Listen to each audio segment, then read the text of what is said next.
but yeah, first, second, and third degree murder. Like accidental, crime of passion, and premeditated, like murder. So like premeditated murder is what he's talking about. Yeah, that car accident thing would be manslaughter. Yeah, so the intent is what would justify, and that's where like an actual trial is kind of needed to determine the intent of whatever the act was. So I don't know. It's super controversial, super weird subject here. Right, and that's where I'm like, okay, because in the court process, the trial, like not everybody gets a fair hearing. Not everybody has proper representation. Not everybody has the wits about them to even state the case for themselves. Like, there's always circumstantial evidence and so on and so forth. And who are we to judge? How are we to know, like, what punishment is just and proper? Like, that's up to the creator. Like, that's, I don't think we should be wasting a ton of money on the appeals process for some of these fuckers, like, that's a whole nother thing, but that's more about like political and economic freaking problems. But it just as a moral standard, like, that's not the government's place. I suppose the point I make is that Western society is degrading. It's degrading into a point of fucking no return. And one of those points is you can kill anybody you want. You can premeditate it, but they can't kill you. I can actually go out and plan your murder, right?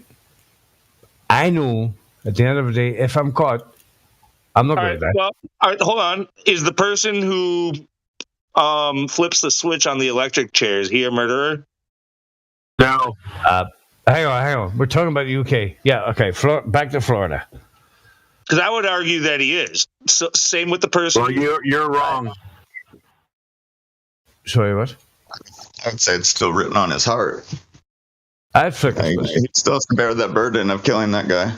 Is there that gravity switch? The one you switch off and the gravity just fucking disappears? That one? There's actually nothing wrong inherently with killing.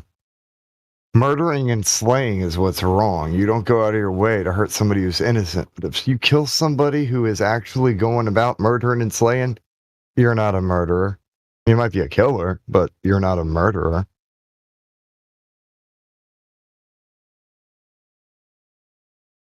What the? Okay, could you just repeat that? I guarantee you, the person who flips. I'm saying that the Bible weighs heavily on their conscience. They have bad. The Bible doesn't say thou shalt not kill. How many executioners have you interviewed, Lou? How many executioners have you personally sat down? Of course, I'm not any. This is just what I'm saying. You just said you guarantee us. I'm just curious how that guarantee is going to come. Fine. Let me rephrase that word. Let me rephrase that word. I am pretty sure that anybody who has ever killed anybody, whether accidentally, incidentally, or on purpose, it weighs on their conscience unless they are mentally deranged. Yep. Yeah, it doesn't. Now, there's a lot of them, Lou. There's a lot of them. But they're allowed out after 25-year probation. Mm. Just there you go, out into the public. It's almost as if they want fucking murderers out into the public. This is a person you cannot. That's what do they call it? Recon. Whatever the fucking. You cannot do what you rehabilitate. Like rehabilitate into society or whatever the hell words they use for that. Reincorporate or something. No. That person's never going to change. This is a guy that killed people. Yeah. And because he did it 20 years ago, therefore he's now eligible for parole and he's allowed out into the public. And there's a very big possibility he's going to do it again. Just out of curiosity, what brought this up? Why are we talking about death penalty here on Flat Earth Discord? I don't know what brought it up. I don't know, but it's a good topic though. It's not like it's a common one. It's a good debate. and it's not one that we're like. I don't think we're getting angry at each other for being, you know what I mean. It's like one of those. It's kind of safe. Like we're not going to start screaming at each other over our opinions on whether the death penalty is We're good not or going to bad. kill each other No. over the death penalty, right? I feel like we're kind of hashing it out and just figuring it. It's a good debate for chill chat. Who said Like, that? That was you funny. know. That was funny. You're not going to Yeah, that was hilarious. That was actually pretty good. It's a good debate for chill chat, wouldn't you agree? Not the live stream. I wish I had thought that. I'm not going to kill you or. No, look, man. We can't just always nonstop talk about flat Earth. But if somebody wants to bring it back, Yeah, if we we have can. new people, if we have Yeah, new we people can. in That's- here, like Hey, always we bring can. it That's back. what the live stream's for. Yeah, we can. That's what the live stream is for. Chill chat is for those topics.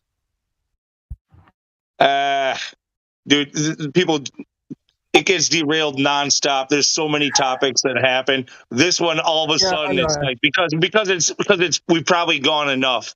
You know, all of a sudden now you're saying like take it somewhere else.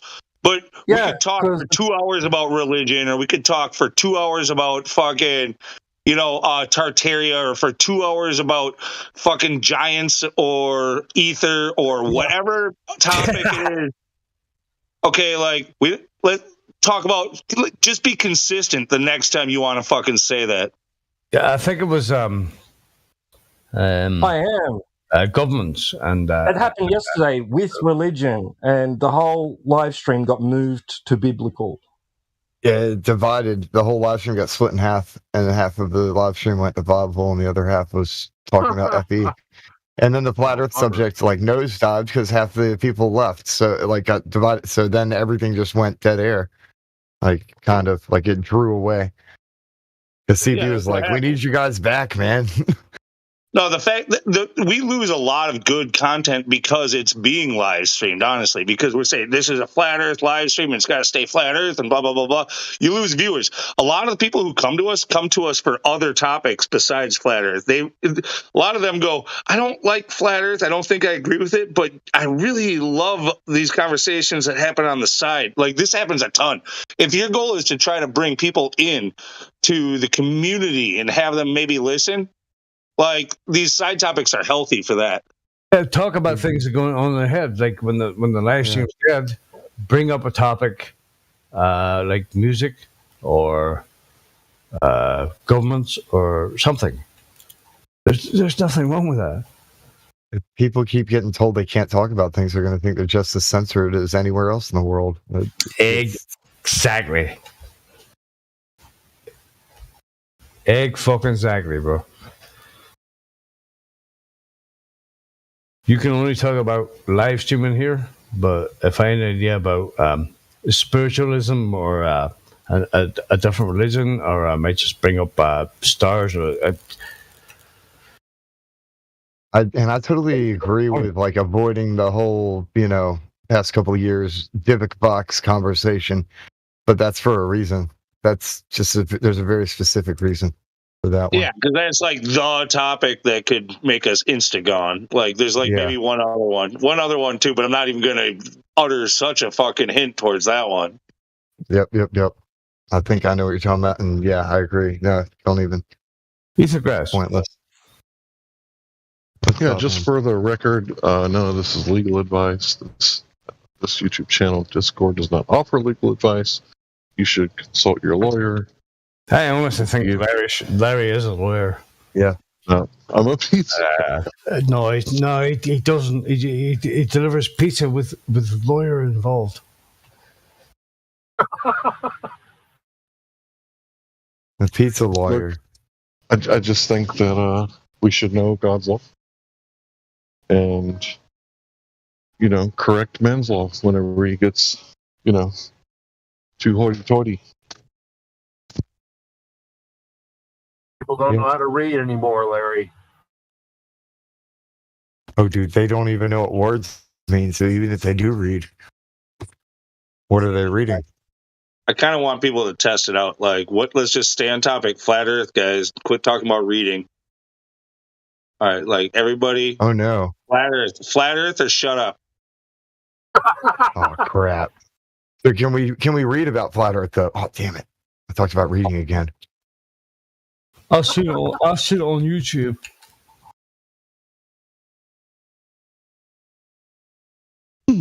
How can you not drift off? Flat Earth has so many side topics. Like it like branches off into everything else. Hi, Yeah, it's it's the kinda one of all-encompassing those things where- subject. All roads lead away from Rome. Whole nother can of worms, bro. It's just funny though, because it's the entire subject, so everything does branch off from it or into it. Yeah, pretty much. Pretty much. God and flat Earth. I mean, those are the only two subjects that can pretty much go on forever. Here's The entire conception of our entire reality. yeah. There's you got two choices. It's flat or it's a ball. Take your Yeah. pick. And where's the curvature? You don't see Any curvature. Neil deGrasse Tyson. it's like a This 2 far, centimeters. this far from it, but you don't see them. Yeah, that's it, man. Oh man. Hey, is anybody? I keep bringing this up. Oh, sorry, P Mac. Go for it, bro. I went for it. I'm done.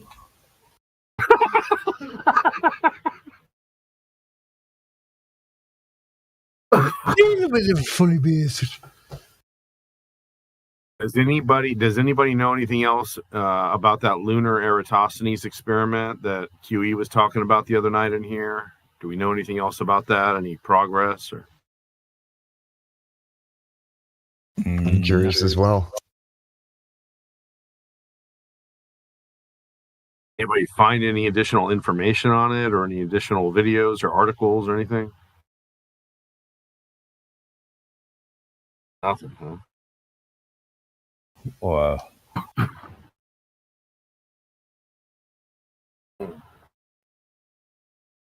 Let's perform the proposed experiment on multiple locations and compare results. Well, yeah, I want to do that. I was fiddling around on time and date, and found some days and times where the sun and moon appear to be at very close to the exact same position in the sky. But one of the problems with it is that I'm in I'm in the Midwest, and the sun is never directly overhead that I'm aware of. I'm not sure if that is something that would matter, but the experiment would basically have to be done like 6 months apart from each other. You'd have to take one measurement in the wintertime and another measurement in the summertime. So, but I'm gonna try to do that here. First day that supposedly looks like it might work is going to be February 6th for me. But I think that's fascinating. QE was in here the other night talking about like it is an absolute globe killer. It is as powerful as gas pressure, and he was really touting it. But when I went and watched the video that he suggested on it, it didn't really sound like the experiment had actually yet been done. So I thought that was curious. Maybe I just misunderstood what was going on. One of my things that I'm interested in doing is building a modern documentary that actually has all of these experiments freshly done. Like there's no, like, oh, well, yeah, so-and-so did this like 1,000 years. No, screw that. We can do it now. How about the one with the sun and the sticks? I got a stick. I think I could find 2 straight sticks, and I think the sun's going to come up tomorrow. I'm pretty sure. If history is going to repeat itself, then yeah, we should have a sun tomorrow. Hey, I'm just saying, so many of these things are so simple. It's easy. Though I do have a question with that. How did they like, line the stick up using a bubble to get it perfectly vertical, or was it just kind of stab in the ground, look at a freaking shadow? One of those is a scientific way, and the other's kind of like barbaric. Like, let me just stick a stick in the ground, see what happens.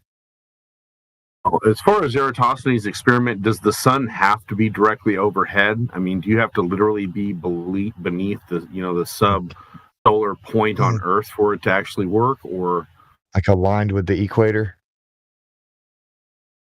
Well, that is a good question. Eratosthenes' experiment was done where he was supposedly, if we know the guy is probably not even a real person, but Supposedly, his measurement was taken with the sun directly above a well at one time of year, and then another time of year did it again. So I was wondering, is that a necessary? Do you have to be literally directly beneath the sun? Because otherwise, you couldn't even do it in America.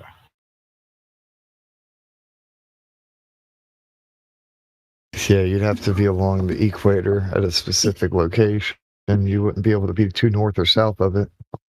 Yeah.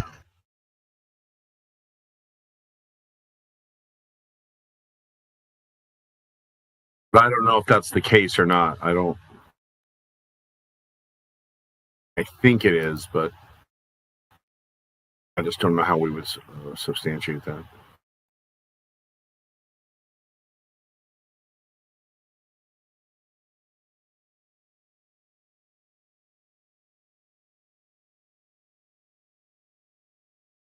course, there is certain data points that could be taken from going above and below the exact equatorial line.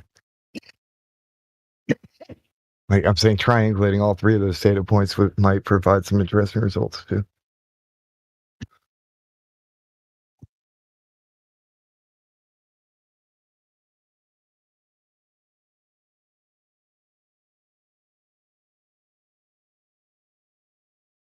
It'll sound redundant, but I believe in collecting information forever. Constantly, you can never have too much. Like more and more data points give a bigger picture. Like how many pixels do you need in order for your screen to illuminate all the colors on it?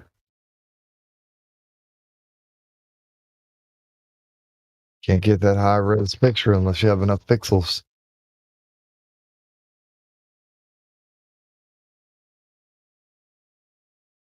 To me, that's the true form of science. Gathering all those little pixels into the big picture is there, and you can actually see all that knowledge gets collected together. Anything else is just pseudoscience, people trying to force an image to happen because they imagine it and want it. It's not the real picture.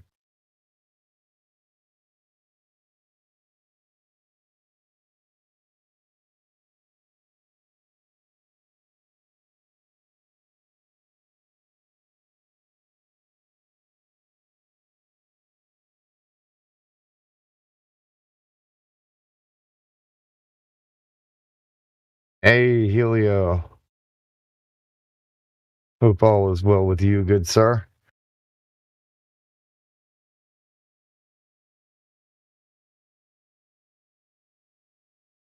Moment of silence for the globe.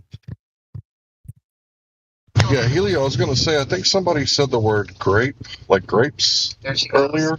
I don't think you want that publishing. Anyway.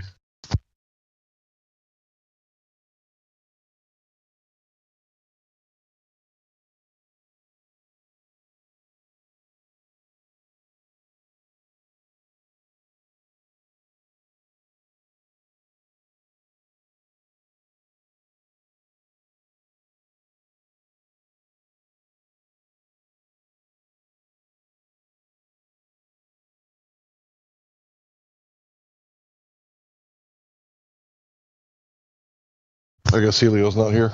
What? He's just listening in and hanging out in the chat.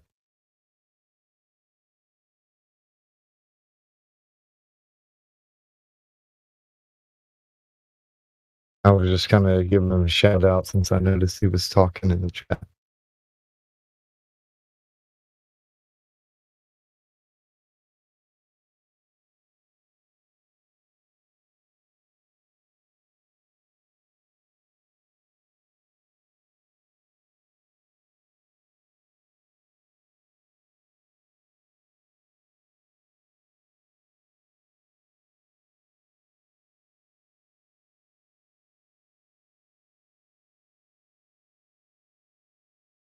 There's some interesting experiments related to this that would be cool to check out.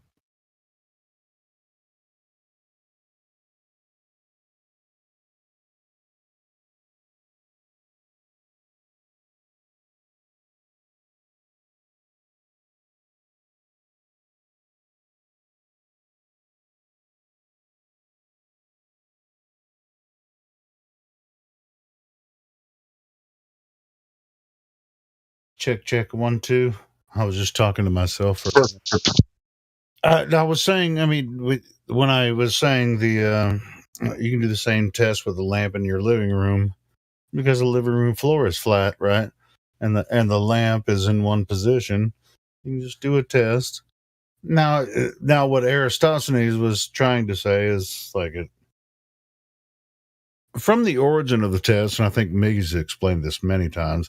It's like, this is the story anyway, is that somebody noticed that you can see the bottom of the well at high noon.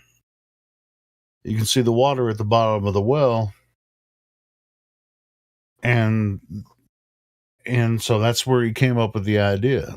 It's like, all right, if the sun is overhead and you can see the bottom of the well, then we can determine the circumference of Earth. But that's whether or not that was. I mean, it was over 2,000 years ago. I mean, well, and people are claiming they can do the same thing now, but the assumptions are already made. So I'm just like, yeah, you can do the same thing now, but you're gonna have to assume the same thing that he did 2,500 years ago. So it doesn't prove anything. It's just like, I mean, you can measure angles from a source of light on a flat floor inside your house. Man, these anti-flat earthers don't know their fucking oatmeal from their assholes. Do you feel me? Right, Glenn? It's just like, did you know Eratosthenes? Or is there any evidence they actually did this? Doesn't matter. Listen, properly or anything. It's just a belief that you have. Yeah. Listen, here's what I want to have happen. I want a Glober to go out and literally perform Eratosthenes' experiment. Okay, through Well, there was a guy that rode a bike across a few points in Canada. No. I want him to actually perform it with wells, the same well Eratosthenes used. Do you understand? You're still going to have to use the same presumptions. Still going to have to use the same presumptions. No, you can't do this anywhere else on Earth, brother. I'm saying the same experiment he performed. Okay, so you're going to have a well. Null and void at the same locations, everything that he supposedly did. Otherwise, it's null and void. Yeah, you know what, Glad? I would like to have when they're going to do this test. I want them to have someone at the bottom of the well seeing the sun straight ahead. Like, I want a camera pointing straight at the sun as it goes across the well at noon. At noon. Yeah, bro, they're never going to find the well. That's what I'm saying. Like, to be able to prove that Eratosthenes' experiment, did fucking anything, you'd have to perform his exact experiment at least once, and you can't. So yeah, but they claim you can do it anywhere on Earth. I know, but that's the thing. I think it's been do repeated. A similar experiment, but if you listen, hyperspecificity, dude. It's got to be the same. I want somebody to be at the bottom of the well, seeing the sun directly above the well, and take a picture of that, and at the same exact time. Which, I mean, it's still not going to prove curvature of the Earth. And there might be an angle. It's what crepuscular rays are. You know, how far away was Cyrene from the original? It's so dumb, man. The entire experiment is dumb. In my opinion. 36,000 light years. 36,000. It wasn't that far, but yeah, it's just like 500 miles or some shit, you know. But anyway. That was close, right? But anyway, it's just like you gotta have the funny, man. Yeah, you're funny, P Mac. No, I'm not. Wait, stop lying. I just lost the joke. I lost the joke I was about to say. I want to say something real fast. You can't sleep on public land in Missouri started January the 1st. What does that mean if you're homeless? Starting today, it will be a crime to sleep on a state-owned land in Missouri that includes streets, parks, and underneath bridges and overpasses. So $750 fine and 15 days in jail. For being homeless. Public land. Who's the public? I forgot. What are you doing in my swamp? Good luck, California. Hey, can they sleep on federal land? That's public. Is the pavement the federal land? The state doesn't have jurisdiction over federal land, but I mean, there's not. I mean, federal parks, they have their own rules too, so you can't sleep there either unless you pay. So they have to catch you sleeping? Got him sleeping. No, that's not. Hey, I'm sleeping here. Fuck off. So basically, that means you have to have a house. And if we give $100 million more to Ukraine and you can't afford a house, well, that's just illegal. You have to go to a lot of people like that are conservative be like, oh, these liberal cities are giving places for the homeless to blah blah blah whatever, and they're drug ridden and all this kind of stuff. It's just like we're people that aren't participating in the system. I mean, what are they supposed to do? This is now a whole different conversation. $34 billion to Ukraine. Well, I mean, if they pass that law and then they start arresting homeless in St. Louis and fucking Kansas City, I mean, it's really gonna, dude, it's gonna clog up the whole police department. The police are probably gonna rebel against this law. To be honest, America isn't a state of no, bro. It's candy on the fucking side of the road. It's free bubblegum for Elf. I mean, it's low-hanging fruit. Yeah, but I mean, if you arrest someone and you clog up the whole police system, you're not going to get any money easy from pickings, poor bro. people. I'm just saying you're not going to get any money from those motherfuckers because they don't have any. That's why they're sleeping on the streets. We have to protect Ukrainians from fucking Russia. And but so every single one of them is going to get a public defender, and guess who's going to fund the public defender? Probably Larry. Larry's a good judge. Go ahead. I'm just kidding. I don't know what you're talking about, but anyway. And that's why Rats Crispy goes into places and he does a FOIA request saying, I need to know how many cases were pled out. They signed a plea deal. How many cases fired their lawyer in the middle of the suit, right? That's why he does stuff like that. How does a country hand $34 billion to a foreign country when their country is in crisis? It's 100. Yeah, I know. Yeah, not 34. Got a lot of 100 trillion. Yeah. What are these numbers? What are you guys talking about? Well, 34 billion is what they last gave, but they really gave about 60 billion or something. So it's about it's 100. Okay, so of what? Of foreign aid to Ukraine. We gave $100 trillion. Have you not seen the price of eggs? No, sure. Yeah, I mean, that's total bullshit. But you can tell it's bullshit because of all the propaganda. I mean, it's kind of died down a little bit, and now, and almost immediately after the hype. No, Ukraine. Nobody cares about Ukraine anymore. They got other shit to worry about. I'm going to say this, right? This looks like the start of World War III to me. Okay, I mean, it's been going on. Yeah, forever. I understand. Yeah. It's already through. It's only through social media is World War III. So, but people won't understand when World War III has happened. When people start dying, right? Because Putin, NATO started encroaching upon Russia. Now, I'm going to say something very controversial. Any evidence for that? Real evidence? Because we don't have access to their media. If we only, happen. I think that's a complete nonsense too. Well, I mean, if you really have that, affect your mindset about what this is all about, then you missed the whole point about. So why are we giving $36 billion to Ukraine? So they can get Russia out of their country, and once they do, they kick Russia out. Then they can join NATO and the European Union. right? Yeah. So at that point, military bases will be completely surrounding Moscow, and it's Vladimir Putin's fault because he keeps putting his capital next to our military bases.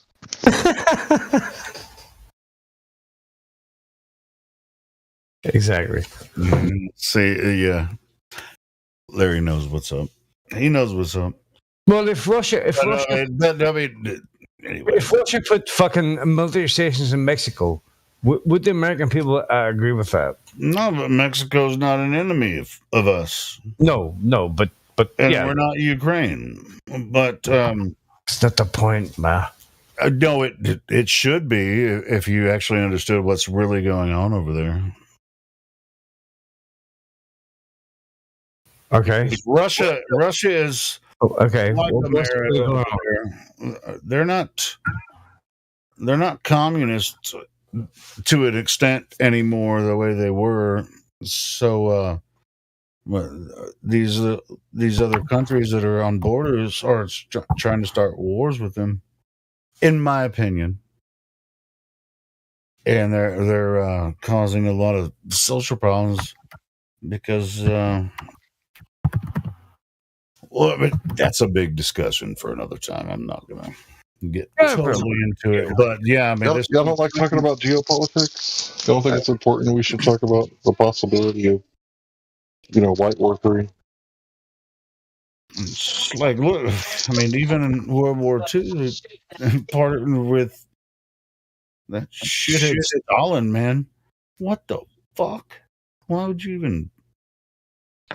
He was a total piece of shit. Whereas Putin, Putin is, I don't see him as so bad, compared to a lot of other leaders. It's obviously Putin's fault that Voldemort Zelensky won't negotiate with Putin. Ukraine, the most fucking corrupt fucking country in the history of the world. Like, who? Ukraine. Ukraine is actually the poorest country in Europe to live, or if you can call it Europe. Oh, I know. Yeah, you're making a joke. Okay, cool. Yep. Yeah, I mean, it's just like... No, it's not a joke. They literally are the most corrupt country in Europe. They might be. That's what I'm just like, Putin is trying to protect Russia, I think, in my opinion. I mean, and I said it. But yeah, he's trying to protect Russia from a lot of people that really don't understand what's really going on. They have a different kind of election system or whatever. But I've heard him. I've heard a lot of his speeches. I mean, he's very, very astute about Russia and stuff. I mean, he's been one of the more peaceful leaders of Russia in the past century. So, I mean, what the fuck, What if he's right? What if he's right? Go ahead. Sorry, Larry. What if he's right and we're wrong? No, he's not right, and none of the leaders are going. No, when he talks about the satanic Western world taking over, trying to encroach. No. Actually, he. What if he's right? Go ahead, Larry. If you understand what I'm saying, or you don't have, you can say whatever you want. So basically, what I think it boils down to is that it's who's going to get the new world, the biggest piece of the pie. Right, they're trying to create a new world where everybody's ignorant and everybody's subjugated, and it seems like people are pushing back. Like right now is the time to push back against the new world order. So either Russia is, the good guy, which seems unlikely, because we're talking about the Russian government, or it's all just a stage, and they're trying to wipe down. Come on, bro, you told me to speak. I'm sorry. They're trying to depopulate.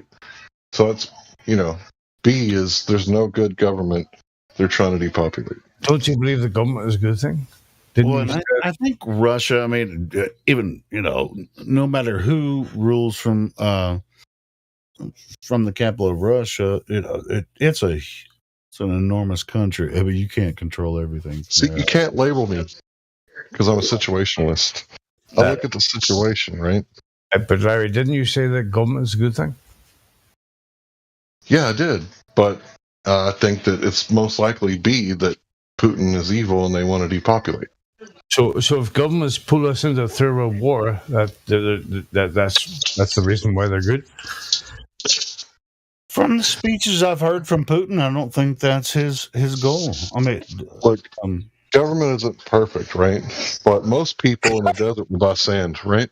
I mean, you can sell people sand who live in the desert, right? Right? I could actually sell ignorant people. Yeah, maybe you could. Okay, so most people are ignorant, right? So I understand that if everybody acted like a man, they would wear a pistol and govern themselves, but that's not reality. I disagree. It's not real. Bro, look at the people around you. They're not capable of governing themselves. I disagree. They have to be governed from the outside. Well, no, I disagree. I think most people on this voice server are capable of governing themselves. Yeah, here.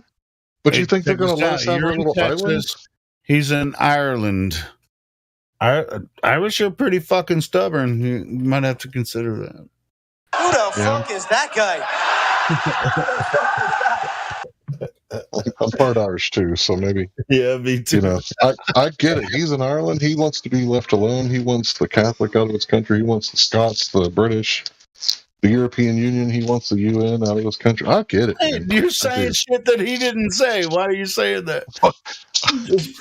Because he knows. He wants everybody just to leave Ireland the fuck alone. It's my country. God told me. Yeah, but I mean, as far as government goes, I mean, there's a certain, just like, yes, we need government. I mean, do you want, even if it's only Irish, you're still going to have some type of hierarchy or government, you know. I mean, yes, the modern government is freaking crazy and corrupt, but here's a crazy idea. What if an Irishman took over the world? Do you mean John F. Kennedy? We'd probably be better off, bro.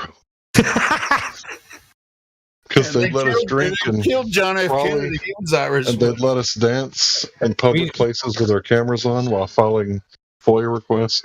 We said it earlier. Napoleon was a military genius. He took over the world. Caesar was another. What if? We've had a couple people join recently. If you guys want to check in. All right. Yeah, cool. Hey, let's stop talking about this. I mean, we can go back and forth. Yeah, there's a SAL and HTTPS and an NSQ. If you guys want to speak, why don't you pop into the VC check-in one, and I'll hook you up with a VC pass to speak here. I'll send you a message in the chat. My Irish eyes are smiling. When Irish eyes are smiling. I'm just kidding. That's a possibility, right? Some fucking Irish guy just come out of nowhere and fucking rule the world. But you know, I'm all for it, bro. It's not gonna happen. You're gonna have to own that shit. Well, I'll try my best. I'm all for Irish ruling Ireland. You guys do it however you want to do it over there, bro. What's Ireland, bro? I'm talking about the whole world, man. The entire fucking world. Well, the story about the Kennedys. I mean, they have Irish roots, and you know, and then as soon as it started to really happen, boom, boom. Yeah. But it's not about a country or a heritage ruling the world. I mean, the governments are like. What do you think JFK was subject to? Do you think he actually gave a really good speech on how the military-industrial complex? It wasn't. He talked about it and said he got that from what was the other guy during World War One. He was warning everyone about the banking system and shit. And guess what happened to him? The military-industrial complex that was.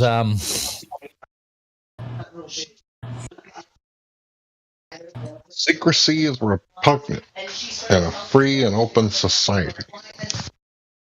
Yeah, that's what killed him. That speech killed him. Maybe he never died. I mean, we could all be like they could all be on Tupac Island going, see, we played them, didn't we? 28 Club, what's up? we're on Hawaii 5-0, not the show, but the 50th island that really exists in the Pacific, but none of those fuckers know about it because they're slaves. Exactly, bro. Yeah, I love Tupac Island. Like, yeah, I heard it from someone a long time ago, and I know it was obscure. I think I was the one who first brought it up in this forum. And yeah, that like, Tupac Island, like it's hilarious, man. It's like I just love all it. these different I just quotes picture and a tropical speeches, paradise with like bitches and swimsuits, you know, like serving you freaking like, you know, tropical drinks and like whatever. Yeah. Wave runners. It's like a Tupac music video or some shit. And that's where all the fake celebrity deaths, they're all going there and just living the high life, right? Yeah. Back in the high, like the Eagles. Well, Tupac was saying right before he got shot. Again. Well, that wasn't Tupac an Eagles was saying song afterwards, but sorry, bro. Tupac was saying that he was going to start his own record deal and he was going to cut out the other ones that were controlling the rap game, and he was wanting to speak truth to power, and I think that's what got him. And then they killed Biggie Smalls because like he knew something, right? And not, well, I think he wanted the same thing. Biggie like and Tupac were uniting on Tupac Island. They didn't really hate each other, I think. It was a business thing. Just like when two UFC fighters go, I'm going to smash you in the head, brother. You know? Oh, especially with rap during the 90s, like, yeah, that was just kind of the game, was to like have a diss track like against somebody else, and then they would respond back with theirs, and it was like, like, ooh, right, diss like track. Shit. Listen. Yeah. Listen. NWA was fucking CIA, so the whole time they were saying "fuck the police," they be talking about themselves, bruh. Yeah, you remember that big when NWA came out and there was a big issue like in LA, like the police just running in, everybody was like, they were doing their concert and shit. People started running up on stage and it was like, oh yeah, that was a Hollywood production to get this shit rolling. You bet, man. There. Fuck the police, and I said it with authority. All those supposed like original gangsters, like, I mean, I don't like. I wasn't there. I don't know for sure, but like pretty much like all of them, they were all like born of, you know, pretty much like rich parents. Like, even though they're black, you know, they had a struggle, but like they had the easy life. They got given the fast track to their position, but they were playing on the whole like, just, you know, basically poverty. Like they were using it. They were not actually from poverty, but they were talking like they were. Some of them were, but they gathered talent through being connected with other people in like Bloods or whatever back in the gang system in Hollywood and shit. So it's just there's a couple of exceptions supposedly. Like I believe Eazy-E is one of them. I don't know. I don't know all the history on all of it, but like he was like real gangster. You know what I mean? Like, but most of them were fake gangsters. Yes, I mean, not all of them. Some of them did come up, from the underground. I think he was one of them. Coming straight from the underground. Yeah. Ice-T was a fake as well. Yeah, he probably was. Yeah, they probably all were. Like, but no, I mean, I could see though, like how there are some who did make it up, like from at least Eazy may have like lived the hard life and been a gangster, but no, he still sold out, right? Like they all sell out. I don't think Eazy was one of. It's hard to say because I don't know them personally or whatever, and their stories told, but whatever. They do what they do. Yeah, dude. I mean, what it's. I think If that they was all the live in, argument. if they're from LA, I mean, it's Helio, just like God damn it! I fucking started before you. Go ahead. Fuck. All right. But yeah, like when it comes to like, especially like the gangster rap during those like the 80s, late 80s and early 90s, like, no doubt, a lot of those guys did kind of grow up on, like friggin' food stamps and shit, right? Like they, and a lot of them made it out. But once you make it out, like there's a sellout point, and they all sold out at that point.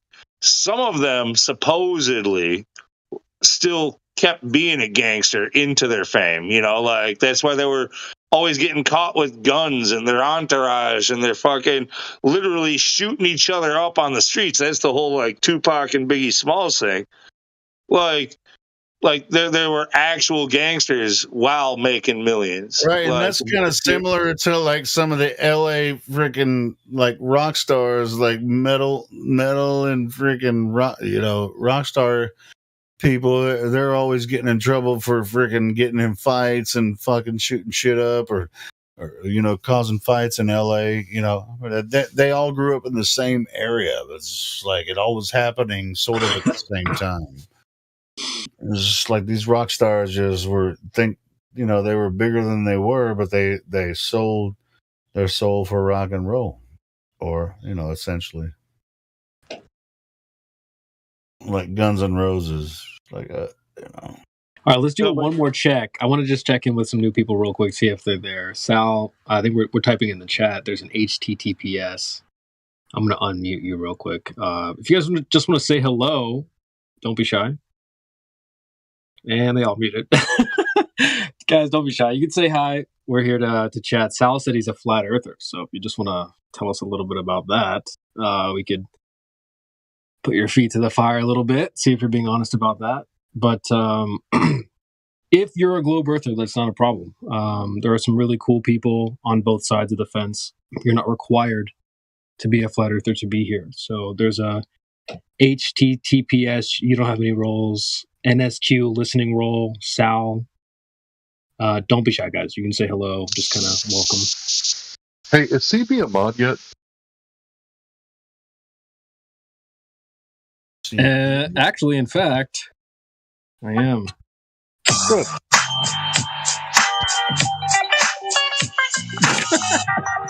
Dude, you're not allowed to play your own walk-off music, man. That's totally fucking cringe.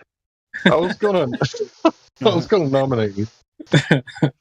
Well, I appreciate that, Hank. Thank you. Yeah, he was made a mod almost 2 weeks ago, I think. No, it was just a few days ago. Really, it's only been like a few days.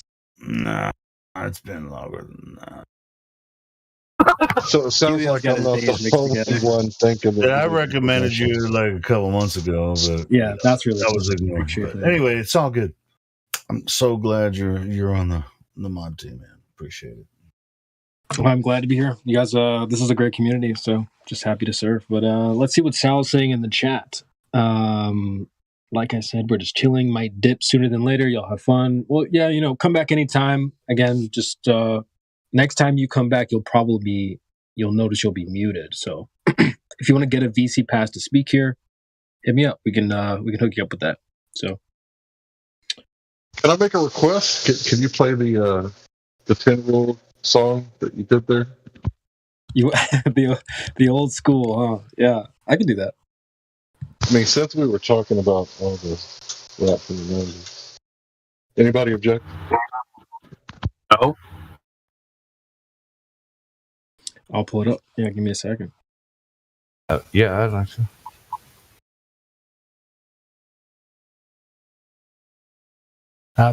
Hank, can I throw you a curveball and play a newer song?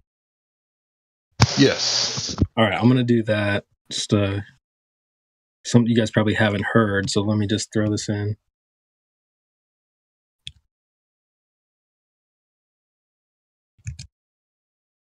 Last time the bot played, it was really loud, so I'm gonna try and turn that down.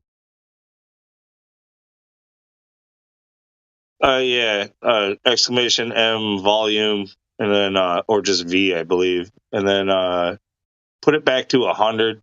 Even though 100 seems a little low for some people on mobile, that's why it usually gets jacked up some. So you go like 120, 140, something like that, but I wouldn't go much higher. Yeah, and as far as it comes out on live stream, I have a noise gate and a filter there that kind of keeps it good for live. As far as all Right that. on.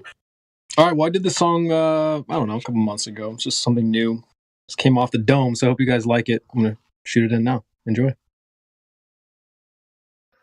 Had to make a song for the Globers. They ain't even know what they told us.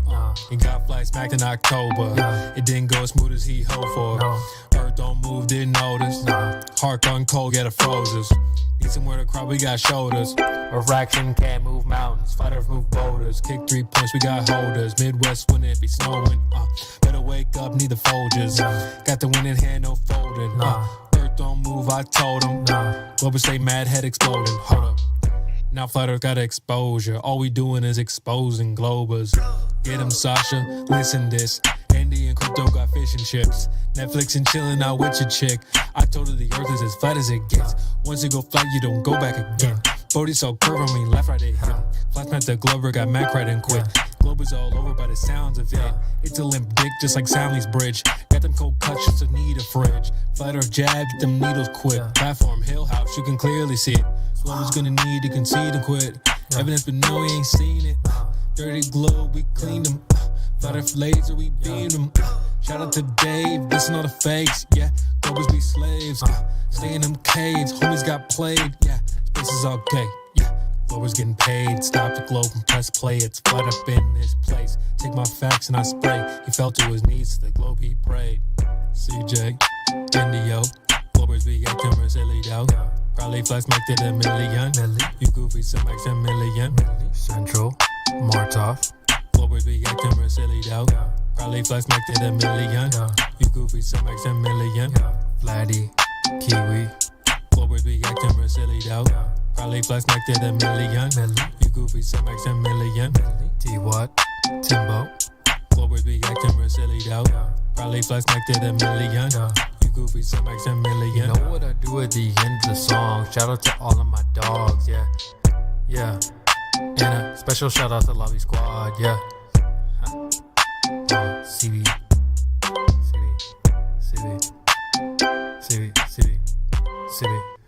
Yeah. Good job, CB. Call the fire department. We just nuked the building. Thanks, dude. Yeah. That was dope. That was dope. Love the beat there. Hell yeah. You guys seen that? I think it was on Rick and Morty. This is something that Saudi Arabia could have done. Something like, I think they did do it. They did do it.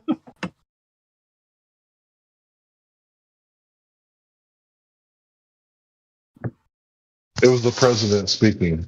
So it was like, that's how propaganda news gets started. So I think it was Rick and Morty. I'm not sure.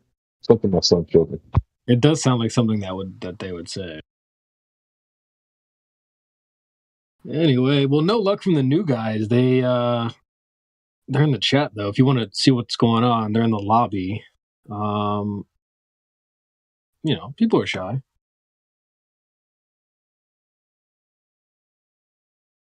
But I will keep fishing and see if anyone would like to join. Every last one of these jokers did? Yeah, well, I seem as soon as I unmuted all of them, they all muted at the same time. It was kind of funny. You can see it on the screen. Oh, demise. Got to be too much for them.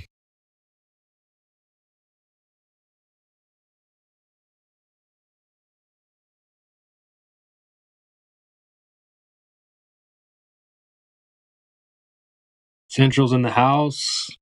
Lou, Hank, some OGs, T-Watt, Glat. Shout out to all my dogs. Oh, shit. Hello, glad to be here. I love you all. The radioist of radio voices, Glad Flobe. See, Sucker MCs, bitch, gotta learn. That's Helio. I try. I'm a try hard, guys. Y'all know it. I don't think you applying yourself, Smokey. Exactly. No, but we're lucky to have all you guys. Like, there's so many different characters. Everyone comes from a different angle. Just it wouldn't be the same with if we were all the same. So, cool. The diversity is great. I agree. The differing thoughts of the different people bringing here, as long as they're not being like belligerent and filibustering and showing their ass, acting the fool. I really enjoy all the different thoughts, the different ideas, the different perspectives. And I was raised Christian. Pretty sure most of you guys know that, but I would like to hear people from different religions and different thoughts. I like talking to Hindu people. I like talking to Muslims. I haven't had a lot of time talking to Jews, but if I did, I think I would enjoy it.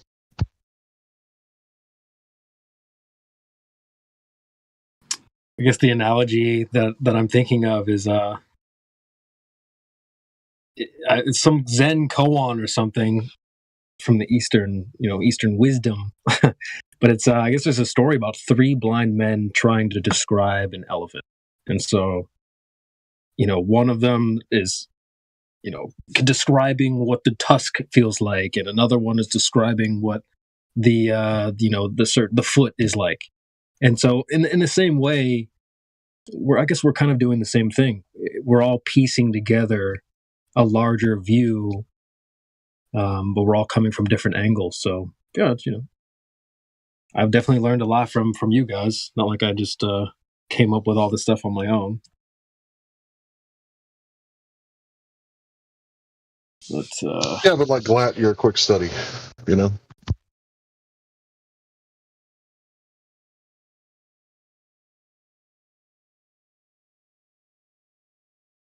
Both of you guys seem to have caught on pretty quick. Well, you're a sweetheart. I try. Love is my religion. I think you said something similar not even 2 minutes ago.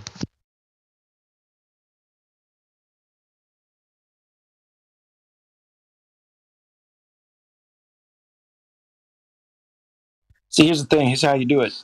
You give each other love. You spread information, and then that's it. Just be nice. Nice you can. Build a little community about truth.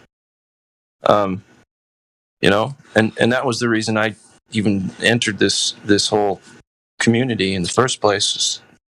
Was that? But it's strange that someone would come against it, right? A group of people would come against something like that. But they really think it's misinformation. They really think the truth is misinformation. It's a strange deal. But anyway, I love you guys. So here you go. I think they don't want us to wake up Sorry, go to who we are, where we are, what we are, and how powerful we are. My God, we are so powerful. Men and women who can think and write and read and learn and process and share. Whew. If I was a bankster, I would really be shitting my bricks right now. I'd be starting rumors of wars and stuff like that. So distract people from their own innate power. And I wish that we had a society with no government. You underestimate my power. But another way I've looked at it is kind of like an NFL locker room. Everyone has gone through their own trials and tribulations. They were, you don't get to the NFL just being like JV your whole life. You were that dude, on little league, on high school teams, on college, and so you made it. And so that's kind of how I look at this place as well. It's like a bunch of studs who finally made it to the big leagues. So it's get your notepads out. We're all here sharing notes. You know what, though, man? There's a lot of studs out there that just haven't found us yet. Like, that's the thing. Like, we're still not that big. Not many people know about us. They don't know about Discord, nonetheless. You know, like, how are they going to... They don't know about Flat Earth. How are they going to find you? I found the Flat Earth in the wild yesterday on delivery. Hey, wait. People do find us every day. No, what I'm saying, Helio, stop. Look, what I'm saying is, there's a like this isn't it. Like, there's a lot of, like, people don't let the Glovers get to you when they say like Flat Earth is dead. Just the beginning. Look at how many studs are gonna find us someday. Like, they're all that woke culture out there. It's waking a ton of people up, and they're finding us. We got plenty of joins coming in. I certainly don't think the globe is going to gain any ground from here. No, it's over. Fucking over. And that's the best part. They know it.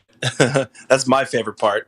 You see them scramble. You see them writhe and quiver and flap around like a fish out of water, right? You just caught the fish. You're trying to get the hook out of its mouth. You're like, shit. Trying to keep pulling that hook. Keep pulling that hook. The motherfucker won't stop flapping around so you can get the hook out. You say, fuck it. You cut the line and you throw him back. And maybe the next guy's going to get it. Yeah, they're confused. Yeah, they're confused. But they can't stop reaching for the bait, you know, throwing the bait out there every single day, you know. So they just can't stop just freaking taking the bait. Yeah, I've mentioned it before. Like, look at you know, the kids now. You know, Gen A, Alpha. You know, like the restart of everything. Like, I'm telling you, this isn't being cryptic. Like, I'm telling you, like, this is part of a reset, like a planned reset. But yeah, they're coming in from parents that are speculating about Flat Earth. It's normalized to them. It's not taboo to them. They're not going to be freaked out by it. There's generations coming up that are going to, like, where everything kind of rides a wave, a sine wave, up and down, which is a cycle. It's a linear. It's a cycle represented on a graph over time. That's how you get a sine wave. The revolution will not be televised. Or it will be. Which one? Yeah, but will not. Yeah, we're on the uprise. They're on the downfall. Because if it was televised, then we're going to have a problem. It's like, we've heard some flat Earth information come out in the public through mainstream media platforms, but it's not. That's just kind of it sort of works toward our platform, but for the most part, everybody's just.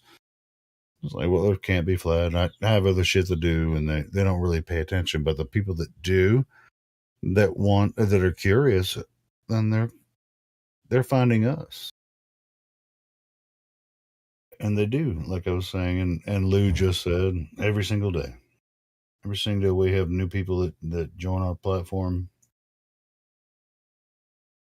Why do you guys think the Earth is flat? No, I mean, look, you don't have to whisper, Helio.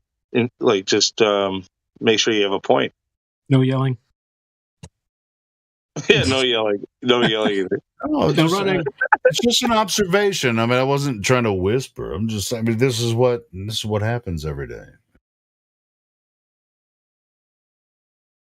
I mean, you guys already know I yell when I need to yell, or assholes or whatever. But no, you always yell for no reason at all, and you whisper for no reason at all. That's what I'm saying. Well, I'm a fucking weirdo then. Call me a fucking... Now I'm yelling at you, Lou. I'm just playing. Well, no, I gave you a reason. Okay, so it's not always. I'll take that part back. I'm just playing. Maybe just thanks. But it's really interesting how people find us and why they're curious about it. That's all I'm saying. Because nobody here is trying to convince anyone that the Earth is flat. when they come here to talk about it, it's because they're curious. Because we're not trying to convince people of flat Earth.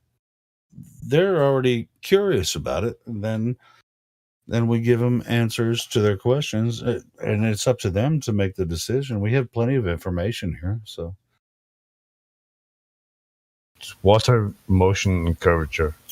That's basically it. yeah, sure. Curvature, motion of Earth, gas pressure without a container. That's 3 major points. And it's like, do you have any evidence? And they're like, why do you guys think the Earth is flat? I mean, we present those arguments, and they don't have anything. It's like, well, I always thought the Earth was flat because that's what they told. I mean, well, because they told me that, you know, and I was in the same boat, you know, and all of us were. So it's not really that hard to figure out. Hey, CB, can you change the event from Helio Hour? Because I think Helio Hour, that was a different show. Call it Helio's Taking Over. No, but that's not as catchy. I think I kind of like it. I'm digging it right now anyway. Anybody else? No, I'm going to put on Creation Bear's Den.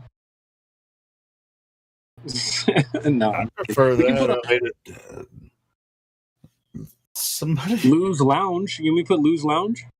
No, because Helio's here. Is Helio's taking over?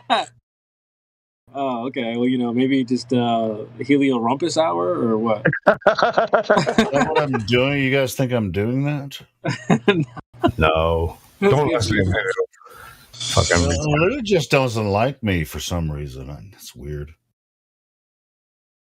I'm listening to you guys. Well, look, Helio, I don't want to hurt your feelings that way. For some reason, I do like you, okay? But there's a ton of shit about you that bothers the shit out of me. Some of it, and I'll even admit it, if you want to get all psychological, some of it, it's like, God damn it, I drink too. I don't want to be him. I'm like, oh, fuck. You know, like, so. You son of a bitch. I'm in the Helio camp. Fuck Lou. I didn't say fuck Lou. I love Lou too, man. No, I know. I love Milwaukee. My grandpa, he died drinking old Milwaukee beer, man. I mean, come on, man.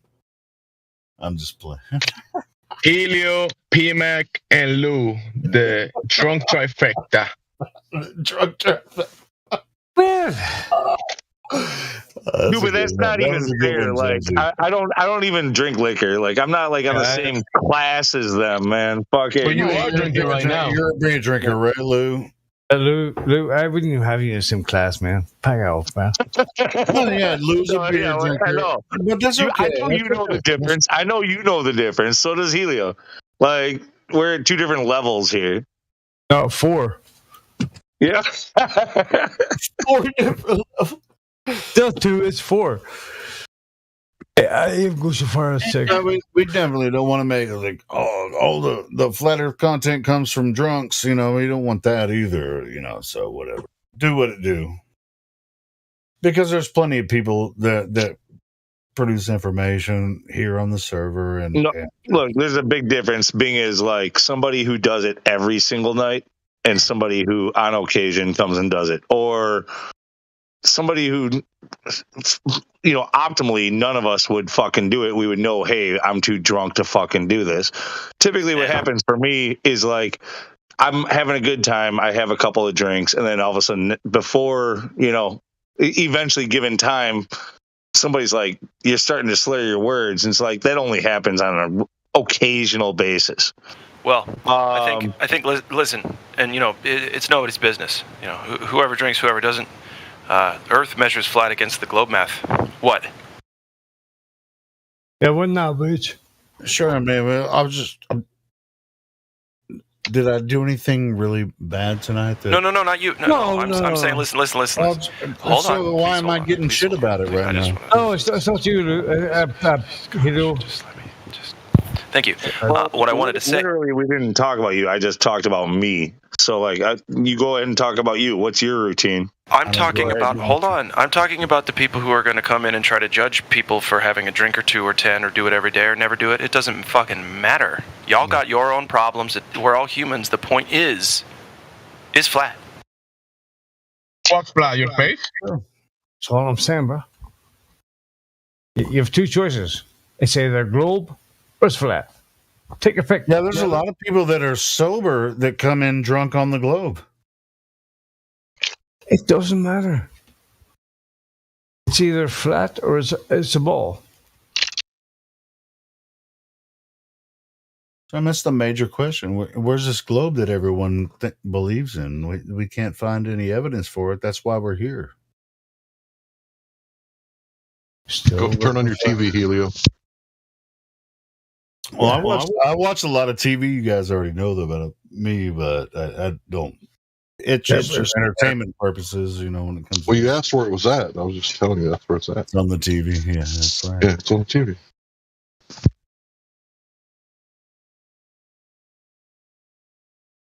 TV and the schools, yeah. It's like TV is like another school. And I was listening. What was I listening to? About some physicists arguing over some different things earlier today. I mean, even the physicists argue with each other about their different versions of gravity and all this kind of stuff. It's like, it doesn't even have to appear on television. It's more philosophy than reality. We talk about what you experience in reality, the level stationary plane that we all experience, compared to what we were taught when we were growing up, or at least the propaganda or the idea. Took the words right out of my mouth. The fucking idea of the Big Bang Theory. There's spinning balls around the universe. Now, this is what they're arguing over, which is really nothing they can prove at all.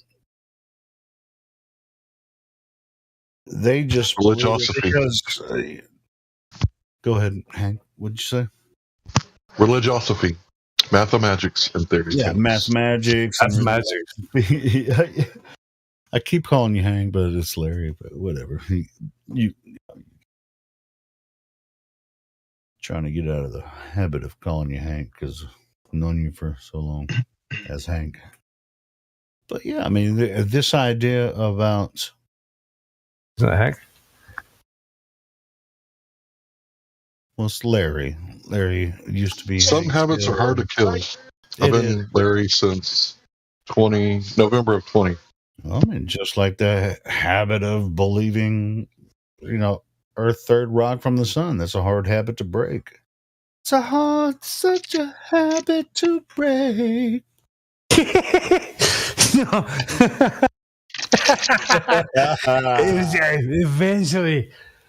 Eventually, Helio's going to start singing. Yeah, you knew it was coming. We can feel it there. I can feel it coming. The At least he's not dancing, right? That would be weird. Yeah. No, we can't. No, I can't dance, but I can dance. I can talk. Only thing about me is the way I walk. There we go. Can you imagine Helio and his cat dancing in the living room? Dude, Yeah, you know what? You have a good No, voice. you guys would we would all have a blast if we were like sitting around a big room, if we could talk. We would have a blast. Definitely would. Just pack that shit in now and stop. Fuck you. I can't talk. Only thing about me is the way that I walk. I can't dance. I can't sing. I'm just sitting here telling everything. Everything's in play. The 1980s know what's going on. There you go. Anyway, So sorry. The 1980s called. They want Phil Collins' hair back. Hey, I'll tell you what. That song came out in the 90s from Paul Simon. That was a really good fucking song. Sorry, what just happened? Oh no, you guys did karaoke night, and you guys won the role, I think. Hey, yeah, no, have I? Can we turn it on to karaoke night? Lou, can you sing? No, no, I can't. A non-singer? Like I have that song, you've heard it, but like that was like way too much work to basically talk through a song. Like I can't fucking do it. I'm a terrible singer. I thought you did okay. So did I. Yeah, I think that was pretty good. All the notes, man. It was good. I've actually listen. I've done it where like all of a sudden I've surprised people and myself. Like where all of a sudden I'll sing something and they'll be like, "Holy shit! Like, did you just do that?" And like, but then I can't duplicate it. Like I just have no vocal control, like and breathing. Like, I don't know. I'm not trained in that shit. But you have a good voice, and so it really, it's like once you do it, then it's just that's Lou. Yeah, I've done it, but like it's a freak occurrence. I don't really like. That's not the way I guess my mind works. I'm not good at hearing myself. I don't think. Yeah. I was wrong about that song. It's not Paul Simon. It's Genesis. Yeah, it is. Yeah, yes, definitely not Paul Simon. The Land of Confusion. What song? That's Phil Collins. This is the world. Yeah, Phil Collins. Boom. These are the hands we're giving. Let's stop trying. Yeah, I've got the Disturbed version on my playlist for Spotify, so I hear that one all the time. So like, if I sing it, that's the only thing I hear. Is like, dude, it's a good cover. Yeah, I've done it. I've done that version in karaoke at a bar. Oh, and these are the hands we're giving. Oh, use them and let's start trying to make this a place worth living in. Yeah,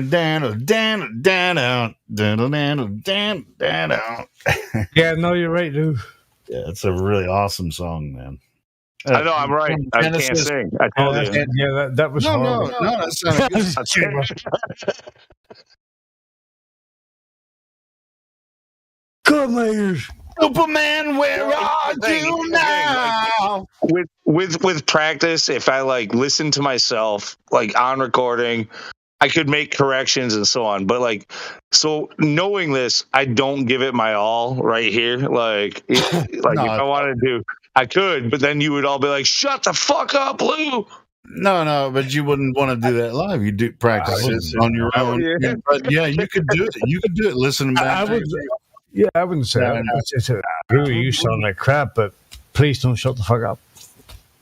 Just keep going, bro. I hate the way I sound. I hate the way I sound recorded. Like I hear my voice. Listen. I hate it. Yeah, I can't. Who's talking? Please do never talk again. Like I hear myself and I'm like, is that me? I'm like, I shiver. My shoulders go up. I fucking shiver. I'm like, that's what it sounds like. Strange days. I'm gonna have to mute you permanently. That voice is just. We never want to hear you again. Yeah, but it's just I can't listen to myself talk most of the time too, and I agree with you, Luke. But as far as my when I sing. I can sing and I can listen to that shit all day, but talking, I shiver when I listen to myself talk. Shiver me, yeah, same here. Yeah, when you talk, Helio, I'm cringing. Yep. I don't blame you. I was waiting on Jimmy to come in and say something. He had a voice. Oh, he's in the chat. Don't worry. Are you waiting? Are you waiting for your? Are you waiting to hear yourself to figure out you're full of shit? What you waiting for? So where are we at here? Well, we're just trying to get these globies to come in the chat. I'm scared. We got Miggy in the room now. Hello, Miggy. If you Johnny. Yes, I'm calling in because I've been listening to you guys' show. Hello. Oh man, it's horrible. Are you cringing, Miggy? Yeah. No. You can't be, man. My voice is fantastic. What up, fam? But I think constantly there's some new people joining, and so people are trying to get them in. And I'll shut up when if you start talking. No, you won't. He won't shut up. It's still the Helio takeover. So you guys I brought up a quote in a chat the other day. I don't remember if it was Discord 24/7 or one of the other ones I'm with. But so the Moody Blues, they have a little poem at the end of Nights in White Satin, and it goes something like cold-hearted orb that rules the night, removes the colors from our sight. Red is gray and yellow white, but we decide which is right and which is an illusion. And hang on, that's pretty good. No, that's pretty good lyrics. No, holy shit! I wrote some crazy ass lyrics too when I was on acid. I'm sure those guys were also, but yeah, that's just that only came up in my mind the other night because they're talking about that guy had the colors on the moon or something. So a couple of globe guys they did some weird stuff to like a picture they took of the moon and said they found colors. Did anybody else see that? That might have been on Tartaria. What you said there, I never heard that. That's why No, I've never actually heard that. You've heard the song "Nights in White Satin"? Come on, Peter. Never reaching the end. Never reaching the end. But yeah, it's because what the radio edit. Oh, sorry, the radio edit cuts out the poem at the end. Usually, yeah, I don't think I've ever heard the poem that you spoke about. It's a beautiful song, though. We got an old vintage like tube amp, Pioneer friggin' receiver that plays gorgeous music and some big ass speakers, and that's one that's like when you just crank it up, like I don't know, something about it, like it like kind of hits you. It hits me. Yeah, it's very orchestral. Really good. I don't think I've heard. Yeah, that's a good one. You said there's a different like an extra part that's not part of the radio release. Yeah, the part he just. I've never heard that. Yeah, it's at the end of the album. Yeah. Okay. Cool. You got to spin it. But yeah, but the couple of guys had Get up right now. They were arguing for Globe and saying they found colors or something on the moon. Like there's certain areas of the moon that they say are like high in iodine and all this other stuff. But that just made me think about that little poem at the end of that song, because if it kind of does work that way, like when the moon comes out, like we kind of don't see colors as well. But I mean, it's because it's not lit up, but the poem says removes colors from our sight. So yeah, I've never heard that. Yeah. It could be possibly the last verse I never seen, but fucking that's new to me, bro.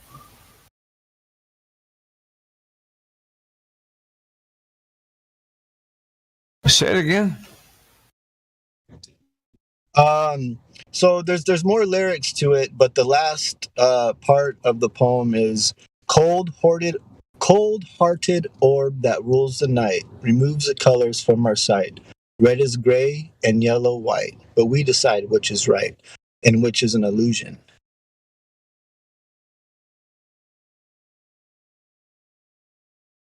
So even though when the moon comes out, we don't see the colors we did see, that doesn't mean that they're not still there, the same color. But the light or the condition in which we see things in changed. So I think that's kind of the poetic justice of it. If those dark spots on the moon were red, and they were iron, like they were saying. And the moon only shows us the world in black and white, then maybe the moon itself could only be perceived in black and white. And those gray spots on the moon are red, and we wouldn't know. But of course, I don't think that they're iron. How would we know, right? Unless, I mean, I think that's what maybe these guys did, but I don't know how they would know either. I kind of read the little article that was attached to the link on the in the chat, but yeah, I thought it was kind of interesting. I found I don't know. Late lament. Is that what it's called? Late lament. Yeah, that's probably what at the end of the song says. Breathe deep. Or at the end of the album. Breathe. Yeah, the gathering gloom. Gathering gloom.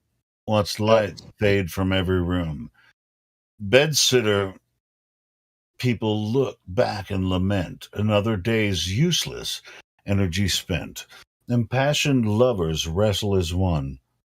Lonely man cries for love and has none. New mother picks up and suckles her son. Senior citizens wish they were young. Cold-hearted orb that rules the night, remove the colors from our sight. Red is gray and yellow white, but we decide which is right and which is an illusion. And which is an illusion is his question mark. And which is an illusion? Which is the illusion? It's fucking genius. That's pretty cool. I like it. Boats over the horizon is an illusion. Yeah. Well, it's described as an illusion because it's the horizon. You can't see the horizon. You see the horizon, but it's not actually there. So you might as well call it as an illusion, right?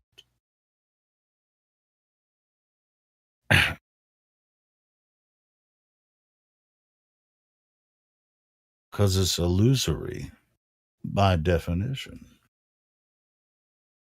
I got something to read. This is William Blake. If the doors of perception were cleansed, everything would appear to man as it is, infinite. For man has closed himself up so he sees all things through narrow chinks of his cavity.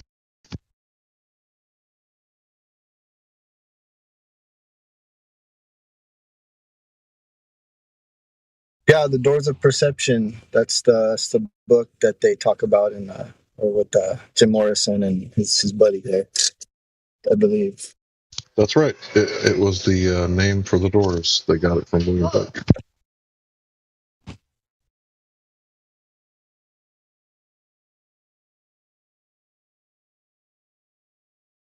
Nights in white satin.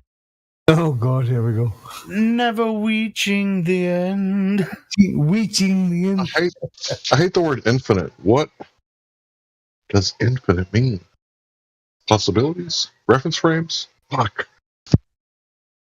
Why have I never heard the end of that? That blows my mind. Because that's fucking beautiful.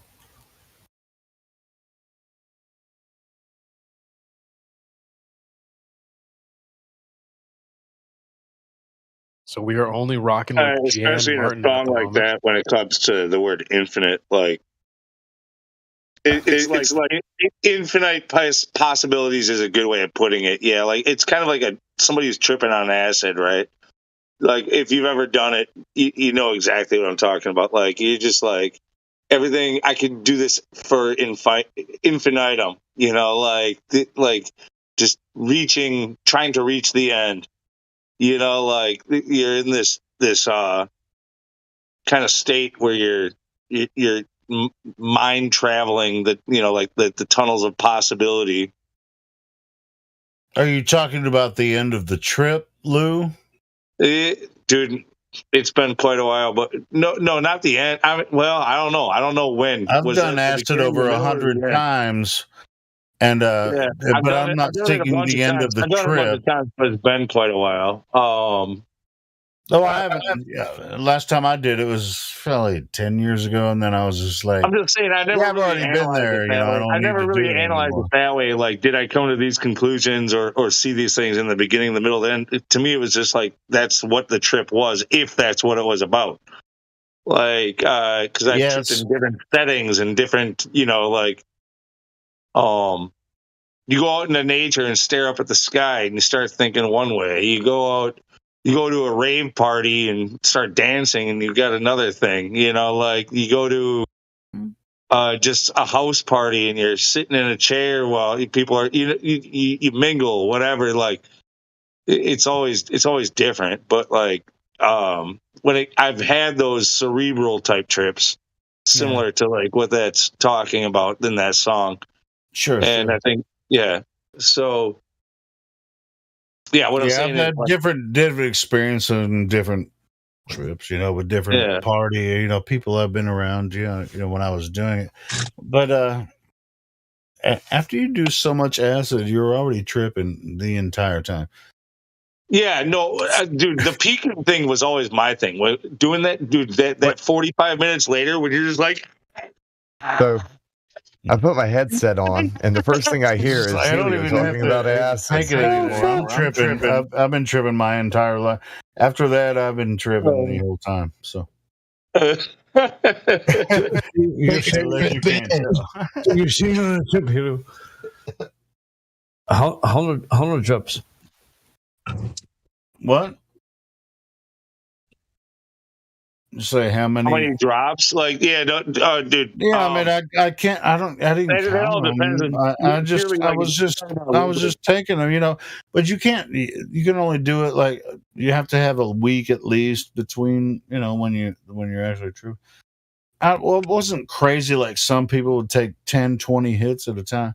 I wasn't that dude, but you know. This is not medical advice. This channel does not recommend taking 10 or 20 drops of any acid or any other hallucinogens. I know a couple people that have done that, and they're not alive anymore. From the acid. I can't allow you to say that, man. Nobody died from taking acid. I've got No, they didn't die from taking acid, but I was going to say it's not from that. Yeah. Maybe they jumped off a bridge or something. Y'all see what the government did to those cats? The cats. I was going to say the cats on cats, acid? Hank. Yeah, they gave it like 1,000 times. What is it? 1,000 times? Dude, when I get high, I get high enough, and they were totally that's fine. high enough for me. That's all. I'm You're saying. always high. Yeah, that's what I'm. Yeah, pretty much. Even when I'm sober, I'm high. So, should I start Helio Hour now or stop it now? No. Do you know that hops are related to cannabis? Please stop it because I have to absolutely. go to work tomorrow. So whatever. Speaking of hops and cannabis, I've been smoking cigars lately. I'm like, hell yeah. Get your Andrew Tate on, bro. I'm like 40 years old. I'll start smoking cigars. All right, cool. Do you inhale So, or no? what do you appreciate about cigars? I mean, have you been a cigarette smoker before? Never. Mm-mm. All right, I smoked one cigarette my whole life, and I was like, "This is bullshit." Yeah, it's not all the hype. Well, I think a cigar you get, it's almost like because you have the tobacco leaf and you have the tobacco, you had Helio, let him saliva. talk. What are you saying? Yeah. There's a bit of Well, a it's like- culture that goes it's like along with contact with like whiskey drinking and cigar smoking. It's kind of a trend going on right now. You gotta Like, pair it, bro. yeah. And Yeah, you don't inhale cigar if you're a cigar smoker. You don't inhale it like a cigarette. You just not like a cig, no. Yeah, it's kind of like a chew sort of. I do. Like chew. Thing. The nicotine comes through. your lip.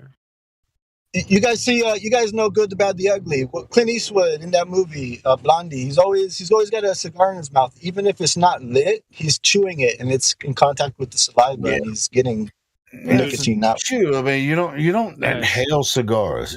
You Yeah, do it the Helio takeover because, like, yeah, do it. I'm gonna just start it up. Yeah. I do. I mean, let us know when you're done, Helio. I'll stop it. Well, anyway, he was part of. No, I'm just curious since you just started smoking. Because go ahead and start it. Fuck it. I'm sorry, Brandon. So you just started smoking cigars for the first time, or is it something? That's not entirely true. When my son was born, I was gifted a box of cigars, and I smoked them all, and never bought any more. Well, I never bought any. How did you smoke them? That was 20 years ago. Technique to smoking cigars. Yeah, I know that now. I didn't know that then. Okay. So I had a customer this last fall that he's big into the whole like whiskey drinking and pairing with cigars and all that, and he was telling me about how he makes his own ice, but not just like any ice, special ice. Okay, check this out. Yeah, Were you just gonna put tap water? Hell no. No. Premium water. No. Somehow it's he's got a method for like creating perfectly crystal clear ice. And so you know how ice, like look at an icicle, you know how like towards the bottom frosty. It's all like white, it's all frosty, it's bubbly, it's arid, right? No, he wants the dense, clear, crystal clear ice, like a diamond, just pure. Distilled water, maybe? Distilled water? Yeah. So they're doing this. Like now he's I guess an ice connoisseur, in my opinion. Like I'm a water connoisseur, so I'm all about it. Why does he want ice that's filtered so that he can? Yeah. So all right. I should contact him because he was like all trying to teach me about it. Like I've heard of it before. There's something like where he like hangs it basically. Like you have, like let it basically form into like icicles, kind of like inside the whiskey. Like I don't know. He's got like a method like that he wanted to get into, and it's all like it's a super ridiculous method to get crystal clear ice. Like it's like a lot of work to get this ice, and he does it. But he was asking me. A hanging icicle is like crystal clear. Well, gravity, guys. It's because of gravity. Yeah, I mean, you don't want to grab an icicle on the outside of your house. You're going to have freaking dirt from your shingles. What I think was going on gives it flavor. Trying to invite me inside to have some whiskey and a cigar and some crystal clear ice. He was telling me that there's a difference in the flavor too because of that ice. And but I knew that I should avoid this because if I started having whiskey, that I was going to start talking about flat Earth and density and buoyancy. And then you're going to drink a lot of really good whiskey too, and you're going to get crazy.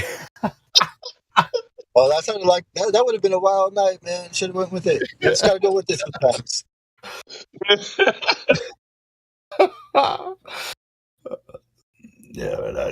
Yeah, but I like whiskey. I like it too much. That's why I don't drink it a lot. I like my Maker's Mark.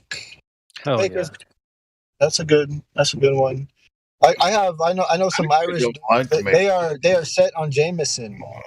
Yeah, Jameson. I love. But this isn't a whiskey. Fuck that shit. Get your proper 12, yeah. Jameson. Yeah. P-Mac's gonna be like, hell yeah. If you're not drinking proper 12, then 3 men died making this thing, yeah. Hell yeah. Yeah, Jameson. Hey, I have adopted a European way of drinking my beer though. I started drinking my beer warm. No, warm. Why is that? Well, warmer or like? Well, because I have to hide it from my wife. Oh my! It depends God, on the split. It depends on the beer. I mean, some beers are just almost undrinkable warm. So. Oh, I was gonna say, well, some beers are good when they increase in temperature, not warm, but once they're not like ice cold. Or room temperature. Some beers natural life. Yeah, I mean, any lagers are. I mean, you want them cold. Yeah, if you're drinking dirt cheap garbage, you want it cold as possible. You want them beers fucking icy cold. Yeah, but if you're gonna drink, it depends on what you're drinking, bro. You come up here where I'm at, I'm gonna show you what's up. Imperial. Oh, I'm telling you that. Cincinnati is the God, how did this turn into a beer show? Oh, we are sponsored by because I was talking about cigars. The only one that should be room temperature is Guinness. That's it. Yeah, Guinness. I can drink Guinness. Most microbrews and like good quality beer in general, it's served at a warmer temperature than shitty beer. So like like slightly above room temperature, or what they call cellar temperature. That's like typically actually what they say is the best temperature to get the most flavor out of the beer for like a good beer. Yeah, you can sip it. It's typically higher alcohol content, and you can just sip it a little bit, and it's they say just above or below, just below regular room temperature. So like cellar temperature, though, you got the idea when I said that. I tried a bunch of cigars. Do you want to know my favorite? Sure. It's called a Cuban Reject, Winston Churchill something. So it's like really cheap. We can't get Cubans. I know. In it's America, just advertising. but they make some really good cigars in Dominican Republic. Is it from the Garcia Vega? Anyone know Garcia Vega cigar? I think only that's because I to listen to you can do better than that. Yeah, is that a cheapo? Yeah. I feel like rolling blunts. Shit. Hold on. I want to hear what Hank was talking about. Which one should I buy? It's Cuban Rejects, the Winston Churchill one, because they make a bunch of different ones. But I like the Winston Churchill one because it's perfect. Where do they sell them in cigar shops, liquor stores, or whatever? Or called cigar shops? Yeah, it's like a value cigar because it's really good for the price. So about pairings, another thing that's really fucking cool, actually. Is that the brand name, Cuban Rejects? Yes. If anybody's done like cheese pairings with like different alcohols, so like you can do like a wine and cheese pairing, or even beer and cheese pairings, like it's actually immaculate. Like you wouldn't ever like. I thought it sounded cheesy. Until I actually tried it, like I tried a beer and cheese pairing where they had all these like kind of exotic types of cheeses that were pretty pungent. A lot of them were. Some of them were just like mild, whatever. But when you would take a small bite of it and chew it for a few seconds, and then take a sip of your drink of your beer that was paired for that cheese. And then you hold it in your mouth for a few seconds, and it's like you go through like a spectrum, a rainbow of effects with it. It's incredible. Like it's really neat. Like I don't want to be like through your head. Like I don't want to be like a snob about it. I would never do it all the time, but it's really cool. Be a snob, bro. It's really cool. Well, wine connoisseurs do the same thing. Wine connoisseurs do the same thing, bro. Yeah, exactly. That's what I was saying. They do. That's what these pairings are all about. It's incredible. Some of the effects that you can get, like from that stuff. You know, I think there's a lot like the senses and like having somebody who is very sensitive to those things, and then they can take something like cheese, which is fermented, right, or aged, and then kind of have the same thing with the wine and the beer and they're able, like, I mean, I'm sure they take their time doing it, but it takes less time for them to do it than if like you and I were to try to do it. They have it takes them sometimes up to 15-20 years to actually make a combination of flavors that really hit. That's what I was going to say, Helio, is that sometimes it is about the combination. Look at things like peanut butter and jelly, pizzas, like bread, sauce, and cheese. Ayahuasca, if you look at the story behind ayahuasca, the way they combine a root with another vine, just completely, like, how do they even think about that? The combination is what makes it's the alchemy. Yeah, it's not about, it's like, that wine tastes really good. Well, have you tasted this wine with this cheese? This 14-year-old wine with this 14-year-old cheese, or however. Exactly. Now that's at that point, it's not about getting drunk. It's about your palate for sure.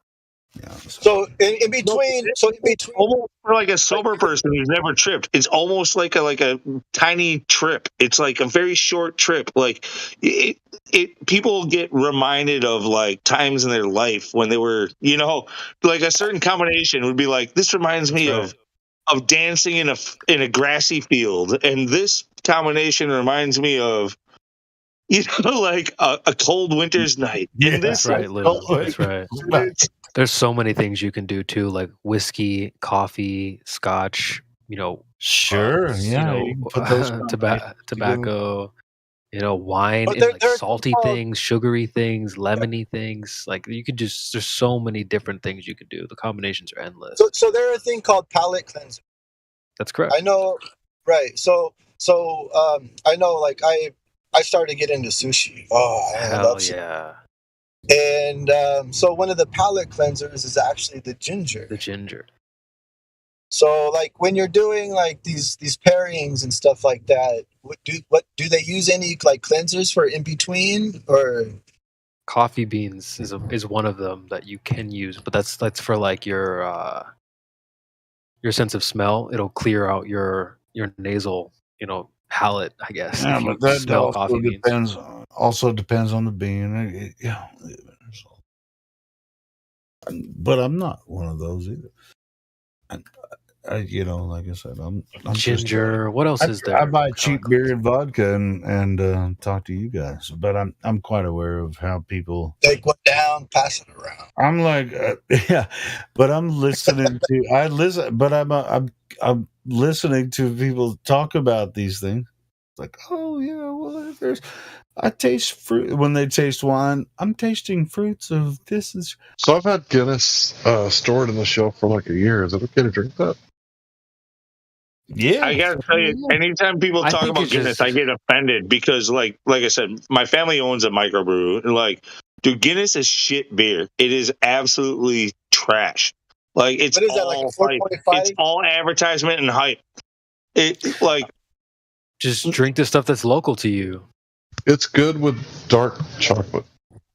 Oh well, dude, it's like. Did you know that it is a more light of a beer than a Bud Light? It's not a dark beer. They call it dark. You guys think it's dark because it's dark in color. Beers are called dark because they're either heavier or lighter in density. I think you're aware of that, Larry. That's the ABV, right? Yeah, ABV? Guinness that's the is an extremely light beer. That's why it sits. That's why you have black and tan with a Harp and a Guinness, is because they separate, because Guinness is so light. Light meaning less alcohol. No, not meaning less alcohol. Less IBU. dense. Yeah, IBU.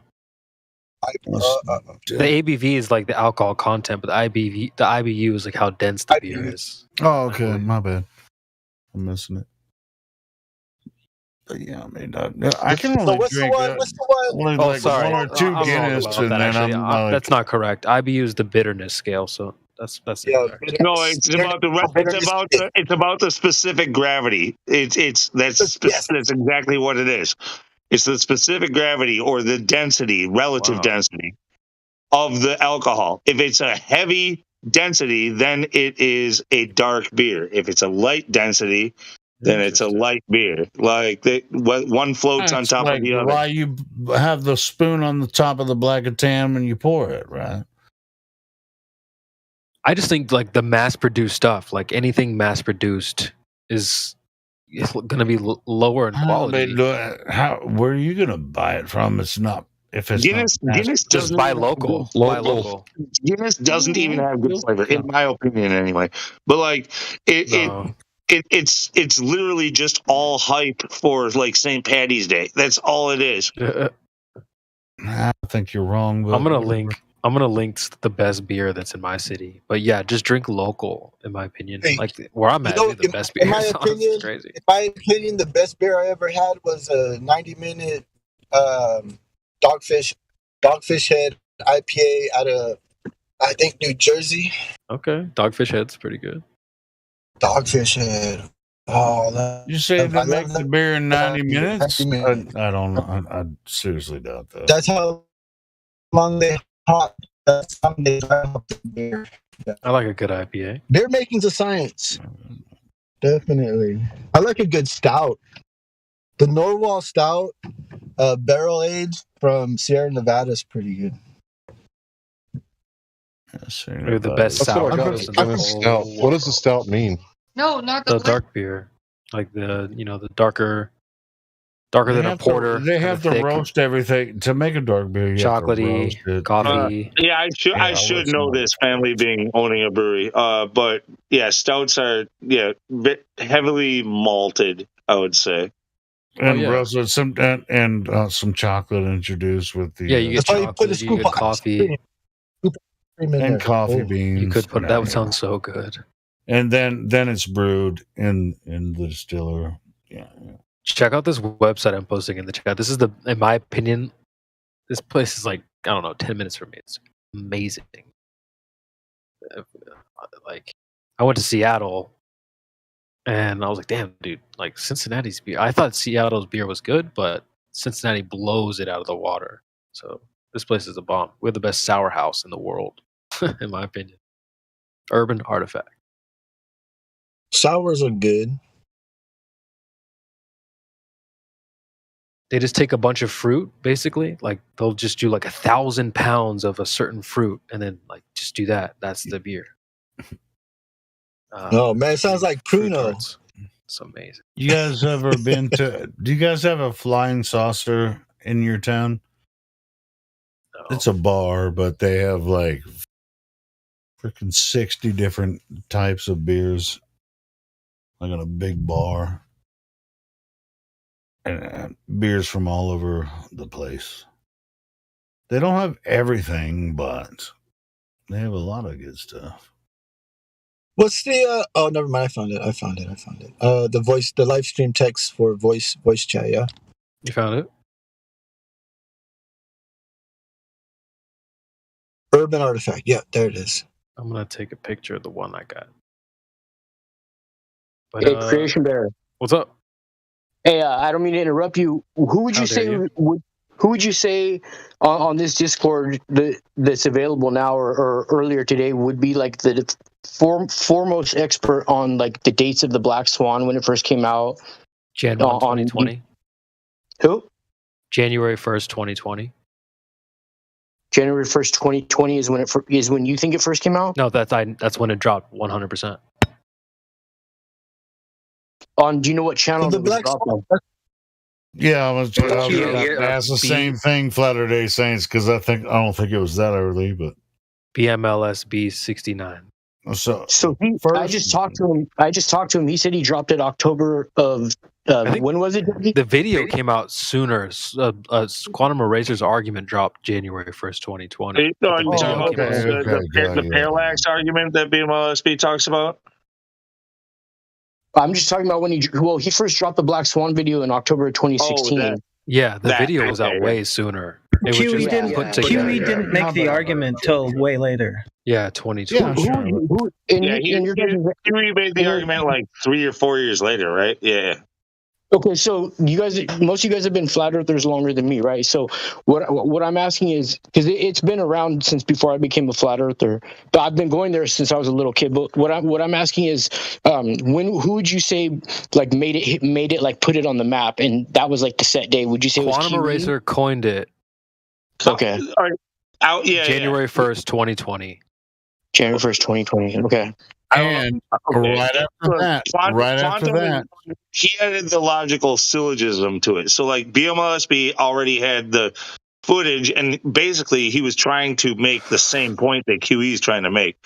But QE added that logical syllogism of the PQQP thing, right? Like, the modus solens. So, and he's the one who popularized the argument. And what happened after QE did that? BLMSB went and did it again. Multiple times.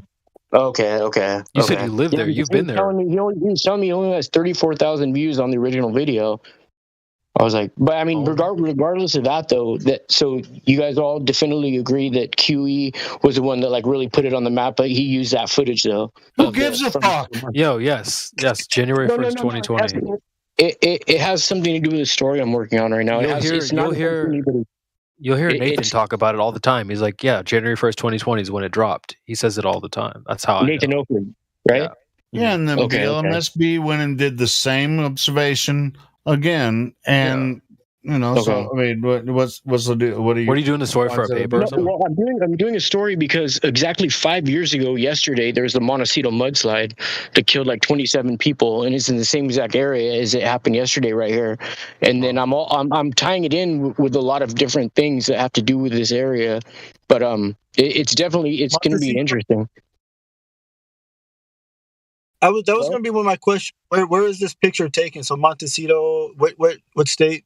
So it's off the San Ysidro exit. It's only like a mile or two from Oprah's, Ellen's, Prince Di's son, and Meghan Markle's house. You have a lot of like, you got like Ty Warner, California. Yeah, California. Thank you. Yeah, I should have went, dude. When I was there, I was in San Diego. I should have just drove up. Dude, what's weird about it is the Black Swan, those oil platforms, at night, since I was a little kid, I've had certain types of lights on them that when you're going northbound on the 101 North, you're facing the opposite direction as where Bo took the picture from. So you're seeing it at a different angle. You're seeing the 4 oil platforms to the left, which look a lot higher and bigger, and then you're seeing the 4 to the right, which look lower to the ground, and they're lit up in a certain way where as you're driving northbound, they all go to the right, and it looks like Santa Claus's sleigh.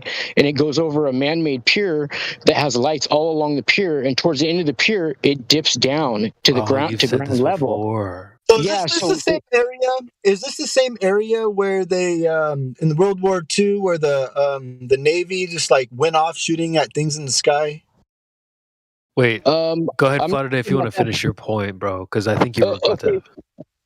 Yeah. So it appears because it stays on level water. Once the pier dips down, it appears to elevate, like into like how Santa Claus's sleigh would appear to go up. After they're running for a little while.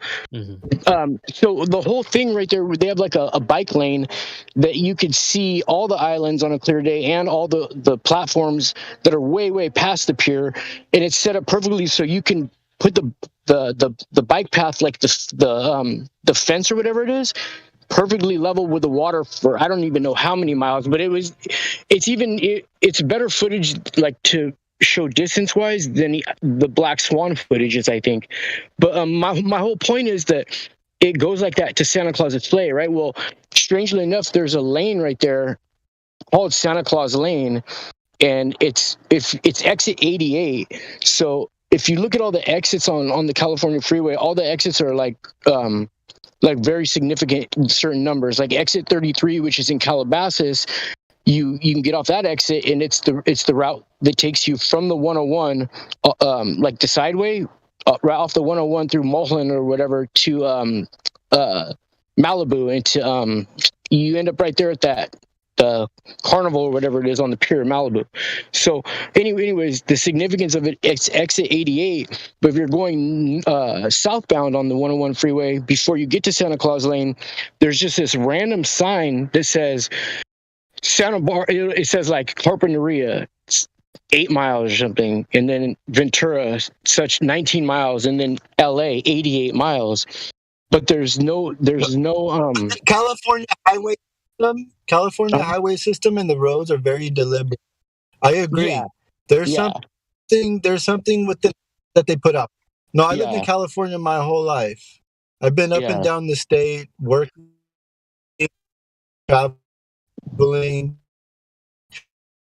No, I agree with you. There is something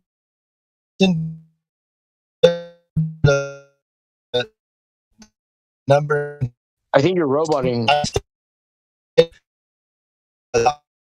Highway system within the whole country is deliberate, where you have is all the way. What was that? Like I know Highway 1 is like all the way to the west, and then like it's the odds from west to east. It's like the odd numbers grow higher. It's even numbers, I think. From north and the even grow higher. Yeah, even numbers from north. You know, you have certain, like, you know, they made a grid, but there are these like, even within like the state, you're roboting in the small area. But the numbering system is, I believe, Strange days. You should reconnect because you're roboting real bad. Yeah, we couldn't understand what you said. Are you trying to transmit from the moon?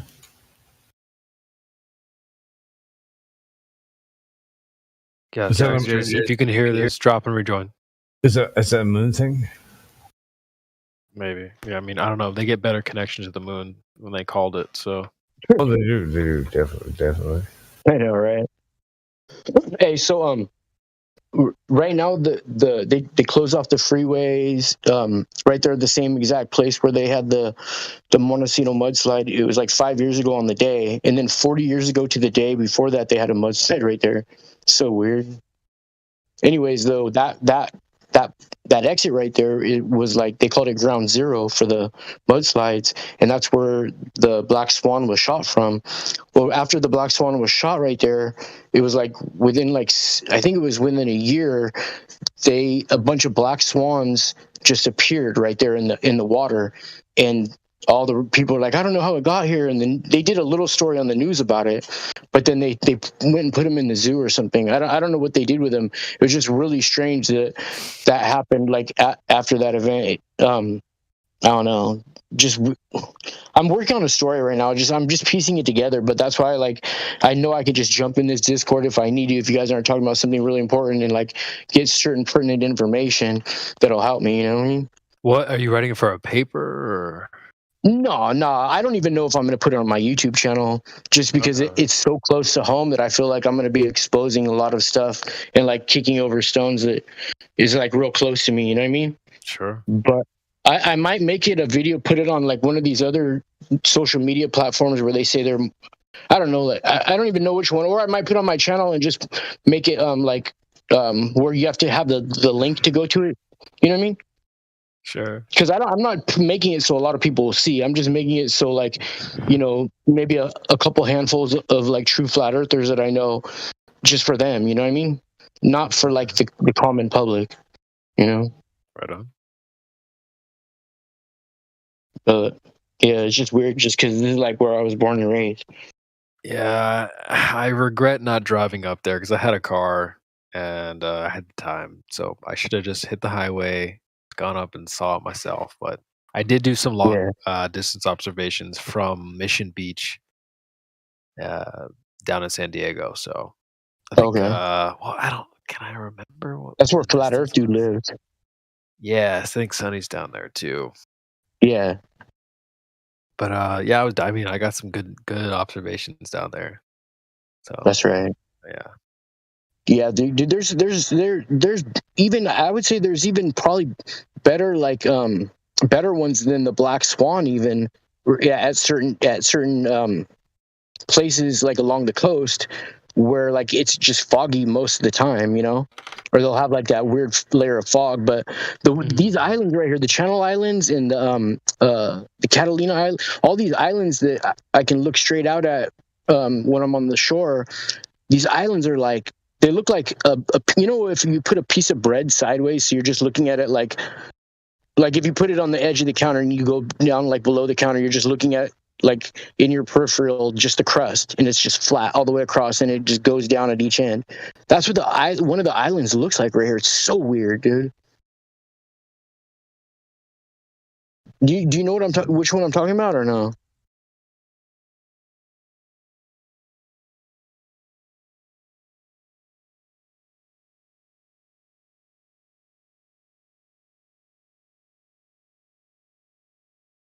Creation Bear. Yo.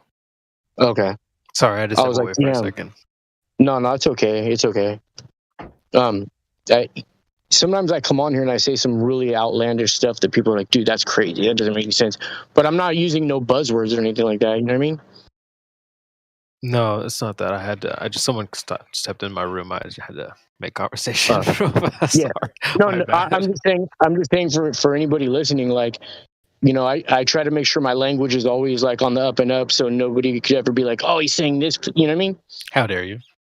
Yeah, but like a lot of newcomers, if they hear me, they won't understand what I'm saying because I talk like and in certain codes and everything. So like, you know what I mean?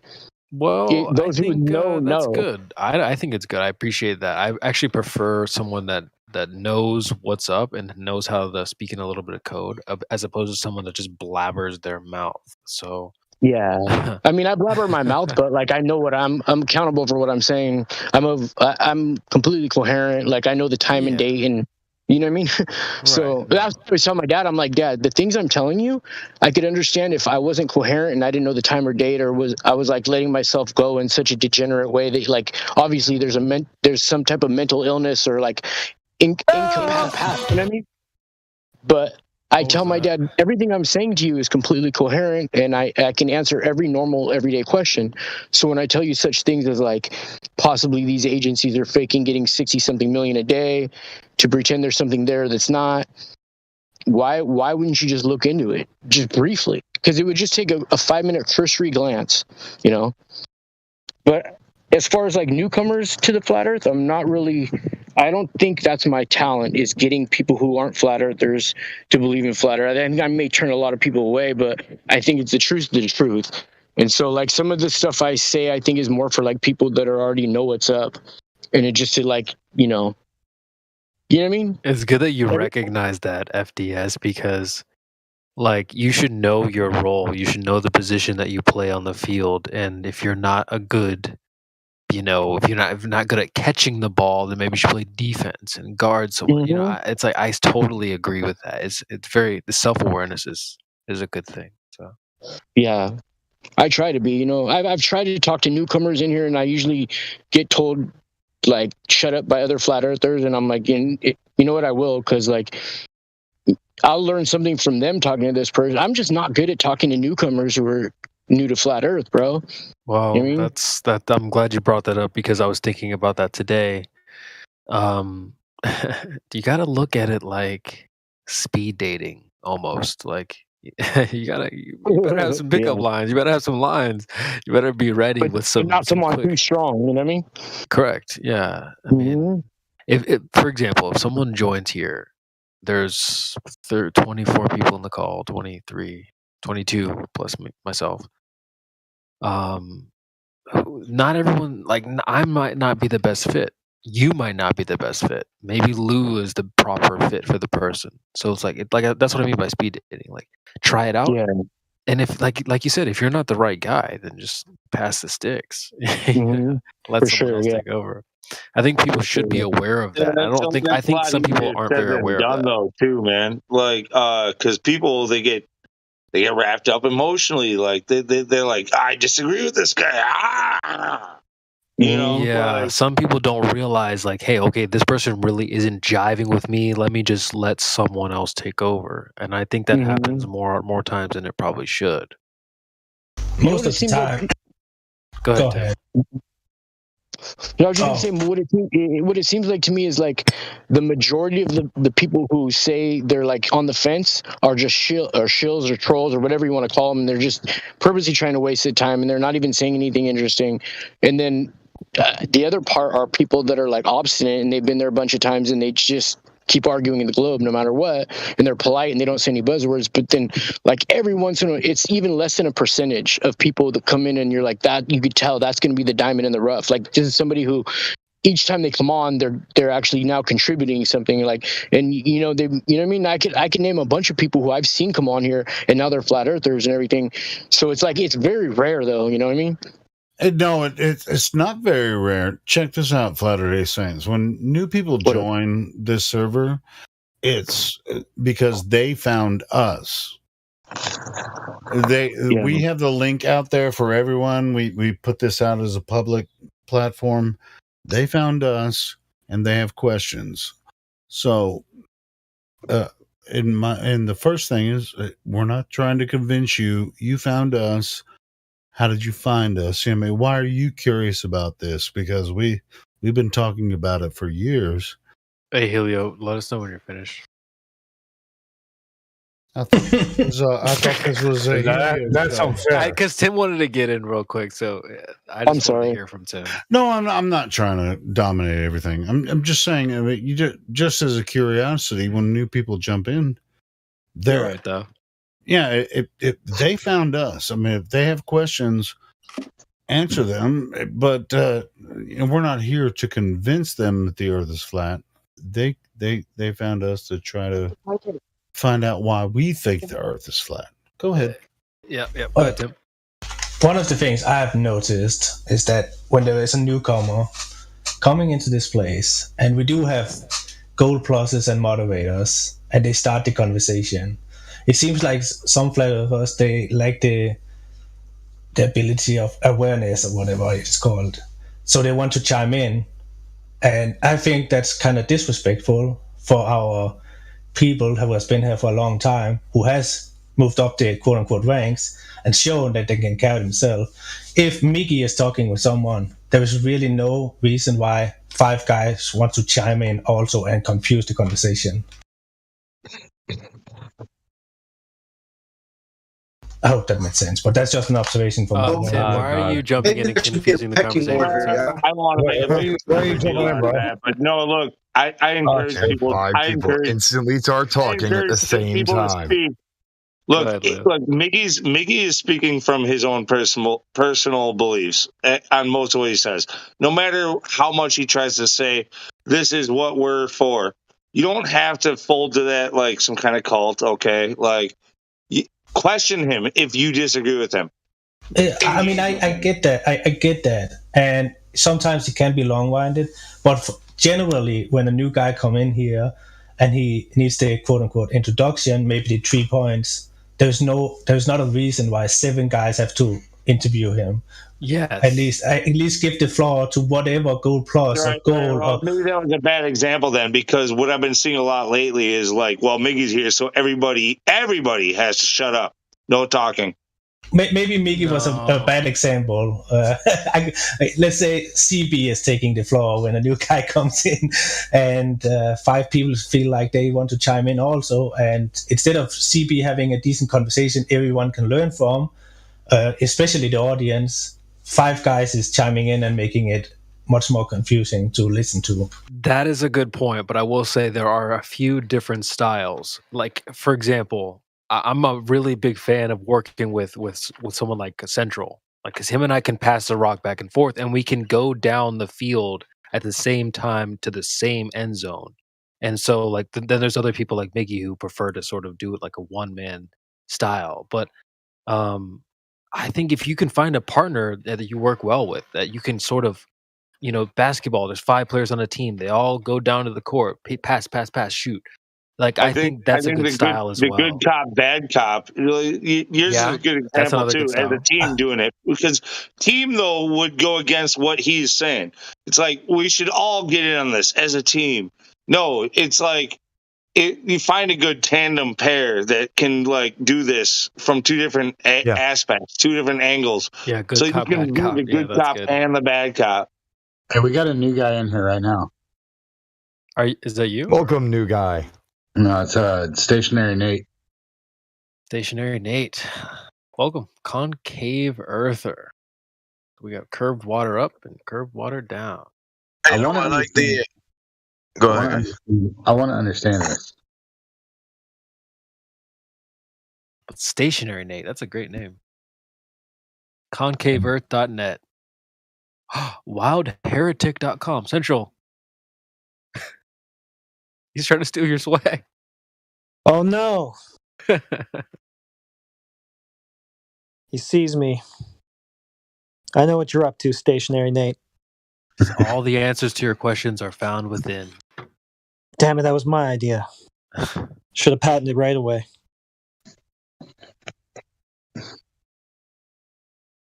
Well, you are unmuted. Oh, go ahead. What's up, gentlemen? Hey, welcome. And ladies, if there are ladies in here. Hi. We have Tim. Tim is here, and Helio. Yes. We got way more ladies than the Glovers do. I'll tell you that much, at least. I'm sure there's that. I see a lot more truther women than, I guess, women that subscribe to the Globe. Yeah, it's hard to find them, which is weird to me. But I think they have like a special intuitiveness to them. You know, I don't know if they're just, just kind of. I've talked about that actually. Yeah, I think some of when it comes to the world that you live in, like recognizing what's provable and what's not falsifiable, essentially, like it really does come down to intuition. Yeah, and women have are good better. intuition? Women have more intuition than men on average. Yeah. Well, when you're done beating around the bush, no pun intended, I'm ready to get to the money on this concave Earth. Stationary Nate, you want to tell us about that a little bit? Well, I'll start by saying you're never going to see curvature. Okay. You're never going to see it unless you have a P1000, P900, and you're by the ocean and you're filming water every day, 4, 5, 6 inches above the water.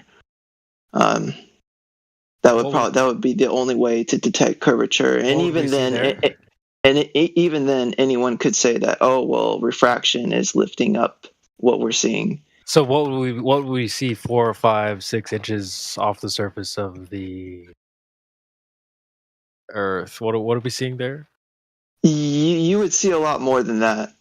It would appear that there's a lot more than that. You can see like a boat 60 miles away.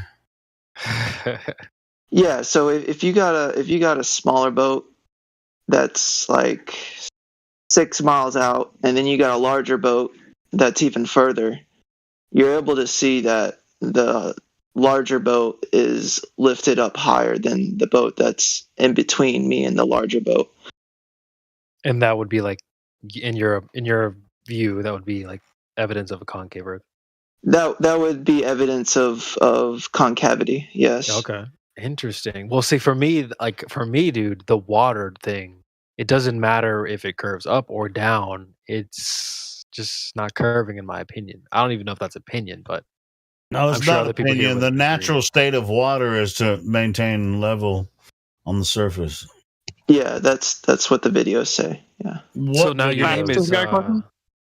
Yeah, go ahead, Orion. Would you consider a glass of water, like the surface of it, to be level? Yes or no? I would like if a glass of water.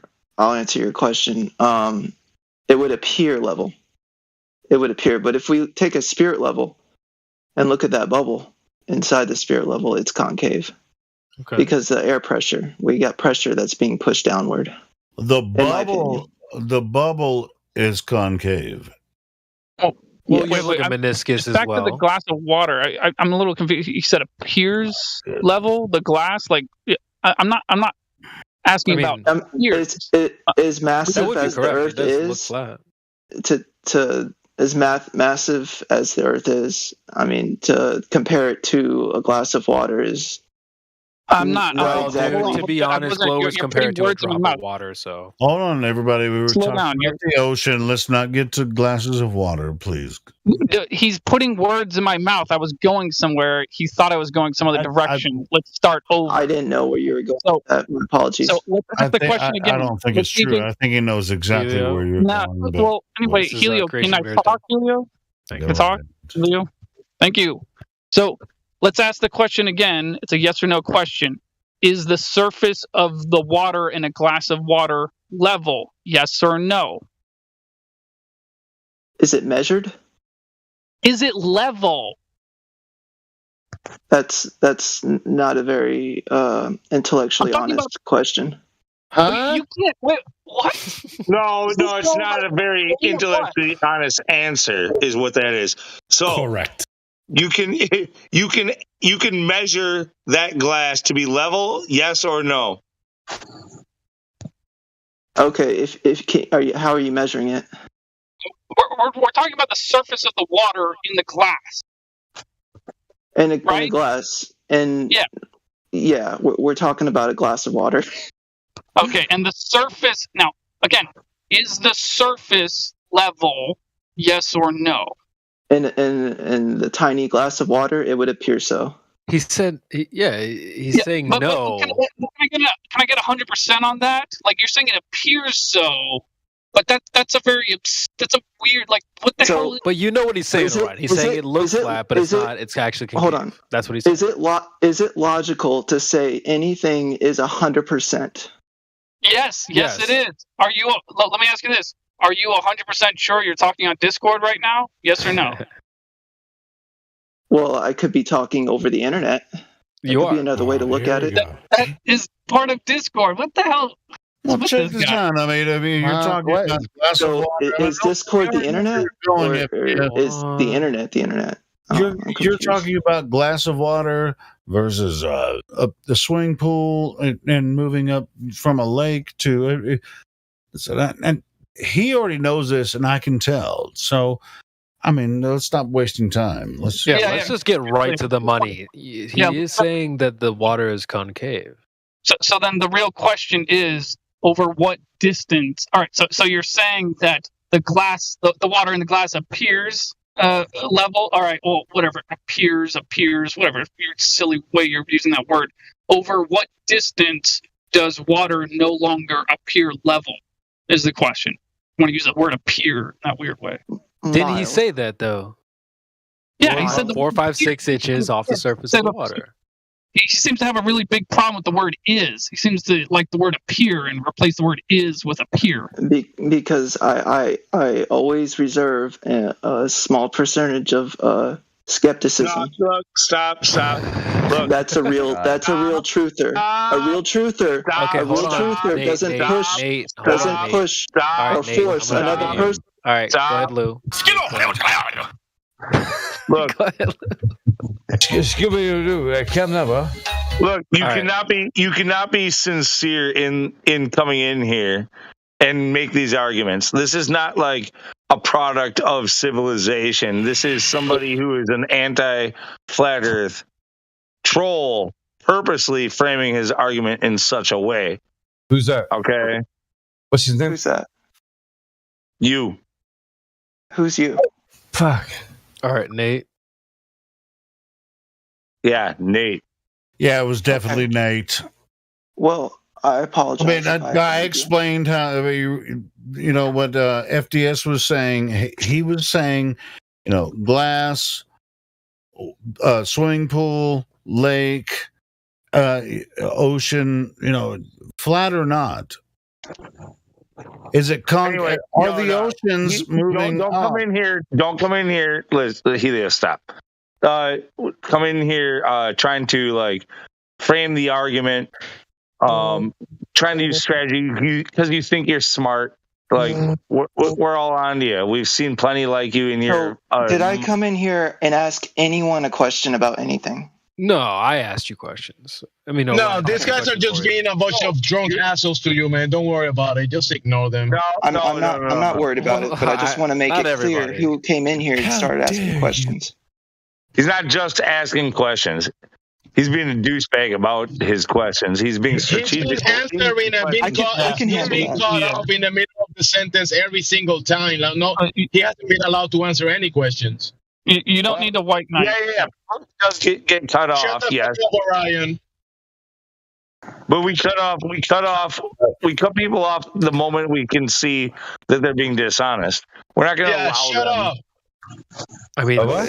I mean, at the same time, that's still your opinion, though, right? Well, I have some more questions about lies. Lies are not so it has to do with what is true and what is not. You can't just have your subjective truth and say it's how you view it. Okay, only if you have drank 1 or 2 drinks of alcohol tonight, you can speak to Nate. Nobody else can speak tonight. Go ahead. Well, that's only during Helio hour. So, Jimsy, calm down, man. Shut the fuck up, P-Mac. Thank you. Yeah, P-Mac, it's not Helio hour. Are we done with this? Can we go back to the level water? I have a No, question. Ryan, shut up. Wait, everybody just really shut up. professional there, Jim. Wait, let's just get to the stationary, Nate. So you think the Earth doesn't move, correct? It's stationary. Okay. All right. Do you want to talk about that a little bit? Yeah. The only thing that's moving, in my opinion, is the electrostatic field. That's Okay. The stars are moving, everything's moving. That's the ether. We're not moving though. The Earth is immovable. Gemsy, do you have anything on that? Yeah, the ether is moving. I mean, the sky is moving. Whatever you label it, ether is probably a label. It's causing an effect in the medium that we're in. The only problem that we might be having that is they claim that the ground is curving towards a convex or a concave direction. Before you will need a demonstration for that, and all demonstrations kind of demonstrate that it's mostly horizontal plane anywhere you go, and there is no curvature, concavity, or convexity either. So I would like to add the motion of the sky is also the reason for the way hurricanes spin above and below the equator, and is also the cause for the Coriolis effect. Can you demonstrate that, or is that an assertion? I think Lou was trying to get in. Well, what is the ether? Yeah. Before you guys continue talking about the ether, like, nobody's talking about ether. On it. But if you want to speculate on it, fine. But please define what you call the ether. No, the movement of the luminaries, whatever he said ether or whatever. But no, you said the movement of luminaries was the ether. No, you kind of drunk. I didn't say that. Yeah, I heard you. No, he brought up the ether, and I was replying to him in relation to what he mentioned, which is the movement of the luminaries. Whatever he labels. I'm not talking to you anyway. I'm talking to both of you, him also, because he's new here. Also, welcome, Matthew Learn. Oh my God, bro! Goodness, hey, what's wrong, James? So I would just like to add some people subscribe to gravity. I subscribe to ether. Do I know exactly everything there is to know about it? No, I don't. Subscribe to either of them. Matthew, somebody's shutting the fuck up. I want to know what your definition of the ether is. No. My question? Shut up. Because he's a concave earther, right? And I brought it to whatever he said, the movement of the luminaries, or he said ether, the movement of the ether. And I said, he's claiming the movement of the luminaries is ether, right? And then I brought it back down. Why is this about you? I literally told you it's not about you. Calm down, bro. He's claiming that the ground. I literally spoke about concave earthers, and Matthew is joining us. James, calm down. Well, guys, let's keep moving the point forward. So, how you doing, Matthew? What do you want to add, Gemsy? I'm doing well. Just mute PMAC. Just mute him. Yeah, and keep him muted for the rest of the week. What? Why? Because in the middle of my sentence, you want to jump in. Guys, can you take this crap to another room? Come on. Shut the fuck up, Orion. Okay, so hey, Jamesy, you can mute PMAC if you want to. Why are you asking someone else to do it? Fucking asshole. Yeah, because I'm driving, I'm trying to say something, and everybody's jumping at the same time, so I'm going to do it to you guys. You start speaking, and I will start speaking at the same time. Well, Gemsy, go ahead and make your point, brother. Talking. Go ahead. Start talking, anybody. I'm going to do it. I'm gonna interrupt you in the middle of your sentence. Gemsy, go ahead and make your point, bro. Let's not have the conversation because you guys don't want to. Gemsy, calm down, bro. So shut the fuck up, then. Sure. Is he driving drunk? Maybe. Yes. Yes. I don't think he's drunk. Anyway, I am drunk. I am drunk. Mute PMAC. Well, you should pass him. He's drunk, but drunk on power. Go ahead. Yeah, I got the power. Anyway, so at least he agrees with the Earth is stationary. That's a good start. Yes, and the sky is moving. That was my whole point. The Earth is stationary, the sky is moving, but the point that I brought up is that the ground is not curving in concavity like he's trying to claim for whatever reason. He's saying you're not seeing any curvature, but that's because you can't see it, but it's curving. Damn, Lul. Bro, I let you all night finish your sentences. You can't let me finish one.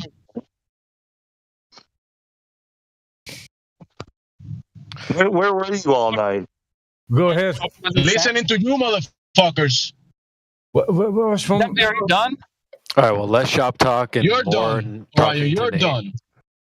Okay, so I'm gonna guess that means you're done. So I want to ask him a quick question. So if you're you're done. You're done. You're done. Jamesy, stop. He's done. Orion is done. What the hell, bro? PMAG is done. PMAG, you're done. Seriously, Killing me. okay. Jamesy can't do shit because he's What the fuck is actually? PMAG, you're done. You're done. No, it's all good. I mean, PMAG is to done. be honest, I mean, it should be a functional conversation. But to be honest, it's crazy. Yeah, but the drones don't allow any conversation. The drones, Helio, you're done. Yeah, thank you. I'm done. You're done, Helio. All right. Yeah. All right, Nate. Let's get back to Nate. What's up, guys? Oh shit. Gatekeeping is a better topic. Nate, so what got you to concave? Was there somebody that kind of pulled you aside and was like, "Hey, I think it's concave"? Were you a flat earther for a temporary period? Did you go from globe to concave? Were you always concave? I was flat Earth for about 3.5, 4 months, and then someone had said, this is what we believe. It was a group of people, and they sent me the information, the videos and information to this model, and I made a decision almost that first week. It's a lot of evidence for me. So you said you were flat Earth for like 4 or 5 months. Can you tell us a little bit about that?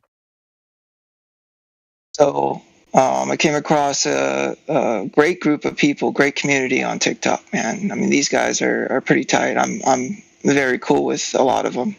We don't get into it when we go into lives and stuff, like even today. We acknowledge each other and we see that there's still differences, but all the more we agree that it's not the heliocentric model. That being said, those 4 months, I learned a lot of things, but it wasn't satisfying to me enough. What was satisfying when I had read the information on the concave Earth. So basically, after about 4 months, I kind of got bored of it, to be honest. So, I keep looking, keep searching for truth, or, whatever truth really is. It's a moving target, of course. At least for me, it is. No, facts are facts. So, hey, bud, let's see. So, wait, hold on. Wait. Glad then Aether, then Orion. I just have a quick question. So, so you said it's not satisfying enough. What does that mean? That means I'll never be 100% satisfied, but I am very secure with where I'm at today. Are you though? 99.99998% is not very secure, my friend. It's one or the other, isn't it? It's good enough for me. That's terrible. That's how we got to the globe nonsense. That's how people get to. That might be how you got to the globe nonsense, but listen, hold on. My journey is quite differently than everyone else's. And I love that you get to express that here. But what I'm saying is, the fact is, it's not a globe and it measures flat. Where'd you get your concave stuff? That's what I want to know. I can give you all this information if you'd like. I was kind of curious about that as well. But, okay, cool. Yeah, let's just see it. Let's cut to the chase here. Ether, go ahead. Oh, I was just going to ask how Gandalf the Green's doing. Next question. Okay, Orion.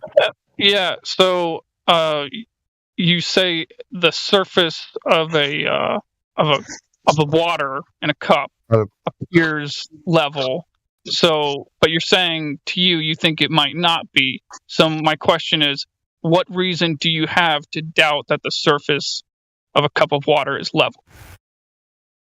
Critical thinking.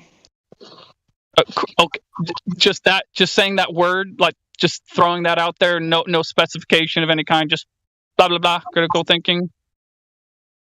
For me to assume that without taking measurements or some sort of analysis of it, I have to say that. What? What? I don't. What? Doesn't even make sense. Okay, what in your critical thinking? What specifically? Not just blanket critical thought. I must say it. Yeah, I must say that seems like very cult-like behavior right there, not critical thinking.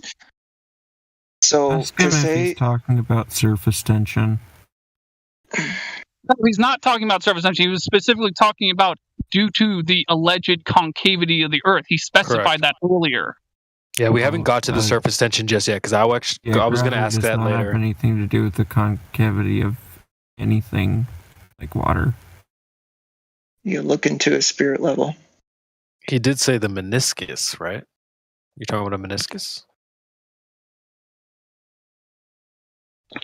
Are you 100% certain that you're talking on Discord right now? Yes or no?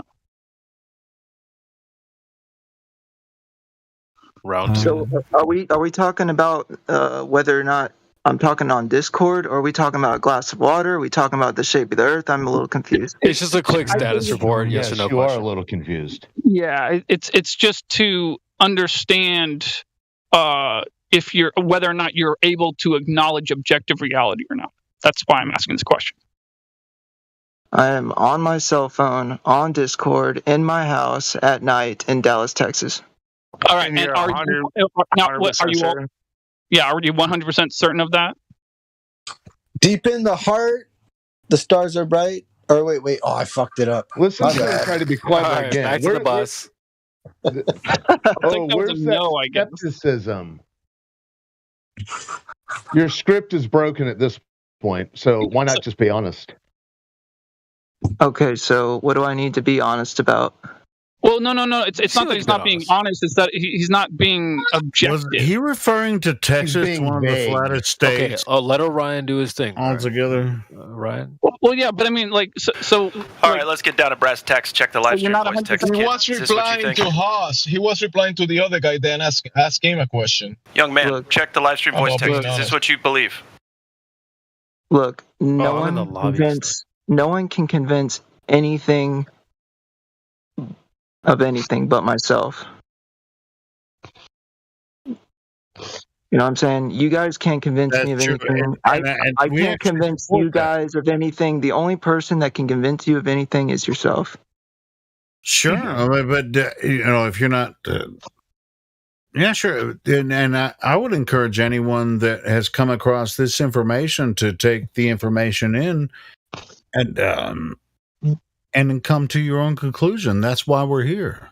Yeah, so what are you here to do? Try and share your delusion with us, or talk about reality? I was invited here. Okay, so now that you're here, are you here to spread your delusion to us, or talk about reality? I came in here to listen, hot right now. And then I was asked questions. Hey, you've been cool. Do you know there was a problem? You guys know each other? Yeah, we're like in a local Earth group. Right on. Are you Nate? Or there was a problem? Are you new here, or you've been here since October? I've been in this room once before. So what's your stance? There was a problem. No, I mean, to me, it's concave. Like, I never really understood like how it could. I mean, I know that it's the Earth measures flat, so like how. To me, concave just felt like a weird misdirection thing. I was just okay. something to like make us look stupid. In my opinion, that's kind of what I. Well, the concave actually claims that it's the opposite curvature of the globe. You're inside of the Earth, and it's curving the opposite. So you're inside of the basketball. Yeah. Right. And the continents are basically if you are I don't know in the north west United States. I don't know, Australia is 90 degrees above your head or something. As far as I have understood from a guy who made a presentation about concave Earth, it's like you have a sphere. We everything is within that sphere, and the Earth is kind of like in the quote-unquote bottom of the sphere. That's where you have the landmass and the water. If you look up, you will have a celestial sphere, which is a sphere inside the sphere, and a lot of bendy light, so you can see it from all the places. So the stars on top of that sphere will shoot up. The light will shoot up and bend all the way down, so you can see it. Yeah, you almost got it, Tim. But Tim, you almost got it. But in the most recent group of concavers, what they actually claim is that the continents are curving in a concavity. The oceans and the continents. So the continents are attached to the curvature in the inside of the ball. That's the old school one from 1920. You guys are talking about the same thing. Yeah, Jamesy was here last time Stationary Nate was in, and I do remember that's how Nate explained it, that in Australia you'd be up on an angle. That was his version of it. I'm not sure. I guess there is two versions of it then, because this concave Earth explained it like all the land masses would be in the bottom of the circle of the sphere on the inside. But there is also that other one you guys are explaining that is like from the 1920s or something like that. But I guess there is just two versions of it. Can you explain it, Nate, for those who weren't here last time you were in? So it's like someone said, it's the if you take the globe and you invert it, like the concave, then it's just like that. It's just like a regular map of the globe, except it's concave. It's the only way for celestial navigation to be possible, because it's possible on a globe, and they make it possible, So how else would it be possible other than a globe, but in concave? But do you have a problem there? Anybody want to touch into that, the navigation and the angles? What's the center? So what's the center? Hold on, buddy. Listen, is the best you got celestial navigation for concave? He has a problem there. He has a problem because that's what I'm saying. Triangle on a curvature anything. What's the center? What's the center of the concave? So that would be the lowest elevation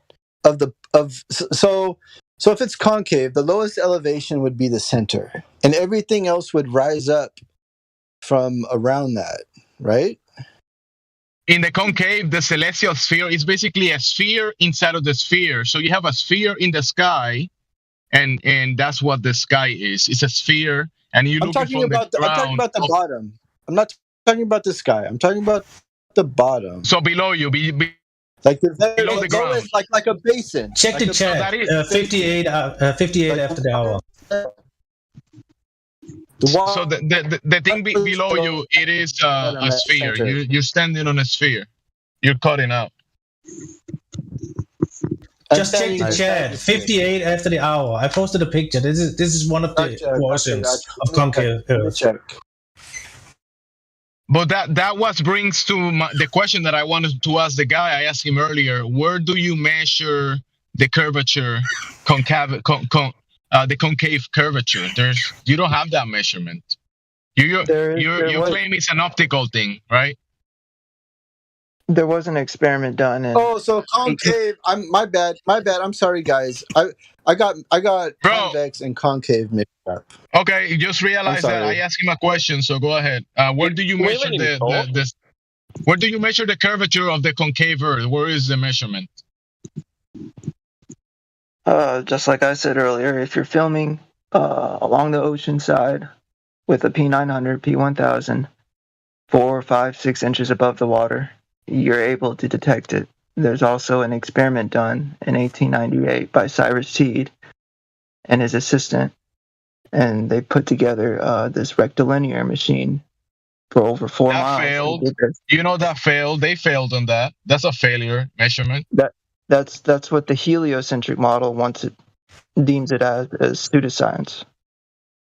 So the rectilineator, you're saying that they measure an up 8 inches per mile upwards curvature? Approximately, yes. Where is that? This was in the shoreline in Florida. Can you post it? Can you post the link reference for that test? It's on Is the concave measurement the same as the global measurement which yes. is insane? I mean, it's exactly the same. The globe measurement that the concave Earth is inside is the same as.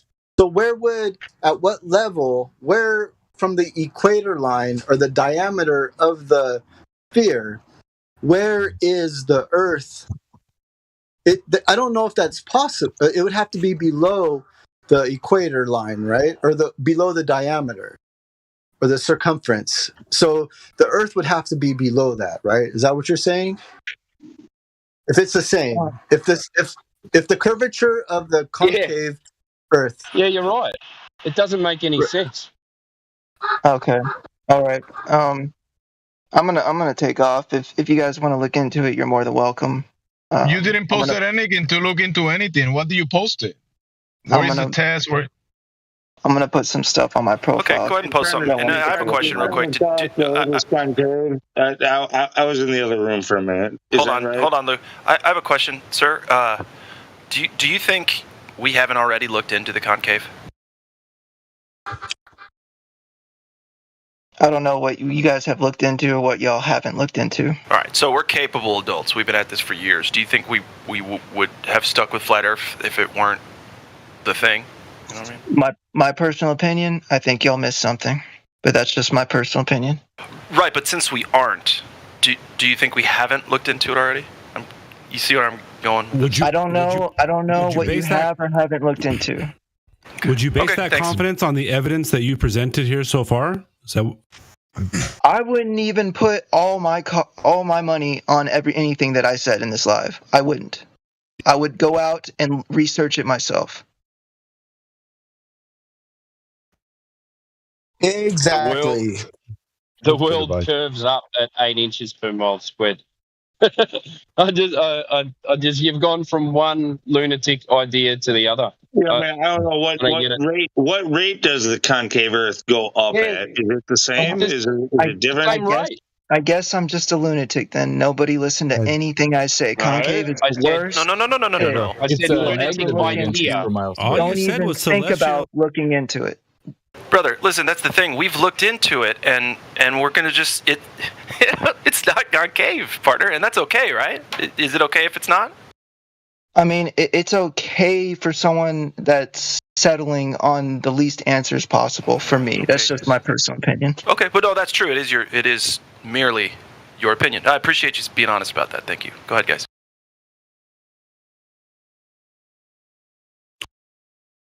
Just every civilization in the history of mankind before 80 years ago. I can't go back in time, so I can't claim whether that's true or not. Well, you can't claim right here and now is true or not. So you didn't claim whether you were talking on Discord or not either. No, and I don't think any of us your can. Opinion. Have you ever drank a glass of water? All right.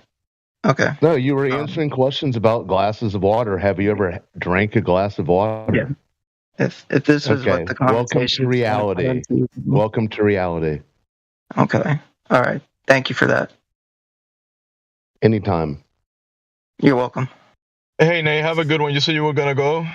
Have a good one, Nate. What really is water? Let's talk about that. No, it was the thing that he was telling us looks flat at the surface, but is actually concave. Because of the way light bends. Huh? So it's doing the opposite? doesn't that seem like just two assumptions stacked on each other? So how does a mirage? How does a mirage work? What's that? How does a mirage work? Okay, but that's not the answer to the question. Isn't that just two assumptions stacked on each other? You're assuming it's concave, then just assuming that light is bending in a way that it doesn't really look like that, or what's going on? So you don't understand how light bends. Well, does it bend off of a concave Earth? Does it distort the image of a concave Earth? Is that what happens? Because if it does, then you're right. No, I don't understand how it works, so help me out.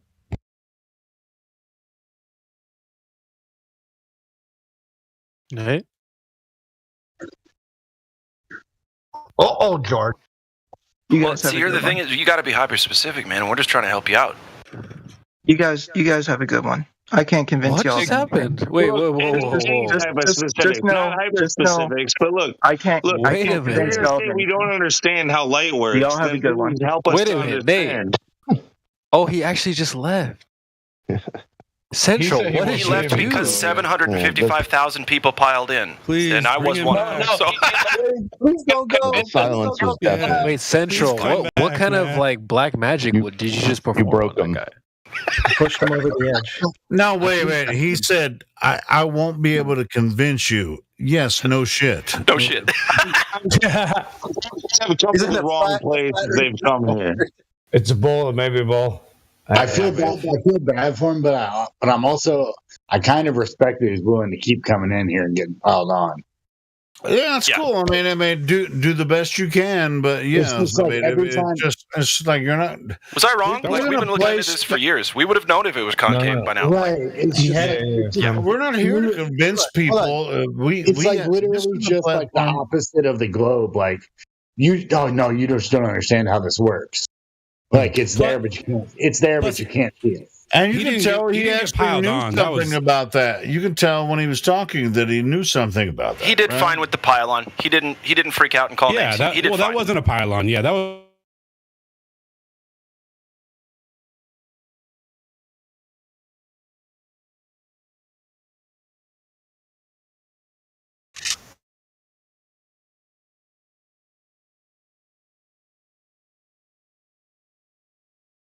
Still a cursory glance at the entire story, in my opinion. Might have someone else new, some guy. What did you think of that last conversation with the concave? Ricky Martin. I mean, Jan Martin. Yeah, well done, Jimsy. Shut up, P-Mac.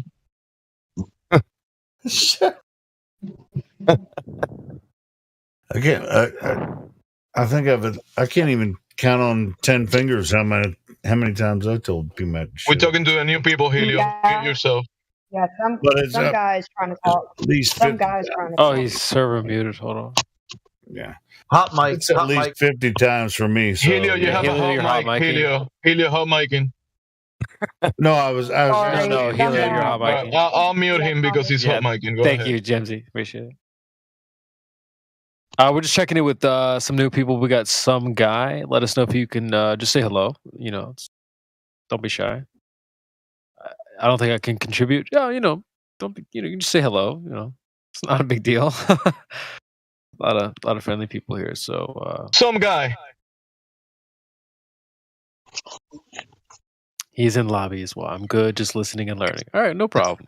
Don't be shy if you're ever feeling up for it. Some people need, sometimes I don't feel like VC, and sometimes I do. So nothing more than feeling. How about Dev?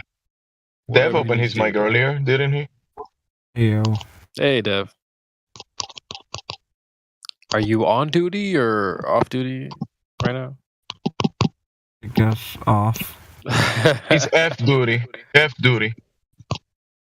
Oh, yeah. What game are you playing, Duty? Nothing right now. I think that was somebody else, Jimsy. Guys, you got to marry a badass. Make sure your wife's a total badass. Sometimes you feel like a nut. Sometimes you don't. Duty, let's get you. It's really almost. I mean, Don't Helio, mute me. what I mean, happened? Helio, you're hot mic and Helio. Helio's still hot micing somehow. Helio, I do you don't feel like hot a mic when I'm interrupted. There's a Helio, rumpus in you're the hot room. micing. Helio, you're hot micing. I think there's a rumpus here. No. Maybe I'm rumpusing. Did somebody but I'm get just rumpus here? You motherfuckers. Hey, when you're Rumpus making has a a joke, way deeper voice. Fucking Do you- assholes. do you have to stretch? But anyway, but you don't have So, to mute me. Helio's still hot I want to hear. Oh, you're Helio, please bullshit. mute yourself. Do we have a new I'll guy? just mute him. I'll just mute Yeah, him. mute him up. Hey, do we have a new guy? And I'll be able to mute. He's gonna unmute himself. Or Not a problem. Hey, check. Dude. You're like not good at catching hints, so sorry. But F my duty or whatever your name is. What's your stance, bro? I think that the Earth is probably round, but I can't say definitively. Okay. Well, the last dude thought it was moving, so do you think it's moving? I mean, it could. I don't know. But what do you really think if you had to, just think about it for a little while? Do you think it's moving? I just think it could be moving. Okay. All right. And so what would be the evidence that would lead you to think that it may be moving? I don't know. The stars. Maybe the stars are moving and the planet's not. Okay. Anything else? No. Okay. All right. So what else? What other kind of things, pull you to be on the G team? What's the G team again? The Globe team. I'm not really on the Globe team. I just think it's probably true. Okay. For what reasons? It's like being at a constant distance from the radius is pretty easy with gravity and all. Okay, you want to talk about radius? I think he's on the sleep team. You know what the radius is? What about your immediate experience? Why don't you think about it on your immediate experience? I don't really have any tools I think I could use to measure anything currently, so... Yeah, you haven't measured the curvature of the Earth, right? You haven't done that. No. Yeah, and you observe a horizon when you go to the beach or when you go really high up in elevation. You look to the distance. You do observe a horizon line. Yeah, I guess. Yeah, and while you're doing that ground under you, it's not moving. And if it started moving, you'll feel it moving, right? If it was moving. I'd agree with that. Do you feel the ground under you moving right now? No. What if it started moving? Will you feel it? Possibly not. Have you Again, I'm ever just not heard sure. landslides or earthquakes?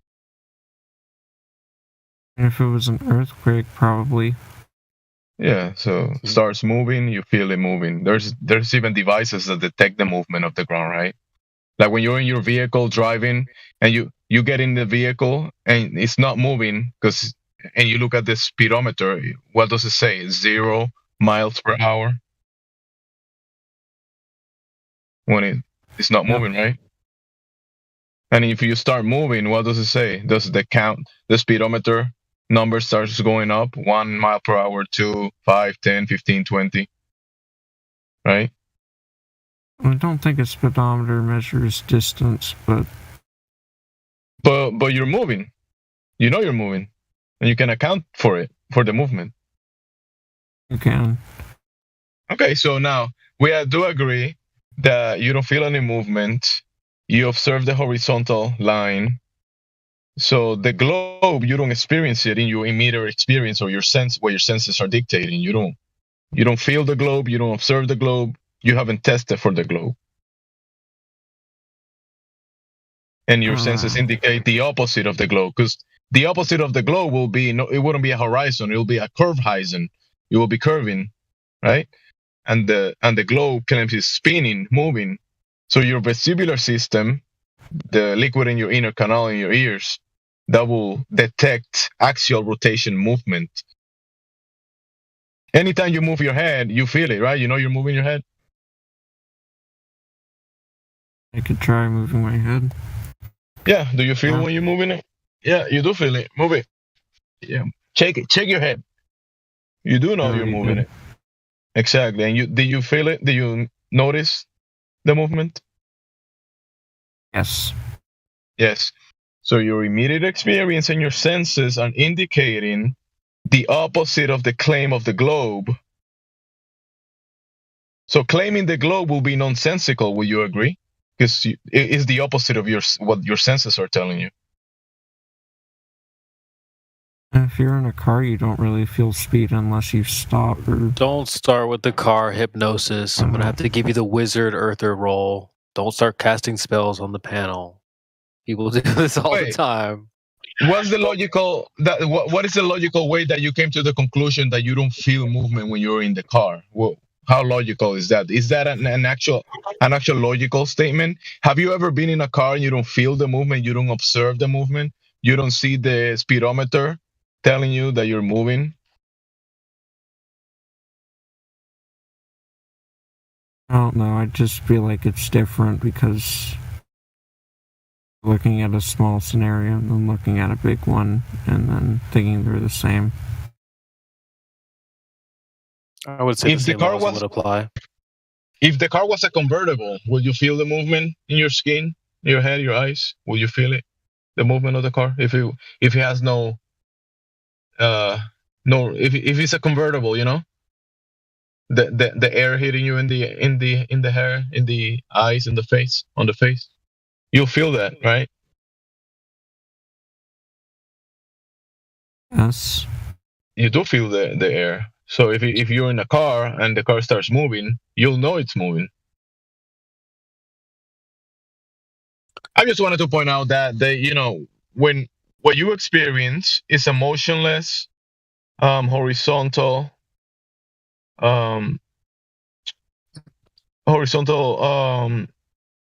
realm, basically, and it's motionless. This is things that you experience, and everything is dependent upon. Can I talk the about level my own of the personal experience real quick? Go ahead. So I bring up flat Earth with my wife and the movement and things like that. And the first thing she likes to talk about is you're sitting in a train or a car, you throw a ball up and it lands back in your lap, yada, yada, yada. And it's like, well, you know what? You're in a solid container when you're in a car. So would that have to be proof for a solid container for anything to go up and to come back down in your lap, like in the same place? Like, or to be anything relative with speed and like airplanes and cars traveling, things like that. I have a question for him. What reason do I have to doubt that the Earth is stationary? I don't think you have any reason. Like that's what we experienced, right? Yeah. I mean, I don't know of any, but I was asking the Glober. Oh, sorry, my bad. You weren't asking me. I was the last one to talk, so I thought you were asking me. Again, I don't. But yeah, really that's make claims. I just think that web model is a lot more backing, and I feel like it would take a lot to try to disprove it currently. It's not going to take that much. Well, it's not really anything to disprove. I mean, we observe, we feel the Earth is stationary. We don't have any direct measurements of axial rotation. Thus, the Earth is stationary. And I'm just simply asking you, what reason do I have, if any, to doubt that the Earth is stationary? Don't. You have to actually go up into space or something, which we can't really do. Yeah, so in other words, no reason.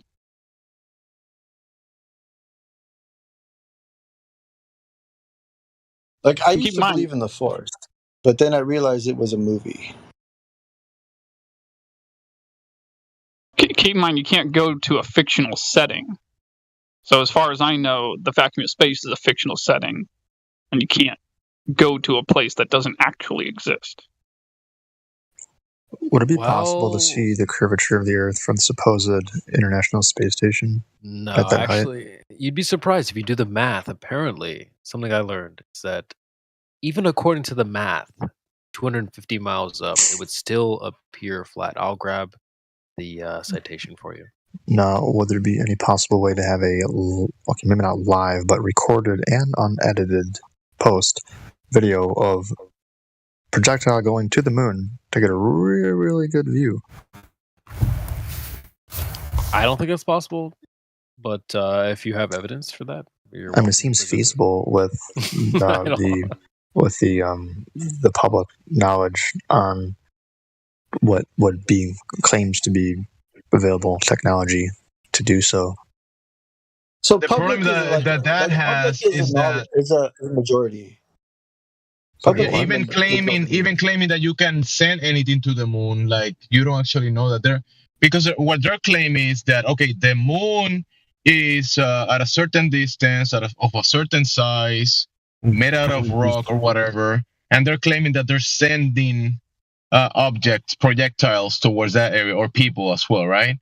But that's where then the fantasy kicks in. That's when the novel, the stories, everything gets together and give you a narrative that they're claiming that they're sending towards this moon thing, right? But the actual phenomena that we observe as the moon is not the fantasy picture imagery that we get from whatever they claim, the moon missions or whatever the Hollywood version of what they claim the moon is. Right. So I've also heard things about the moon where because so it's like tidally locked or whatever. We always seen the same face. That I mean, I know grown adults who believe in this idea that there is an alien base on the dark side of the moon. Oh my god. Yeah, bro.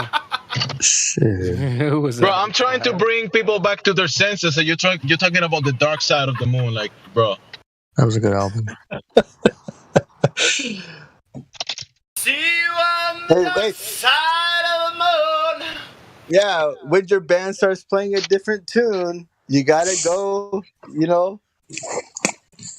My band started playing a different tune, so I had to. Hey, forget we're talking about the server topic. Forget we're talking about the server topic and that kind of stuff. Well, Jamsy, let me just say this real quick. As soon as you said "go to the moon," you lost me because no one here thinks outer space is nonfiction. It's fiction, so it's not a real thing. Well, that's go ahead. Someone is saying fellas. Go ahead, sir. Go ahead, bro. Hey, if I may be transparent to my depth from the heart, I'm convinced that. Am I lagging? Someone else is lagging. Okay, I'm convinced. Someone else is lagging. I'm fairly convinced the Earth is flat, but the moon just looks so damn spherical. I can't. My eyes, do they deceive me? What about a new moon? Why would it? No matter what phase it's in, while it's illuminated at some degree, like not the complete. What about a new moon, though? What do you mean? What about it? You mean what about it disappearing for 3 days? Yeah. Bye bye. No, when it is. What when happened it is to it visible, being though. a sphere? Where does it go? Oh, when I'm seeing when it does look white, like off the horizon. Why would that matter anyway? Rainbow looks like a damn. I'm describing what I'd see at face value with my own eyes. Yeah. The observable phenomena that we call the moon and that luminary, it looks like a circle, and some people give it the spherical. The phases make it sometimes appear. Check this out. But what you see is a circle. Yes. The new moon. I mean, actually, you don't always see a circle because you do during the moon phase, you don't see the moon, or during the half moon. Yeah, check about when you see the moon. There's a time lapse that Tim just posted of the moon, and it's not. It looks. I mean, at least convex. Well, I mean, it's hard to say. It could be what concave, but now what they claim about Earth and where you see the moon. Now, in that image, you can see Tycho crater. You can actually see that with your naked eye on a full moon night. Hey, you're saying that it's convex, but it could be that we could be looking at something that is concave. If you give it, shut up, Helio. I'm not talking to you. Well, I've seen those illusions where it's like a 3D object rotates and it appears to be convex, but it's actually concave. Have you seen that? Like those, like a rotating mask where it's an illusion. Do you think it's exactly physical? So yeah, making a claim that it's convex is just a claim, right? We don't actually know that. No, it appears to me. I'm not saying it is. I'm just saying it appears to. I perceive it visually. It seems physical. So. It seems. Even if we assume that it's getting its light from the sun, it doesn't reflect light like a sphere. So, good point, Levelist. That was going to be my next question. What do you think the phases are due? Because some people say the phases are due to the Earth. Then some people say it's due to the sun. So, what is your stance on the phases? What is the cause? Phases? No, I don't really have any stance on it specifically. I haven't really looked into it that far to make a personal observation. Fair enough. Other than what I see the phases to be, how they originate, I don't have anything yet. Do you think the moon is self-illuminating, or is it illuminated by the sun? Well, if you can guess what I've heard my entire life up until now, not self-illuminating.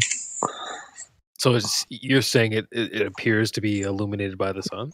It appears to be. It seems so. As evenish. If it doesn't seem that way to me, if I'm being honest. When I look at it, it doesn't seem that way. So I mean, we don't really know. So you know, like the quote unquote. But we don't really know. We can't be making the claim either way. We can't be making the claim. It is by the sun. It is not by the sun. We don't actually know. Yeah, that's why I threw the seams in there. Because I don't like making claims myself, but yeah. I mean, can you demonstrate it?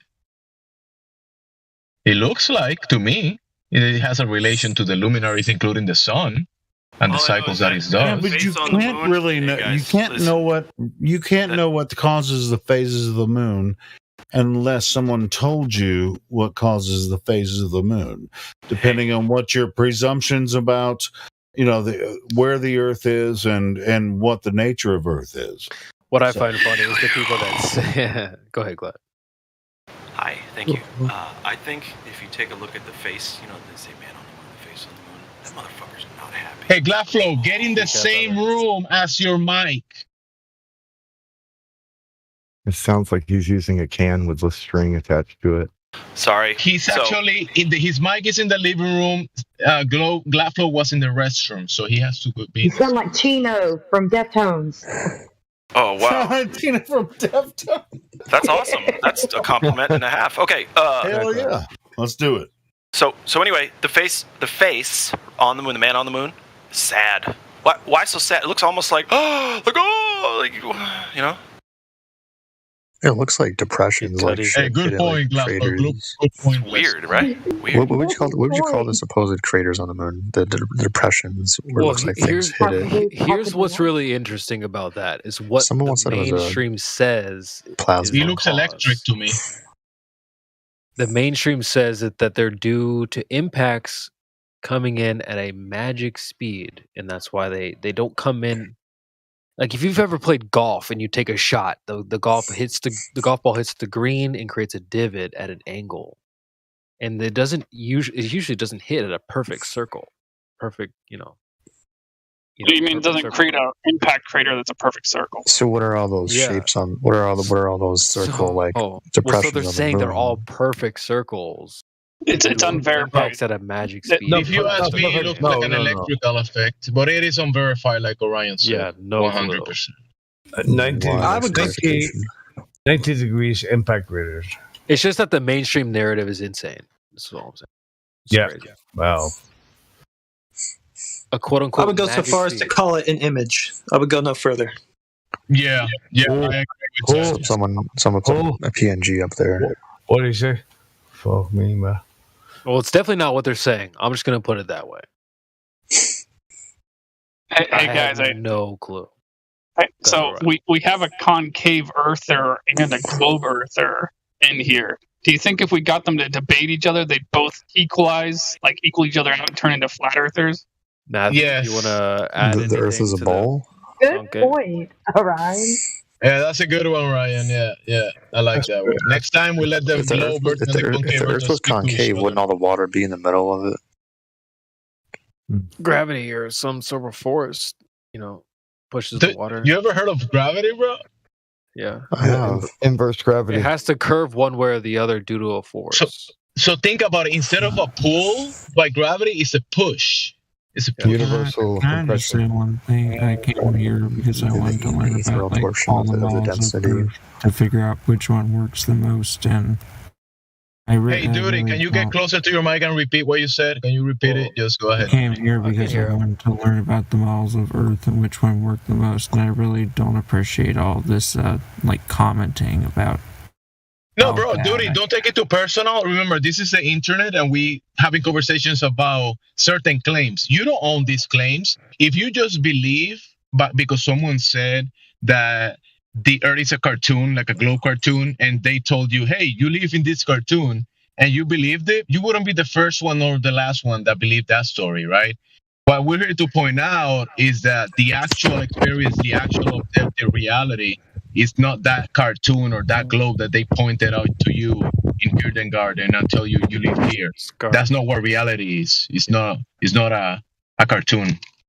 Okay, that we're here to point that out, and we can demonstrate that with our own experience, with our senses, and we can extend our experience and our senses with devices like lasers, communication systems. Everything you accomplish, everything you do in your day-to-day, everything is dependent on a motionless, level, stationary, contained ecosystem. Okay, everything is dependent on even for you to take your first you breathe in air, your first breath in is dependent that you live in under a construct that is even contained. For you, Yamsey is a beach. Okay, wait. So, Duty. No, he's right though. He's right. Listen up to what Jamsey said. Hey, Duty, my bad, Duty. I know I'm talking. I just want to bring this point towards you, right? That the objective reality and our own, what we experience and we can demonstrate and verify, it brings you to the falsification of the claim that you live on a spinning, curving globe. Which is why I'm here, so I can learn more about it. But comments like, "Oh well, if the globe earther and the concave earther came together and fought, yada yada yada." You would actually learn a lot. You'd be surprised. But that's not an attack against you, bro. It's just about the claim of the globe and the concave. It's just a fun comment. No, don't take it personal. It's not against you. I agree with Jamsey on that. You'd actually learn a lot to hear the two sides come together. Matthew. I mean, Matthew's here with us, and I'm sure there's some other globe earthers listening. So if you want to comment, you're welcome to comment. Yeah, this is Matthew. I think the Earth is a globe. So, what is your stance? I mean, do you have anything to say about our friend about the concave? Yeah, I don't know if there's any good enough evidence that the Earth is concave for me. I mean, because that's kind of like even farther away from the globe than the flat Earth. So, I think you would need to demonstrate it better in order for me to believe it. The meniscus was kind of a starting point for him, and some people say, well, like the globe Earth, you have the droplet, and there's your curvature convex. So he's saying the meniscus is his starting evidence for the concave. So do you want to say anything about that? Yeah, so that makes sense. But and also, if you take a bowl full of water and spin it, then it kind of like slowly goes towards the outside. And that would be that's another example where the surface of water is concave. If you have, but that would assume the Earth is spinning somehow. So I'm you do think it's spinning, though, don't you? I do, yeah. Yeah, okay. But I thought he actually said it was stationary, so that yeah, was that's why I brought that up. Yeah. He said the sky was moving. Yeah, and the Earth stationary Nate was our friend. Yeah, so that was a good point, Matthew. Yeah, he did say it was stationary. Yeah, so I'm not very familiar with specific claims of the concave Earth. So yeah. Neither am I. Okay. I know some. I think I know a little bit too much about it. Duty, Yeah, do you have same any here. questions for Matthew? Or Not right now. okay. Dude, but would you agree with maybe the comment that your immediate experience dictates the opposite of what the globe claims? When you experience the motionless ground, the horizontal line, and the movement of the luminaries, everything indicates an opposite of what the globe claims. Like the antithesis. Yeah. Are you any closer? Yeah. Into the mic. Are you in a house? Are you in a house full of sleeping people, Duty? It's fine. It's fine. Yeah, it's all good. Anyone else new is welcome to join. I mean, Dripsonator, we've been curious to speak to you as well. You're welcome to speak. I think you're unmuted, so feel free to say hello. Otherwise, we have some guy, Seer, and our friend Off Duty. F Duty. So I'm gonna tag Duty and Duty. There's some extra. It's called additional information channels in the server, and you can look through those and find many examples that has a lot of different topics that you might be interested to look through. It will give you some demonstrations of different topics. So go ahead. Is Matthew? Matthew, you still here? Yes, I'm here. Are you any closer to determining whether it's a bowl or a flat? I'm at the same spot I was before, so Sure, nothing's changed. Not really, no. Fair enough. How about you? Me?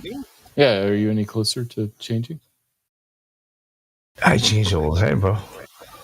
I'm like a chameleon. Yeah. And I forgot to welcome Pizza 1996. I don't think we've spoke either. So feel free to say hello. Sorry to interrupt. But Matthew, I don't expect much change. We need guys like that to sort of set the tone for new people who are also globe believers. I don't. I'd prefer some people I'd prefer like a whole slew of Matthew Learns versus a whole slew of trolls that don't even know the radius or don't know what gravity means. So I mean, I don't need you to change sides. I'm a big fan. No, I was just wondering. I'm kind of a fan too. I'm just wondering if there's any closer. Matthew, if you did become a flat earther, does that mean you would hang around her even more? Yeah, probably so. Matthew. Okay. No, he'd go to the globe servers. Yeah, I'd go over there and argue against them. Oh my god. Plus, Matthew will concede all the way down to just believing that it's a globe. Yeah, he never concedes. Right, and he's knowledgeable about that's what almost all of us globe believers. I mean, I'm just being honest about the way that epistemology works. Yeah. We appreciate you for being knowledgeable and to concede when, you're prone to, Well, I mean, if you invite a friend to toss a football, right? You want to at least be able to throw it, have them catch it, and return it. And that's for some weird reason, people come here and they're not even able to pitch and catch. They're not able to have a point, throw it across. Oh, see, Leveless gets it right away, and then throw it back. And that's what I really appreciate. Like, having a good sparring partner or someone that can kind of have you go back and forth, and it allows you to work on your craft. It is very late for me here. We could all tell. We can tell that you've been about to fall asleep. I know exactly how you feel. Get some rest, man. With you, man. I'm right there with you. So I know. If you start to hear snoring, just mute me. I know. Get some rest. Don't let us keep you up. Thank you for Thank you for sharing that. Go ahead, Timbo. Ether, you were saying you know a bit more about the concave Earth. What evidence have they got? What is it? Oh no. I just need to know this. I need to wrap it around my head that why they think that it's concaved. Similar evidence to what the FE has as far as exposing why the globe isn't the globe, then just kind of pushed a little bit further. Opposite. Yeah, it was the exact opposite. But it takes faith to believe in it, man. I just I collect worldviews. I like seeing where people were coming from. But that's why I was saying the thing about the universal compression and other stuff that people weren't mentioning, because that is part of the inverse Earth. It has to do with the aether and kind of like the opposite of gravity. Like you spin a bucket or whatever, but it doesn't move. But the thing where they showed the bucket spinning, the water stays on the bottom. And then you're like, wait a minute, that doesn't make any sense to the dang ball Earth. It's kind of, you can apply that with that, but with their universal compression thing, and that's why the water stays where it goes and all that. So you just go from it being a globe to being inside the globe. Kind of Instead of going, okay, it looks flat, water goes flat, so maybe it's flat. But you just go, oh, no, it's curving up. Interesting fact about concave Earth is that there is two gravities. One that is pulling in on the celestial sphere, the inner part, and one that is pulling out, so we stick on the inner side of the bigger sphere. There's I thought we were done with concave Earth. Black hole sun type thing in the center of all of it that creates the crazy. But he said it's stationary. So how do they stay? How does the water stay up on the side of the inside of the globe? Forces, bro. Gravity.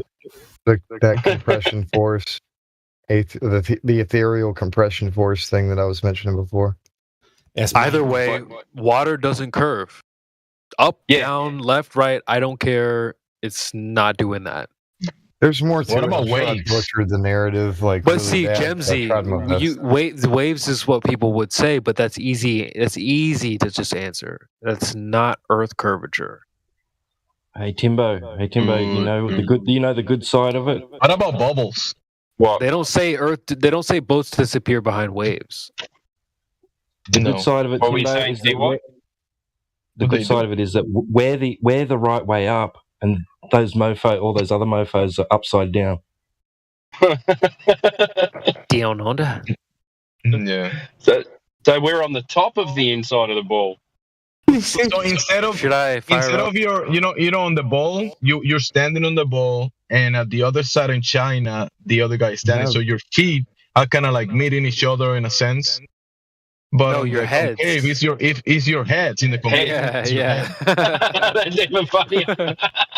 I actually have a bunch of memes and things related to this subject, but it's on a hard drive somewhere. I don't know where the heck I put it. So you put them away and forgot about them because it was bullshit, yeah? Welcome, Dave Hinkle, as well. But yeah, see, it makes just so much more sense where all of our heads are pointing the same direction. If we all raised our arm to the sky, we're all pointing in the exact same direction. And that, to me, just makes the most simple sense. I think it's better than the globe. I mean, in the globe, everyone's pointing in random different directions. At least you have container. You have Yeah, it containment. makes sense, but is it true? That's the question. Sure. I can, yeah. I mean, that's not the proof of anything. It's just, what is it? A Hitchens razor or something like that? Occam's razor, you silly bastard. I have a question. Have you guys ever considered how much effect tides have on how far we can see at times? No, I never thought about that. Good point. Because tides, as far as I know, is like a big wave, pretty much. So it could be affecting bottom up and all these other kind of effects, like at least enhance the atmospheric effects we have in some sort of way, and perspective and line of angular lines and all that kind of stuff. Part of our argument, though, right? Like the horizon changes, different effects. We're saying it's not Earth curvature. There's a whole bunch of reasons why the horizon does what it does. Yeah, I mean, Helio would say, "Do what it do." I know this, but the main argument would be it's atmospheric in some sort of sense. Matthew, brother, you posted. You're trying to still use the why does the moon appear same size from both cities? Have you been to both Montevideo and Guatemala City? Have you done that? No, I've never been. Okay, then stop using it, would you please? Thanks. Yeah, can you stop spamming it, please? Like, we went through it already. It's over. If you want to know, you go find out. You go find out, Matthew. It's evidence of nothing anyway, dude. Like, it's really hard to take anything you say seriously about it because, like, let me tell the audience real quick. He'll admit that his globe belief is just a belief. And now when we say, hold on, he won't even do the field research. He'll just get cartoons and post it here and say, that's good enough for me. Won't you, Matt? Yeah, so belief does not mean it's false. If you believe something, that doesn't necessarily mean it's false. You're not wrong. I mean, the only reason I dislike it is just because I think there are some unknowns. Sun, moon, and stars are unknown. Greatest mysteries to man. And so when people say, well, why shouldn't the moon or the sun do this or that? It's like, well, why would you say what the sun or moon should do? We don't even know what they are. And so, like, your thing says, why does the moon appear the same size? Why are you the arbiter of what the moon should or shouldn't be doing? I'm not talking about what it should do. I'm talking about what it does do, like the observations. It appears the same size. Okay. We have two new people. Well, I like the halo concave Earth, the halo Earth. Yeah, welcome L, and I sent you a message in the chat. You know what that's a reference to, Matthew? Wait, what? Yeah, I've read actually Larry Niven's Ringworld way before those Halo games came out. He was the one that sort of invented that idea. Oh yeah, I've heard about those books too. Yeah, they're good. They're pretty good. Did you look into those line of sight signals, Matthew? No, like we talked about it yesterday. I'm just wondering. Good call, Jimsy. Yeah, we have Best Onyx or Bet Onyx and L. My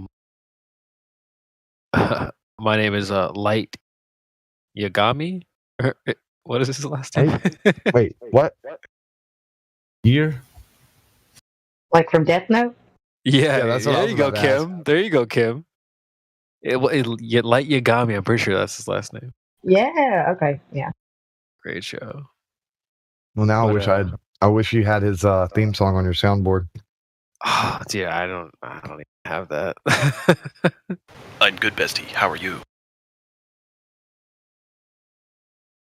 But yeah, L, you should be able to speak if you want to say hello. You're welcome to just chime in and get to know you a little bit better. There's also Bet Onyx if you want to chime in. There's a whole big panel here. Welcome to ask any question you might have or raise a point. Love to hear from you. Anyone else new? Pizza Jen Car, Martin. 1996. Jemsy's a globe earther. Jan Martin. Yeah, that's correct. No roles. Let me, And I just want to say, hey, KJ. I give him listening pass. oh, thanks. Sorry, Jemsy. My bad. I think I actually canceled that. Let me give that back. No. CB, he's just being a globe earther tonight. He's a little spicy, but it happened. Wait, what? I'm always spicy. Yeah, exactly. Yeah, someone has to take control over the drunks. Yeah. We got this. Some guy is in detention. What happened, bro? What happened? How'd you? Dempsey comes on with the drunk stick, starts hitting people in the head. Yeah. If someone doesn't come in, it'll turn to drunk hour pretty quick. So no. No, I it was good. It was like everything was good until everybody started jumping on top of each other with the drunks and Helio, blah blah blah. blah. Like, shut the fuck up. Dogpiling. Shut your ass up.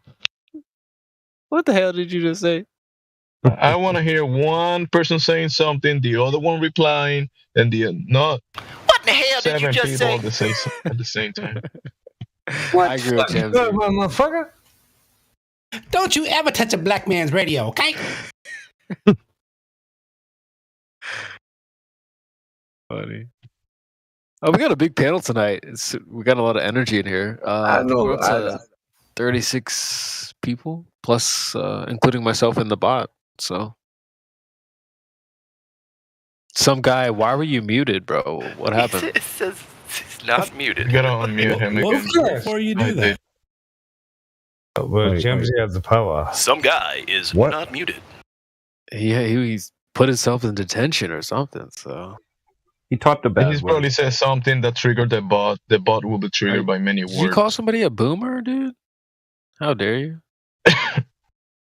Don't type it. You get timed out. I'm also curious to hear from Pizza Card 1996. You know, I'm a 90s kid, so give us a shout out. Hey, Pizza, we have other people that do pizza deliveries here. We have Larry and Jamesy and other delivery guys as well. So Pizza Car, you can say hi to the delivery nation. I deliver pizza sometimes, so I hear you. Oh, there you go. Will's in the house. Welcome, Dave. Mike is sounding crystal clear tonight. You know, talking about yourself in the third person, Jimsy, is a sign of a narcissist. Yeah, and Lou also does delivery. Lou's a misogynist. Tools. I don't do delivery. What do you do? I couldn't hear you, though, because CB rumpused you. Well, you deliver tools. No, I'm not a tool delivery guy. That's not my job. Well, you put deliveries in your car and you take them to a workplace and you deliver them and use them. I take my work truck with my tools so that I can use them for myself to fix things. I don't just deliver tools to people. He delivers himself to the workplace. Yeah, you deliver yourself. I am the tool, so to speak. Yeah. There you go. Welcome to delivery world. Wow. Start a delivery Earth server.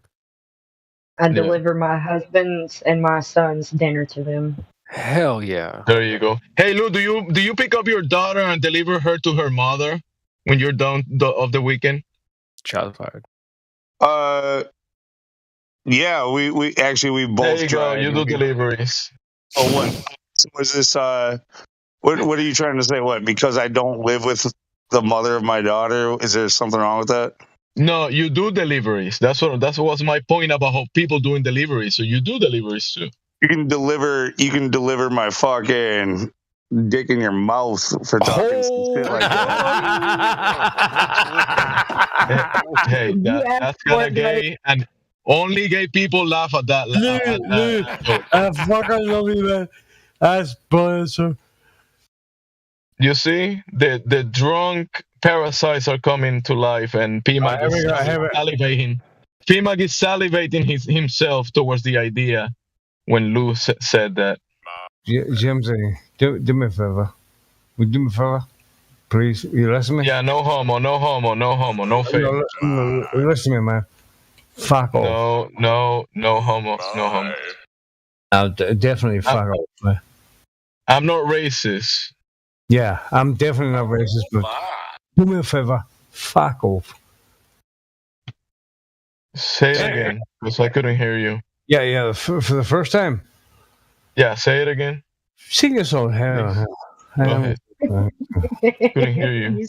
Yeah, I got some cold beers in there now. Jim gets it. I was to say, P-Mac, go put on your 80s music for a bit. Well, We're gonna see if we I'm can gonna talk go to some drink new some people. Jack Daniels with you guys, and I'm gonna come back in here after.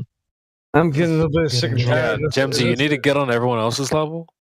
Get off my fucking dick, bro. What dick?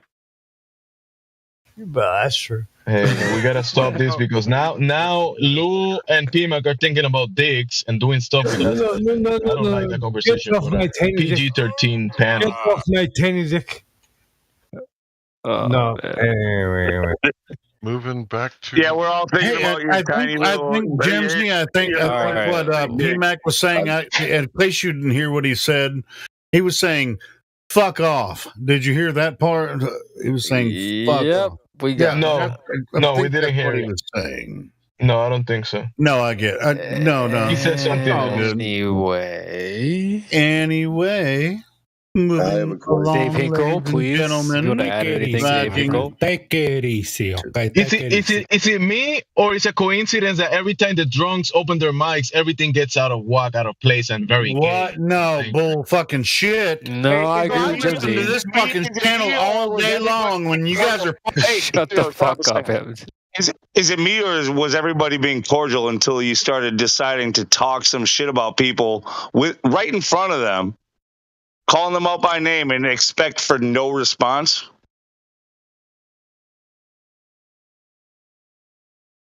When y'all are done, I got a question. Please go ahead, Dave.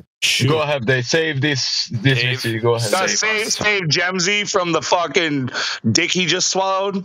What? Damn. Yeah, go I'm ahead. gonna ask if any of these new people actually have a question about the topic we're supposed to be here talking about. Yeah. Please.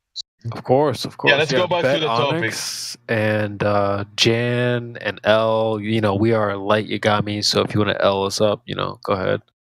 You can take that L all day. Some guy, I think we talked earlier, so we shy.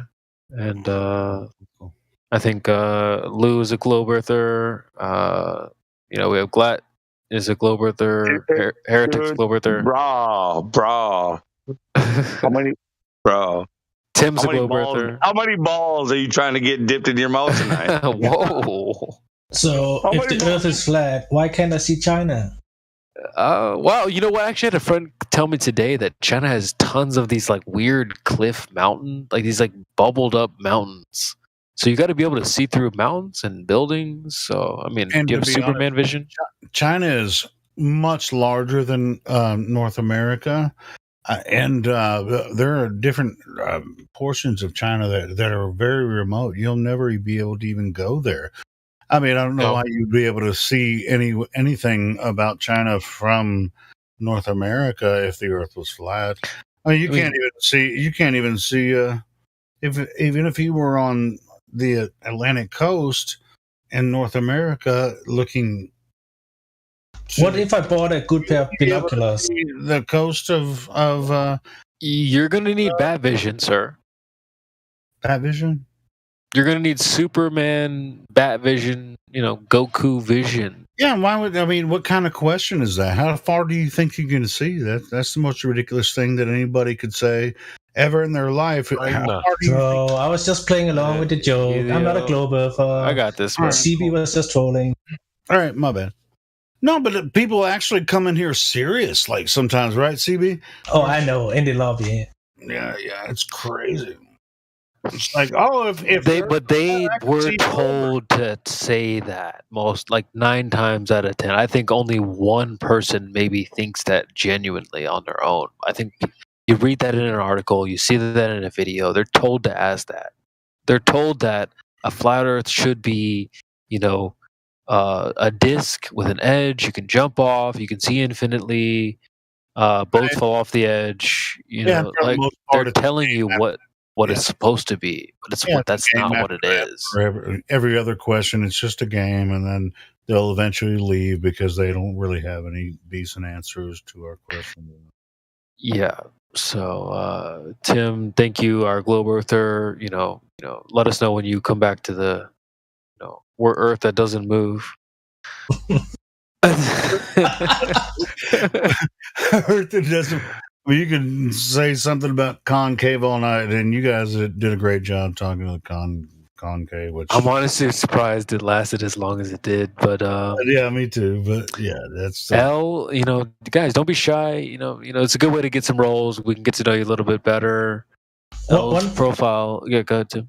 One thing I've noticed about concavers is that as soon as they get challenged, they are like, "Oh, okay, I can't convince you. I have to go." That's how it goes. Yeah, that was weird. We had that presentation. They don't like to talk to me.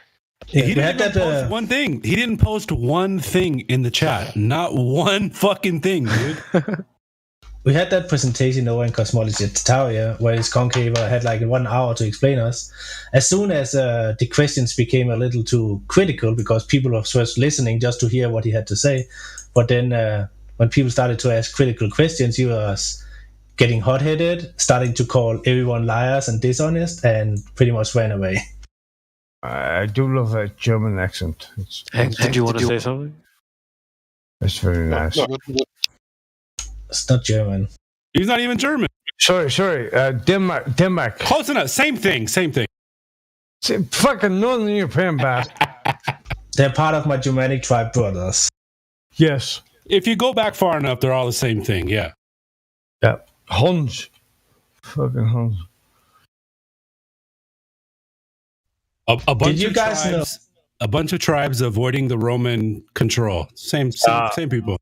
Did you guys know that the Viking era with the raids didn't just start randomly? It was actually retaliation because the Christians had conquered some Germanic tribe brothers.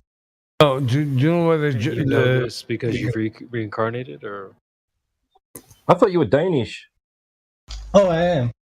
But the Scandinavians and the Vikings was part of the Germanic tribes. They had better steel. Yeah, the Scandinavians are just more North Germans. Better steel. Viking was kind of an occupation, right? But in that region, they called it Viking instead of pirate. But they had really good smash and grab vessels that they could sail inland and beat on the broad oceans. Yeah, but they're portrayed as being like savage Mongols when they really weren't. They had a They had an ethos. They had a. I'm just going to read. They were down with human sacrifice, allegedly. That's true.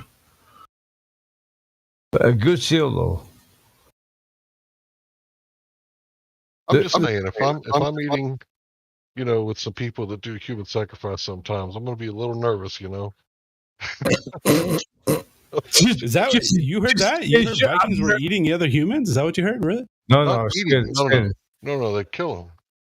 The Vikings, they would kill people, and sometimes those people would sacrifice people, like followers of Thor. They didn't mind self-sacrifice, sacrificing others. Not a big deal.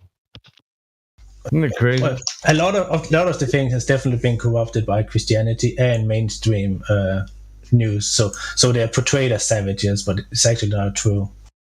I agree with that. I agree. I can agree with that. Yeah. There's literally letters where people were complaining because the Norse were like they were clean. They were complaining because they were clean, and their own women they took on the English lady. Go and be with the Vikings. Yeah, I heard the women were going after them. Yeah, it's funny. Yeah, they were literally butthurt because these dudes kept their asses wiped. I posted took a shower once in a while. Posted a 3-part timeline over the quote-unquote Viking era, where it starts with retaliation. And then there was like a period of very brutal and wild raids and battles. But those battles was actually within the Scandinavia itself. It was not on the outer world. But those stories about these brutal and wild conquests has been portrayed over to be against the rest of the world. But it was actually against the Vikings itself. Yeah. Because the Norwegians was a very messed up place. They couldn't find a proper leader. That's why the Danish Vikings the Danish kings was actually often kings over the Norwegians, because the Norwegians asked them, because the Danish kings was fair and had good rules. Yeah. And after that, there was a period of like 100 years where the Englishmen and the outer areas was in relative peace with each other, Christians and Vikings or pagans or whatever. And you can see that with the Duke of Rollo getting Normandy and stuff like that. That was because they were friends. But after that, we also had some good kings. But at some point, the Catholics or something like that, they didn't want to be friends anymore. They wanted to impose the religion on the Viking area, and then we started to battle again. I think Rollo was actually a real person. It's like a he is a historical person. Yeah. But the point is that all the battles that happened outwards pretty much was an effect of what others did to us, quote unquote us. They wanted to impose that shit on us, so we fought back. I get that. Yeah, I can actually do all of those. They don't want people bringing in no religion in their land neither. Yeah, exactly.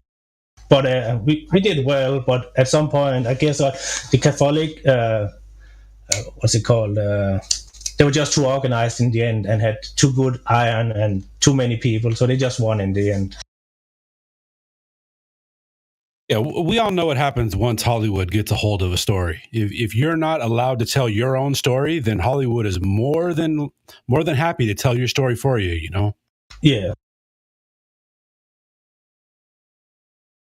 It's just few common misconceptions about the time, but yeah.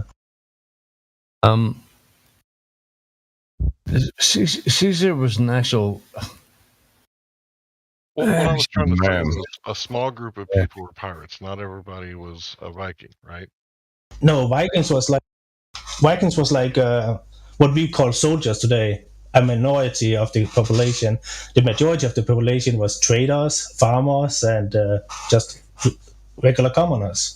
But they didn't actually go out and fucking slaughter whole fucking villages just for things, right? Just. That's what people would... Allegedly.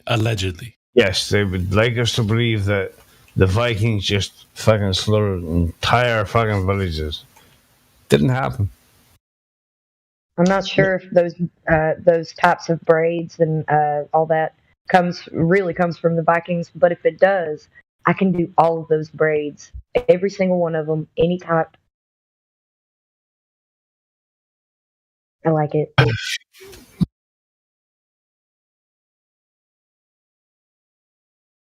Although the country of Iceland only has like what 200,000-300,000 people, and they've got like 12 world strongmen. So yeah, there might be something. Grabbing the best genetics from around the world and mixing them into your bloodline might be a smart thing to do. Yeah, strong motherfuckers. For something like that, you got to wonder then if it's genetics or if it's culture. Like, is it something that it's just popular to train in there? You know what I mean? Like, nah. Just living in Iceland is difficult. Thanks, bro. No, just living in Iceland is difficult, man. That's not easy country just to live in. Period. Look, I mean, you can say that sort of like for like the countrymen, but for the most part, they live in cities, you know, like with amenities. Most of them don't work. Yeah, within the last 80 years, sure, you can say that. I agree with you. But what about 1,800 years before that? They actually had to import wood from Norway and Denmark and Sweden to get wood over there because there wasn't any. So it was definitely hard to get established over there, but they did it anyway. I was actually on a website today that was breaking down the world's tallest people, and I was very surprised that there was like no African countries. All of the world's tallest men and women are all way up in the north. They're all, you could call them all Viking countries. They're all Estonia, Latvia, Sweden, Norway, Iceland, Montenegro. And I was just surprised how far down the list I could find an African country, because that's who I think of as being tall. That's racist. Productive racism, though, right? I saw Neil deGrasse Tyson talk about this, where he said Africa has the most diversity. They had the tallest man, the shortest man, the fastest man, the slowest man, the smartest man, the dumbest man, and all that kind of stuff. But it came from Neil deGrasse. But how are you going to make a living to conquer Italy? The north I'm sorry. I'm going to kill him. Jamsey? Shut him up. Burn that motherfucker. Sick him. She's like a dog. Bet Onyx is still here. Off Duty is still here. Dripsonator, Jan Martin, L left. Pizza Car is still with us. So, guys, don't be shy. Chime in anytime. That Great Steel. Somebody's in the VC check-in. Okay. Dum dum. Dum dum dum. The shark music.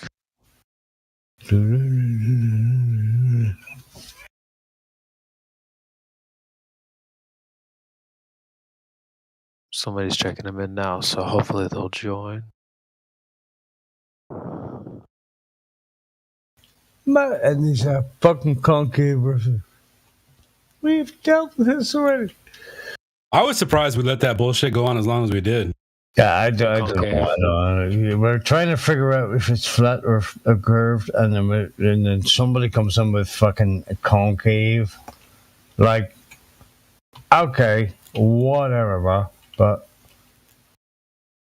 well, the concave thing, a lot of servers, when it comes to flat Earth, historically, we've always like offered them the like, oh, you're into alternative cosmology and stuff too, cool. Like, come join us. Like, get fucked with that, dude. You're just fucking. Oh, yeah, Jesus. Yeah. I'm totally done with the concavers, and I think most people here are. They're nuts. They're like Glover's called us crazy, and then they're like, and then we call them crazy. Like, talk about crazy. Yeah. I still though I was only half joking when I said it before. I think if Matthew Learns comes back in here, we should like devote just a good 5 or 10 minutes, just let those two go at it, just to see what it sounds like, Yeah, he was here when I first got here, wasn't he? It was.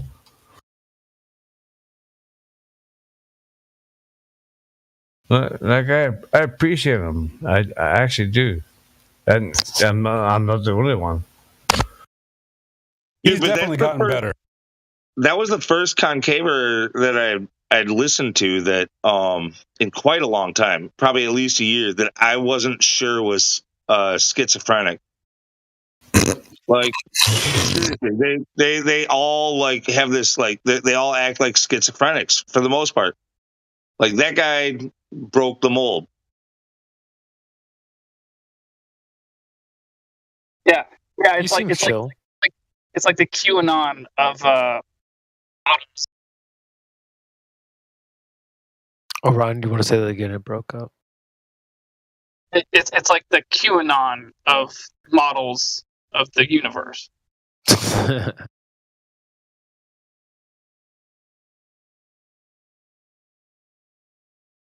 Interesting. It's all rigged, bro. It's all fucking rigged. Orion, that was a really good way to say it. Dripsonator in the chat asked, "Do you actually believe that the Earth is flat?" Does anyone want to answer that in their own way? We know it's flat. We know. Yeah. Yeah, I'll answer it. Instead of just saying believe or no, like, it's better to say like, well, what's the difference between belief and knowledge? And like, if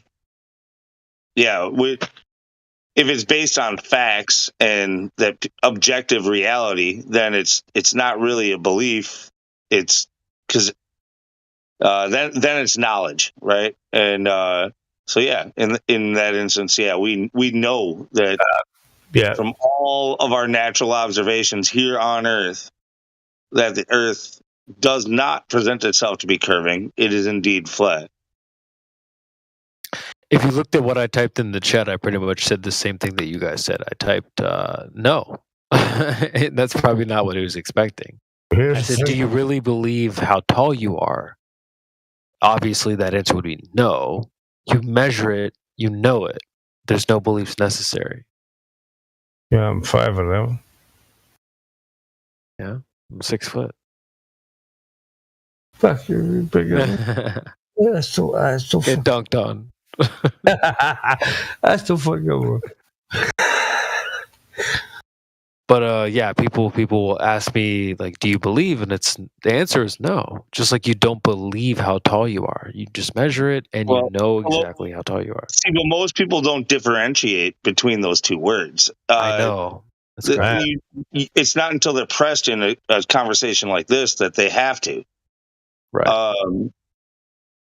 So they say what a justified true belief or whatever. How tall are you? Well, I believe I'm like 6 foot. Oh, 6 foot, a little over 6 foot. Lou, literally as you said it, he typed in the chat. Literally the second you said it, he hit enter. He says, "I believe I'm about 5'8". Right, right. See, but he's not sure. He's never measured himself. Somebody else had to measure him and tell him, right? I'm sorry, what? Have you ever measured your own height?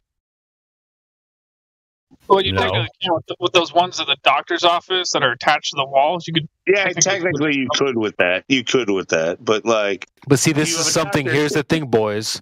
This is something you can verify. You can go and check, recheck, check again, check a third time. You see, you can verify this, and so you can know it.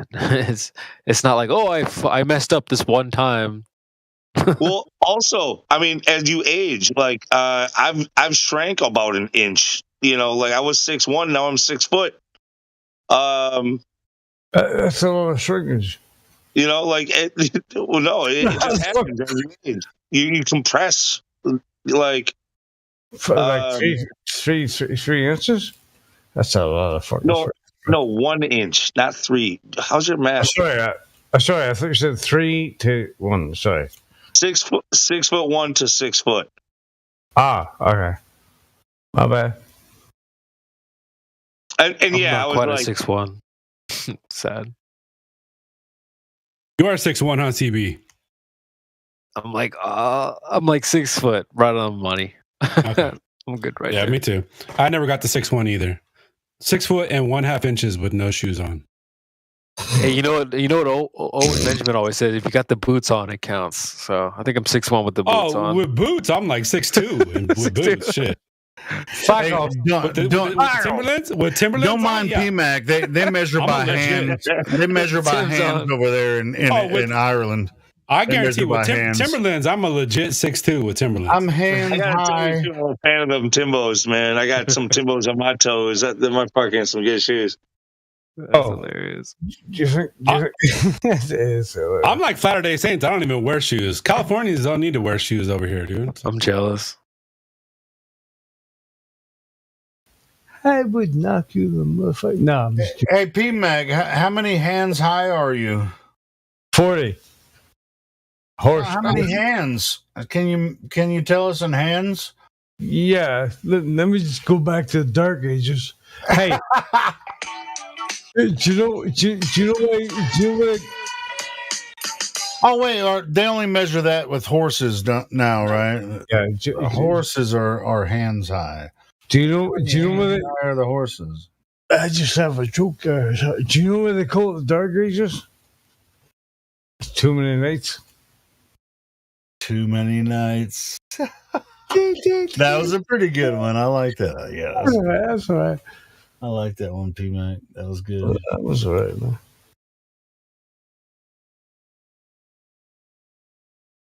What's this like? Don't you guys in Europe say, well, I weigh so many stone, right? How the fuck is anybody supposed to know what you weigh when you say, oh, I'm 16 stone? What the hell does that mean? Yeah, a stone? What the fuck are you talking about? Oh, you don't do that in Ireland? Well, they do it in England. They know what stone means. Oh, no, they don't. Use pounds here or kilograms, but they still use stone in England. You know what? I'm going to put somebody on the spot. This is Creation Bear's Den. So I'm going to make one of y'all be a baller. Who's going to be a baller tonight? Kim, how's your baller? Who's gonna step up to the plate? Hank. We got Tim. Tim's a good baller. Been too long, dude. It's been almost. Levelist, step up to the plate, dude. Bro, it's been a decade. It's been a decade since I was a baller, and I wasn't a very good baller when I was a baller. By the way, I hated space. I hated Star Wars. Yeah, I didn't give a shit. Well, no, I like Star Wars. I didn't give a fuck. Well, you got to be able to practice. It was a very. If you're going to be an expert flat earther, it was a very flat Earth was a very, very easy path for me. I'm being dead on. Yeah, me too. I was like, yeah, no, that makes a lot more sense. Yep.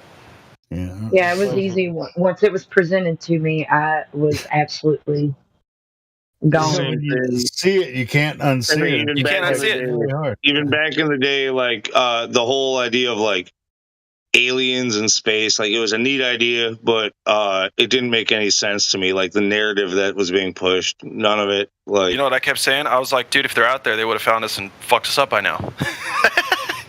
Yeah, but yeah, definitely. You know what I mean? I was like, man. But the general narrative, especially the apocalyptic stories, aliens are going to find us one day. I mean, with Reagan story, it's just like, what we need to bring us all together is for an alien invasion. We need aliens to attack the planet so that we can all get along. From outer space. What the fuck are you talking about? We'll all come together. It was like, really? It's going to take that? That's terrible. Yeah, why don't we just give up? Bad idea. We can't get along unless aliens. All right, so does somebody need to play a Glober? Yeah, who's going to do it? I can do it. Nick did a good job the other day. You can get it multiple. It doesn't have to be just one. Like, as a teenager, my idea like of the whole thing with aliens was like, how does it make sense that, you know, when you talk about the sightings, because we had all kinds of like sightings back then. Remember, like the early 2000s or late 90s is all about sightings, and everything was some kind of upright walking humanoid looking figure with 2 legs, 2 arms. For some reason, they were short with a big head.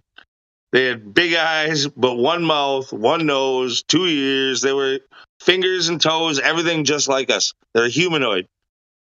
And the idea I had then was that if aliens exist, that it had to do with time travel and that they were actually us in the future coming back to study ourselves. I think that might be kind of like along the alien gray narrative. Sure. But but I never thought that there was other species. It was always just us. Even then, I was like, no, it's just us. And that's important to think about. Like, there's nothing more than us. It's just us. If there's anything more, it's still us. Yeah. Yeah. I agree. So, baller number one. Like, what's up? Literally, the very first. Well, no, it wasn't the first. It was the third. I'll be honest. It was the third Flat Earth video that I watched. The statement was that all photographs of the Earth from space are fake. And I remember stopping him in the middle of this fucking sentence, and I opened up a new tab, a new window, and I was like, let's start investigating this right now. I was like, we've been going to space for 45 years at this point. So if there aren't any real photographs of the Earth from space, then we have some issues to work through. And I went through 8 pages of Google Images with like 8 different search queries. I kept putting in I kept putting in new searches. I was like, Earth, photographs of Earth from space, NASA photographs. And I was like, how can we be going to space for 45 years and none of these are Levelist? You don't realize that there's a special government. They have all the actual pictures secretly hidden away from the public. Bro, I'm not saying that I knew that I was a flat earther right then and there, but I just knew where my attention was going to be for the next 3 months. I just knew. I knew in that 15 minutes, I was like, fuck. There's something fucking to this, bro. And there's something afoot. I know where the fuck my attention's going to be now. It was. Listen here, dummy. It's a globe. Let's go. You see, all the secret actual proof is It's on a a globe. separate government internet. You don't have access to the actual. You know how I know data. it's a globe? I'll tell you. You ready? That's wrong. The horizon. Go. It's curved. You get an airplane, you can clearly see it's curved. Really? Hold on. I'm seriously. I'm gonna play a glober now. We're on Let's the go. same team. Yeah, let's go. Let's go. Well, I did see the curvature from every plane flight I've ever been in. Every single one. You see that horizon right out there? You see that curvature? I'm sorry. You cannot see I would immediately go for boats vanishing bottom first. Oh, that too. Just throw that in. Just right there. Thanks for the reminder. How can you deny it, flat earthers? You cannot see. Literally, no. Go out and take a picture. Okay? Go out and take some video. It's going to disappear bottom up. Explain that. If you can zoom in, that's not over the curve yet. Bottom up? Exactly. It's obstructed. Now what? It's not waves or tides or swells or anything that it could also be. No, it's the curvature of the Earth. One of the first things they said to me was, there's curvature because I see it from an airplane. Yeah. And I can see the curvature from an airplane. Now what? From an airplane. And I said to them, no, you can't actually, because of the math, it doesn't actually work out. Yeah, but I can see it. Well, then, and then you were like, how do you do that? Well, then the windows must be bendy. There's a perspective. Windows bending. You guys will try anything to say it's flat. That's crazy. They thought I was completely... Listen, an airplane fuselage. Listen. An airplane fuselage is purposefully made to fly over a globe. And yes, I learned the word fuselage yesterday. For this argument alone. Hold on. How is the fuselage shaped for this? Curved. It's curved. It's completely. It's cylindrical. It's curved everywhere, and so it's flying over. It's flying over the curve because it's curved. That's fucked up, bro. Are you saying that they're all fucking conspiring to make fucking windows and curvatures and the shape of the Earth? Just exactly right. You think all the airliners are in on it, huh? Flat. Is that for real? Huh? Is the fuselage banana shaped in its curvature? Like, is it? Oh my! Is it tucking around the fucking ball? Oh my! Oh my! I suppose. Let's see. It's fun. All they have is fucking NASA. That's it. That's all they have is NASA. So fuck all. The sooner you break down NASA's little spell on you, then that's it. That's all they have. Okay, what about the 1972 Blue Marble? Whoa. Shut up. Is it 1974 Blue Marble? Or 1960? 1972. 82? That thing you saw on TV? All the Blue Marble? It's a photo. That's the only one that's real, right? That's the only one. All the other ones were actually admitted Photoshop, but that's the only one that's real. Oh no! All of the ones taken from the moon and the journey to the moon, all of those are real. Even the one that was faked. There was a fake. What? There was a fake. A funny thing happened on the way to the moon. You know that? The fuselage in there. It was funny. It's designed that way for aerodynamics. It was a comedic event. What happened on the way to the moon? Comedic event. It was damned hilarious. Swear on the Bible. Swear on the Bible. I have another question from the chat. You guys swear are on the welcome. parents. So let's go. What is it? Why does the truth matter? This is the ultimate of the question. He says, like, why? Sorry, let me get to the question. Why does the truth nihilism. matter? That's what I've been answing. Let me just Nihilism. get to the exact question. Nihilism gets the loss, bro. Yeah, yeah. Listen, I'm not here.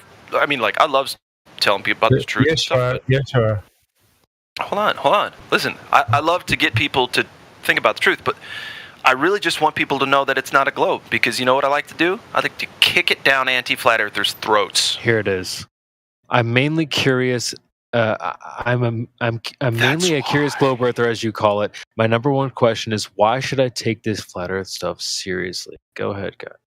Well, because it's, hey man, if you want to figure out that you've been duped, right? If you want the wool to be removed from your eyes, doesn't that sound nice? Oh, the wool's not on my eyes. I think it all boils down to how do you deal with lies? Like when you know someone's lying to you, how does that make you feel? Like some people take lies very, very personally, and then other people are just like, yeah, whatever, someone lied to me. Yeah. Just direct answer to the question, why should I take it seriously? It's because, well, why would you take the globe seriously? Literally, your day-to-day experience, it corroborates what we're talking about. Yeah. But was the question about truth? That's how I answered it, Glad. Do you want to answer it another way? Oh, no. I mean, I like the way we did it. That was fine. Know the truth, and it shall make. Yeah. So it is about the truth shall set you free from the chains you don't even know you got on. That's the thing. What are we living? The actual way that I was convinced was like going into unclassified government documents and looking at their operations and knowing that NASA is a part of the military-industrial complex, and they definitely use propaganda towards their own citizens and the citizens of the world. But they wouldn't lie. NASA's our friend. They wouldn't lie. Yeah, do you remember Bill Clinton? Bill Clinton came up and went, we are very embarrassed about this, and yes, the American government has performed unsanctioned scientific experiments upon the American public, and we're very sorry for that. I was going to say unsanctioned atrocities on every country across the world, including their own. On their own, Americans, and everybody. It's like everybody's went, okay. Hey, P. MAGA, under Obama, it was actually sanctioned that they could actually. It was a law that they couldn't utilize the media to manipulate. 15 years ago, 100 years ago, the Smith-Mundt Act. People would have Smith-Mundt Act. Look it up. That was under Obama.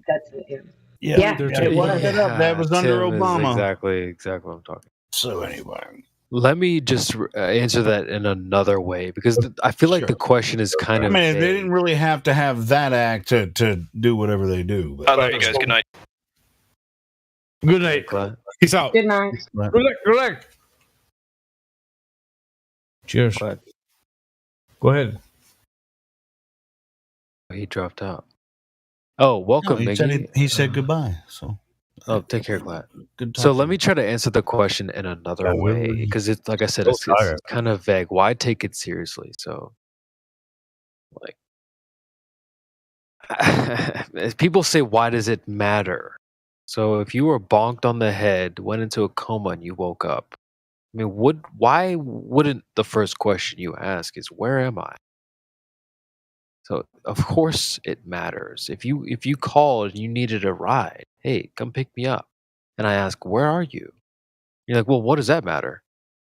How am I going to pick you up? Of course it matters. Go around the curve. Go around the curve and pick me up. I need your fucking address, bro.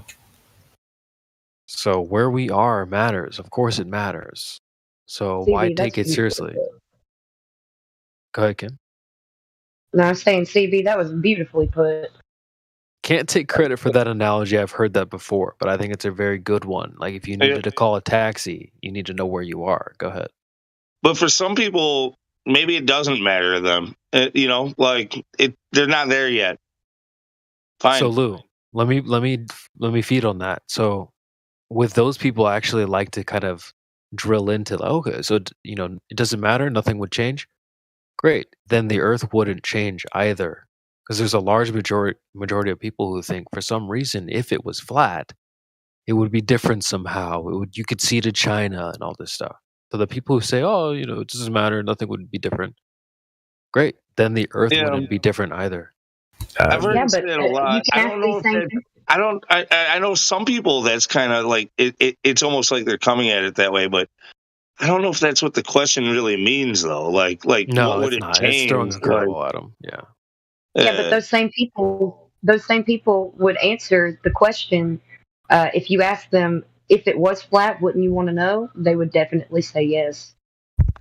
Well, it's not about being a description. a lot of people will. It's really weird. They'll tell you no, they wouldn't want to know, and that, or they'll even say crazy things like if it turned out to be flat, they would just kill themselves. Like, Yeah, it's like, people have said that. Gemsy, because they don't- I really like they don't have- your what you say about the 2 words, flat Earth. It's not just 2 words. You want to give your Yeah, if someone comes to that conclusion that they will do that if they find out about flat, but they don't know what it actually means. That's why they having like a fear approach to the equation, because they don't know what it actually means.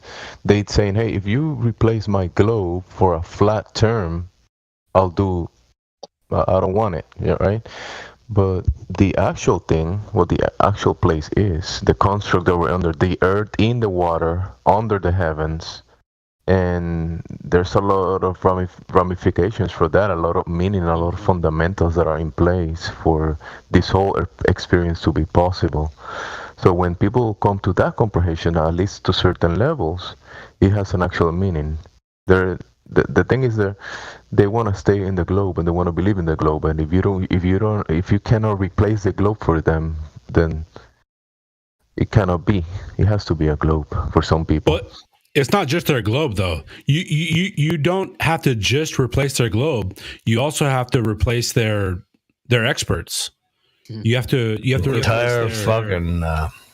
It's a 2-part.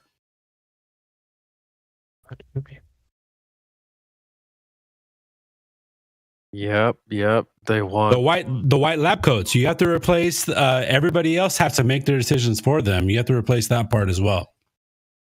The actual people doing the actual work, the practical, functional society, you don't have to replace those. Those people they're doing a function in the objective world and the way things function. But then the globers that are just making stuff up and writing papers about people can do away with that. There's a lot of that ramification of, I guess, the structure of I don't know, society, but it's not actual something that is needed. I'm talking about your average person that doesn't make any decisions in his life. He doesn't make any actual research. He doesn't do any research to make his own decisions. Whatever CNN says is what he agrees with as well. That's what I mean by you have to replace the globe model and you have to replace his hierarchy of experts that he relies on for everyday questions. And if you haven't read what I was talking about, the Smith-Mundt Act that was passed in 2012, right before Obama left office, or at least like right before his second term, whatever it is, that actually gives the media and government permission. It was originally created where they could utilize media against our enemies, but then they repealed or they adjusted it to where they can actually utilize the media to manipulate the population of the United States. It says so right there in that freaking article. The Smith-Mundt Act, the way it was originally written, I believe it was in the 50s it came out. It had to do with using 47. propaganda. Using propaganda. Propaganda was defined as like a weapon of war. And for that reason, it couldn't be used by the American government against the American citizens who were paying them. You know what I'm saying? That was against the law. But Obama changed that and said that it is now okay to propagandize the American people with American dollars. Well, the definition is if you're doing it to other countries, it's called propaganda. But if you're doing it to your own country, it's called public relations. That's the only difference. It's just semantics. Yeah, but they, for some reason, found it because they were clearly doing it before Obama did that. Yeah, right. The only difference is it fit right in that same timeline of like the whole Snowden leaks and the and all that shit, where it's like they just came clean on all kinds of stuff, and they're like, we're just gonna make it legal now. Yeah. But this is the same government that conducted the Tuskegee experiment on their own people. It's ridiculous.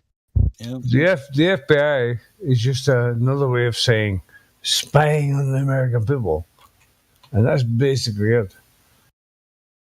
I mean, if you think it's otherwise, it's for your own good. Yeah, no, the FBI, the American people spying on some people. We have your best interest at heart. We're your government. Oh yes. Oh, absolutely, 100%. We may have lied once or twice, but we wouldn't do that again. Oh, and by the way, we have we've actually done chemical experiments upon the American people without their knowledge. Oh, why sorry about that? And the American people just went, that's okay. Yeah. We're here with the American government, and we're here to help. Yeah. They've actually they've actually done physical chemical experiments upon their own Okay, people. yeah, they have. Yeah, well, Tuskegee is the best one. Bill Clinton, I'm very sorry about that. And what the American people do? People can connect the dots. That's okay. Okay. What? That I would lose my shit. I would pick up arms and destroy whatever you believe you believe. I would just. All right. I know. I'm talking shit now. No, it's not actually shit. Yeah, but it's actually worse than that. We could talk about other. Thank you, feedback. Shit, that's It's not only America, bad, but anyway, it's not only the US that did it. The UK government did it on the train as well. Sure. So I'm sure it happened everywhere. They actually spread shit. The contact thing also, though. The way that you can actually see it, the way you can actually see it in your day-to-day life is think about like the daily news. You know, like the news used to report actual events, sort of. You know, of course they threw shit in there, but now you can know that what you're seeing is part of the propaganda campaign. It's no longer illegal for them to put their own agents in place to be your news reporters and to deliver you the news. That is what they're doing now. You're fake news. Yeah, the repeal of the Smith-Mundt Act in 2012 was they can actually have somebody at these reporting agencies that's from the government telling them what they can and cannot say. No. More than that. The people that work for the news literally are agents of the government. Sure, yeah. Yeah, I mean, it always kind of it comes together that way. By the way, see the big banks? We're laundering money for drug cartels. Oh, sure. Oh, they were doing it. They've been doing it for years. That's all right. And we have to be careful about what we say on here right now because we're live streaming on social media. That is enough to show you right now that we are not free. Kim, all it takes is one person.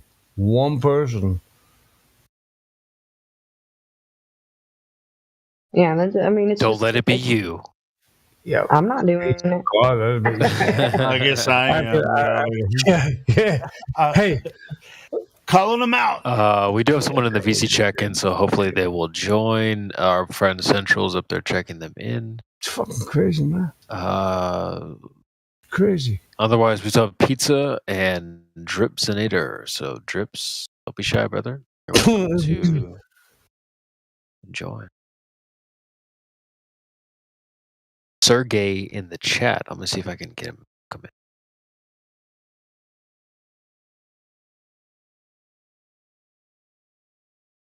I mean, it's basically proven that they were laundering money through Ukraine back to the Democratic Party. And yet somehow the Democratic Party is still a thing. What the fuck? Seriously, bro. Oh, and we have Jan Martin as well. Okay. Levelist, how's the check-in? He's on the way. On the way. I didn't hear anything. Oh, Central. How did the check-in go, too? I was trying to eavesdrop. I didn't find out anything. It went pretty good. He's a Glober. He didn't have a lot to say. He was kind of familiar with the structure and the rules and stuff already. He was like in the Tartaria server talking to Andy Hold My Beer. That's how he found us. Ooh, okay. Yeah. So he's one of those Globers. So he's probably going to be pretty dug in. But he hasn't dropped into this room yet. So we'll see. Let's do it. Yeah. Those ones over there are pretty. Didn't give a fuck. Yeah, pretty next level. They're on some next level copium. The next level stuff. Gotta have the copium flowing. Yeah.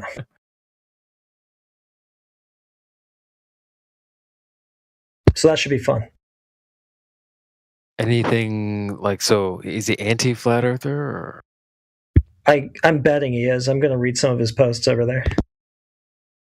He sounded actually really nice, whatever that means.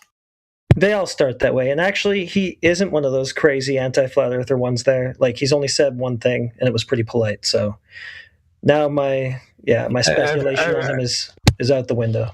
I've heard this a few times. What is an anti-flat earther? Someone's just raging. He's just emotional against the flat earth. It's just... Okay. Yeah, like an anti-flat Grit earther. has a good answer for that. Yeah. When you're Like, financially incentivized to promote the globe Earth, you're going to lose money if flat earthers gain ground. That's anti-flat earther. Or like people who can't even recognize humanity of a flat earther. You ask them, it's like, what is a flat earther? It's a subhuman mongrel who needs to be rounded up and gassed in a gas chamber. Re-educate them. Funny an anti-flat earther will even deny the globe claims just to try and be right. And say the Earth is not. Yeah, that's a good one too. Okay. Yeah, anti-flat earthers. I think I'm. Anti-flat earthers don't care about truth or honesty. They care about winning the conversation and not losing Globers. Anti-flat earthers, funny enough though, to what somebody said there first about losing money. No, they literally, their money depends on the success of flat earth. Like, which is funny. So like they talk so poorly about it, but without us, they're gone. Nobody would pay attention to them without us. So true. So true. They're really shit at us. Yeah, that. Okay. I was thinking that too, PMAC. Yeah, I'm good. I'm glad somebody said it. And it didn't have to be me. Except I don't know what you said. Jesus. Yeah, you fucking did. Yeah. Anti-flat earthers, they wouldn't have a job on YouTube without us. That's for sure. I swear to God, I came back after about 3 months and suddenly I hear everybody's talking about anti-flat earthers. I don't know what that means, man. I thought like anybody opposed to flat earth would be an anti-flat earther, but suddenly they have a fucking name tag. That just means someone's paying them. I feel like they have a handler. laying on the ground, just like with a hand reached up in the air, talking towards the microphone, like, here we go. Fuck off. Yeah, no, that's what I get. No, honestly, if you don't think that Fight the Flat Earther has a handler, if you don't think he's being fed information from a higher power source, then you're crazy, dude. He doesn't believe the shit that he says. He's being fed that information, bro. He doesn't do that research. He's a dumbass. He has a handler. He has 100%. He has a handler. Yeah. So that's an anti-flat earther. Yeah, that's how I choose to categorize them. Yes. I think you're jumping to conclusions. How do you know that? Maybe it'd be helpful also if this is like a newbie to the conversation, like the difference to differentiate. Like, so like a flat earther thinks that the earth is flat or knows, let's say. Whereas a glober believes in the globe. They're more like a normie. Like you have your normies and your globers. They just believe they live on a globe because that's all they've ever been taught. Never really looked much into it. An anti-flat earther knows both sides of the conversation and does this day in and day out. Like financially incentivized.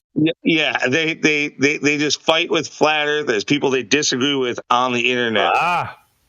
For no, for either no incentive at all or for an incentive. Here's an idea. Disengage. Yes, that would be my definition of all three of those. Yes. Disengage.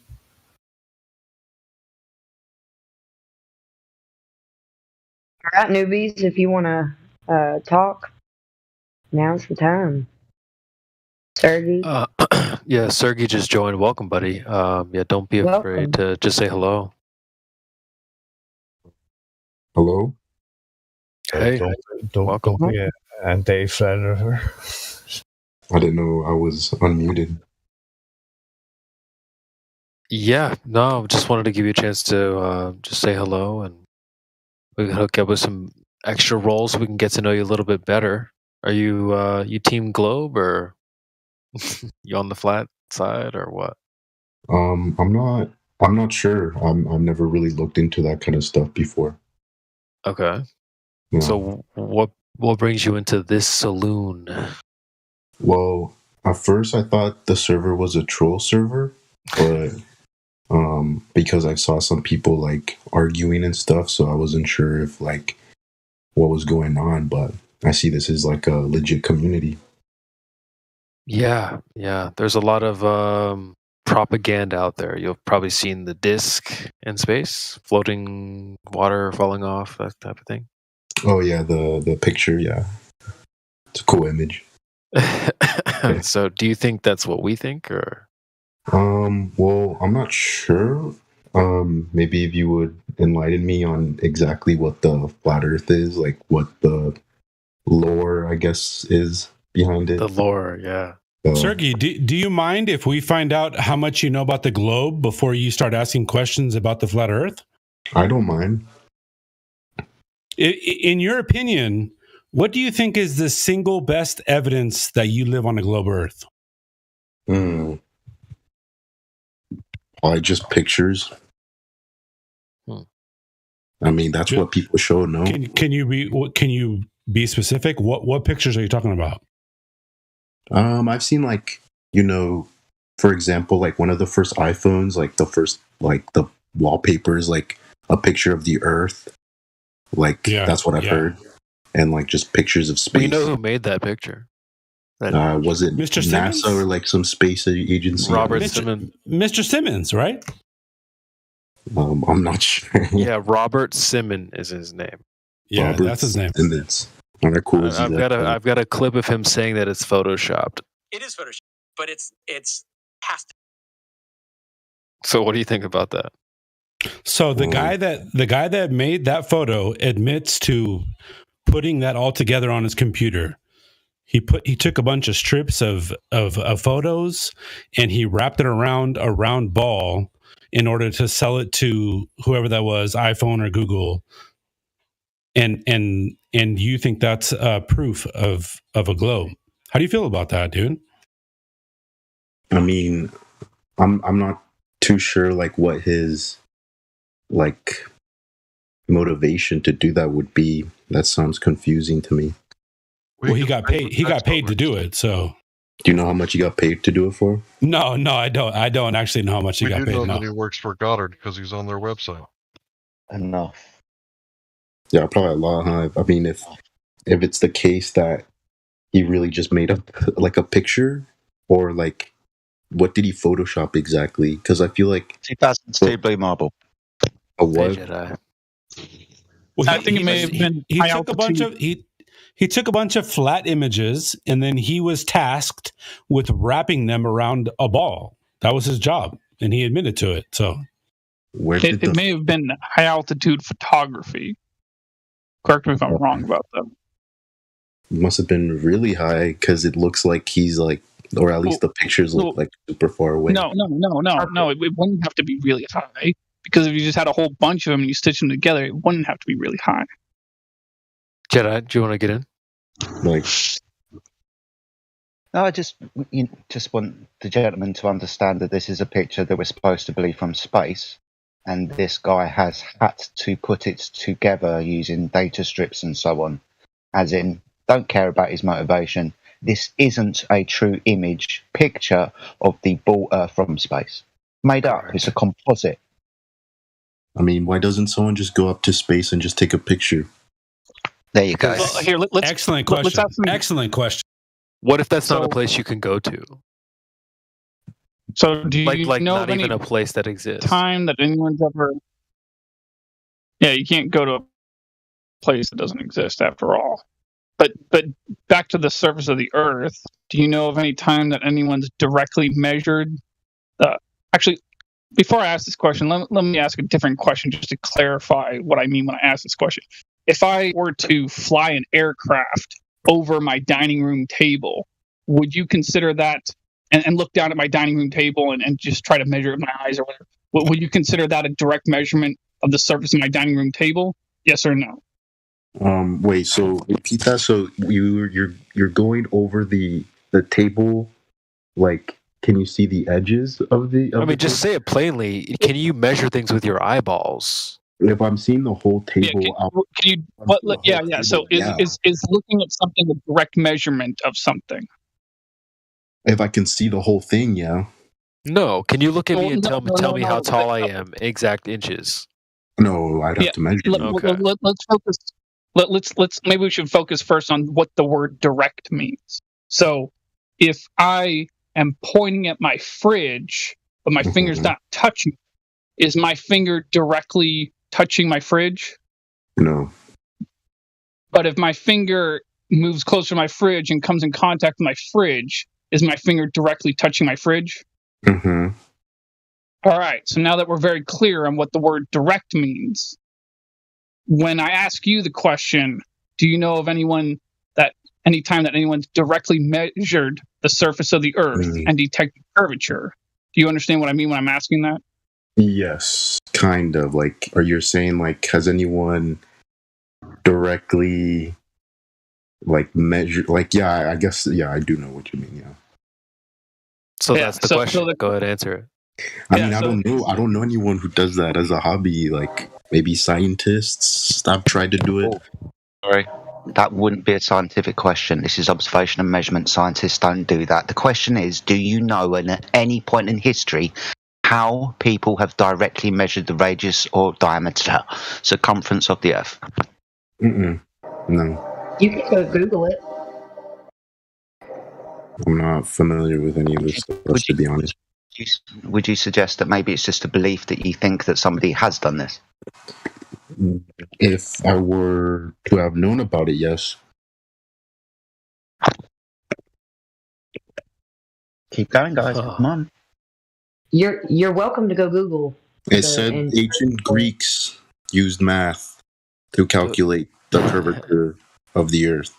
Yeah, we've definitely fleshed through that a lot, and even the people that are like on the globe side will admit that that's sort of it works for both sides. I mean, I've got some clips from Vsauce and Neil deGrasse Tyson saying that it doesn't exactly prove globe Earth, so we can kind of chuck that in the bin.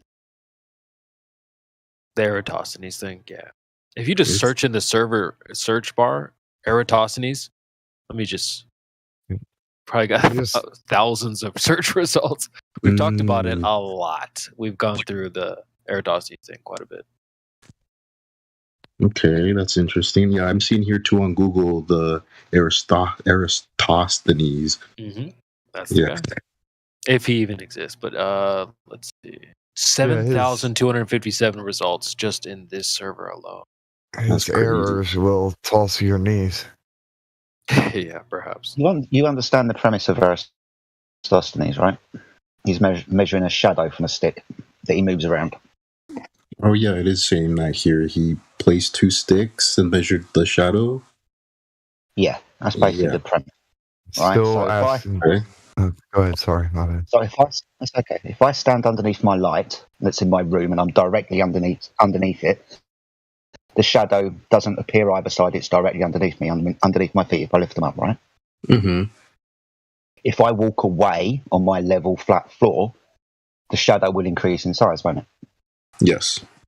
And the further I keep walking away, the longer the shadow will get. Okay, I see. So you're saying that measurement wasn't a direct measurement of the curvature of the Earth, since that happened on a flat plane. What he's actually saying is his room is a globe.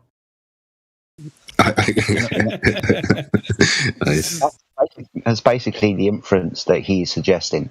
Because the shadow gets longer with distance, the Earth is curved. But I can do this and you can do this with a light over your head. Okay, I can see that for sure. I mean, I could agree that he's measuring a distance, but not a curvature. Yeah. And it's also impossible to measure angles on curved surfaces anyway. And if he's measuring angles on curved surfaces, he's not going to be able to do that, is he? Mm-mm. So That's this isn't feasible. Okay, I mean, are there like modern techniques to measure the curvature then that could be rebutted then? We're asking for that, but we can't. Yeah, that's not a thing. It's The just short not. answer is not yet. Not Well, yet. I just not thought yet. it was- According to your white lab coat, the experts in your field, not yet. None of them have given us anything to refute our flat Earth claims. They can't prove curvature. None of your guys can prove a curve. Keep in mind, it's not a claim; it's an observation that the Earth is flat. To be fair, they give a lot of math. A lot of math. Well, they use refraction to impose the globe when it comes to being able to see too far. It's only 2023. We use refraction to show that the horizon is apparent, not geometric.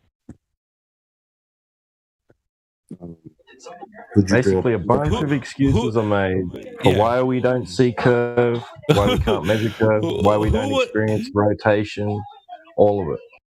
Who would have thought in 2023 it would be so hard to prove a curve?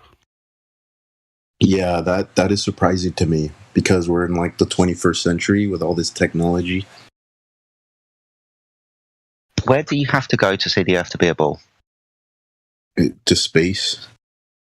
Awesome stuff. And what you get from space are images, pictures, right? Mm-hmm. Yeah. Can images and pictures be manipulated? Of course. Cool. And to prove that they were or weren't, you would have to go to this area and take the image for yourself, wouldn't you? Yeah. Would you or I be able to go to space freely? Not really. Second part to this question is, can you have gas pressure without a container for the gas to press upon? No. No. I mean, Yeah, so being as we are told... Why? I mean, you need stuff to like push on the air, no? Like make it pressure, like folding a piece of paper into a smaller thing. No, like a balloon or something. A tire. Yeah, like something has to push it together. There's no boundaries, and it just goes everywhere. Even your just let me body. About airplanes generating lift. Hold on, don't worry about aeroplanes just yet. Let's just figure out that space isn't real. 1 point at a time, mate. Come on. So you understand you you can't have mentioned something gas about. Oh, but Hold on, devil's advocate say Hold on, Everett. Hold on, Everett. We'll get to you in just a sec. Go ahead, Jim. So we understand that ultimately to keep gas in a location, you have to physically contain it to keep it there, don't you? Yep. Yeah. So being as we're told that Earth is an open system, adjacent and uncontained from the vacuum of space, without a physical barrier in between the two, natural law will dictate that the gas will fill the next available space, which is the vacuum of space. As in the Earth system that we've got at the moment wouldn't exist. We wouldn't be breathing. Well, wouldn't the devil advocate mention gravity? Like, that's like a big thing in science, no? Yes, It's but a it big would thing. be. It's a big... Go on, Kim. Yes, but it would be way stronger near the center, so it gets weaker as it goes out. So that doesn't really make sense when there's gases on the outside, because those are what you would call, seeking equilibrium. Without a barrier, if the gravity is weaker, they would just disperse in all directions pretty rapidly. Good point. Gravity is just a vector downwards. I drop a rock, it goes down. I let go of gas, it disperses in all directions, so obviously isn't affected by this pseudo-force called gravity. If it was, the gas would go down always, but it doesn't. But gas is lighter than a rock, no? Yeah, so gravity is selective? Why would gravity be selective? Guys, let's just wait, hold on. Let's just break this down to more simple terms. Let's just focus on what's been demonstrated and what we know in regards to what's demonstrated. So, like a car tire, you got 36 psi around the rim of a car, and it's contained by the tire. So you acknowledge this, right? You understand this is the X value of the car tire. All right, and so what we're saying is, since this is the X value of gas pressure, 36 psi, inside the car tire, the X value here on the surface of the Earth at sea level is 14.7 psi. In order to have that consistent gas pressure X value, air pressure, it requires containment to the best of our knowledge, because every example we have of air pressure in a consistent X value existing in any other form requires two things. One, a container, a physical container, and two, a fixed volume, because if the volume increases, the pressure decreases. If the volume decreases, the pressure increases. So as far as we know, the whole flat stationary Earth that we live upon, it's inside of a container with a fixed volume, to the best of our knowledge, as far as demonstrations up to this point in time involving gas pressure. Okay. So when they give you pictures from space of the Earth being a ball, those images cannot be true because the area where they're coming from kind of violate laws of nature. You can't have gas pressure back. Go on. Couldn't there still be a container and be a globe? Wouldn't there? Okay. Wouldn't they pierce? Like a wouldn't they pierce that container if they flew a rocket through it? If there's any kind of. I'm sorry, but I just got to butt in here. I'm sorry, but that's not the right question to ask. You see, the answer is yes if you measured the Earth directly and detected curvature, but you haven't done that yet. I see what you mean. Okay, I see. Don't assume something that has yet to be proven, essentially. Yeah. Perfect. Yeah, very good point, Orion. You should have definitely interjected. So But I think Kim's point was pretty valid as well. Yeah. Yeah. But they claim to go to space. If there was a sphere that was a container, then they wouldn't have gone to space. Correct? True. Yeah. So that would be inconsistent with their logic, Yeah. I guess. That answers your question as well.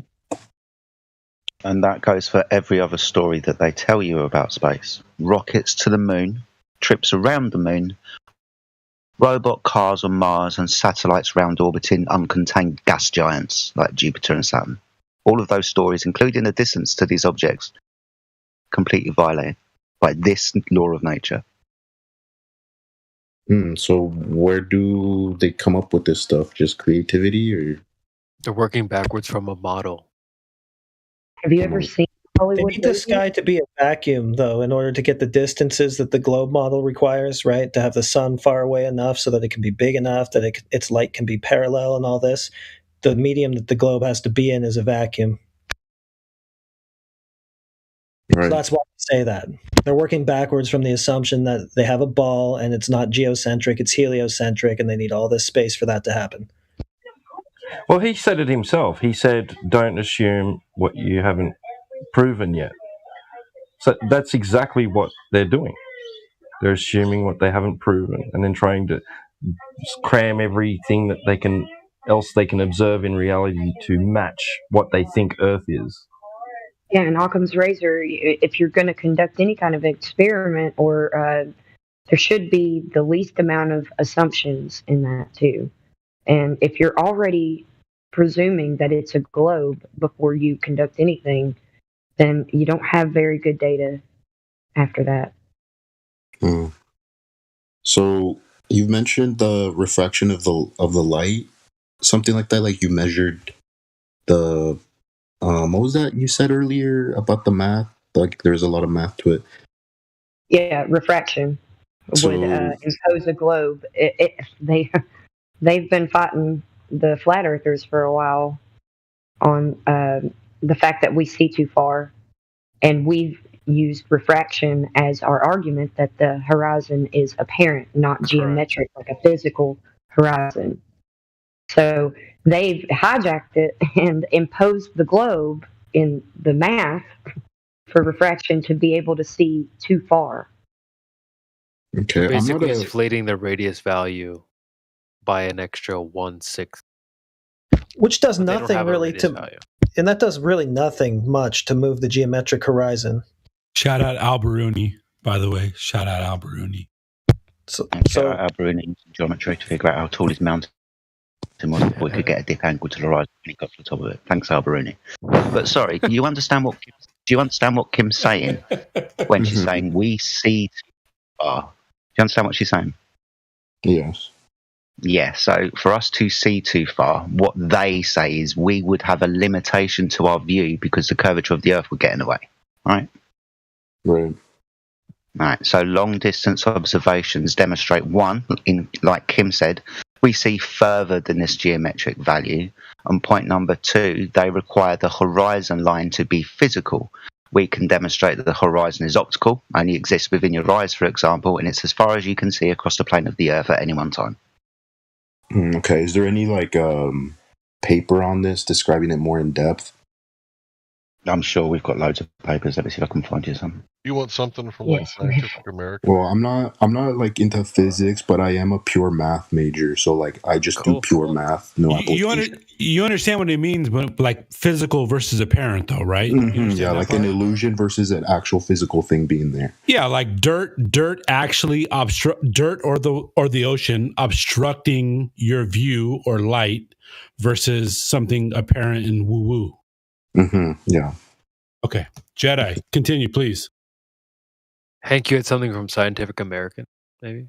Yeah, I was going to give him that. He said he's a math guy. You want to drop that in the chat?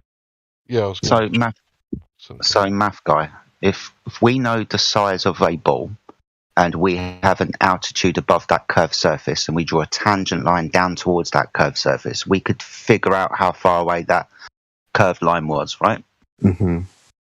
Okay, so that calculation is 1.2 times the square root of the observer's feet in height. So if I was to take an observation across the surface of the Earth water from 1 foot above the surface of the water, the calculation would make the horizon at 1.2 miles away, wouldn't it? Yeah. Would that imply a perfect sphere, though? This would imply the physicality of the Earth that we're on. The numbers that we are given, and applying those numbers to the reality of which we observe. Right, but I heard the perfect sphere question, it wouldn't make that much of a difference because the radius wouldn't really undulate all that much, right? So it's not going to push the horizon that much further or closer just because it's not a perfect sphere. It would imply the globe model that all of your favorite scientists and universities promulgate throughout the world. The agreed upon distances and calculations of the globe Earth is what it means. Okay, I get that. Yeah, like, have you seen the black swan before? Yeah, the logic analogy, yeah. Right, so you're asking, well, would that imply a perfect sphere, the distance being 1.2 miles at 1 foot of height? Well, for it to be 10 miles, the radius would have to be somewhere around 250,000 miles, so there's no way that the radius would vary by that much, is there? And none of us want to say oblate spheroid, if you want to be honest. None of us want to say that fucking word, all right? Dude, you know what, Levelist? That's a good point, because when I was a kid, it was just a plain old sphere, but now it's ellipsoid, geoid, friggin', all these crazy terms now. They don't want to even just say ball. And if you follow the curriculum, it changes a lot, like every generation. What was the term before? I mean, dude, we just said his sphere, right? Like they just called just it. a I mean, globe. it makes sense because they don't. I mean, it depends how far back you go. I feel like in math, like the more precise we are, I guess the words just become more precise for that difference. At least that's how it seems for like more. Here's my thing. Here's my thing with that. When you're trying to directly measure the curvature of the Earth and you can see too far, they impose an equation on why you see too far by, like I said, imposing the radius of the Earth being a sphere or Well, being curved. that's the starting assumption. That just goes to show you that you can make anything happen with equations. So math can be a language at that point instead of just fact. You can tell lies with it. In other words, Jedi, you're up. Have you seen the image that we're talking about, which we call the Black Swan? Have you seen that image? Like the picture of the Black Swan itself? No, we refer to it as the Black Swan, and you understand the Black Swan kind of logical argument. If I assume all swans are white and if I say all swans are white, and then somebody proves that not all swans are white by showing a black swan, then not all swans are white. Understand that premise, yeah? I've taken a logic class, yeah. Yeah, cool. So we have an image which we call the Black Swan. Can somebody post it up for me, please? It's in. Thank you very much. Are you in the live stream text? I'm in the live stream voice text. Is that where it's in? Yes, sir. Yeah. So 16 minutes past the hour, you'll see an image of 2 oil rigs. Oh, okay, yes. Okay, so first of all, this image was taken at 1 foot above the surface of the Earth. Remember our calculation from earlier? 1.2 times the square root of the observer's height in feet, 1 foot, 1.2 miles away the horizon should be, yeah? Yes. Okay, can you tell me in this image where the horizon appears to be? Is it before, between, or after the 2 oil rigs? After.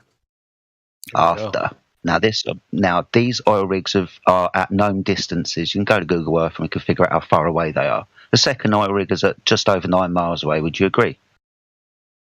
Yes. Okay, so that would safely say the horizon is at no less than 10 miles away. Could be further than that, but it is definitely not closer than that. I mean, yeah, I could see that through the picture. Yeah. So within this observation, we are demonstrating that the horizon, which would be the physical obstruction so we couldn't see the oil rigs anymore, is further than the math that we are told. Demonstrating the horizon isn't physical obstruction, it's an optical function. So have you shown someone, a glober, this Black Swan picture? Oh, yes, all of the time. What is their rebuttal? The argument comes back. Refraction. Refraction? Like? Yeah, they think the light's going up in all directions, and then it's bending back down to the observer.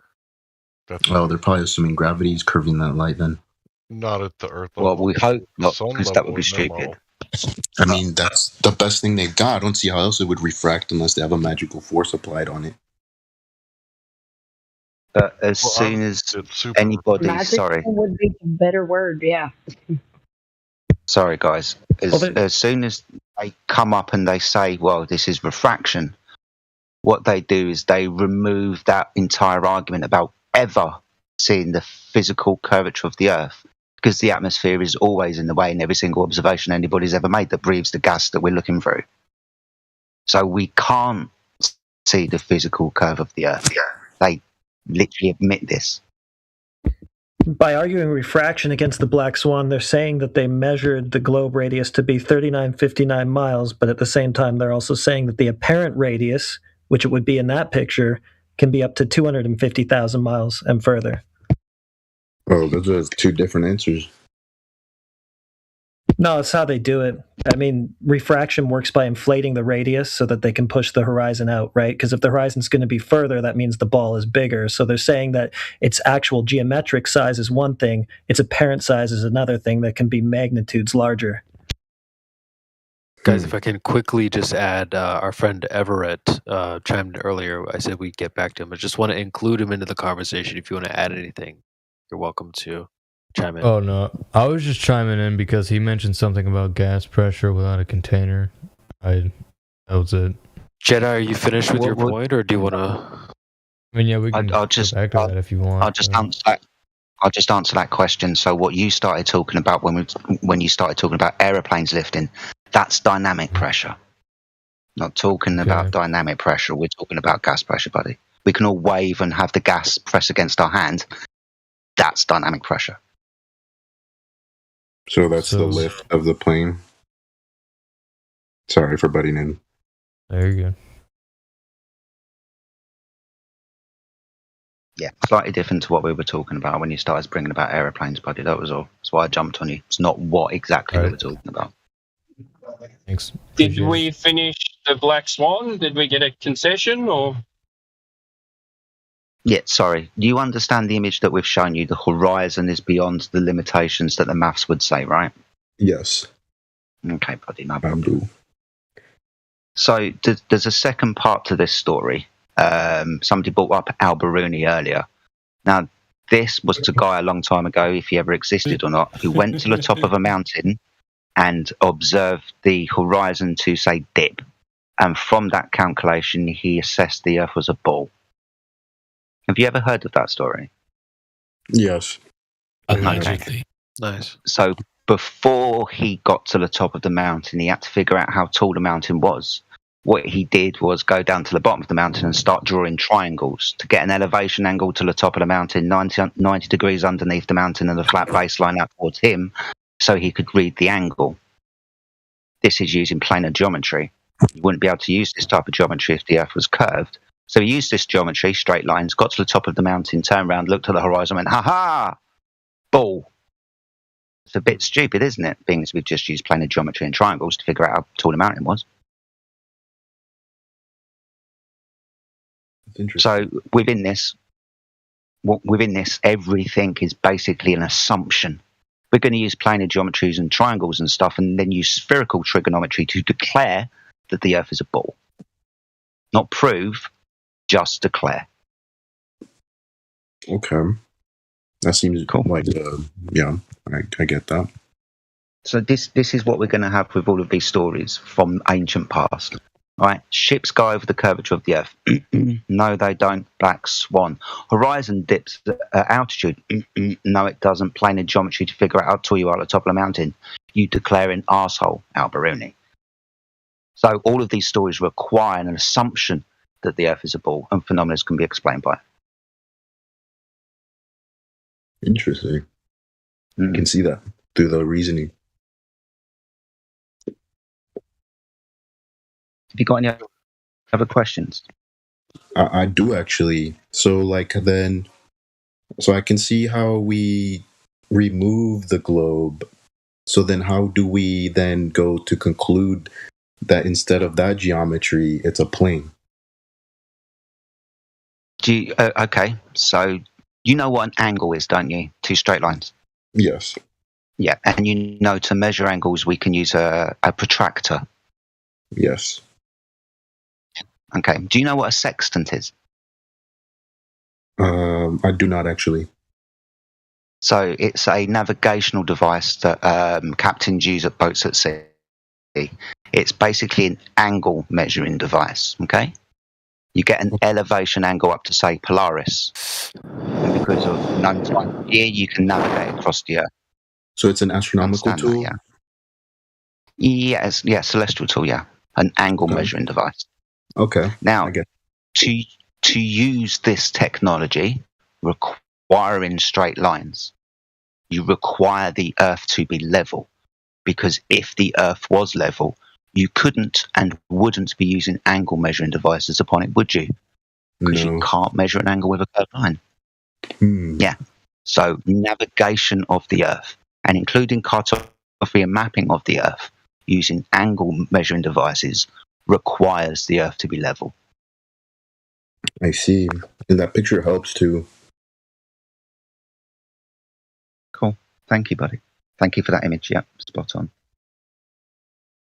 Isn't it interesting that the horizon can be 10 times, 20 times, 30 times further than the globe predicts it to be, but at the same time, they'll take a dip angle to it and then say that's because it's a geometric horizon where the globe predicts it to be. Boats going over the horizon. Interesting. So for those dip angles to actually mean that it's a geometric globe horizon, you would think that the horizon should be where the globe predicts it to be, right? Yeah. But it ain't. So they're wrong about what the dip angles mean, obviously. Who's telling the truth? Reality. It's difficult. It's difficult sometimes, right? Yeah. So you got and you understood everything that Jedi was saying? Yeah, I definitely now understand like the side of the Globers more for sure. Or not the Globers, my bad, the Flat Earthers.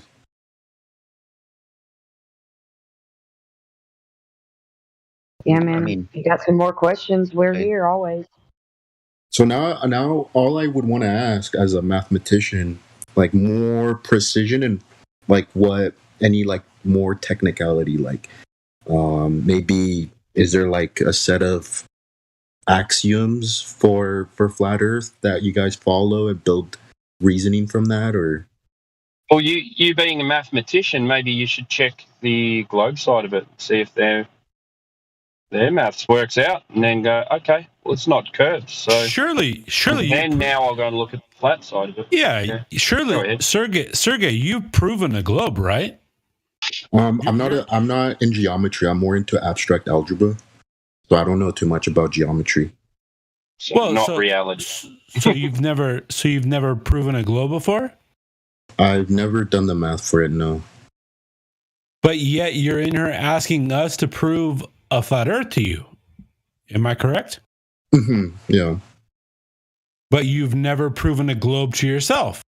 Well, I mean, since you guys are the ones to provide I guess you could say you're saying, oh, this is how reality is, then I feel like the burden of proof is on you guys, not on me. Well, there's many examples and tests that will falsify the globe claim, so that's where we can come from with examples like laser test, long distance observations, infrared observations, communication systems. So yeah, that could be examples of why the globe will be an impossibility, because the globe has been falsified in many levels. Well, of course. So also, I have a question to ask him about the. Well, he was going to reply to what the burden of proof thing that he just spoke about. This has to be talked about. So, like, do you have the any kind of evidence whatsoever? Like, how do you experience the Earth axiomatically? Do you feel the Earth spinning? Do you see curvature? This is your starting point. So you have the burden of proof if you want to claim otherwise. It's never, ever historically been substantiated. Unfortunately, appealing to the masses or appealing to authority and all these things, they're fallacious. Just because you have a fallacious argument doesn't give us the burden of proof. What's my argument if I'm not on either side? Well, I'm not.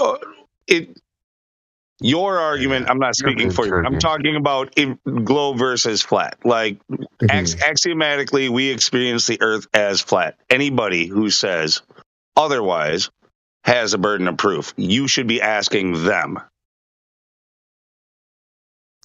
Yeah. Keep in mind that the burden of proof is on the individual making the claim. So, observing the Earth is flat.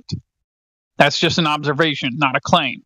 Claiming the Earth is a ball, that's a claim. Not only that, it's an extraordinary claim. So not only is the burden of proof on their side, it's really far on their side because it's an extraordinary claim.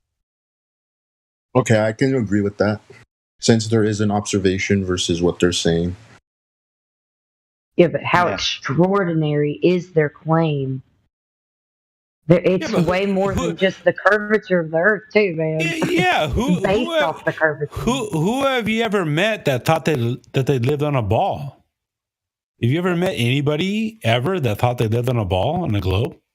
I mean, isn't it like only like a very small percentage of people believe in flat Earth? I heard like a statistic on that. Yeah. Yeah, but Aren't you guys the minority? Isn't that like the case? Consensus. Well, when you look at the historical cosmologies, most of your ancestors and everyone's ancestors thought the Earth to be a motionless, contained environment, nothing to do with a globe. When you look at the cosmologies of the past, the only odd ones is the modern men that believe in NASA, whatever NASA says. I think my voice is sexier than that voice right there, too. I can't argue with that. I mean, let's just take it down to very simple. Sorry, guys. Let's take it down to very simple things. All right. So I've got a cup with coffee in it, and the coffee is level on the surface. I go and have a bath. The water is level on the surface, and I go for a swim in the swimming pool, and the water is level on the surface. We understand that when we contain water, the water is level upon the surface. The extraordinary claim is that over a distance, this water that is observed and practically used as level curves. That's the extraordinary claim. You understand? I understand, but it's hard for me to say, oh, it's extraordinary, therefore false. But I do like the other reasoning that you guys had mentioned before that more directly explains how the logic is inconsistent. Well, we're not saying that it's automatically false. We're saying that the burden of proof is not upon us. It's the person who's made the claim that goes against what you experience. Yeah, you say I you're agree the ball, with that. so Yeah, I agree with that. Yeah. So where the fuck is the curve? You know what I mean? Respectfully. But we're not saying that just because an extraordinary claim is extraordinary, it's false. We are not saying that. Be careful not to put those words in our mouth. Yeah, the extraordinary claim comes with math attached to it that we've just gone through.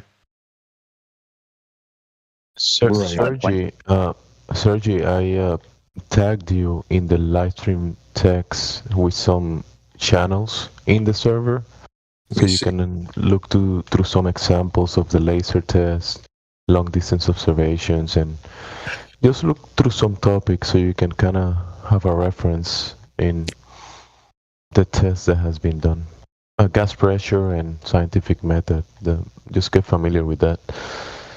I mean, I'm pretty sure you do know some of this stuff, but just for the examples in the server. Oh, okay. Thank you for the references, by the way. Yeah. Thanks, Jamesy. It's a pleasure talking to you. Yeah, come back. Don't be shy. Heaps of information. Wait, is this the end, or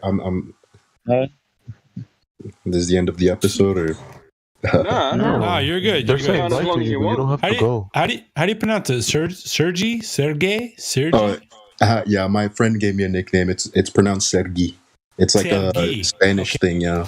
Okay, so I'm Sergi. Mexican. Now that you've been here, you ain't Mexican, by the way. You ain't Mexican. But anyway, Sergi. Sí, soy mexicano, güey.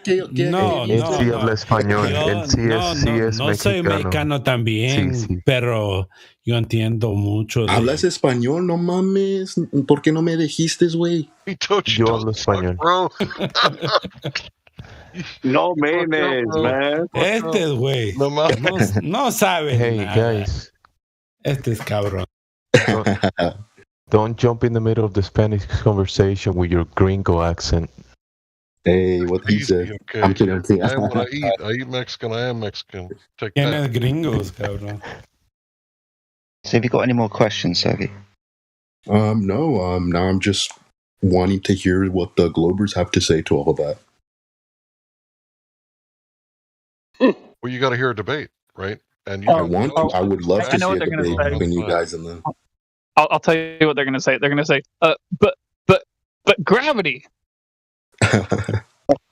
If you had one of our regular globe earthers, I'm sorry.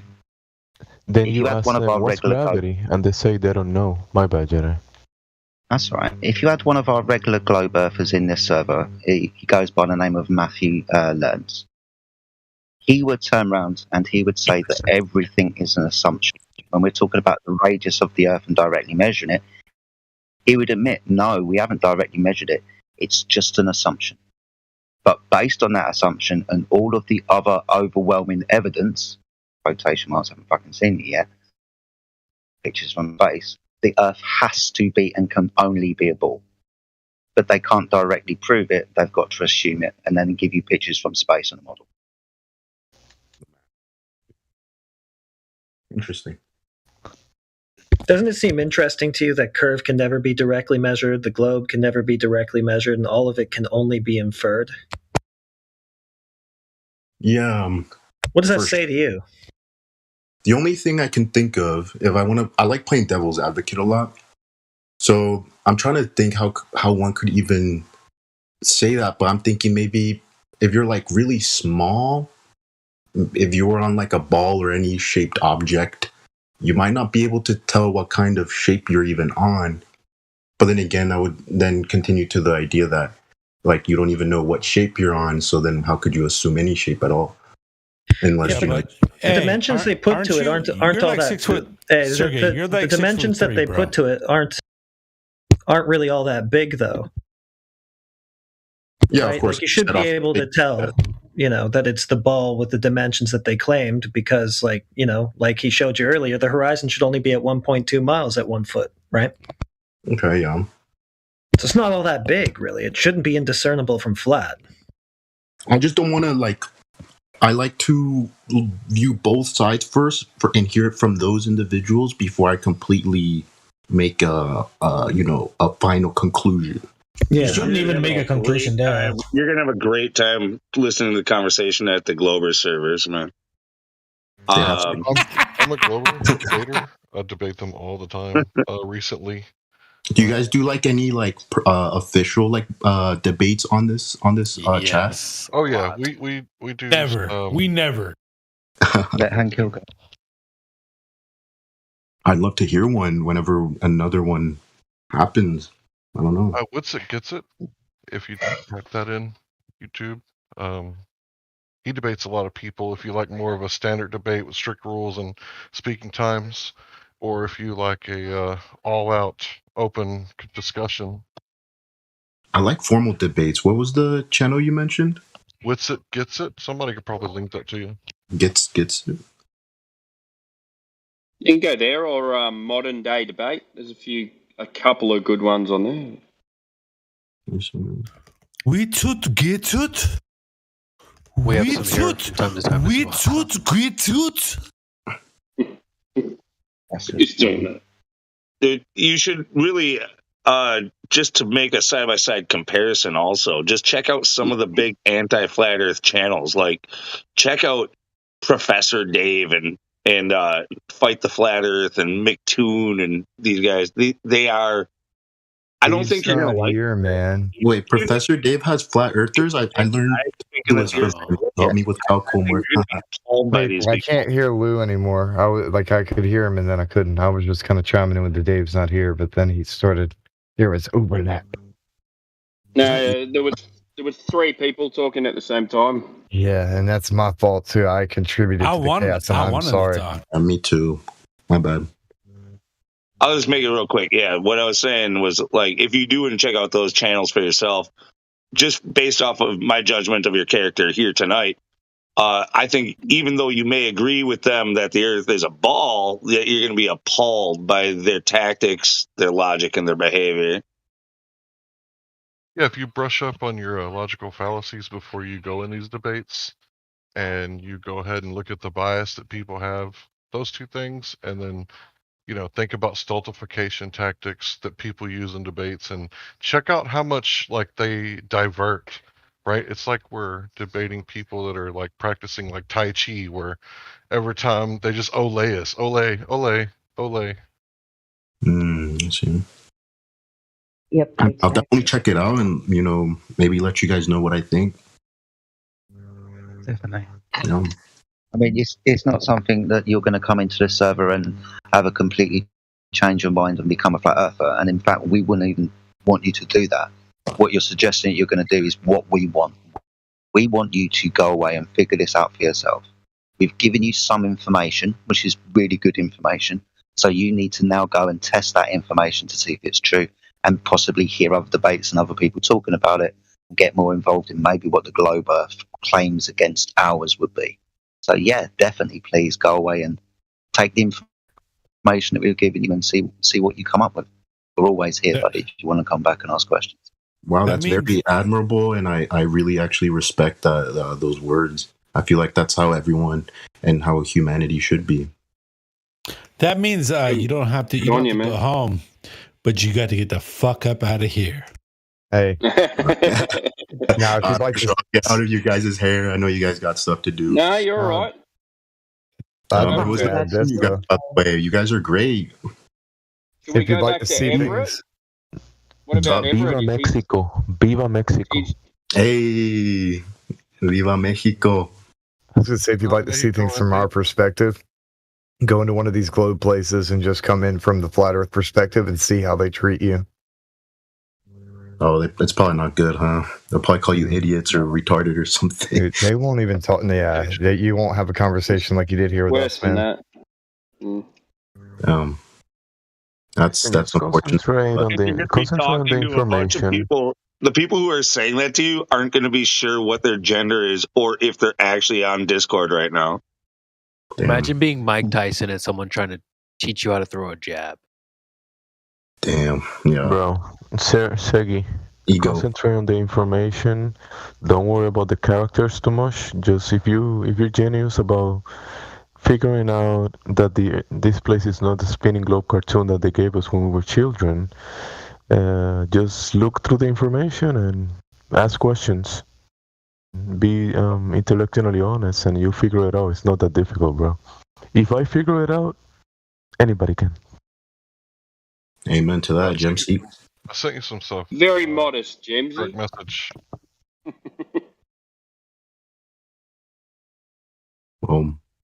Thank you guys, by the way, for all the information and for your time willing to explain all of this to me. It was a pleasure. I hope you guys have a wonderful night or morning, whichever part of the flat earth you guys are on. And I'll talk to you soon. All right. Take care, my friend. Yeah. Take care. Bye-bye. Tracer, peace. Oh, that was nice. Yeah, they like messing with people. The new people, you don't have to go. Is Everett still there? Yeah, I'm still here. I've just been chiming in every now and then. Hey, what's up, Everett? Hey. Did you have some questions? Is it okay if I start a topic, or is that not really? Yes, it's okay. Okay, how about amateur astrophotography? What do we think about this? So, observable phenomena. You're looking at the luminaries, and you see phenomena in the sky, and we all can see the same thing whenever we look up. Okay, when you say luminaries, can you define that for me? Luminous, illuminar, lights. He's a Latino. Lights. So lights in the sky. So lights. Your luminaries. Are you also talking about planets by any chance? Yeah. Lights in the sky. Yes. So Sun, Moon, Jupiter, Mars, Polaris, lights in the sky. Planets, those are the wandering lights, the ones that wander. Cool. Okay. So very simple question. Do you believe that planets are light sources? Are they sources they of are lights. That's what we can see. We see lights in the sky, right? Do you so what we see the phenomena, lights in the sky, right? But there is to science something, there has to be a cause and an effect relationship, right? The cause of those lights we don't actually know, and we cannot science that. So when you ask what they are exactly, and I mean, we don't know exactly, but we can see lights. You and I can see it from the ground and look up, and we're gonna see the same thing. Hey, but what about through a telescope? I'm talking about amateur astrophotography I've here. spent quite a bit looking, and when I look at Mercury and Venus, the way that they light up, they look like they're being lit up. I really got to admit that. But the way that light interacts with material is laser will travel through a room and you don't see it till it bounces off of something. Unless it's like a really smoky bar room, right? Then you can see the beam go across it, right? But when the moon is lunar eclipse, it glows red, don't it? I guess if you want to say that, yeah. So if the The moon problem comes when someone you able to see color at nighttime, but when you go out at night, you can't really see color, right? I mean, Sunlight, can you define color? Like when you say Doesn't color, everything kind of look hazy, bluish gray when you go outside at night, like a hunter's moon. yeah, you could, yeah. I'm not understanding how this is correlating to. Ask your question again. Okay. To what? Correlating to what? How what we see in the sky are light sources or luminaries, whatever you want to call them. Correlates to what? And being light sources. Well, this is the thing. We don't necessarily know whether they're sources of the light or reflections of a light, so the sun. So within the globe Earth model, we can see the moon because it's lights. Sorry, the light of the sun reflecting off of it. We can see Jupiter because that's the light of the sun reflecting off it, right? Mm-hmm. But we've got no way to demonstrate this to be true. What about eclipses? What about eclipses? On Jupiter, you can observe eclipses on Jupiter. There's no umbra and penumbra. Sure. They say that you the can. umbra and penumbra is what causes the two shadows. You can. Hold on, bud. I'm trying to answer your question. Sorry. Yeah, I've seen the eclipses on Jupiter, right? So basically, what I'm saying is during a solar eclipse, the diameter that's in total eclipse over the Earth is like 70 to 100 miles most of the time. The moon is supposed to be 1/4 the size of the Earth, but the shadow that the moon leaves on the Earth, you can see it from an airplane, and it's really small, like not even close. So they say there's an umbra and penumbra, and that's why that it looks like that, because we're claiming that you can't really cast a shadow much smaller than the object in your hand, right? Well, they say, well, the scale's off, it's too big. Well, still, where's it at in Jupiter? Where's the umbra and penumbra for Jupiter when there's a solar eclipse and you can see the shadow of the moon of Jupiter on the surface of Jupiter? I mean, you can still, okay. I'm going to post some things for you to look at. Okay, can you do that for me? Yeah.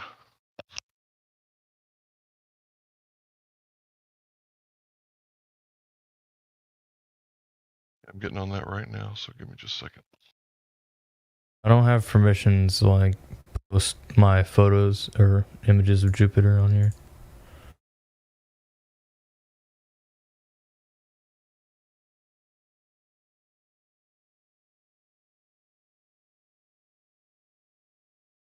You seem chill. I'll give that. Are your images? Sorry, man. Oh, go ahead. Are your images? Are they single photos or are they layered? They are stacked, yes. Okay. I can show you the raw footage if you would like. Well, if you can send it to someone, then I'm sure they can put it up for you. Giving perms. Giving perms. Go ahead and post it in the chat. Anybody? He's got it. Yep. Giving perms. Let me. Give me a moment to find it. I've taken so many. I need to dig deep into my folders here. Just post whatever you got.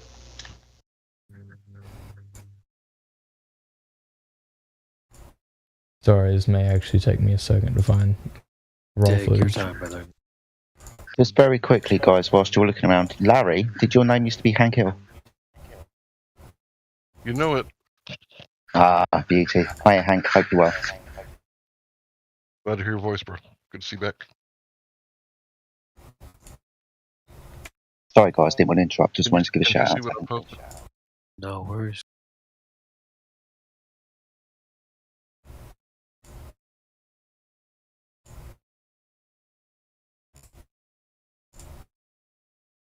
So I posted a few things there. Can you see what I posted? Yeah. So the top one is what they say is going on in the diagram. I'm going to penumbra. But when you look at Jupiter, those don't exist. But they claim they, prove the Earth was a globe with Eratosthenes, and the light is coming in from 93 million miles away. So it should be traveling in a pretty straight line. Like if you're off by a little at that range, at the, pistol range, you're going to miss a lot, right? So the straighter the shot, the light would have to be traveling in a straight line, or it would miss the Earth, right? Okay. Okay, so where's the umbra and penumbra? On Jupiter. And why is the shadow of the moon? So you can either keep the shape of the Earth with this argument, or you can keep the size of your moon, but you can't have it both ways. It's a true dichotomy unless you have a third point of view. Yes. So light travels straight or it don't. I'm sorry, one moment.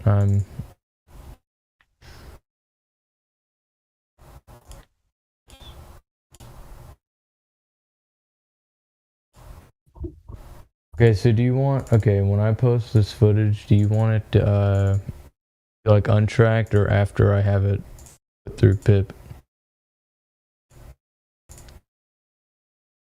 I don't know what that means. You want it centered, or do you want like the actual like straight footage from my camera? I guess centered. Okay. I was like, it'll be, just for the sake of it, it'll be easier to look at. Except I cannot for the life of me. So you do take photography and do observations of the luminaries from the ground, and you see the phenomena that is happening in the sky, but do you have like a conclusion about what you're looking at? Not a set in stone conclusion, absolutely not. I'm just taking what I observe and basing it off of that. Yeah, that's pretty good. That's a good position, actually. Because remember, the Globers, they claim they know what it is, and they claim distances, sizes, make of the observed things in the sky, right? Even though they've never been there. Yeah, I always joke around and say that the telescopes don't whisper in your ear, because people look and then they come here and say a bunch of things that the telescope didn't give them that information, So This is the point that I wanted to bring up when you mentioned like amateur astrophotography. We are all on the Earth and we are all looking up at the sky, all looking through telescopes. Now, what you see and what I see are exactly the same thing, but most people, like yourself or a globe earther, will have a story behind it. So when they look up at Jupiter, they know Jupiter's a planet, they know it's made of gas, and they know that it's got moons around it, blah, blah, blah. But when I look up at it, I just see Jupiter, and I honestly don't know what it is. Fair. That's fair. The story is that people get it intertwined quite a bit with reality. You probably don't think there's a Superman flying around your downtown.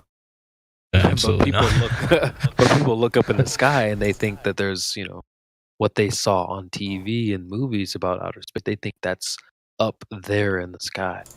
Kind of like Jedi's pointing out. It's like there's a story attached to phenomenon and things we see in the sky, and they've got it intertwined with fiction. So you have to be able to separate reality, just like Superman. Go ahead, Jamesy.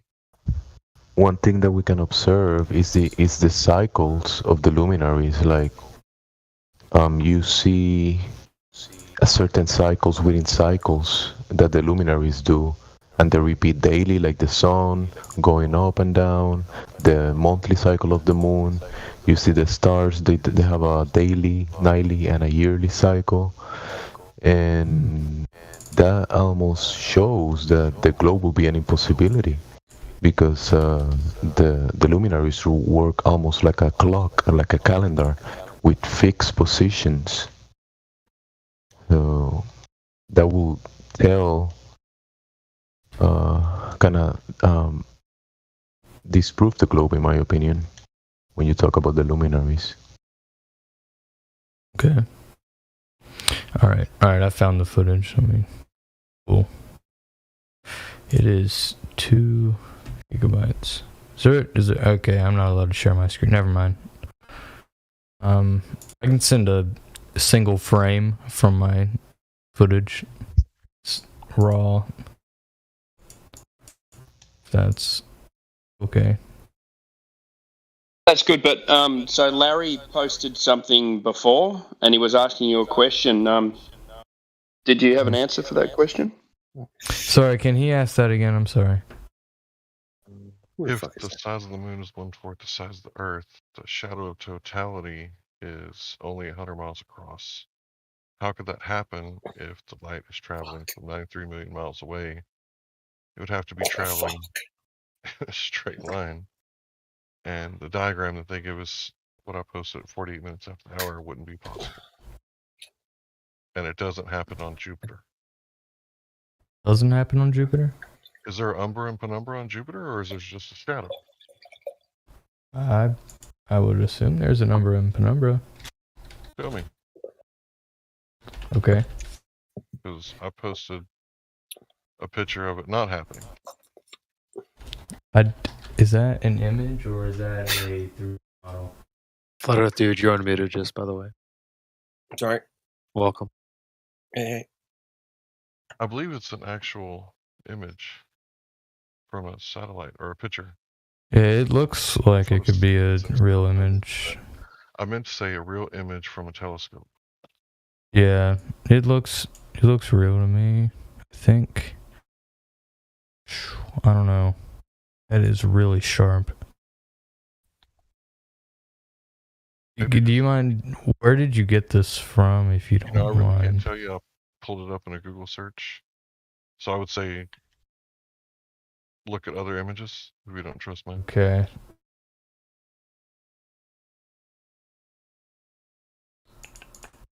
And this is from an old file, so I don't really remember where I got it. You old honest earther, you.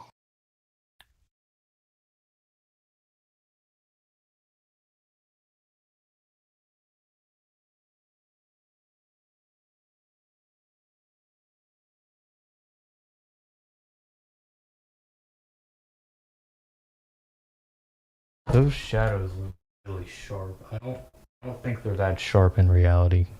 Just from what my images and stuff. Well, I'm definitely not going to say that picture is reality. Yeah. But we can measure the shadow of the moon on the Earth, and that's my argument. And the Jupiter thing is kind of like icing on the cake. But if you don't think it looks like that, you may know better than me, and I'm willing to recant that part of the argument.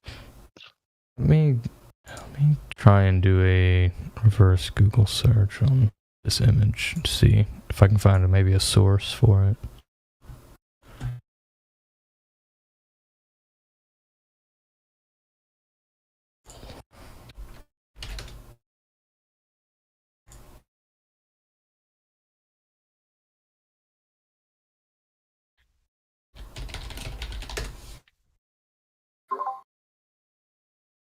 Are we on about eclipses?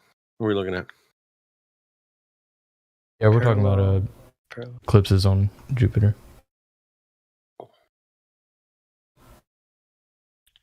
Jupiter. Yeah. You talking about the phases? Or? Yeah, so he's an amateur photographer of the luminaries. So we have pictures of an eclipse on Jupiter, or just the phases of Jupiter? You're talking about the phases. No, I'm talking about eclipses. We don't really observe definite phases of Jupiter. It's kind of the same way as Mars. We can observe slight phase, but we never observe a full cycle. Gotcha. Cool. Okay.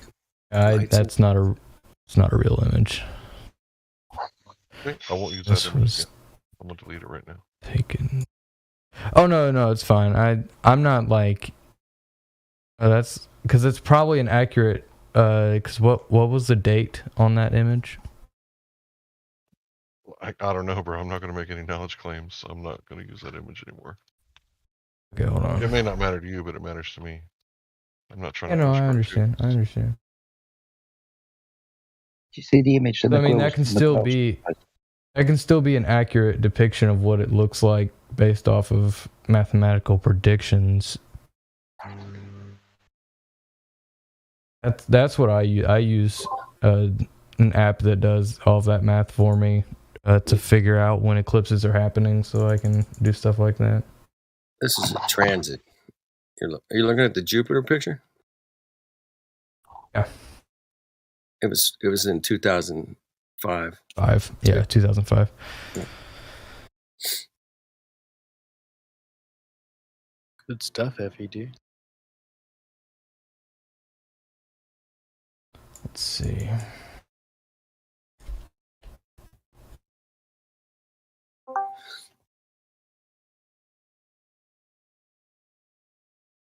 Okay, the moon patterns look like they match up, and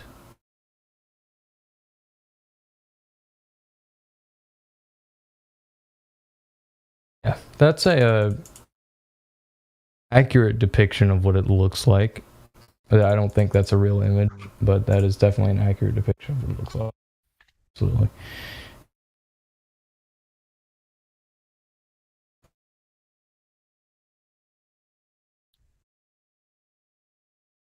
Well, anyway, this argument is usually about the shape of the Earth, but a lot of people like to go to the sky, right? Because that's the interesting part. But once you look at, everything from our point of view, if you can, you kind of understand that, like, it brings the wonder back. Because I get to look at the moon and go, what the fuck is that? Wow, you think I know what that is. Like, I don't know what that is. So I'm on the side with George Carlin, the side of doubt. I don't know, I'm looking at things with an open mind. I'm not set. I don't have a set in stone opinion on what's in the sky. Well, that's how you're supposed to look at everything, like a sober judge, both sides of the coin, right?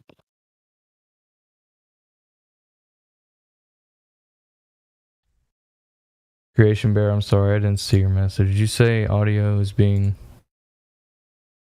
It seems like it's kind of leveled itself out. It hasn't been looping lately, but just earlier it was looping some audio back in, but I haven't had an issue in the last few minutes. All right. My apologies about that. No worries. And lunar eclipse is on Jupiter too. So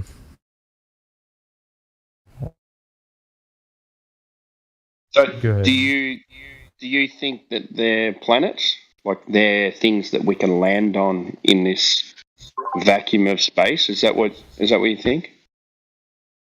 I mean, it depends on which planets you're talking about. I believe planets is a planet is a good label to label them.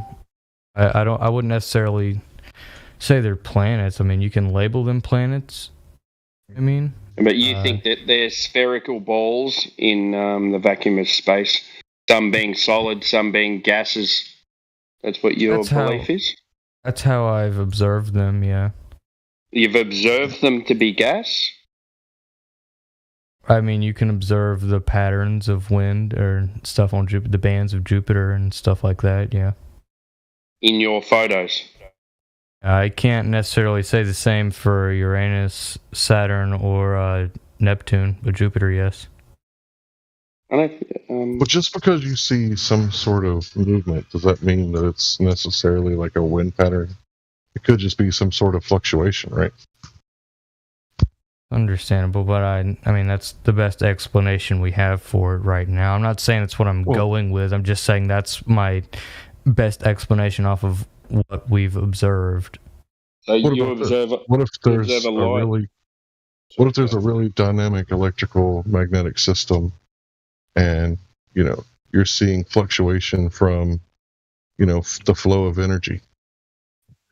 Can you Doesn't Jupiter have like a electromagnetic field? I believe so. Because it does emit light. It's just invisible light, right? I can't answer that question. I don't know the answer to that question. You know how something that's emitting a frequency right? We usually call it light or sound, right? So in this case, Jupiter has, an electromagnetic field, just like the sun, just like the Earth, right? So it does have its own light in a way. It's just not visible light. And it also has light bouncing off of it that is visible light. But when you look at the light from the moon, it's almost like if it is from the sun, it's like transmuted by the moon. And it's measurably cold with a thermometer. In the shade, it'll be a different temperature in the moon shade. The opposite of the sun. Is right? it? On, yeah, you can measure it with a thermometer, with a laser thermometer. You could just get like 2 pieces of leather or 2 pieces of steel, put one in the moon shade, and then one in the moonlight, and measure it. Can you show me a demonstration of this by any chance? You can do I mean, I don't. with a $15 laser with a, this is not something I will show you. It's something you can do yourself. All right, is there like a YouTube video that I can just kind of see for reference? Sure, search it up.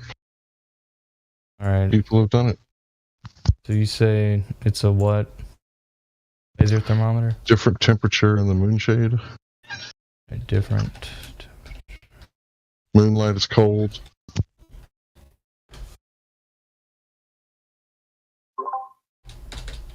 Just while you're looking for that, so you say, "Oh, this is the best explanation we have." So you look up at a light in the sky and you see kind of fluctuations, and you say your best explanation is it's storms and wind. I mean, that's the best explanation I can think of. Would that be your explanation, or one that somebody told you? I mean, between what I've observed and what has been told, I think they both add up. Well enough, anyway. I wonder if you ever would have thought that has somebody not said it to you. I mean, probably not. I'm not a genius mathematician or, astronomer or whatever. I'm just a 15-year-old kid with a telescope and a camera, but... Cool, man. What's your setup? I have an Orion XT8 Dobsonian telescope with an ZWO ASI 224 MC planetary camera. 15. You sound like a cool dude too. What's the megapixels on the camera? I believe 1. Hold on.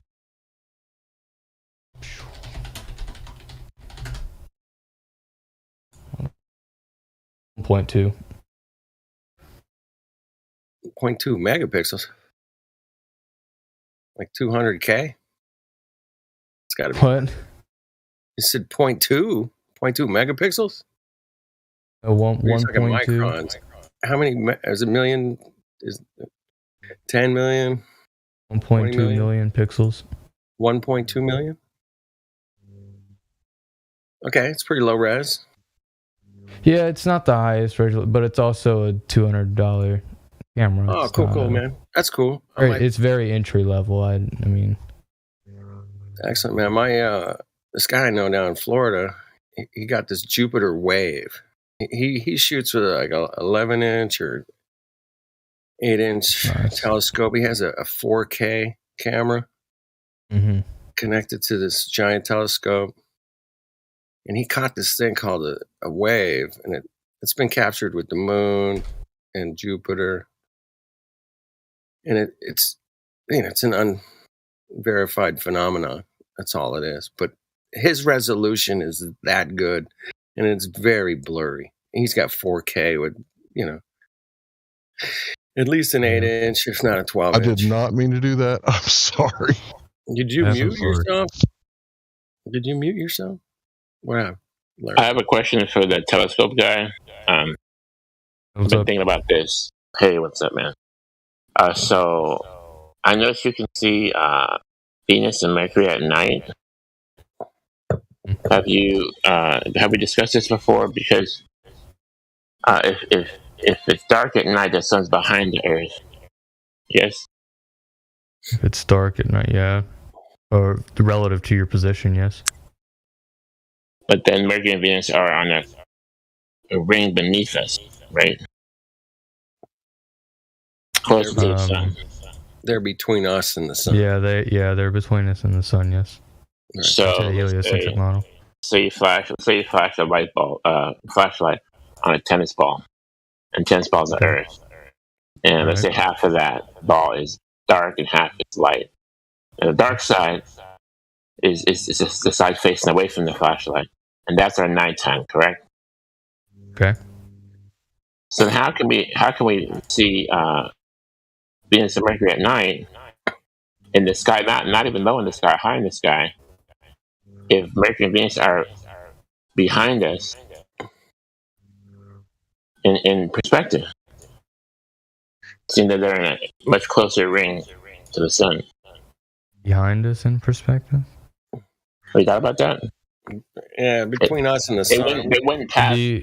I think the only way we can see them is if they were farther, like if they were like a Mars or Jupiter, we can see them in the sky because they're on the other side, right?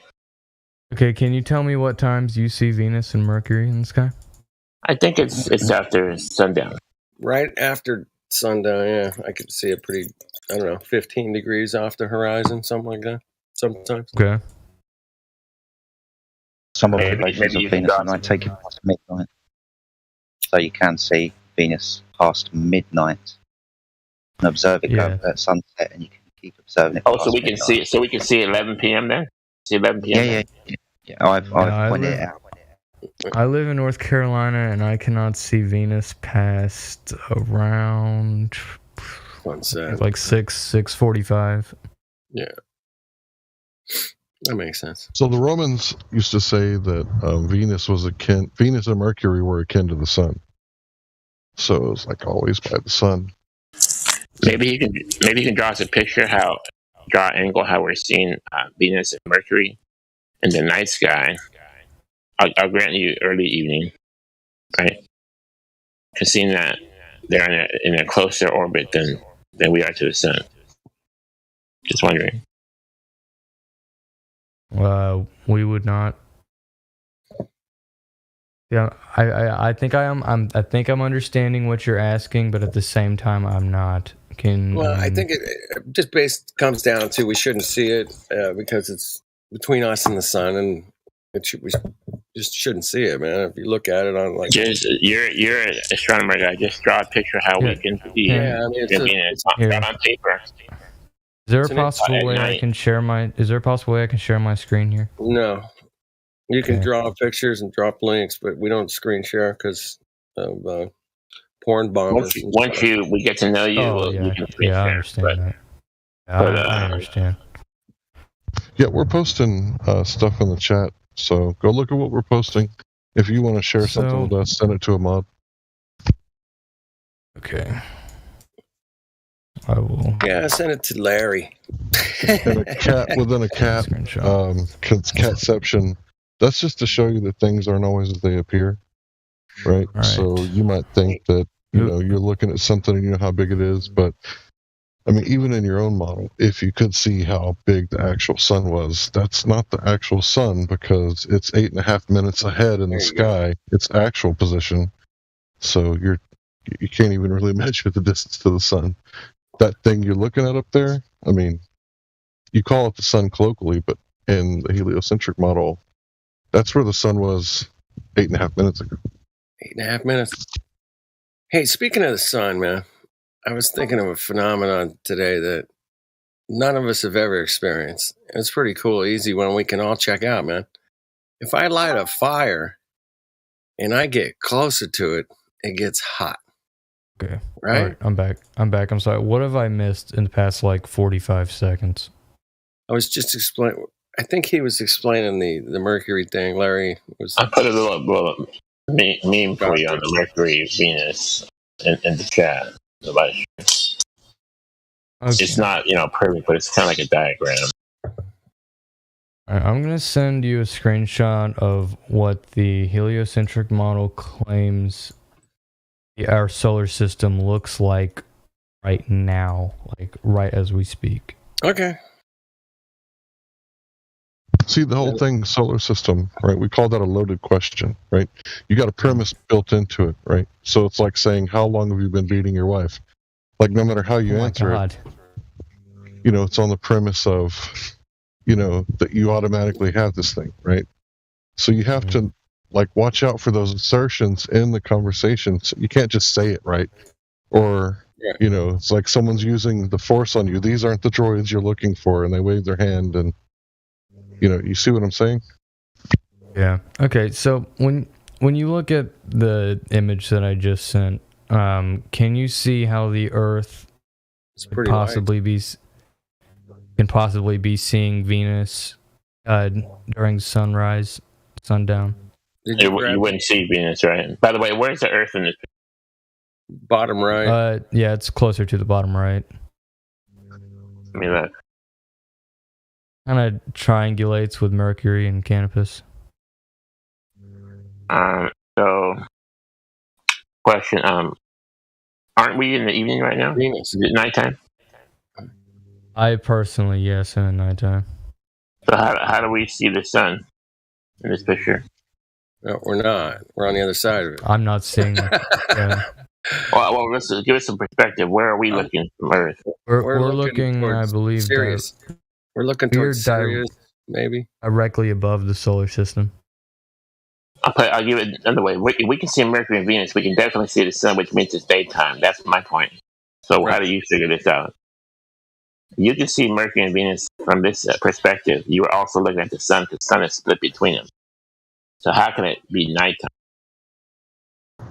This is just a model. What a model is. No, let him explain. He made a claim. He posted it. He's got it. He's got this it. is what's happening right now. Explain how we can see these three bodies, but being nighttime. What do you mean? We are looking, according to the heliocentric model, this is what our solar system looks like as we speak. Yeah, but you're on the little ball on the right. You're facing the other way, man. You're facing away from the sun right now, correct? That is correct. That is correct. So that means you're looking to the right towards Sirius. You're not looking at the sun, man. So we can see Regal and Sirius from where we are. Have to be able to. Basically, we have to be able to look through the ball to see Venus right now. But I'm not seeing Venus. It's totally untenable. We're looking the other way, man. Think about it. We're looking either down or. But we're not seeing Venus right now. Okay, confirm.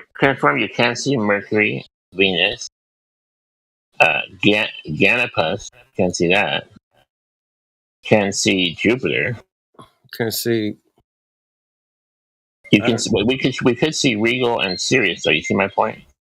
Well, we're not going to see Saturn over there. You just have to add perspective in there. What's the perspective? We can't see. We're above the sun. We're we're looking at the solar system from above. But Earth is in the bottom right corner, you said. Right. Earth is down in the bottom right. Yeah. I mean, that doesn't matter. I can change it to make it look upside down. It's just a perspective from above the solar system. Well, we know it's dark outside right now. It's dark where I'm at. Okay, before you change it, you said this is what is happening right now. I'm trying to get you to explain that to it. Right. You said it was happening right now. We're facing towards the dark side, man. It's rainy and cold over here. I don't know where you're at, but let them work it out. It's nighttime, so we know that the sun's behind us, correct? Not in front of, not on top of us, under us, right? Right. So what would we be seeing? We would be seeing, I think Mars. We're seeing Mars. Yeah, we keep thinking about it in a model, right? It's not really a model. No, I'm thinking about what I'm seeing, like what would be in the sky right now. If you went outside right now, looked up, you could see Polaris, you could see blah blah, whatever. Yeah, I can see Polaris. I know the Orion constellation's pretty big in the sky right now. Yeah, it's bumping. I can see Uranus, Mars. Mars is close-ish to directly overhead. When you're doing these observations, are you thinking that you live on a globe when you're doing this? When you're looking at this stuff? I don't really think about that when I look at planets. I just kind of look at them. He's just looking at them, taking pictures. He's doing video. He's in high school, man. Yeah. So why are you guys talking about the globe? Like you're on the other side of the globe. He's 15 years He's old. not even thinking about that. Yeah, he's 15 years old. So I just do astrophotography for the fun of it. You're thinking like a globe. Like when you look at this stuff. Right now you don't see Venus. You thinking you live on a globe because you don't see Venus? Well, let me ask you this: That has you nothing put to do with me being on Earth in the the bottom corner. Right? Just give me put a cone on the Earth to tell us which way we can see from the Earth. Because we won't be able to see back to Mercury and Selling the globe. Ganapus and Archimar and the Sun. We can't see those, right? We can't see Venus or Full Mount because these are behind us, correct? Not while we're in direct darkness. Absolutely not. Well, correct. Right. Got it. But you mentioned you can see Venus, but Venus is behind us, is it not? Yeah, you can see How does that Venus work? very close to sunset. Very close. Oh no! Right now, though. Right now, I'm not No, you can't. No, Venus. It's not below visible. the horizon. It's too far away. Yeah. Can you do this when they draw a cone of sight from the Earth, from what we can see at nighttime? Can you do that for us? Sure. And then we cone of what we can see. Okay, can you elaborate on this cone thing a little more? You'll get it. Or like if it's like a cone, like what's our vision? Perspective from the Earth at nighttime. Okay. In other words, the spherical astral light bodies on top of us, we can see those. So those have to be in perspective to where we are. And the ones behind the Earth, we should not see. It's going to be a little difficult to do from above. Let me draw a cone around what we can. Okay, around what we can see, or right now, I'm on the 32nd parallel. I think you're pretty close. A cone from the Earth. Think about the Earth as a flashlight. The light is what we can see. So draw that cone from the Earth to what we can see, and the stuff behind the cone we can't see because it's behind the Earth. Do you see my point? Right. Right. Make sense? That makes sense. I think I'm making sense of what you're saying. We're just trying to rectify this photo you posted. The globe model says that the sun is blocking. The Earth is blocking the sun right now as we speak, and we can see the night sky. Right. That means we're looking away from the sun to the other right side. now. Yeah. And that is their model, and they're sticking to it. We're just questioning the fact that if the sun is if we're on the other side of the Earth and we see darkness, what are we looking at? And why do we see Mercury ever? We shouldn't see it ever because it's between us and the sun. I mean, that only makes sense to me. I mean, that's why that's why when we observe Mercury, it's mostly solar transits. So that one's just a tough one. You're going to have to kick that one around for a couple of days and think about it. But think about what we're looking at the night sky, because the only reason we have a night sky is because the Earth is blocking the sun from our vision, right? I mean, the Earth is blocking the sun. That's why we have a night sky. It's right. Think about that for a few days, man. Take that one to, enjoy that one. It's a good one. After all this time, I'm still not understanding what you're trying to say here. Let me try again. Okay, you posted a picture of the Earth, right? Bottom right. Tell me. Yep. Right. Okay. Now, where are you? Where are flat we? earthers are trying to explain the globe. Hang on. Let me try. It's nighttime, correct? Bro, don't hang me up when I'm in the middle of my sentence. Go ahead. Finish. Sorry. I wanted you to show us where we are on that little ball Earth right now. Seeing that this is what's happening right now in the solar system. That's what you claim. So let's rectify that. You got to put All a right. Terminator line through Earth, man. Put a Terminator line through Earth, and that's what we're looking at. Okay. And what should we be able to see? I'll send you 2 screenshots then to help you maybe. All right. Don't send to me.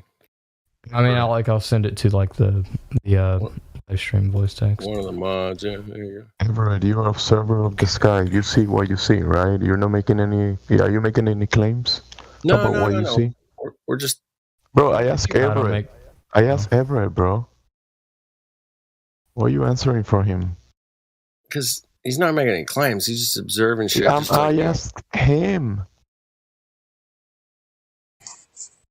Go ahead, Everett. Does those two help you at all? Oh, maybe. Fuck. Where did you get this picture, Everett? It's an app called Stellarium. So this is showing this the part of the Earth that's lit by the sun. Yep, and it matches. Are there any continents under there? Is that like China? What is that? What do you mean, kind of? What's the continent on the left? Is that China? Oh, I thought you said kinda. Continent. I believe that is. So I was calling next. Let me know when you're done, Coach. Yeah, so this is not where we are, right? This is the other side of the world, correct? This is what Earth, according to the heliocentric and globe model, looks like right now. Right. So this is not where we are. No, we are past that Terminator line that you see, the crescent or the gibbous. Nope. We are on the dark side of the gibbous. Actually, we're on the dirt right now. If you go outside, you'll see the dirt. That's where we are. This is a computer program. We're on the dark side of the Earth. All right. right So it looks like you're showing us what we can see. I want you to show us what we can see, right? What we can see. Yeah, if you're showing us like China and India. You asked him for a cone of the sky. He took a snapshot. This is what you would see if you could remove the Earth. That's the night sky. It's what you asked. But that's impossible. A cone. Isn't that So what do you want me to factor in all of the different? Okay, let me try to be on the clear. dark side We're at nighttime, right? Okay. Where are you on this globe right now? I'm in North Carolina. Can you see that on this on the picture? Nope. No, right? Actually, hold on. Gotcha. The one that I sent you is not what it looks like right now. Hold on. So it was a mistake. So the one you're seeing, the first image, like the top one, that was not right now. Let me send the one from right now. Okay. That is what it should look like right now. Where's the red dot? I'm done talking about the model. So I just posted a thing from Time and Date, and they recorded. What's it told me about this, by the way? They recorded the shortest day ever, right? And it was so short. It was 1.59 milliseconds, less than 24 hours. So apparently we got this, day down to the second, right? So if this is caused by the spin of the Earth, and that's what causes the solar day, then the sidereal day, if it were to change as well, then it would change in lockstep with the solar day, because the sun has a different time of day than the sidereal day, which is both caused by the spin of the Earth. If one changes and the other doesn't change, that would debunk the model. But we got images from 273 miles away. The Guinness Book of World Records, I think at one time it was Mount Conahoe. So if refraction is happening, then wouldn't the daylight be changing for more than milliseconds and they freak out? Like, it's the shortest day ever. Oh my God. Wouldn't that fluctuate drastically if light was bending around the curve of the Earth at 8 inches per mile squared? Wouldn't it cause that issue? I think that it would make the Terminator line like zigzaggy, like the light would just be refracting really good around the surface, but it's all presupposing the model, just like in your computer program. Right. Well, why would it be ziggy-zaggy? And also, they're claiming like to point out, sunlight and when you other say light. 8 inches, sorry, when you say 8 inches per mile squared, are you saying that like roughly, or are you saying that like definitely? Well, that's an approximation. Okay, all right. So why would the Terminator line be zigzaggy? Because they're claiming when we show them that we can see too far, they're claiming the reason that we can see too far is because light is bending perfectly at the rate that the Earth is curving, and it's bending down around the curve. That's what they're claiming. So if that's happening, it would make the sunset and sunrise time vary, and they wouldn't be freaking out over, a couple of milliseconds. You get what I'm saying? That's interesting. That's going to take a while to set in, I think. That's. I didn't even know that. Like, is that what they really said? Well, Witsit came up with the first part, and I came up with the second part. That's pretty good, man. That's a hell of a claim. Yeah, that is. I will say that's pretty good. So now they're saying the light bends, or it comes out, radiates in all directions, and it goes like really far up and then bends back down, like taking this parabolic curve. Does light take parabolic curves? I don't think so. Not from what I'm familiar with. I don't think so. I call that super parabolic refraction. Super parabolic refraction. Super looming hyena. Shut up.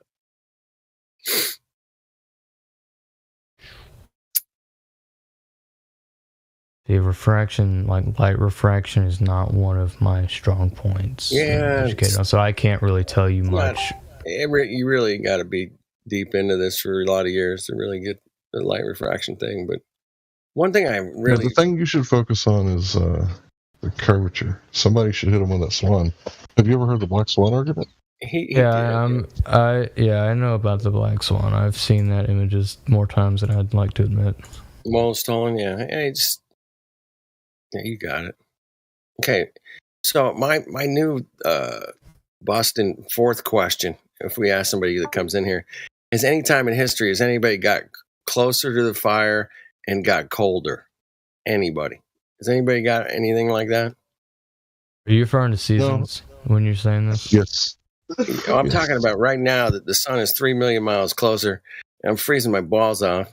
And it's like, what the fuck? Like, it makes no sense, man. That's all I'm saying.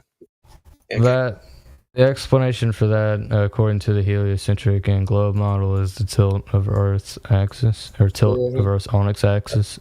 Yeah. And there's another thing. There's one more thing you can show us. You can show us how that looks in perspective. I'd like to see that. So looks a couple It does happen in the model, but again, you're just assuming the model. It's a presumption that you have. What I'm trying to do is get him to verify that's why I'm not works in reality. Well, I mean, we're checking perspective. Like he was right though. He gave the right answer. He did. You absolutely gave the dead balls globe answer, 100%. Thank you. But I mean, I'm not making any claims. That's why I was just. No. That's the answer. You're right. But does it work in reality? But in you don't reality, have to own other people's ideas. I'm going to walk 3 million miles closer to the fire, man. I'm going to be hot. I mean, everybody knows that radiation, it gets hotter as you get closer to the source. Everybody can check that, man. Light your stove, put your hand on it, boom, hot. Okay, pull it away. Cold. I mean, it's easy to prove that without a shadow of a doubt. You can prove it. It's a real thing. From what I'm aware, it's more about the surface area, or the area that's covered, like the area that is receiving sunlight more than distance. Well, I mean, obviously we're getting less sunlight. It's winter, dude, but we're 3 million miles closer to the source, so it should be pretty warmer, in my book. But I'm just a realist. Sorry. I mean, because like when I observe the sun over season, like I can visually see the sun, having different changes in size in the sky. Because I've observed the sun through the telescope. It's. Does it get smaller? It does during the summer, yeah. So it's smaller in the summer, bigger in the winter. Yeah, as it appears to be. Yep. Great observation. That's fantastic. I love that. So when it's bigger, we get more exposure to light. It's colder.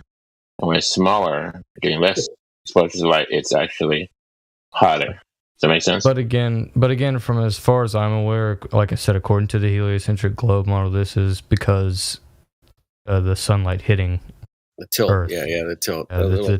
The tilt. Little 2,000 mile tilt here and there. Boom.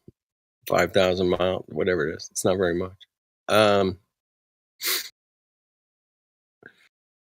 Yeah, I always wondered about the speed of the tilt. How fast?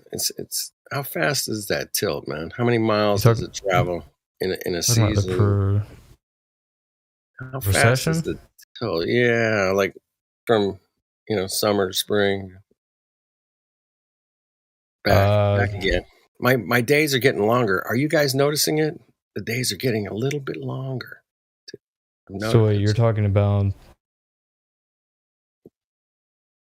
just the tilt. Can you repeat that question? How fast is the speed of the tilt? I've been asking this question for a lot of years. I don't think I ever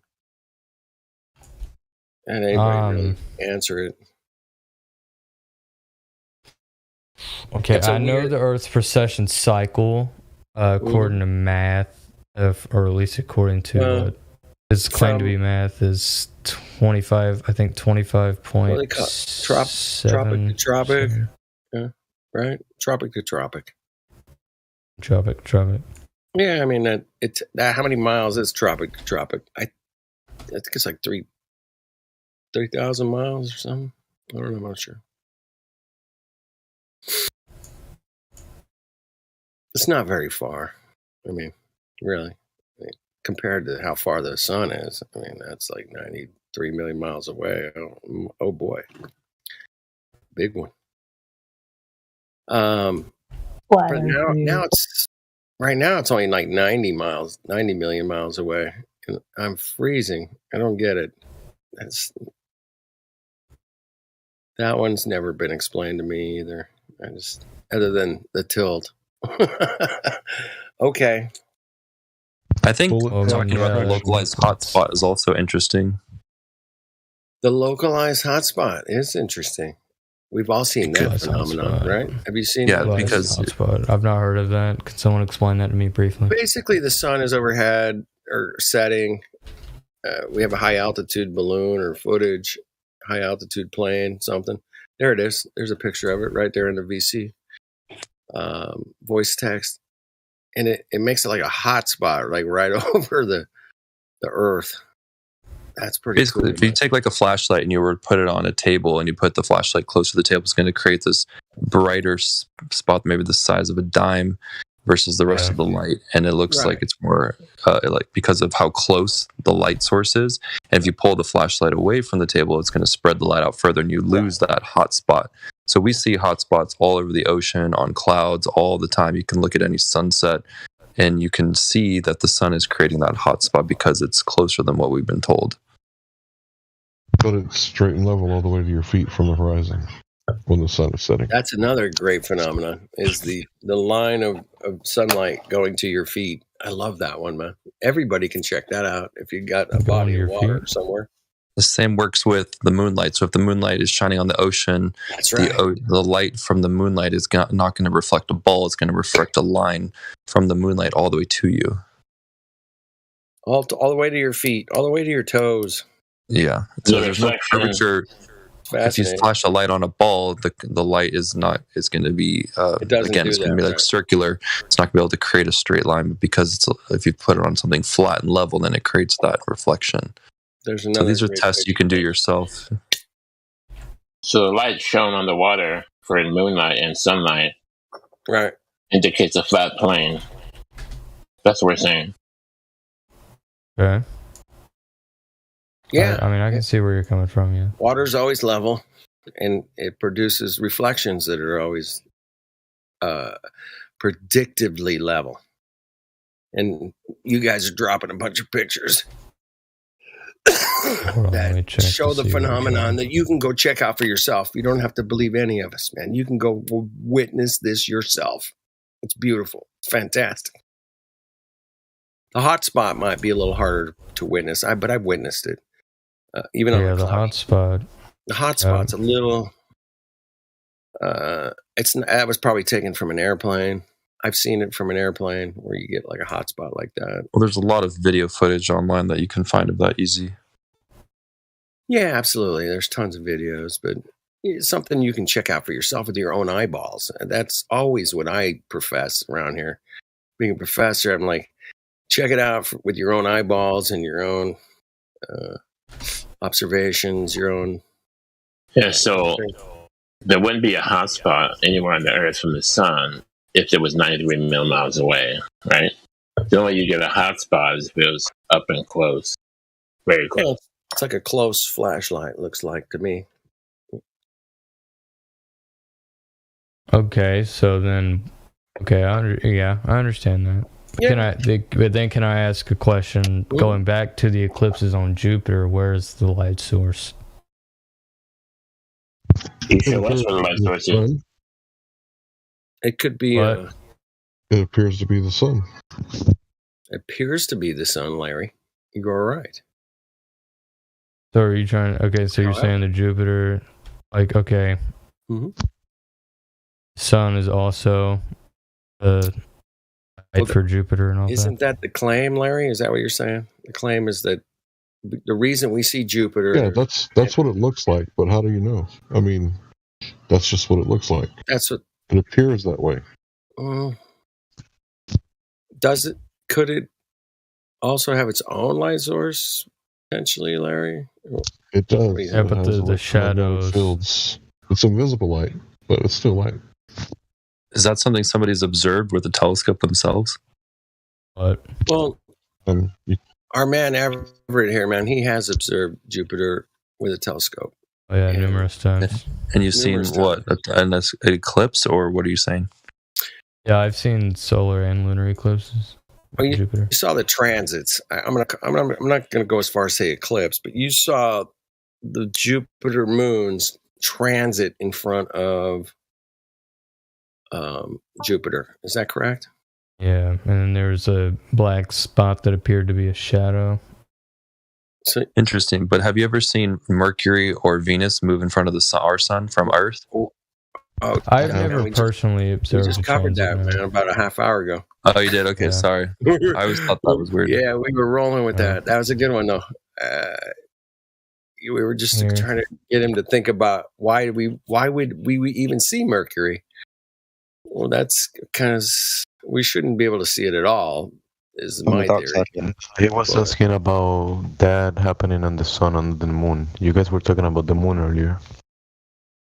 I think we were talking about the light of the moon being colder than in the shade of the moon. Oh light. Yeah. I never looked at that. We were discussing that.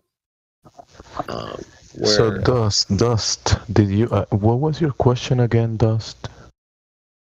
About have we ever seen Venus or Mercury move in front of the sun, or you guys already talked about it, so we don't have to go backwards? No, exactly. That's my point. You were asking about Venus and Mercury transiting in front of the sun, and earlier they were talking about those two transiting the moon, which is a different phenomena.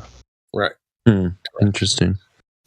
Well, and I mean, I always thought you gotta let you get the question now that he asked. Mercury and Venus transiting the moon. That was you were talking about that earlier with the other guys, right? I never said anything about Mercury and Venus transiting the moon. No, but Rick and Flatter Dude were talking about that earlier, correct? It was the moons of Jupiter were transiting Jupiter. The moons of Jupiter transiting Jupiter. Godric, is Godric there?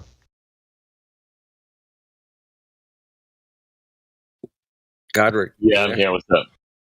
What was your question earlier about Mercury and what was it? Venus? I was trying to get Edward to explain to us. He does the night sky. He has a telescope. He looks at the astral bodies. How we can see Mercury and Venus at night, seeing that they're behind us. Okay. Seeing that they're in a closer orbit than Earth. At night, how can we will that be the same question as seeing Mercury and Venus transiting the sun? Will that be the same thing? No, because that can happen during the day. We're talking about at night.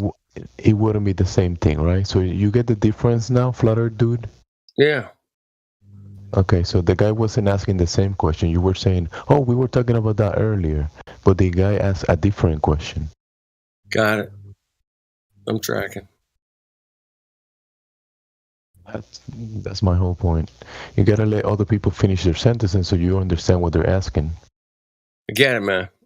I've been around. Yeah, in theory, we could see. I love to let people finish their sentences. I do. We can see Mercury and Venus during the day, okay, but not at night. Then we're facing the other way. So where's the sun in respective to the Earth? All right. Behind us. So we did. You guys did spoke about that. Well, how about Dust? What is your point about your question, Dust, about the phenomena observing Mercury, Venus transiting the sun? What's your specific about that? Oh, I just think it's interesting that, I've never seen Mercury or Venus pass in front of the sun as if they were, while they're in their orbit, if they're actually doing that. So, there is photography out there that shows black dots in front of the sun, and people say that's Venus or I think Mercury as well. So you probably could look through some of those photos, but I cannot verify that 100%. Yeah, I mean, it's just not something we ever hear about. You would think if Mercury and Venus are going around the sun faster than the Earth is, that would be a constant phenomenon that we would witness from Earth if that was really the case. But because it looks like we're on a level flat Earth and nothing's circling the sun, that's why we don't see it. Okay, but do you know the okay, I understand where you're coming from, Dust, but if you take a look at the heliocentric model, you would have to think about how precise that lineup would have to be between Earth, Venus, Mercury, and the Sun. Like really think about the distances on the heliocentric model. Like take them into consideration. No, I do, and I agree with that, except for that's how they say that we find exoplanets. NASA every day is like, oh, we found a new planet. Because why? Well, because they observe stars and they see a little black dot. We found one today, bro. Yeah, every day they say that, and all they're really observing is a little speck of dust passing in front of whatever they're looking at, but they're claiming it's planets, and that's how we discover exoplanets. That's literally the most basic thing ever that they could tell us, but people buy it as, okay, we found another Earth-like planet, or we found some sort of gas planet. Well, on our own galaxy, in our own solar system, we never see Mercury and Venus transit the sun ever from anywhere on Earth, when that should be a yearly phenomenon. Yeah, it happens. What if it takes 1,000 years for the Mercury to transit? Then will we see it?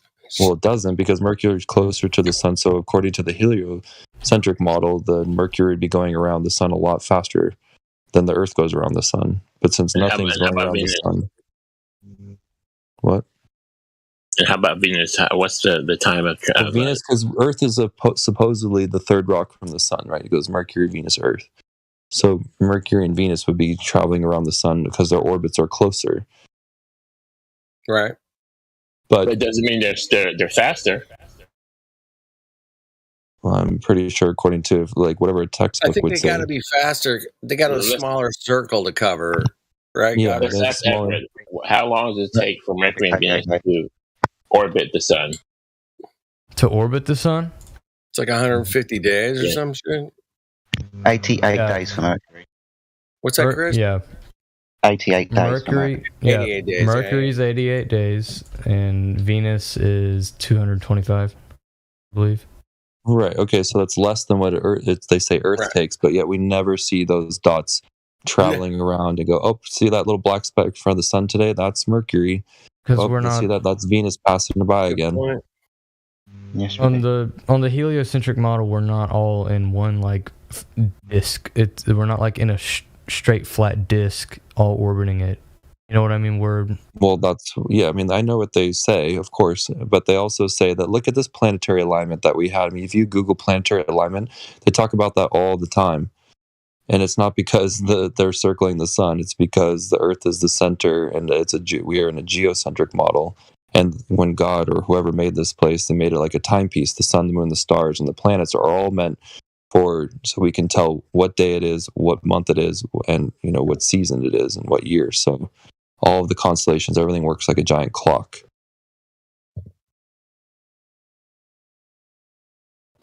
It's visible for. Okay, can I ask you a question?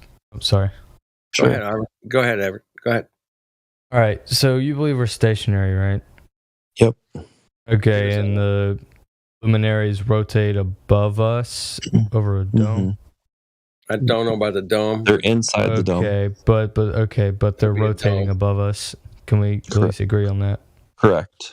Okay, so do you believe that they ever change position, or do you think all of those stars are stationary and just rotating? Well, the stars. I think the stars. First, who are you asking? So. Go ahead, Das, man. Go ahead. You got this, man. I'll just shut the fuck up. The stars are stationary, but the planets are wandering, right? So the sun tells you what time it is, the moon tells you what day it is, and the stars tell you what month it is because of how everything rotates.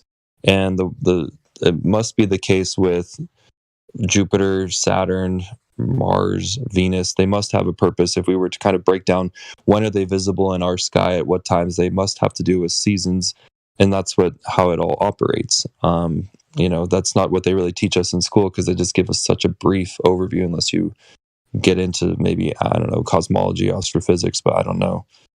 It's just not a common knowledge, right? Right. Okay. So going back to the stars being stationary. Now I understand, like I said, they're rotating above us. What do you think about stellar parallax? So, if the Earth is spinning, then shouldn't the sun, moon, the stars be spinning? If you do a circle, everything spins, right? But the Earth's not spinning, so we don't see the stars creating that kind of a spin on a 24-hour cycle. You can go look at the constellations and look at Orion right now above you, and it's not going to move much throughout the night sky, throughout the evening. It hasn't moved in 32,000 years. That's the oldest known star chart. 32,000 Yeah, none of the constellations move, which is also weird. You know what stellar parallax is? You bet your ass we do. We do. Okay. It's saying that the distances are so far that we're not going to observe them moving. But if somebody else wants to go in on that, they can feel free to jump perfect. in. That was perfect, Dust. Go ahead. Yeah. No, we don't observe parallax. The Milky Way looks exactly like the Milky Way did when we were kids, and now and forever, man. That shit's gonna be very consistent, man. It doesn't change. Orion's belt doesn't change. They don't change. They don't change, and there's no parallax there, man. It's zero. That's why stellar parallax is observed on such a minuscule scale. Well, minuscule. That's what they tell you. So is gravity. So is gravity, man. You want to bring that? Minuscule scale. Gravity. Here's something that I thought was interesting, because I don't know where you're at in investigating this, but I think it's great that you're here. And I just kind of jumped in on this past couple weeks, but I always thought it was interesting. If you set up a camera and do a time lapse of the stars, what will happen is that your camera and the Earth never moves. So if the Earth were moving, then that time lapse would show that the Earth's kind of the camera would start to rise, and all of a sudden you would notice that the stars and everything kind of get out of focus or out of view. But instead, the camera stays perfectly still and everything rotates above us. Just as you can go look at any time lapse, and you'll be kind of amazed when you start to watch time lapse of the Milky Way or whatever it is moving through this night sky, and how the Earth never moves with the camera. It's bizarre. So you just have to kind of the Earth never moves with the camera. Can you correct? That? Correct. Yeah. You mean the camera would be rising and lose focus? What do you mean by that? Yeah. It would change. If we were the ones moving. Yeah. We're not the ones moving. It would change distance to the focal point of the camera, man, where it's focused.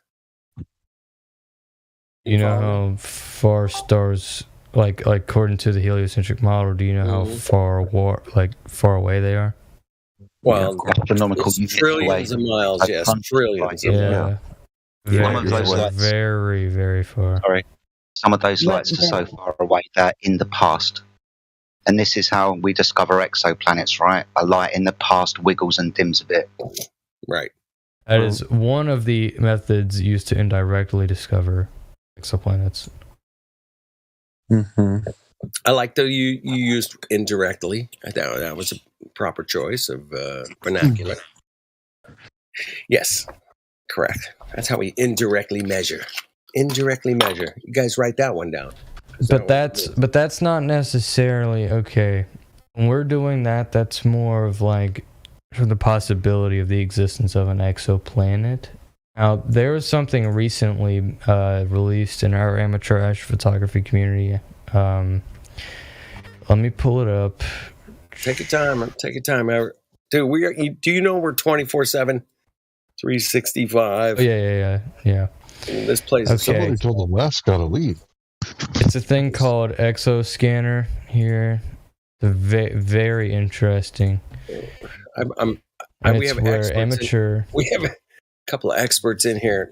Maybe not tonight. Can you let the guy finish his sentence about what he's talking about, please? Because I'm trying to listen. What he's trying to say. Exoscanner.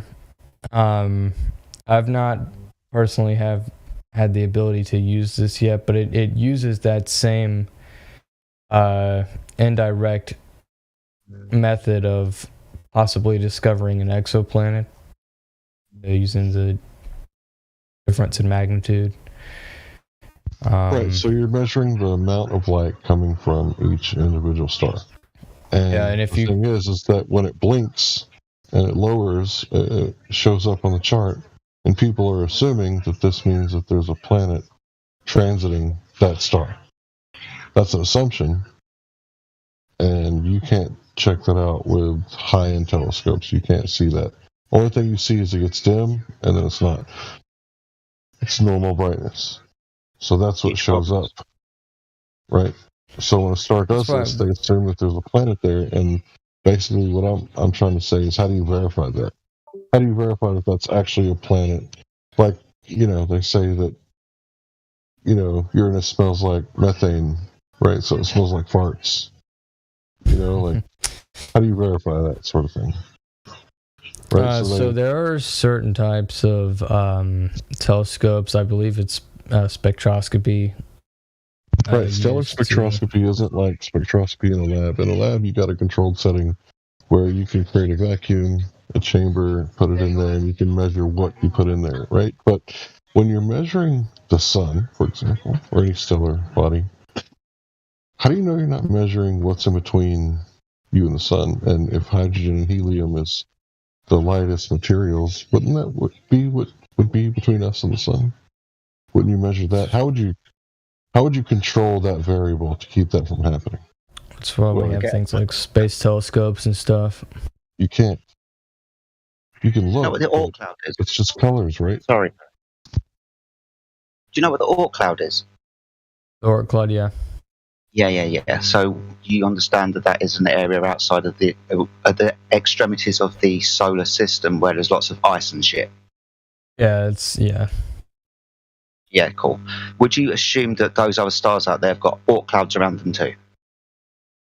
I can't make a claim regarding that, or an assumption regarding that. Yeah, exactly. So it either does or it doesn't. Is anybody ever take into account that you're probably looking through an Oort cloud to make these observations in the first place? And then looking through another Oort cloud into that next solar system to see a planet? What Larry's trying to point out is we don't know what's between us and them. For example, we don't take into account our own model when we use stellar spectroscopy, for example. We just make declarations. But obviously, if we're using stellar spectroscopy from here on Earth or a telescope in space, we're going to have to be looking through at least one, if not two, Oort clouds. But we can declare there's a planet there because the light in the distance dims and wiggles a little bit.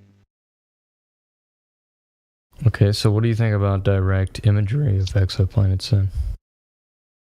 Direct imagery? Yeah. So a photograph of another planet in another solar system? Yeah. Okay, cool. So let's have one of those then. And it would have to be a snapshot photograph and not a composite image. As in, the CGI shit that you see on the TV. Yeah. Give me one moment. Alright, so what they've done here is because the star is so bright, they have blocked out the light of the star to make these exoplanets visible. And it is sending. It's a cool picture, man. It's good. And I can also send the GIF as well. Wow, It's that originally came from a GIF. All we're observing is other lights in the sky, and then making declarations about what they are, in accordance with what we perceive everything to be anyway. Planets. Shit. No one's denying that there's stuff up in the sky. Declaration of what they exactly are. They're declared to be planets, just like the Earth is said to. Yeah, I'm asking, how do they know stuff like when they say this planet is a diamond planet, it's raining diamonds, and all the stuff that they say, like, how do they know it's just lights in the sky? Yeah, that's why I said it goes back to spectral, but I understand about the Oort cloud and things like that. Yeah, absolutely. I can understand where you're coming from. Lights in the sky. I like to say they're beautiful. I love them. We all love them. We love the moon, the sun, the stars, the Milky Way. Yeah, it's all good. It's all good. Beautiful stuff, man. We can all observe it. Right, Dust?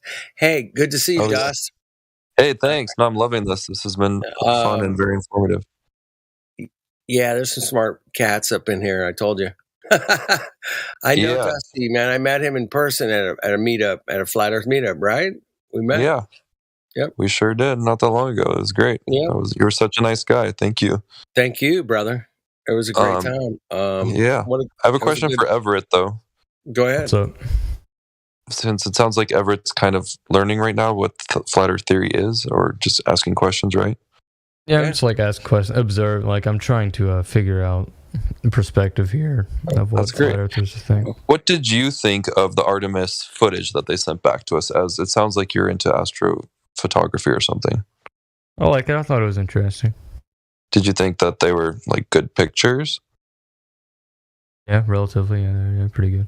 Or were you kind of disappointed? Because as someone who not that long ago was obsessed with space, just as a regular person, I was looking at this going, man, I really wish they had like 4K images or something that was a really great footage, just giving us a live stream. And, I've heard all the arguments of, well, it's just too much bandwidth, blah, blah, blah, too much data, whatever the word is, of why they couldn't do it. But I mean, come on, if they really could do it, don't you think they would have given us amazing footage of the moon and just the whole journey, and it would have just been exploded all over the TV? But we got basically nothing.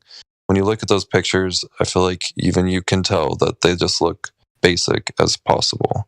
And so I don't know if that was upsetting to you or not, but that's how I felt, and I just wanted to see if you agree or just where you're at with it. No, I actually really liked the Artemis footage. And Miguel, I know I've seen what you mean about the pear shape. That is just from the lens of the camera. Same reason why my pig here. I'll show you.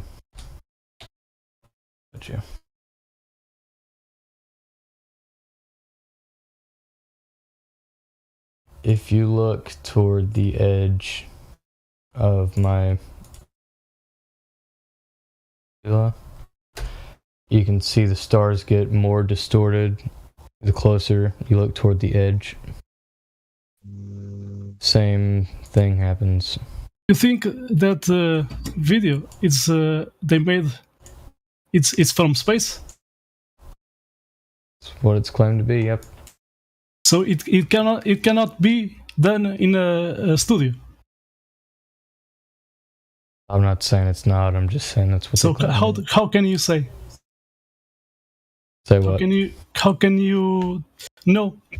Yeah, how can you tell? I think he's trying to say. Tell what? That it's. If it's really from space, or if someone just created that on their computer. I never made a claim whether it was in space or not. Okay, let me see. Is this a photo or painting? I'm gonna post. Let me see. Was it composited? This looks like is that the 19? Hold on. That is a photograph, I believe. Yeah, you believe? It looks like a painting. I think that's no, you just believe it was a photo. Now it's a painting. But it looks like a recreated painting of the 1972 blue marble. It's a painting. Yeah, okay, that's what I thought. Did you guys already talk about with Everett the moon landing and what his thoughts were on that footage and stuff? I like the moon landing footage. I think it was pretty interesting. Have you ever seen, any documentaries that are kind of like a counter argument against that we never went? I've looked at some stuff. I haven't really dug deep into it.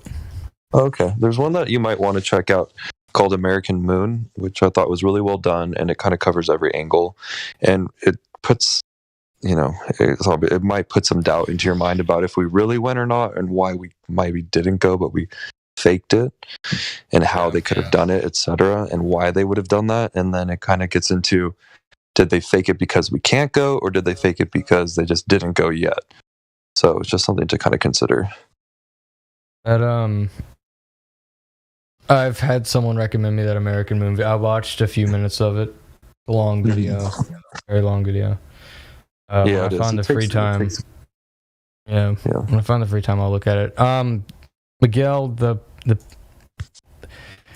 it's not composited according to NASA. It's a photograph, singular photograph. No, according to an ex-employee from NASA. They're not talking about the 1972. He did paint this. You were the one that mumbled composite. Yeah, exactly. Did I he mumble did, he did paint this. He did paint this. Matt Boylan, ex-director from the NASA. The 1972 blue marble he did image. Paint this. Shut up! He did paint this. It's a painting. He's an artist. Okay, he's so good that NASA did contract him. Okay, to do composite and artist paintings and photos. Yeah, you didn't know this guy did work to NASA? Are you talking about that he's not talking about the 1972 blue marble? This is a painting from him. He's not talking about the 1972 blue marble photograph. I just asked you, is this a painting or a photo? Yeah, the one you showed me looked like a recreation of the 1972 it's blue a painting. Marble. Yeah. From this guy. Matt Boylan. You talking about Robert Simon? No. The last I did post. Matt Boylan, former NASA operational graphics manager, worker for years creating photorealistic computer graphics for NASA.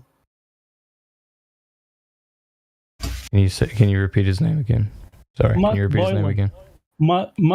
Matthew Boylan. Alias, sorry, Matt Boylan, like Matt. But he sometimes use different name artists because YouTube is censorship this guy a lot. He did a video, so he was behind the camera, but he was asking about this. Is this a photo or painting?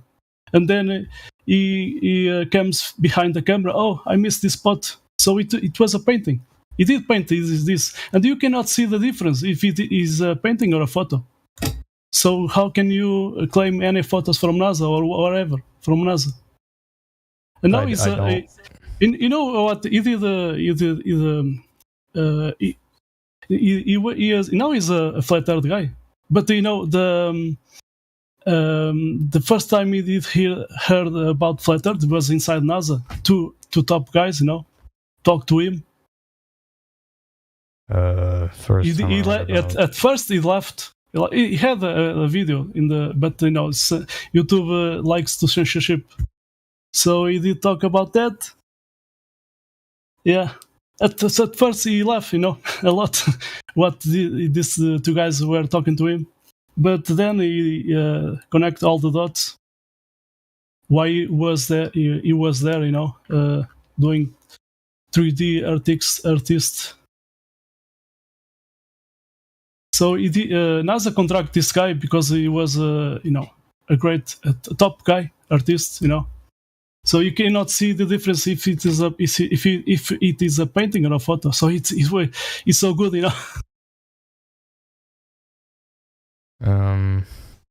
Yeah, and we have an ex-employee lady from that did work at NASA, and I can get the link.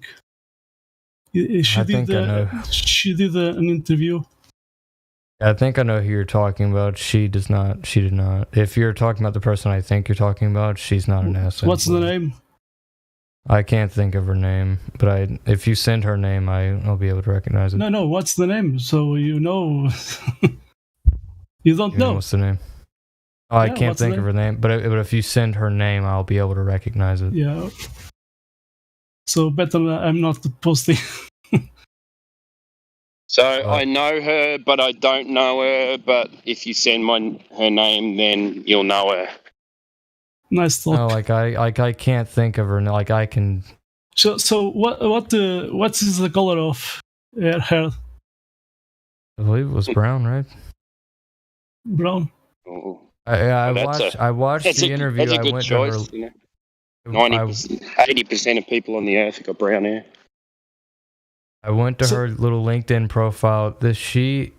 She has. There's nothing about. She can put. She worked at NASA all she wants, but she actually has no documentation of working at NASA. She puts it on her profiles. Like Bob Lazar, Bob Lazar, like that guy, Yeah, you can every still document did disappear. You can be a contractor, as well. So you contract to a company that works for NASA, and then that you've actually done work for them, but you're a contractor. So it's the same thing.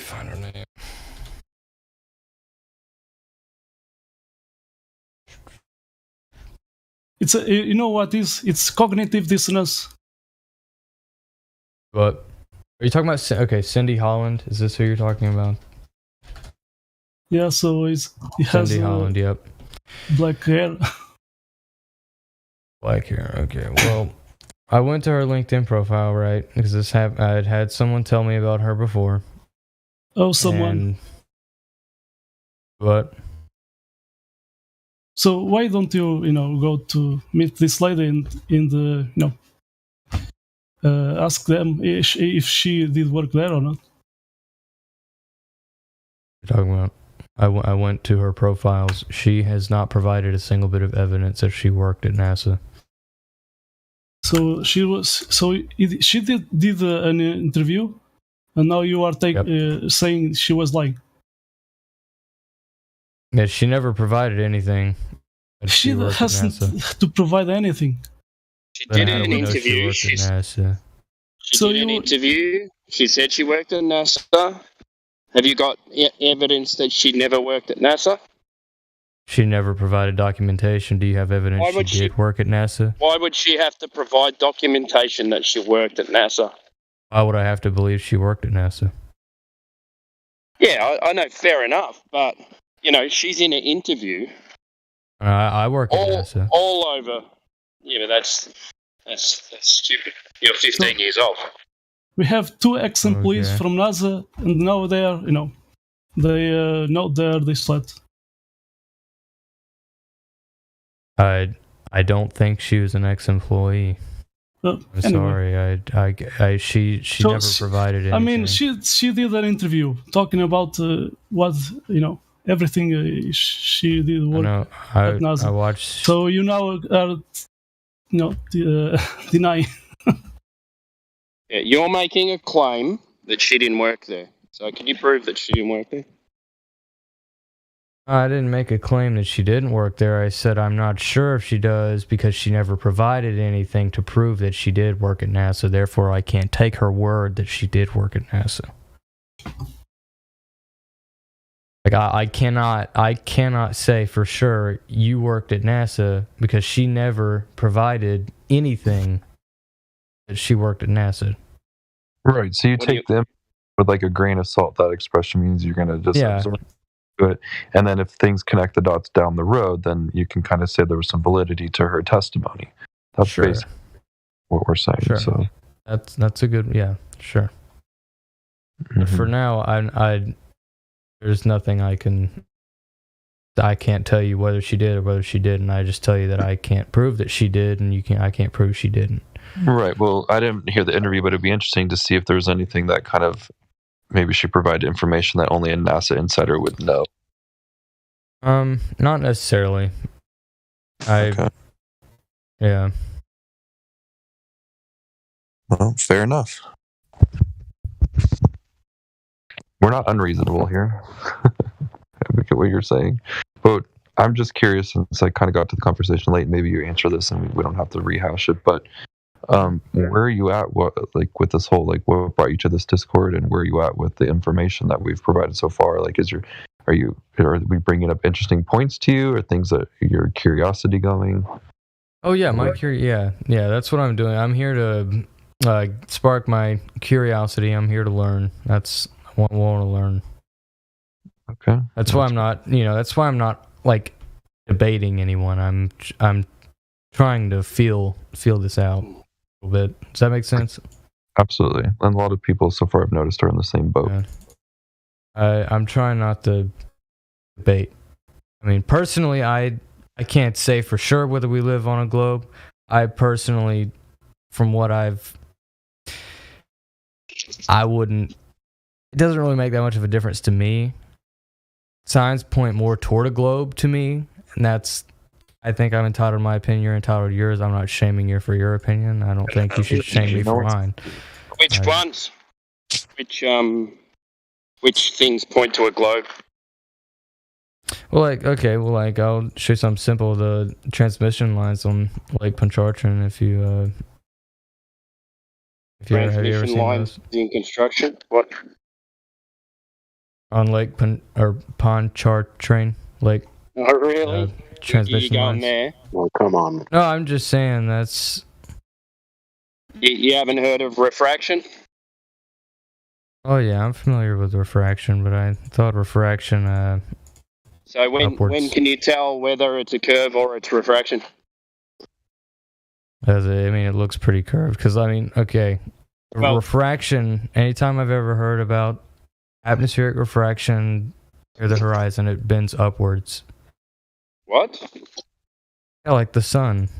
That's why it's squished and stuff. If you put a pencil in a glass of water. Snell's law. Well, what about the lake itself? Yeah, what about it? Well, what's going on? What does water do? Bodies of water. Sea level. It conforms to the surface that it is on. So you're telling me that level water, flat water, is actually curving? It conforms to the surface that it's on. So yes, that's a yes. Sure. That's. Does that sound ridiculous to you? And that's coming from incredulity, whether it sounds ridiculous or not. I'm asking you. To you, does it sound ridiculous? Oh no, does it defy reality? Yeah. Does it defy reality? When have you ever seen water curving? I believe that it curves around our planet. That's okay. There you go. You believe. He said, "Where have you seen it?" Oh, where have I seen it? Yeah. And that's a good question. Like I said, the Lake Pontchartrain, and no, you're talking about we're talking about the water, not this imaginary this curving effect you're seeing. We're talking about the water itself. Where in reality does water not see confined level? Let's see. What's the word I'm looking for? The water in a not test tube. God dang it, my brain is not functioning here. Water in a test tube. Oh, you're going with You're going with the surface of water curves. Yeah, we're not asking for meniscus of meniscus. Bodies of water. We're asking about water, bodies of water. When have you seen it curving in adherence to the sphere that you're claiming? It's a little hard to see it, curve without something to help you. No, I'm not asking what you see. Where is water measured to be curving? Where does water not seek level in reality? Reality? Like, what do you mean, where does it not seek level? Water it always seeks level. Yeah, exactly. Welcome to Flat Earth. Do you know what the definition of water seeks level is, though? Well, that's a sentence. Okay, but do you know the definite? Like, do you know what that means? Well, you're going to tell me that level. You already said it. You're going to tell me that you think that level means equidistant from the center of a sphere. Well, there you're just you're affirming the consequent. You're begging the question. You're just circular logic. We're talking about reality. What does water do? Not how it works to reify your model, but how does water actually act in reality? I'm not sure what you mean by reality, because like reality. Well, what's reality, mate? You've only seen flat water. Are you talking about on a smaller scale, a bigger scale? No, we're talking about in reality. What is bigger? In your real everyday life, mate, that reality, that type of reality. Reality. You mean like on a smaller scale? In reality. I think like bodies of water always seek their level, right? Okay, correct. Who's answering that? That was Dust. Oh, okay. Yeah, I'll drop. But yeah, thank you. No, you're leading him on the right track. No. I've said my piece. He's wanting to go back in another circle. Someone else, please. No, I think he's trying to understand what we're saying. Yeah, I'm not. They're telling me in reality, but we both have two different views of reality. No. I think that means like if you go to any ocean, you go to any lake, you go to any river, it's going to find its level. Rivers aren't. If we're on a curved ball, think about a river. I mean, the Nile River is so long, right? Eventually, it would be curving. It would be fighting itself uphill. But that's not what we ever see in nature on the Earth here, because water always finds its level. It's always going to move down. It's going to go, So I guess what the other people are trying to say is to go find where water's curving and bending, and let us know when you find it. And we have the same reality. We don't have two views of reality, No, we're all in the same reality. Yeah, but he said we have two views of reality. No, we don't have two. The globe, have only one view. Yeah, true. Now, I know what you were going to say. You were going to say the globe is my reality and the flat earth is your reality. No, we have a reality. Oh, I know. We live on a reality. All you have is the reifying of the globe. All you have is saying globe. You can't show it anywhere on the globe. You said big scale. What is for you big scale? Big scale, like lakes, estuaries, oceans. And why that big things doesn't curve? You mean big things don't curve? But you said lakes. Seas, they doesn't curve in reality. You mean they don't curve? I never say they don't curve in reality.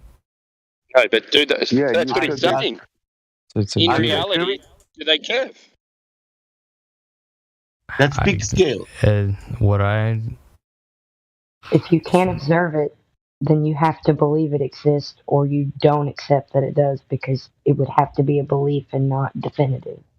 Yeah, minutes ago you told us that bodies of water seek level. Well, anyone who's been on a body of water knows that's just the way it is. Right. Yeah. So I guess, isn't that interesting to you? I mean, right? Not necessarily. I'm not getting anything out of this. Okay, the Suez Canal. How long is the Suez Canal? 120 miles. Okay, both ports at either end at sea level, about no locks. So what does that tell you about the water in that canal? Can you repeat that? Suez Canal, 120 miles, 193 kilometers if you must. Yeah. Both ports at either end, sea level, no locks. What's going on with the water in the canal? No locks. Wait. It's sea level at one end, sea level at one end, sea level at the other. 120 miles. 120 miles. I don't see where the problem is. Well, what's going on with the water? We haven't even. What problem are we even talking about? What is the water doing in that canal? If it's locked, that means that one side would be at a different elevation. There are no locks. Why would it be at different elevations if it's at sea level? They're both at sea level. Right. Okay. So why would it be at a different elevation?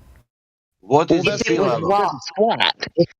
If the Earth were a globe, you would be going over a hump of water. How many flat spots? How many 120 miles flat spots make up a sphere?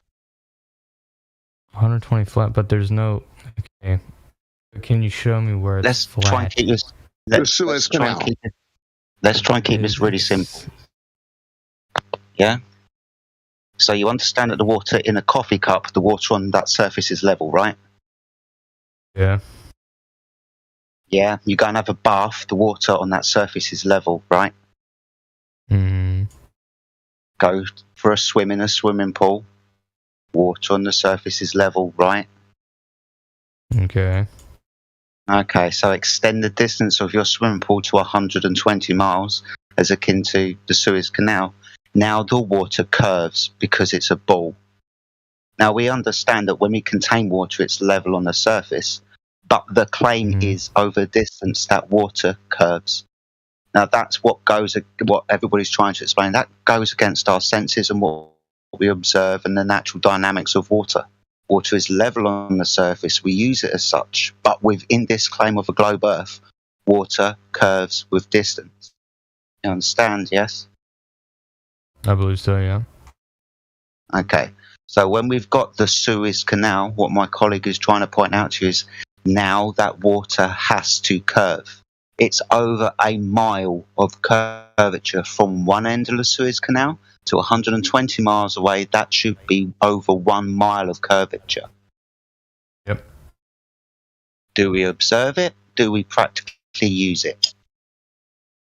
I mean, I'm not sure if we observe it. I mean, I'm sure it's probably been observed. I can't say that for a fact. Don't take my word on that. Don't quote me on that later. Okay. You understand it's a huge jump now from our swimming pool that's level to the Suez Canal that's curved. That's a huge jump from one to the other. As in logically. Okay, but what is this proving though? Like what is your point? To make a globe, it has to be there. That drop over distance, it has to be there. If water curves around a ball, it has to be there. There is no other option. Right. You can take this into account. We're engineering shit. So canals that have to be used as transportation systems. Dams, for example, when we're trying to contain water. All of those engineering structures would necessarily have to take into account the curvature of the Earth to contain the water or stop the water from dispersing into another area, like a dam. Some of the dams in the world go up to over 50, 60 miles in length. Three Gorges, the Netherlands, for example, which completely removed the sea from their land using dams. Now, when we observe these technologies and engineering structures, there's no curvature that we can observe, and there's no curvature in the blueprints of the things that they are building. It would necessarily have to be there, but it isn't. But we're just dealing with something as simple as water. It's just water. It's level on the surface. But it would curve with this. Yeah, bridges as well. They. So all of these structures. I'm sorry. What? No, you're all right. Make your point, mate. I didn't mean to cut him off. I let him finish and then I'll speak. What were you saying? You understand, with all of these engineering structures, we're talking about how we are using and utilizing and containing water. Okay. Yeah, I believe so. Yeah, this is the reality part. Okay. So in reality, that's 120 miles of canal. So how many flat 120-mile slabs make up a sphere? But where is it flat to you is my question. I mean, like, where, like... Everywhere. Okay, a coffee cup. No, I mean, come on. You go from a coffee cup to the bathtub, to the swimming pool, to the pond, to the Great Lake, to the sea, to the ocean. And it's the canals in there. Its sea level exists. Water is finding level. It's not adhering to a sphere. That's the whole point. A coffee cup has a flat. A coffee cup has a flat bottom, so of course it's going to be flat, and it's much. Are you saying that if something's... Have you ever done washing up? Glass. You ever done washing up with the stuff in the bottom of the sink? A wine glass is bulged at the bottom, correct? And now what? Yeah. A wine glass is also much smaller. If you let me finish, I would have been able to get that out of my mouth. Oh, I've seen some big wine glasses. Make your point. Go ahead. So that was my point. What? Well, no matter if the solid earth beneath the water is a ball, it's still not going to make the water bend around it. Why not? Exactly, because what you're saying is if you've got a rock at the bottom of an ocean, then the water's going to stick out on top of the ocean because there's a rock under there? That doesn't make sense, mate. It seeks level, though. That's the thing. Of course. It's not... Exactly. Whatever. I'd say looking for like this a clue for a bigger picture. So, you can kind of go and, today, whenever you're done here and you go on to your next investigation into this, you're just going to take this as one piece of the bigger puzzle. Now that water seeks its level, that it's not bending, you can go try to find examples of it bending or see if you can make it bend over any kind of object in a shallow container and see if you can create that curve. But unfortunately, we just can't create that in a lab. So that's what we're really trying to say here. It's just another clue for the bigger puzzle. Yeah, you never see, even on a big, expanse of water, any of it curving, ever. Over a big expanse? How big are you referring if you go to the beach, and it's a huge body of ocean and sea, it's still flat over the horizon. As far as the eye can see, even if you raise your elevation to however far you want to, it's still always flat all the way across. You never see water bending. Of course you're not going to see water bending. Why would you see water bending if you're standing... we were on the water bend. This is what we're saying. If you see it that way, why would you ever think that it wouldn't be? It would have to be a belief and not a definitive fact to you. I know you get this question a lot, but what about boats? Somebody. Oh, did anybody show him the Black Swan? Yeah, that's been done. I'm very familiar with the Black Swan. Yeah. Okay. So what do you mean by boats then? When you can observe them gracefully sinking. And then zoom back in on them? At a higher elevation, yes. Nope. Just with a camera lens. Can you show me a video of that? Yep. Yeah, there's lots of kind of like Flat Earth 101, so that's good. I mean, you just got a lot of information to take in, so you're at the beginning of this journey, it sounds like. Okay, or whenever someone can. Yeah, there's you can take P9X.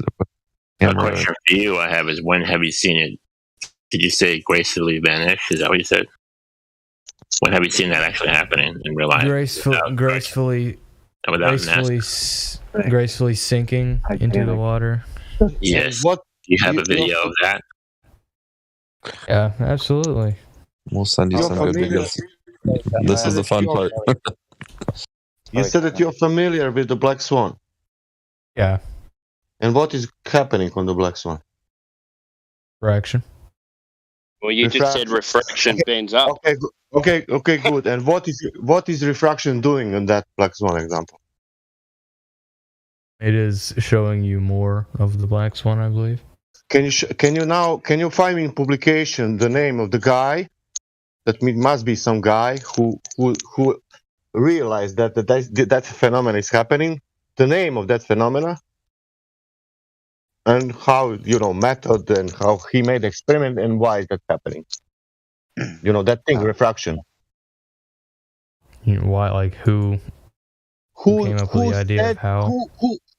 Who invented, or how to say? My English is not good. Who realized that horizon is extending during the refraction? Geometrical horizon. I'm not sure who. I'd be lying if I gave you a name. I will give you a name. No, Mr. Nobody. No, just 15 minutes ago, you said refraction only bends up, but in order. I didn't say it only bends up. Yes, you did. I said about refraction, and you said it bends up. Yep. Yeah, I said it bends up. Yeah. So in that image, it's supposed to be bending down. So, what does it bend up and down? Why is everywhere? Where is it bending down? Well, it's got to bend around the ball for you to see it, doesn't it? So that would mean that the image is bending towards the water, wouldn't it? Not up, because if it was going up, it would just be going into space on your ball version. But then, why would you be seeing more of the oil rigs? Because you see more. Because there's no geometric Earth curve obstruction in your way, so you can see them. There we go. That's the point. So you brought up boats just a minute ago. The question is, what do you think the reason is that we can't see that boat anymore?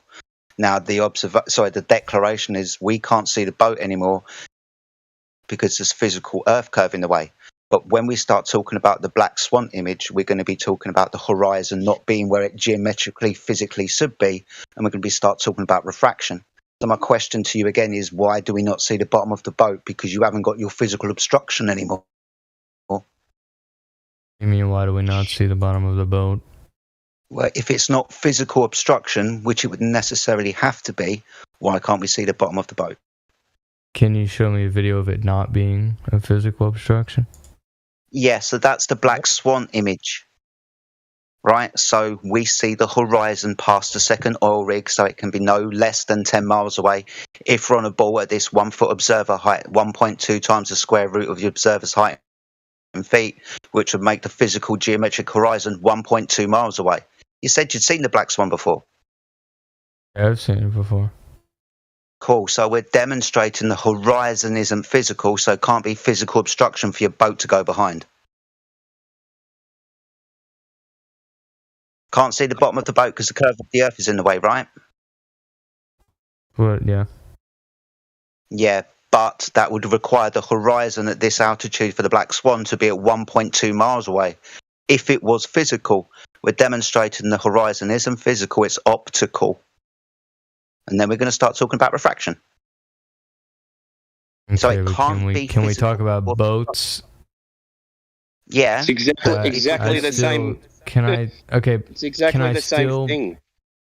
Can someone still send a video of a boat? And then zooming back in. Yeah, and then zooming back in. Not at a higher altitude. I'm not at my PC. I'm on my phone, but someone's got it. Oh, there it is. Have you seen, Heretic just posted it? Well, Heretic, that's just the camera's ability to resolve it from a. Okay, so that ship is about 10 miles away. So therefore, the horizon would be. He's on the edge of the beach, so therefore the horizon would be closer than what the boat is. So. Can you also say it vanishes into the horizon gracefully? See that? That's the point, Everett. That's why it disappears in the first place. You don't have the resolving power to see it. It's not because there's an Earth curve obstruction or a geometric horizon blocking it like they just demonstrated. It just goes too far for you to see it. Simple. And you can zoom back in with the camera. because the camera can pick up more than your eye can. So that's why. That's okay, but if it goes too far to see it, then how? Okay, I'm still not understanding. Well, it's not going over Earth curve. That's what the whole point is. The horizon should be closer than what the boat is. So it's not going over Earth curve because it disappears and then you can bring it back into vision.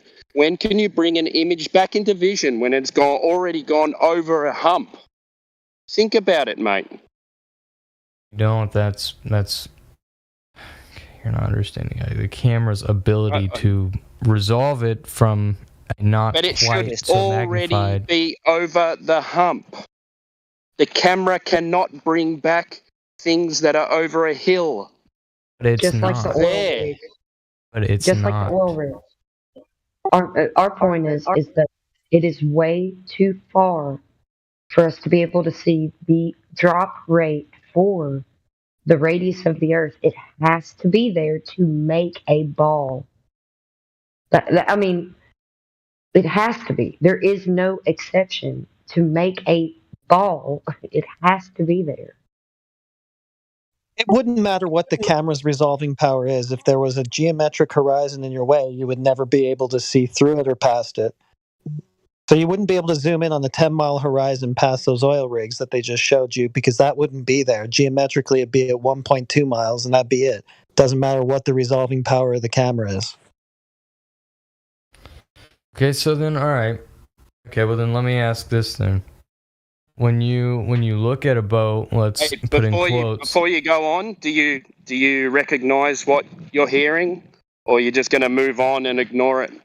Oh, I'm not ignoring it. That's why I'm asking a question based off of what he just said.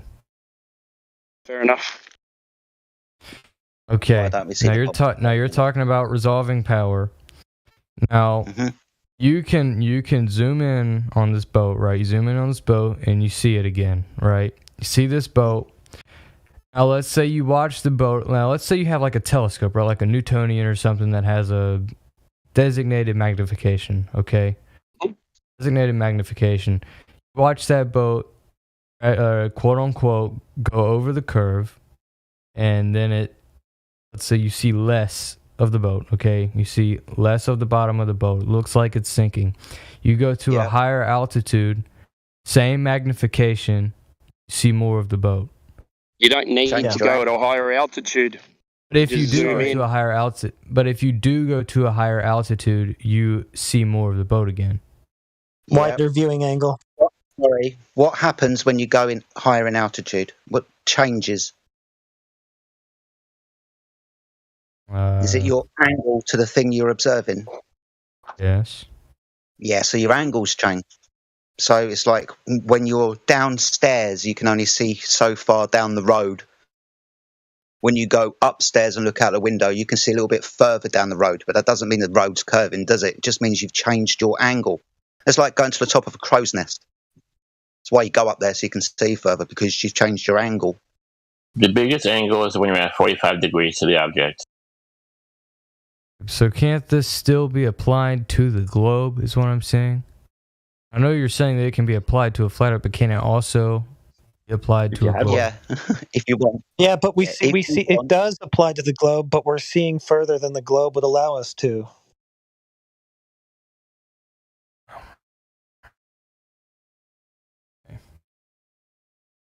So this is what they say. If you go high, you can see around the curvature of the Earth.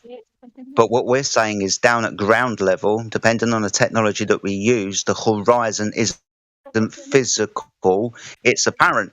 So even if you were to go higher, that's still not the curvature of the Earth you're seeing. It's a limitation of your view, right? Sorry, I was reading something. Can you repeat that? I'm sorry. No, that's absolutely fine. Ah, dear.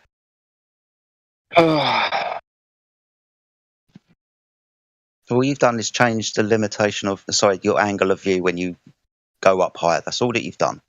The question always comes back to why can't the question always comes back to why can't you see the bottom of the boat, doesn't it? Mm-hmm. Okay, so imagine you and I are on a flat surface, and I've got a brick, and I walk away from you and I put the brick on the floor and I keep sliding away from you until you tell me you can't see it anymore because it's too small to see, right? Right. I've got a brick, but you can't see it on the floor. Now, what happens if I start to build a wall? Can you see the top of the wall, but not the first brick that disappeared because you can't resolve it? Yes. Yeah. So why do things disappear from the bottom? That's resolvability, your angle of view across the surface. One instance, I've taken a brick away where you can't see it anymore, but I've made the brick bigger, as in a wall, and you can see the top of the wall, but you still can't resolve the bottom layer of bricks. Right. So I would agree that can apply to both. Yeah, that's not physical obstruction. It's just your limitation of view because we see the world in angles. In theory, that can work with both. And not the globe, because there should be a physical obstruction. That's what he just said. But, okay. The claim, if you're on a globe, is that we can't see the bottom of the boat because the physical Earth curvature is in the way. But you and I both know that we can only resolve so far. Right? We don't see birds and bees forever, for example, do we? They're too far and small to see. So this brick that is too far away and small to see, I've made a wall out of it. I can build a cathedral, and you can see the top of the cathedral, but you can't resolve the bottom because it's in a smaller angle. Okay. Cool. So there's your explanation. It's up here, from bottom up. The claim is it's physical curvature of the Earth. We demonstrate that horizon that you want to be physical obstruction is not where the mathematics physically put it. It's further away, so the horizon is optical, literally the limitation of your view or your binoculars or your telescope. It's fair. I'll give you that. Cool. First time I heard that for a while. I'm coming. Okay, look, I already stated I'm not coming in this to necessarily debate. I'm coming in here with an open mind. I'm trying to understand at the same time, Yeah, we appreciate you. Yeah.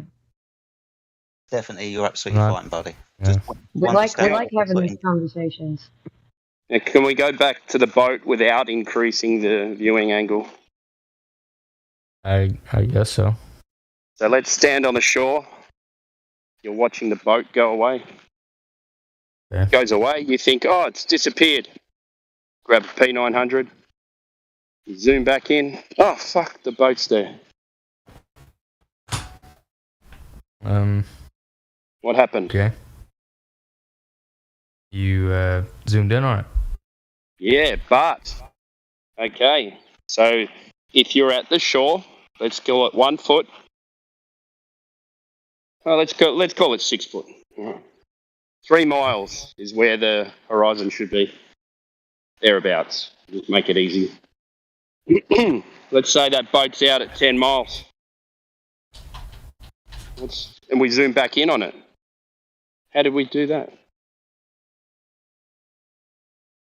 You said, and it's how many miles? 10. 10 miles. Is this then an actual observation? Yeah, we can put one up, but I'm not at my computer at the moment. But there's one's further than that anyway. But let's just call it 10 miles because it's supposed to be 66 feet of curvature. Okay. So how do we zoom back in on that boat? Oh, wait, you're at 6 feet. 6 feet, like eye level. Yep. Or eye height. What you're looking at, the boat is 10 miles away. Yep. This is okay. Hold on. You zoom back down. This has been observed. And I can put something up when I get home, but at the moment it's a bit hard for me. But okay. I know the distances are further than that anyway. Yeah, I probably got like another 15 or so minutes. I've got that's all right. It's like 3:45 in the morning.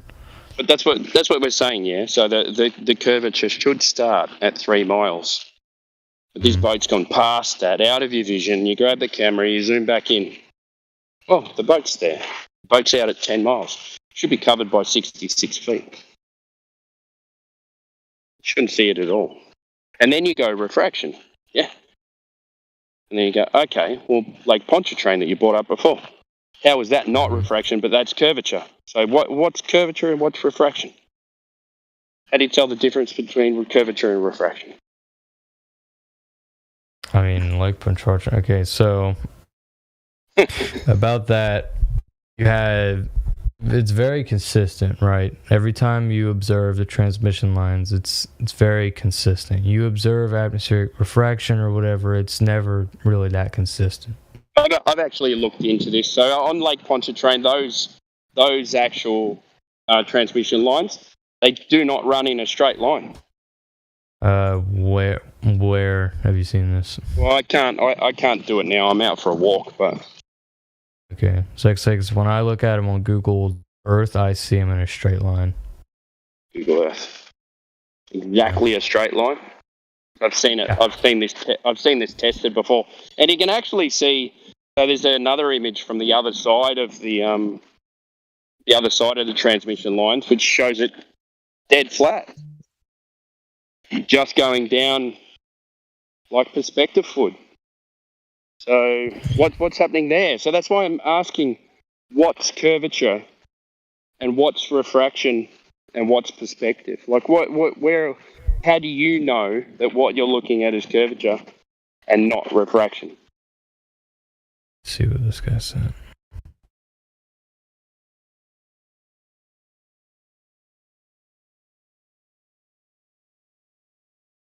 See, there's the other one.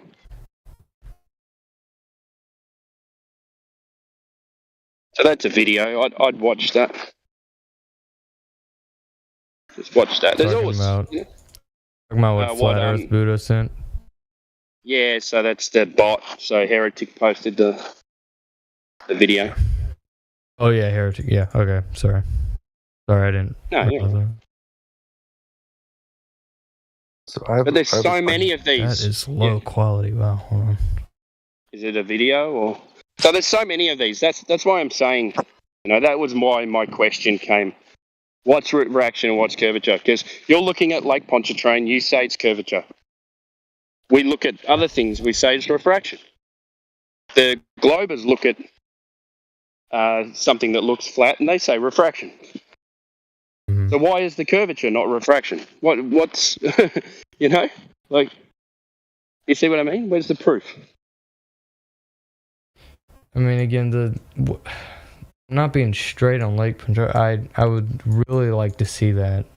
Yeah, I'll when I get home, I'll send it to you. Yeah, I might. Depending on whenever you get home, I might be online or not. Still, feel free to send that to me. I'll check it out. I'll be home in a couple of hours or something, but I'll send it and you'll get it anyway. So yeah, please definitely send that to me whenever you're home. I'll see it when I wake up. Yeah, no worries. Everett, how did you find this Discord, and what was it that you thought was curious enough to even come talk to us? So Andy Hold My Beer, I'm not sure if you know him, he recommended me talk to you. Yeah, we know Andy. You guys. Yeah. And why did he recommend it? I was talking in the Cosmology Tartaria server. Okay. Having a little chat in there in the little chill VC, and I was doing some astrophotography processing. He's like, yeah, I'm going to check this out. So this is literally your first exposure to Flat Earth information? No, not my first exposure to Flat Earth. I've been doing, I've on a TikTok account where I talk to a lot of, like, I would say you guys are much better than the people I see on TikTok. I mean, the people I see on TikTok are... I should not describe them. Good, you're sweet. Yeah, no problem. They're probably just as bad as the Globers on TikTok too. Yeah, the Globers, I'll say, kind of use the same crap over and over again. Yeah, Lake Pontchartrain. Okay, so what I've done, I've gone on Google Earth and I've used the measure tool, and I have selected one point from one start of the transmission lines and another point to the end of transmission lines. no matter where I zoom in on this line always crosses through one of the transmission lines. Never is it not crossing through a transmission line. I'll send you the video when I get back. Okay. Yeah. Hey, we've really enjoyed having you. I hope you come Thanks. back. Yeah, I'll definitely come back. I mean, have a good night. I enjoy. Yeah, thank you. I enjoy learning about how other people think, especially when it's different from how I think. I really like seeing different perspectives of things, and that's one of my ways of learning stuff. Is I don't like being about one thing and just thinking of it as this one way. I like hearing it from all different perspectives. Yeah, it'll be interesting. You've got a good head on you too. You're only 15, yeah. So, you sound like you can think logically, and 15, so smart. Good intelligent head. Yeah, it'll be interesting to see where you end up after looking into this further. Because if you're curious now, and you're only going to get more curious because that's what's happened to all of us, right? None of us went looking to be flat earthers necessarily. I mean, it just we started to question things. We were curious. We wanted to find answers. Things were adding up. What we were observing, what we were feeling, wasn't what we were, what we're being told. And then and everyone's at different points in their journeys. So, just keep your open mind, and you're going to be just fine. You got a good head on your shoulders, so I'm not worried about you. Me till I was 35. I'm 31. Yeah, 38. It's basically what everyone's trying to tell you is we didn't all believe the Earth to be a ball. We probably all thought and started out like everybody else. But only up until recently we've started logically thinking about it and testing the claims that are made. It's only when you test the claims that are made you realise the Earth isn't what they've told you it could be. It can't be, because that's not how we use the physical environment around us. Water, for example, navigation, for example, engineering and technology, when we're talking about propagating radio signals, microwaves, and all other signals around the world, radar, for example.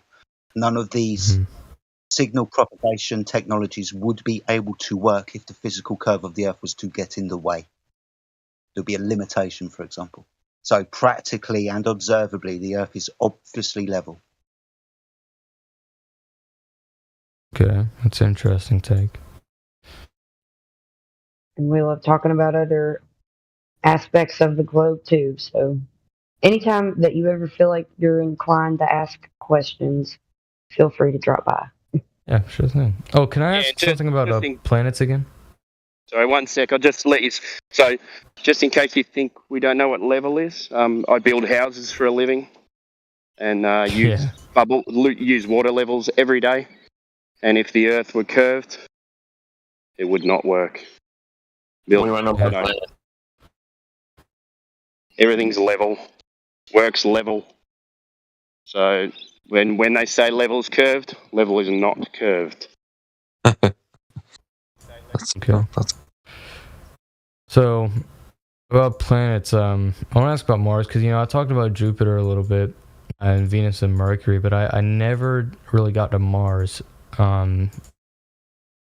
do we think Mars, what do you guys think Mars is? Well, our problem when it comes to that is Rover was filmed on Devon Island, Canada. I mean, like the planet itself, like what we can observe of it. What do we observe? Observe a light. We observe what you observe. NASA has a couple cool pictures of Mars. You cannot get those pictures from your telescope. So that's one thing to think about. It's fine to speculate if you want to. Just gotta point it out that we can speculate about what it might be, because we can't go there and verify it, but we can do certain demonstrations of light going through, let's say, layers or mediums that might produce a similar effect. So it could be the wandering stars, the planets could be some type of layering effect of the light going through layers. That's why they're always in reference to the sun and the moon, the two greater lights. And you could have the the effect of these lights moving in reference to the sun and the moon, because there might be layers above or lensing effects that we are looking at from the ground. So yeah, there is more to that, but yeah, we're speculating because we cannot verify that 100%. Right. Okay. Yeah, if you can't, you can't have gas pressure without a container. It really throws all of that in the air because we can't speculate what they are to a definite answer. We can only speculate from what we know. You also have the effect. We also have the noble gases effects, the way electricity or plasma cause an effect in gases. So you see the planets have like kind of like different colors, and you could put the noble gases. You know how the Globers call it gas giants or whatever, right? There might be something to that, because when we look at gases inside a chamber and they emit a color, that it's possible that what we're looking is some type of effect of plasma causing gases to light up to a certain, this is demonstrable. We can kind of simulate things that we can observe in the sky, but how it works 100%, that's the trouble, because we can't go there and verify it. We can simulate a few things, but not make the whole construct that we live under and in, because it's too big for us to, and it's not accessible for us to just go up there and look at it from an outside perspective, right? Can't go out there, out of the container. I don't think so. So, all right. So I'm thinking about this again. Mars. When I think about Mars, so with full honesty, from an astrophotographer perspective, the only difference between what NASA shows us and what we can personally observe is what they claim to observe on the surface of Mars. That's really the only difference between what we can do ourselves and what NASA shows us. You mean the photograph the Mars rovers are sending? That's what you're talking about? The photography? The only difference between what NASA shows us of Mars and what we can personally do is actually from the surface of Mars. Well, the thing about the surface of Mars and that photography is that NASA immediately, they have regions in the, let's say, what was it? They could be taking photography of landscapes here on Earth that you don't have access to. And they could be saying, hey, look, we took photographs of Mars. But that doesn't necessarily has to be the light in the sky. It could be places here on the ground that they can take photograph and kind of like change the colors and do the Photoshop that they do to photographs and then present you with that. And they say, hey, these photographs were taken from that light in the sky. But how? You can't leave the container and that place in the sky, a light in the sky, it can't, it's not what they say it is. I understand where you're coming from, but the more, like I was saying, the only difference between what we can observe of Mars ourselves and what NASA shows us is from the surface, like of the rovers or any satellites. Right. Isn't that Mars. Everything else? Rovers from the Mars. What are you saying? They're showing you like rocks and stuff and little. Yeah, the only difference between NASA can't really fake that much from Mars because we can observe a lot of what they show us ourselves. What can you observe from Mars? Tell me. And like what? Yeah. You can observe weather, polar caps, dust storms. Show me weather. Okay. Actually, I'll show it from one of my images. Actually, I appreciate that you're a photographer. So it's a little hard to see. I don't have the best equipment in the world. Okay, I'm still new to this whole astrophotography thing. You don't have the best equipment in the world, but you can see dust storms on Mars. I can see clouds and show us weather right now. Stuff like that. I'm all eyes. So do you see the mold? It looks like mold growing on the bottom left there almost. I got to see this. Timbo, you're cracking me up. I love it. What? It just looks like a light with some. It's just. It looks like a Is that marble. what you're saying? Shit.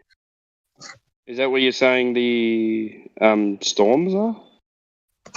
The clouds and stuff, and then here's some more cloud. This was taken by another amateur astrophotographer. Let me. So before I asked you, so these are all layered photographs, yeah? Yeah, usually, yeah. They're stacked images. So have you got a single image of something like this? Or? I can show you, but the atmospheric turbulence kind of get like the only thing you can see is that little black line in the polar caps. See, that's the problem, yeah? So the problem is that this is not a photo. Yeah, that's why I say image instead of a photo. Yeah. Wait, but to be fair, Everett, when I 20 years ago, my neighbor had a giant telescope and put it in the street and pointed it right at Mars when Mars was supposedly super close, and it looked just like the photo that you have presented. Where I thought I was seeing ice caps and that same kind of image. I mean, that's what my brain is saying. I remember, if that's exactly, I don't know for sure, but it is interesting because I now I'm questioning what I remember.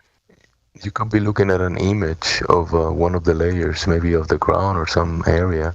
Because just like you're looking at the TV, you see a plasma TV and you see an image of the moon. You're not looking at the moon, but you see something that looks like the moon, right? Exactly like the moon.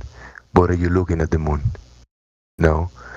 So you might be looking at an image of something. That's what you'll be looking at. Yeah. Up in the layers above.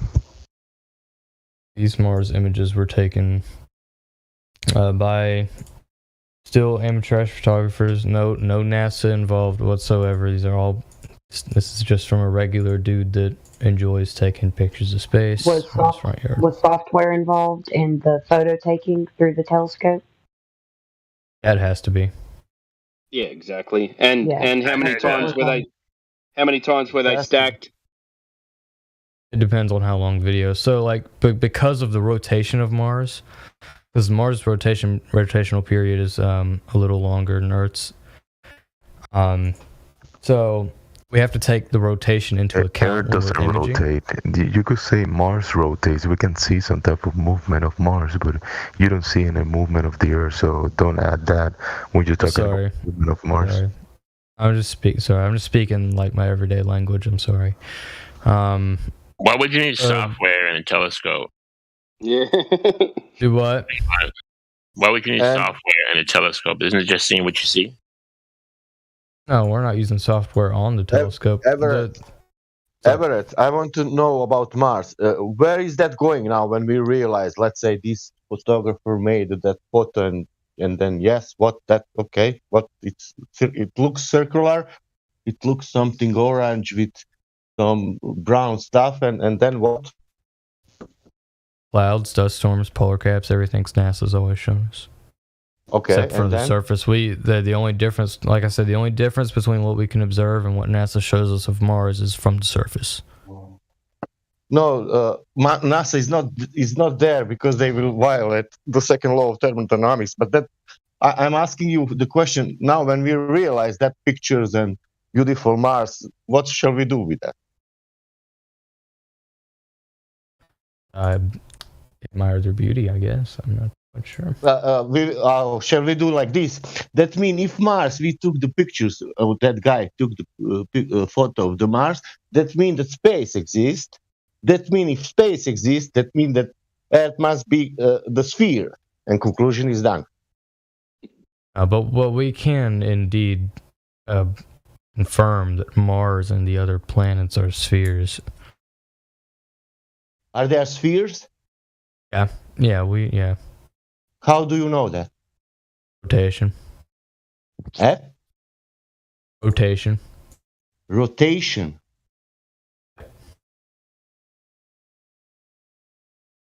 Okay. And then we realize now that all that stuff in the sky are spherical, and then what? Rotating, spherical. Yeah, and that has with the Earth.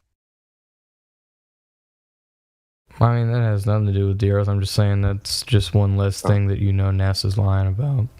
Just putting that out there.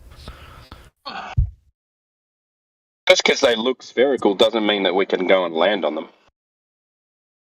Yeah, but we can observe that they're obviously solid object, or like Mars anyway. We can observe that it's a solid. Mars. It's a big call. Mars, at least, we can observe as solid. Oh, you can observe the rainbow, and you can say, "Look, full of colors. It's solid." Well, the rainbow is the rainbow is just a light illusion. It's Mars. How do you know that this thing millions of kilometers away is solid? Then we can confirm rainbows. Well, let's look at it this way. We've got craters. We've got where we can obviously see where rivers used to exist. Rivers with the telescope. Yep. Can you show me a river on the Mars with the telescope? It's the most recent one I sent. It's got the 5 Mars. And can you confirm that they are rivers? Where are the rivers? They're river shaped. River shaped. Those pictures don't look real, though. I mean, you got it. But they Hang on, since are when real. did Mars have rivers? When did this happen? Because I thought I'm up to date, and I've never heard Mars having rivers. Very long time ago, according to studies. Not studies. Oh, you mean there's not water there? No. Not currently, no. So because we can observe the river shapes, where water has obviously eroded the land. So you're looking at the Grand Canyon type deal. I guess so. Roughly similar. Yeah. Can you point an arrow to where the Grand Canyon is so I can take a look on your pic, please? Of course. Thank you. It's kind of like how we see the moon. The moon, from our eye, looks like it has craters, but maybe those aren't craters. But our moon looks so much more detailed than the Mars pictures do. They clearly are composites. They even have a hue around them that they composite the blue marble. I look down the road. Marble are you referring to? I look down the road when it's hot, and it looks like there's water on the road. Looks like there's water on the road. Look, there is a picture with trees. There is rivers shapes. That's pretty cool, though. No, Everett, this is a good question that I had for the group. So I'm glad that everyone's getting a chance to chime in and look at how excitable everyone's getting, because it's a interesting thing. So.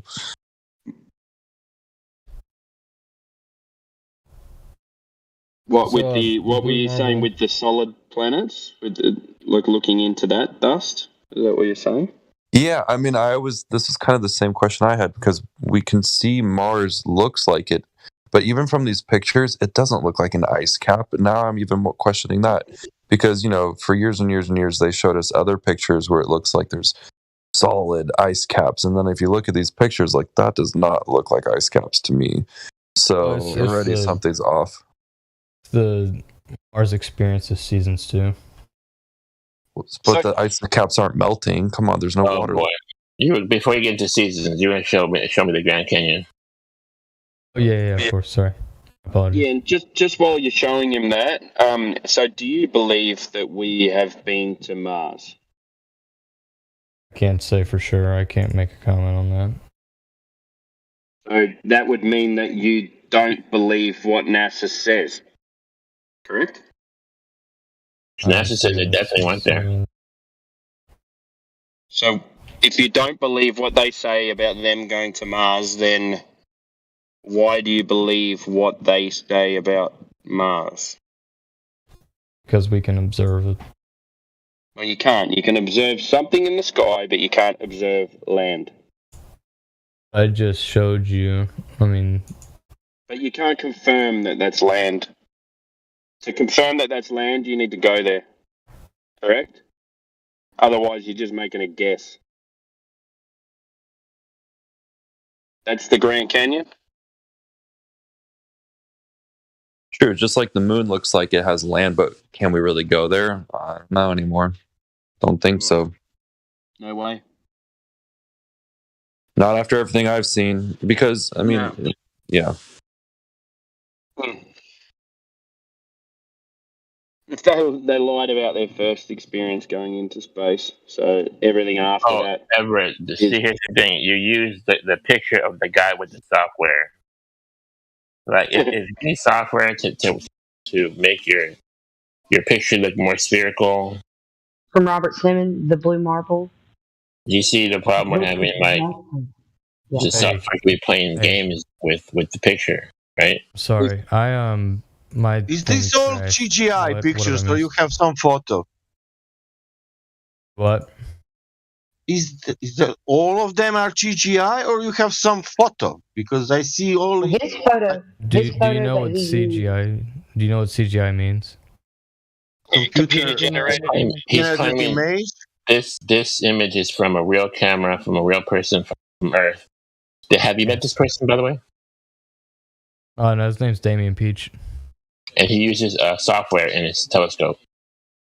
Not in his telescope. It's all okay. So all that software is okay. So when you're hearing people say they use the software for this, you have a camera and you put it through the IPCC telescope. You have like a Barlow lens in or something just to magnify it even more. You just put the camera into your where the eyepiece would be, and you just connect that camera to your computer. That's all it is. It's the exact same as when people use webcams and stuff like that. Matter of fact, you can use a webcam to do planetary photography. Yeah, and it takes a video and it stacks all the image to get the clearest image that it possibly can. So you can go over 1,000 images over a video, put them all together, and come up with a clear image. It doesn't. It's not a photo. Yeah, nobody calls them photos. Where's the so you see, in the back of don't you see the problem? Don't you see the problem with that though? No. You don't see the problem with taking video of something, then putting it together, and then clearing up the sharpness to make edges sharp where they might not actually be sharp, and coming up with contrast and coloration and things like that. I understand why it could seem like that to you, but because you're looking at it from an outside perspective, like outside of astrophotography perspective. But if you knew, more about it, you might understand why it's not. I take photos, mate. I'm an amateur photographer. If you want to call it that. So I know how cameras work, and I know how software images work. I know how it works. I know how imaging software works. So, Timbo, tell us, in your opinion, then what's happening here? Just again, because Well, so what it does is it like you said, it goes from a camera onto a computer, and then the video that they take of it. So the camera tracks the software tracks the planet moving, because it's moving. We're going to call it a planet for now. And as it tracks, it takes a video. So, and then what they do is, from the image of the video, they layer all the photos, like images, stack on top, layer on top, until they come up with a clear image of what it should look like if it was clear. And then they add in some things to make it look spherical and this and that. And who's adding it? There's what are we adding that makes it look spherical to you? Okay, so in that one where you circled the Grand Canyon, you added someone added some highlights around the outside. Shadows and highlights. Yeah, because they're not actually on the image. They're added in later. You can clearly see that. I draw, so I know how to make it look like there's a light source coming from somewhere, and with the shading and the highlighting. Exactly. So is that what's happening then with other astrophotography, such as like the Hand of God images, or those Pillars of Creation, or Andromeda? No, There's they're just colors. There's they're colors added in. artist Sorry. impressions. Yeah, from radio photography. The Pillars of Creation are 100% fabricated. Yes, What, Pillars of 100%. Creation? Wait, 100% artist drawing. What makes you think Pillars of Creation are fabricated? Everett, we are not. Everett, we are too much. Everett, now we are too much in the space. We don't believe about that. We want to be. It's not about belief. It's about surface of the Earth. Did you get that, or you passed that point, or you consider that there is no curvature? I'm not talking about. I'm talking about astrophotography. I'm not talking about the curvature of the Earth. Yeah, I know, but this is not 24/7 astrophotography. This is 24/7 flat Earth. Because we can speak about astrophotography on another server because it's interesting, it's good, but doesn't have anything to do with the shape of the Earth. I know someone brought up something about the Pillars of Creation being fabricated, and I want to know why they think this. No, I want to bring out again curvature. Are you aware that there is no curvature in reality, or you still believe there is a curvature in reality? I can't. I'm not gonna comment on that. I can't. And did they send up pro? Do you know that you will not come on the main point what we are speaking here? Let me ask you a question. Did they send a pro past Alpha Centauri to take a picture of the Pillars of Creation? Do you know how the Pillars of Creation? Do you know? Okay. Real question. Do you know what nebula it's in? Miggy will call this. Let's speak about nebula now. Let's move from the original point and to speak of something else. Okay, but I don't want to be rude or something. I only want to point it. Did you realize that in reality we cannot find curvature? Then we can go on with and speak about speculations about Mars. Sasha, we've already gone over the whole curvature. Yeah, but I'm asking you, did you realize there is no curvature in reality, or you're still on the fence? You still don't understand the point or what is going on?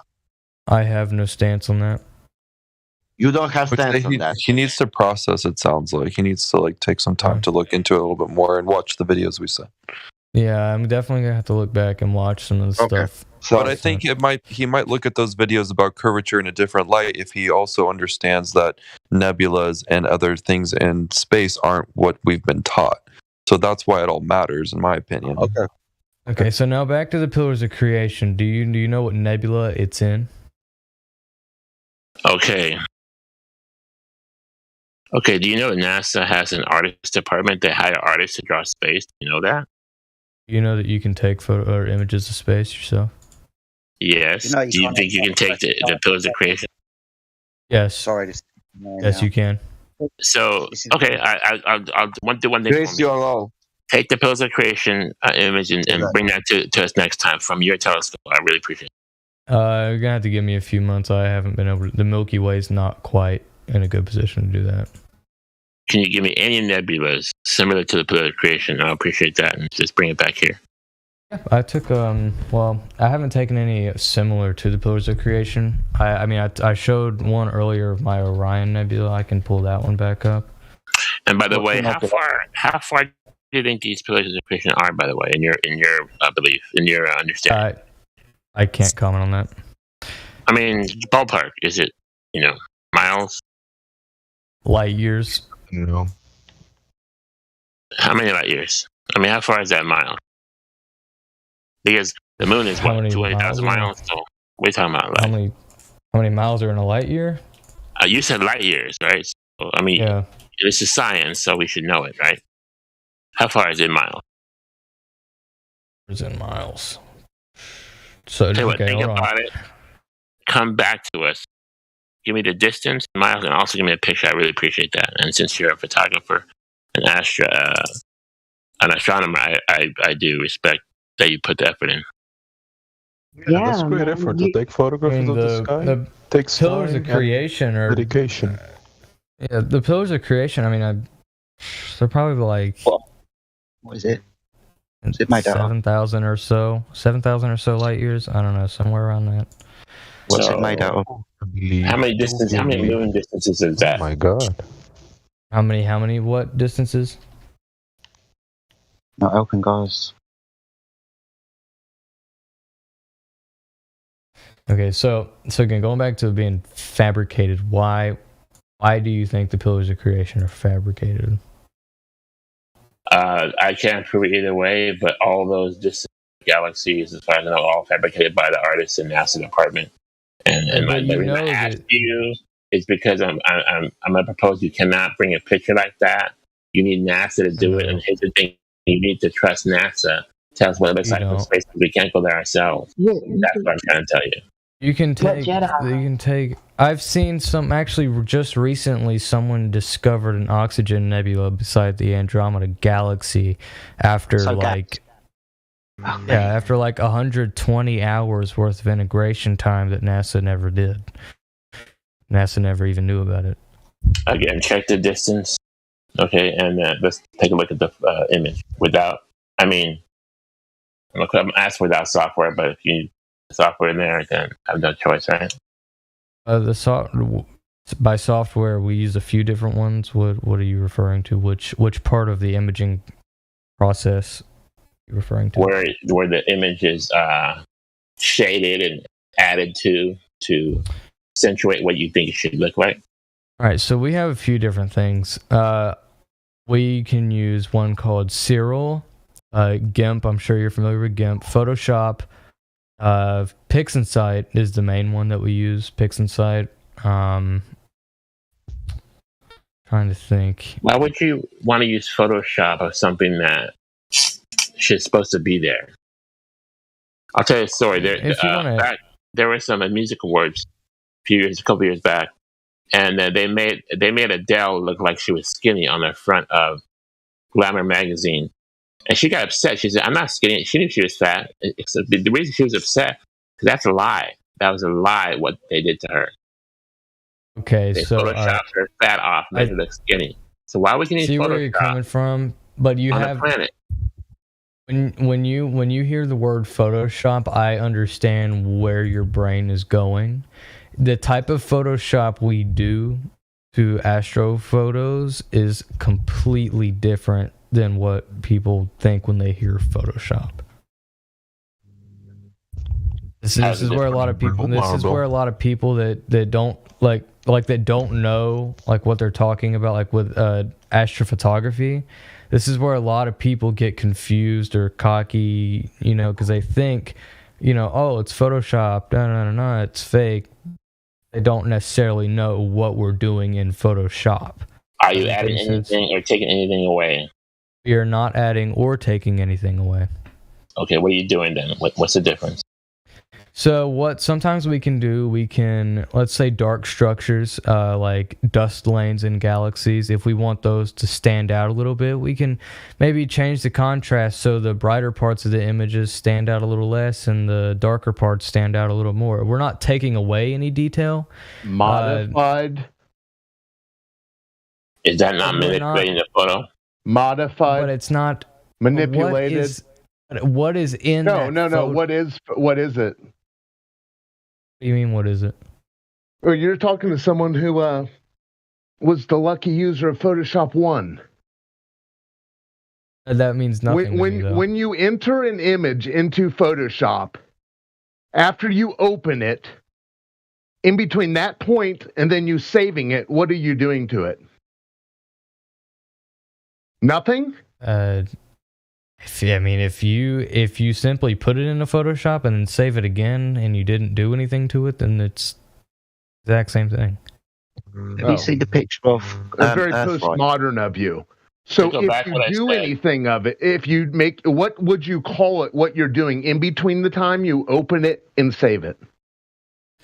You can maybe boost the colors a little bit, make it pop a little more. Modify, manipulate. Does that make it modify? Why do you have trouble with those words? That's what it does. That's what the program does. Why do you have trouble understanding what the actual process is? Why are you telling me what the process is when you don't even know what you're talking about? We're just asking you, are the images manipulated? Yes or no? None of the detail in the images is fake. No. No. Are the images manipulated? Yes or no? Yeah, the colors can be modified. Some of the. Thank you. But does that make no further questions? Does that make what you see fake? When you said it makes it modified. Guys, come on. Just take it a step back. Take it a step back. Well, this is ridiculous. No, like you're taking this really literally. No. The thing is, what do you want us to do? To share haiku? No, listen to me. You obviously look. No, I'm not trying to offend you here, but you have no idea what you're talking about. Okay, contraire, mon frere. No, I'm serious. Like when I'm talking about astrophotography.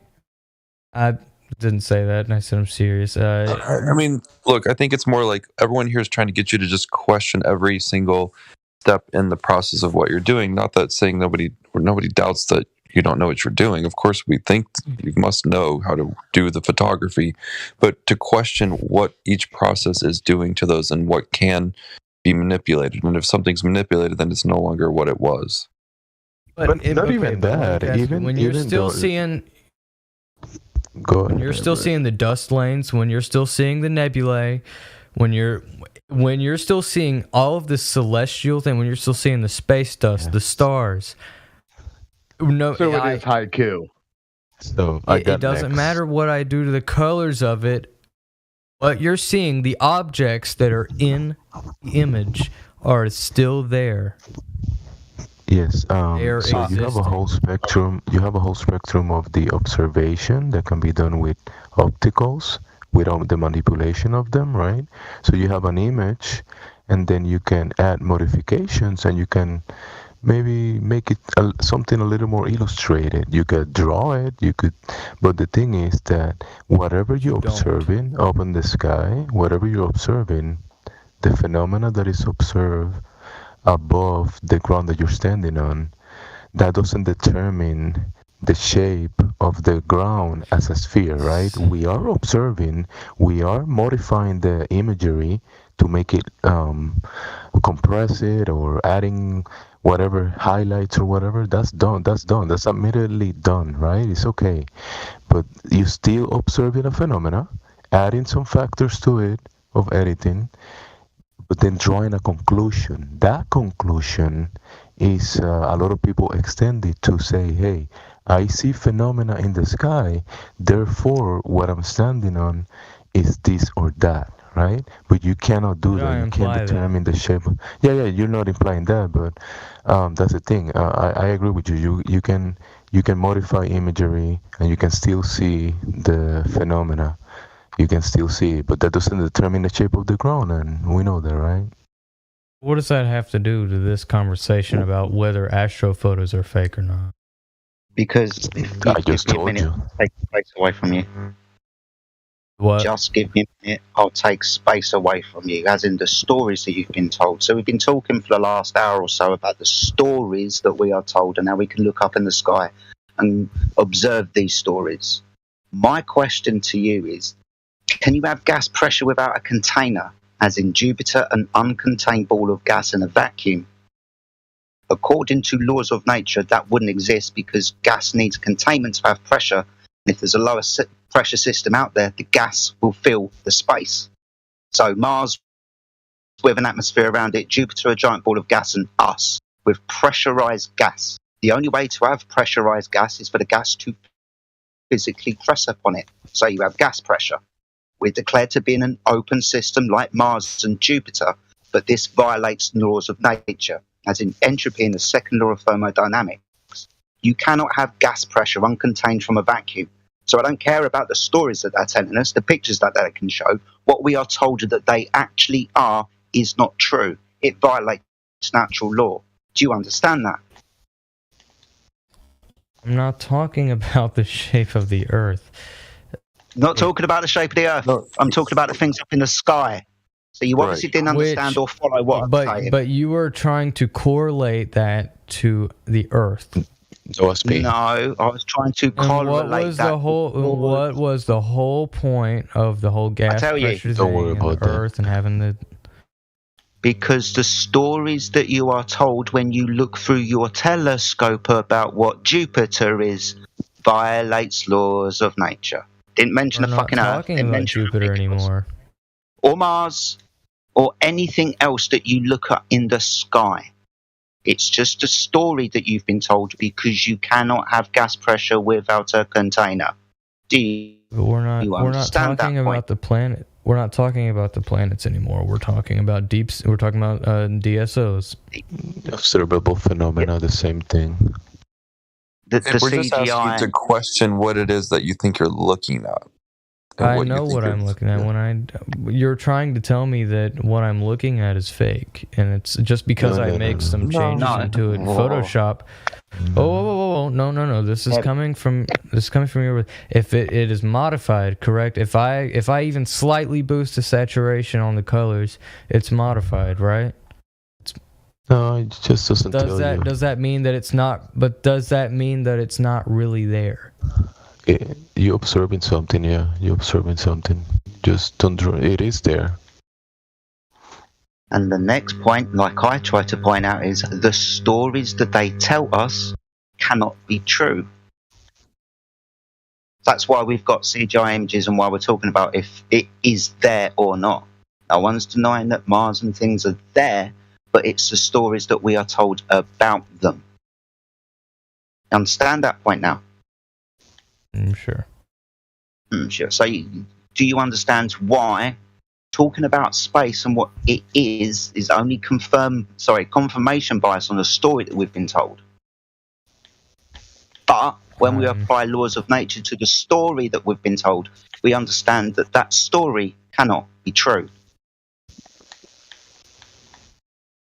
And that's when this gets really fun, when you start to go, okay, well then what am I looking at? And that's a whole other discussion in Discord. That's different. The basis of the whole information, like the whole basis of it, is that we are a sphere, so everything else is a sphere. So you have to start from ground level, which is what you're standing on. If it's not a sphere, then you have no idea what those are up in the sky. Good point. You brought up the pillars of creation. That's gas in a vacuum. Yeah, what a coincidence. What a coincidence. Everything you see in the sky matches the mythology, but the mythology cannot exist in reality. You mean everything in the sky matches mythology? Yes, well, everything you tell us matches the model. Okay. Isn't that a coincidence when that place can't even exist? What are they? Is it like glued to the dome or something? Like, what are you looking at when you're looking at these nebulae? We don't know. Yeah, mysteries abound. Because we're just here on the Earth. You with your telescope looking up at the sky. This is where I first started with you. We can look up at the sky and we can all see these objects. But there is a story behind what these objects are. Those stories cannot be true because they violate natural law. Can't have gas pressure without a container. It is the necessary required antecedent to have gas pressure. Something physical to Sorry.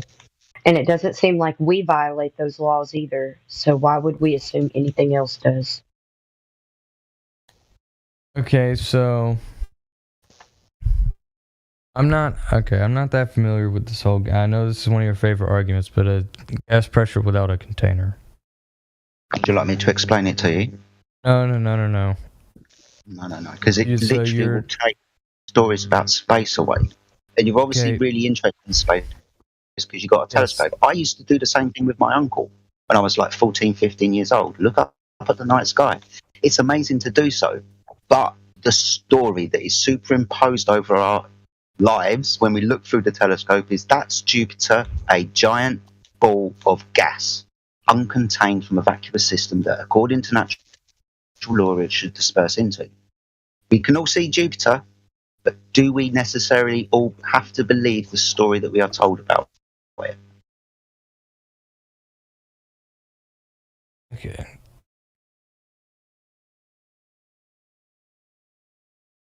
That's the trippy part. Welcome to Flat Earth. It's so much fun. My God. spent ages talking about, whether we should be able to see Venus and stuff. We've gone through this whole entire model, but can we, when we apply it to the physical and natural world and laws of nature, believe this story to be true? No. Do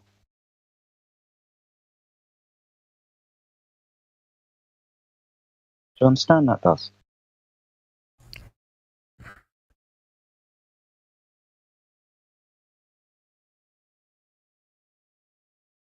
Yes, no. Gas pressure without a container, and when we look at nebulae, what is your best logical explanation for nebulae? I don't know. How could gas, like nebula, how could that congeal in a vacuum? How would that even work? He's not asking about that. There's nothing wrong with gas. There's nothing wrong with gas being in a vacuum. Well, hold on. What does gas do in a vacuum? What does gas do in a vacuum? Expands evenly if there's no force being applied to it. Yeah, exactly. And the force would be the force that the gas is exerting on the walls of its container. That's what would keep the gas in a shape, wouldn't it? I mean, if there's no container, the gas just disperses in all directions. If that pressure system is lower, vacuum, 10 to negative 17 torr. So how can you have a ball of gas not dispersing into a vacuum? How you can have vacuum without it would equalize in all areas. So you're saying it is 100% factual, even if you're talking about space, gas pressure can absolutely not exist without a container. Exactly, because we cannot do it here. And It's in definition. It's also saying you cannot have gas pressure. In definition itself, saying. But scientifically, even just ask any physicist ever. Oh, ask any physicist. Theoretical scientifically, you can show that with the container that you can have gas pressure. Scientifically, you cannot demonstrate that. Any case, if you can, we will wanted to see that things, gas pressure without container. But scientifically, you can hit container that you can get gas pressure for sure.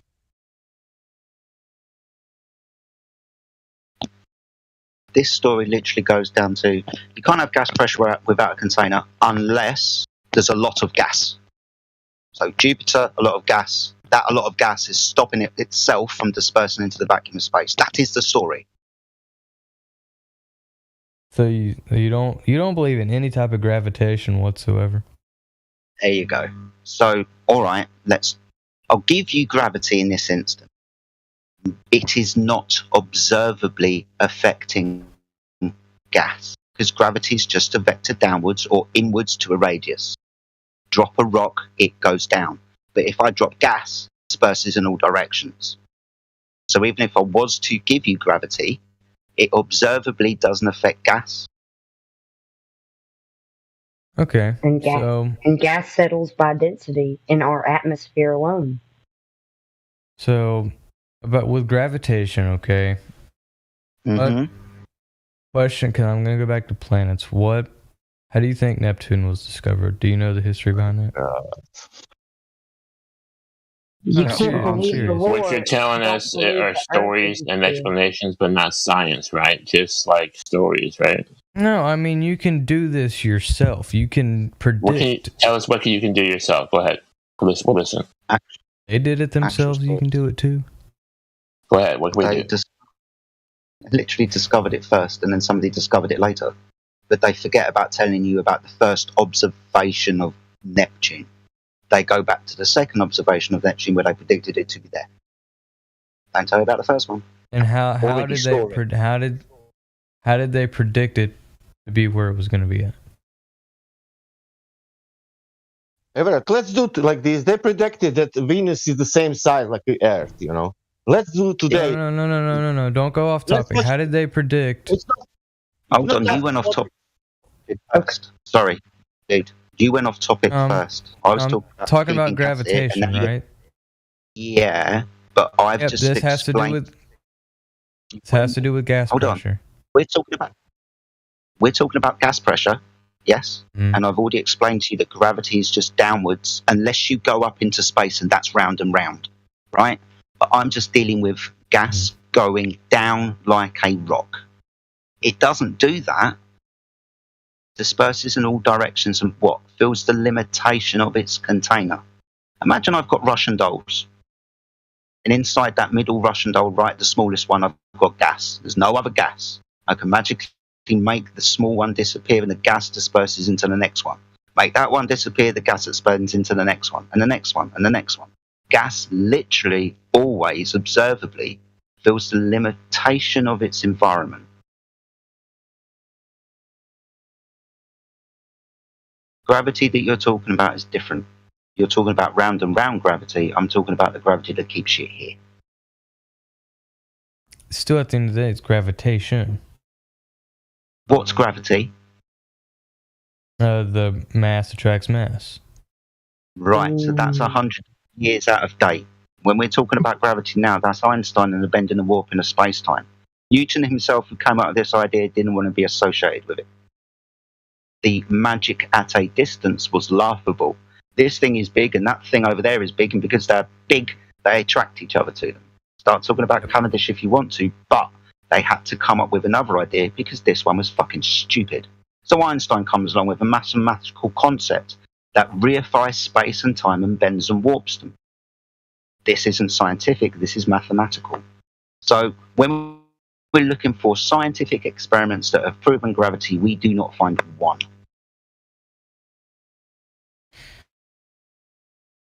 Okay, so I'm going to go back to my original question. How do you think Neptune was predicted to be where it was going to be? Listen to what I said. I already saw it. First story, second story, how do we predict it to be there? We already knew it was going to be there. So how did they know it was going to be there? Do you not listen to what I fucking said? No, they already knew it was good. Look, celestial. The post-diction. Yeah, they've always been monitored, even when people thought the Earth was flat. Back in the day, which they've always thought until recently. You guys should really let him explain. He was going to explain to us how Neptune is predicted to go. Yeah, just go ahead. Give him a minute. Okay, they were observed. How did they know that Neptune existed? Tell us. Everyone believed the Earth was flat. Tell us. Tell us how it works. Okay, I will tell you, but let me address what she said. You said they were observing planets like Neptune when everyone thought that the Earth was flat still. What? How? How did they observe it? Hang on, let's not flip it. You're going to tell us how you think it's important about Neptune and what that has to do with. Yes. Go ahead. Because they noticed irregularities in Uranus' orbit. Continue. Correct? Continue, and that did what? Okay, so using their genius math, because they're genius astronomers. I'm not sure. I'm not into the nitty gritty. But I can tell you that because of irregularities in Uranus' orbit, they, took their math, did some mathy math, figured out where Neptune was going to be in the sky, predicted it. It predicted the position at a specific time, and got very close to it using their math. Thank you. What you've just done is given us a story. Okay, unless you actually know how to do the math. Yourself. This is called appeal to authority fallacy. Unless you can do it yourself. Can you not do this yourself? I'm saying that you can't do it. I'm telling you can't do it. But if you can do it, show us. Because what? Because this is science. Science is provable, demonstratable, repeatable. You don't need to trust lab coats. You need to trust NASA. So we're intelligent. Let's do it. If we can't check it for ourselves, we got a story. That's what we got. Okay. Yeah, for Everett, he's going to go to school tomorrow and not believe one word his teachers tell him. So it's good to question everything, especially at your age. And just, it's a tough thing because you're going to come across. We're basically sitting here saying, look, the lies just never end. So, when you learn tomorrow in your classes and everything, learn what the teachers want you to learn, but don't ever be afraid to question every single thing. If something doesn't sound right to you, continue to question, because that's where we're at. It's not that we can't accept information. It's just we enjoy you. I'm so sorry, Dust. I was saying we enjoy having you, buddy. Oh, thanks. Yeah, Everett's awesome.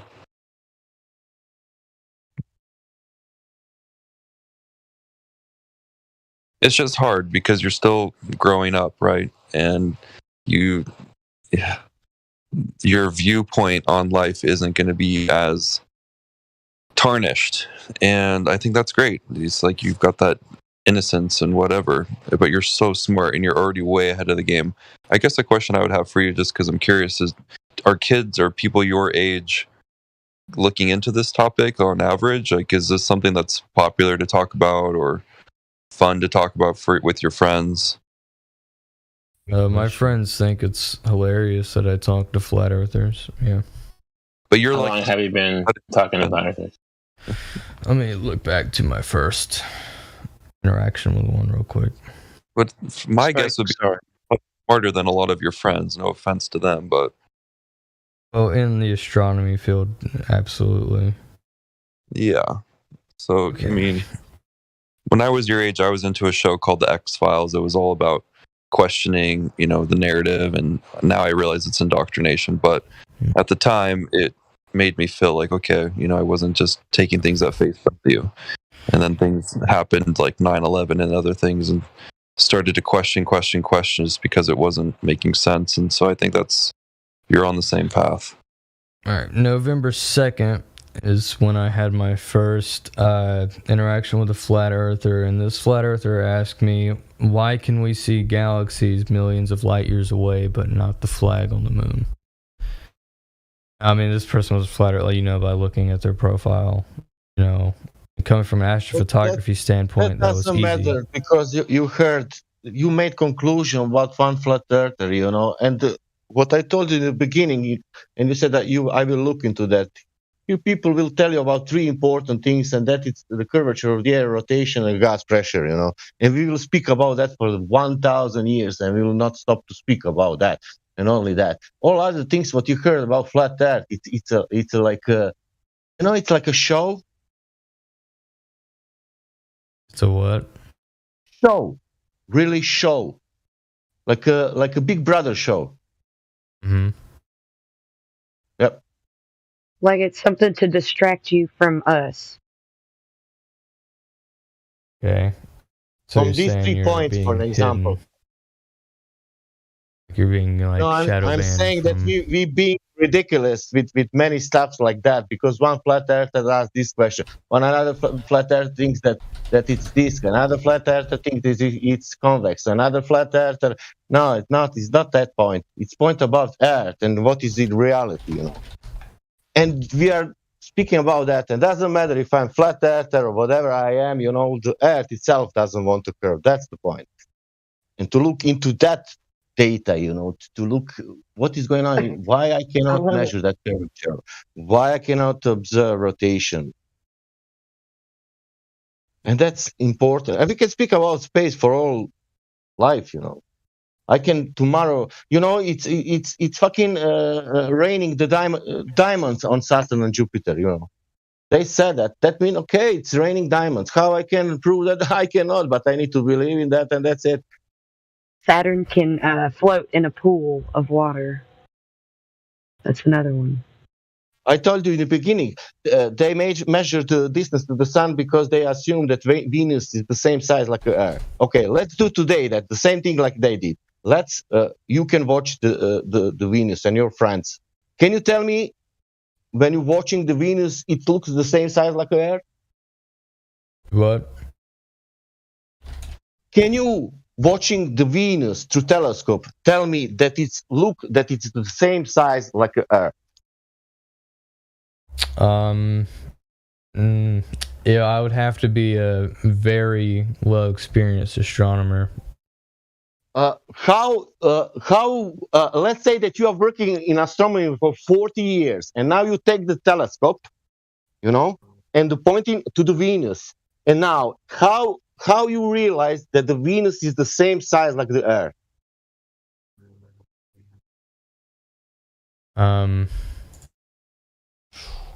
See, I'm not sure how to answer that because I'm not. Okay, they did that. That means I can assume that it's double size. You assume that it's what? That it's double size of the Earth. Double size, okay. And then I will get 186 million miles sun away. And then I will put that sun is not 400 times bigger, it's 800 times bigger. And all math will work. We're going down on this.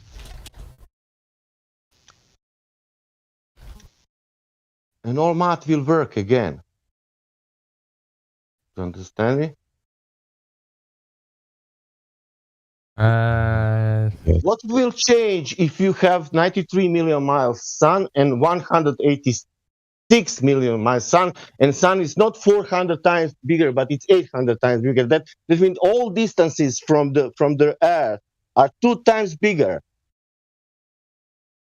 Okay. And all planets are 2 times bigger. And math is working. Everything is cool. Everything is all right. I don't think the math would work then, though. Why? Yeah, like how would the math work if they were double the size of what they really are?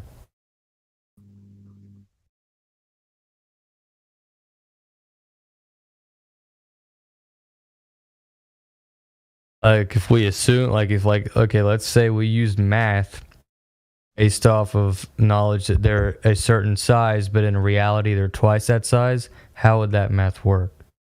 We can reduce the mass within it, so that's why we have planets of rock and planets of gas. We can play around with the mass within the object. We're talking about mass and not volume here. No. Starting to lose my patience, mate.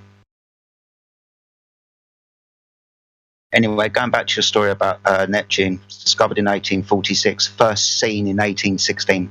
You might need to read a little bit further down in whatever papers you've been looking at. So 1846, there's the prediction. First seen, 1816. You have great patience, young man, to stand before all of us question you, and I appreciate that. Yeah, you did great.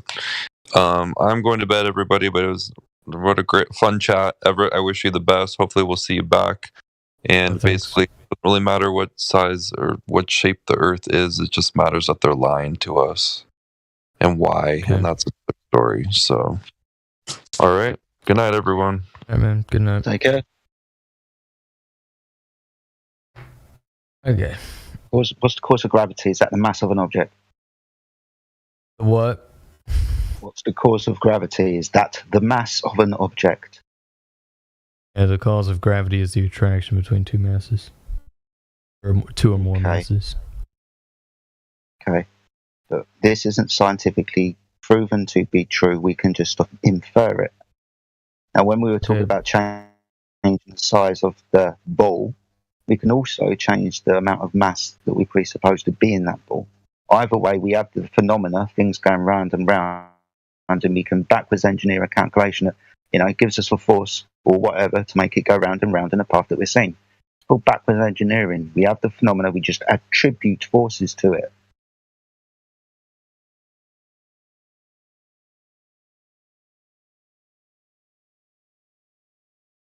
Your first claim about Neptune wasn't correct, mate. What I'm trying to point out to you as kindly as I can. It was observed first, and then 30 years later, 25 years later, oh look, here it comes back again. Let's see if we can use some math to figure out why it's done so. Yeah, it may have affected another planet, quote unquote. It was observed first in 1816. The story of 1946 is a little bit later. I'm trying to help you with. Okay, but did they still not use math to predict Yeah. Yes, they did. Okay, so where did they get that math from? That would be from masses of objects known as spheres. Gravitational ideas, right? Backwards engineering. Okay, so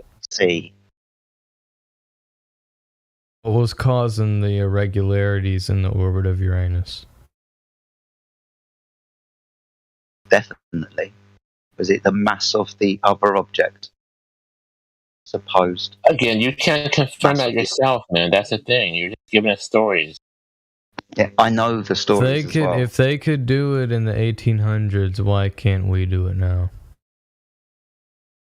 Can do it now. We can apply all these mathematics. That's a good question for you. If we're intelligent, if we know what science is, why can't we do it ourselves? I asked you to do it, and you couldn't. You need to rely on lab coats and NASA and these people that you think are experts in the field. You're forced to have. I'm just a 15-year-old kid. I'm not really that. I get you. I'm just beginning pre-calculus. I mean, Jesus. No. I did that. I did pre-cal your age. Yeah. But what I'm saying is, we're just questioning and challenging the science because nothing else seems to be these days. I understand. I think that's great. Because I mean, good science is falsifiable. That's if it's not falsifiable, then you can guarantee that that's a military strategy because it's called a catch-22. We're not doing science yet. We're doing maths. Maths is science is experimental based. You make a hypothesis, your presumed cause of an effect, and then you have an experiment where you physically test it. At no way at any point have we been doing science. We've been applying math to shit. So can I ask again? When did you say that Neptune was first observed ever? Kim Hopkins, I believe, is. No, not you. I think it was Kim Hopkins. I did not. That was okay. Funny. I thought I heard a female voice say something about it. Sorry. I may have been trying to say something and it had a lag. Or maybe I misheard something you said. I'm not sure. Never mind that then. 1816.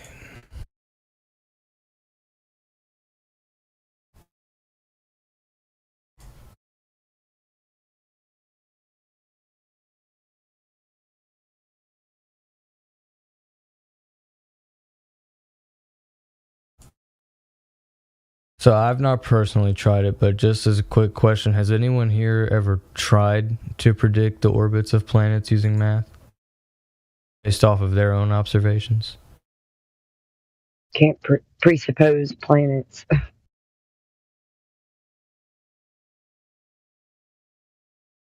Has anyone tried? I've debated quite a few Globers, and I don't believe any of them know this math you're talking about. I've heard the story, but when I ask them, can we confirm it? They can't confirm it. They have to rely on trust.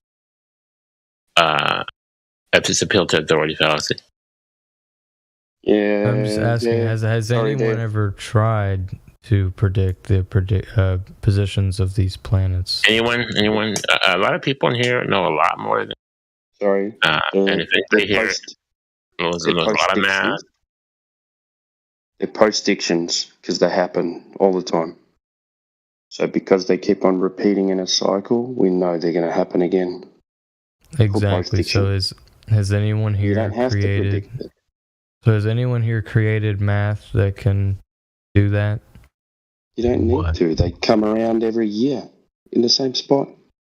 It's a post-diction. Yeah, we have a concept already. It's called time.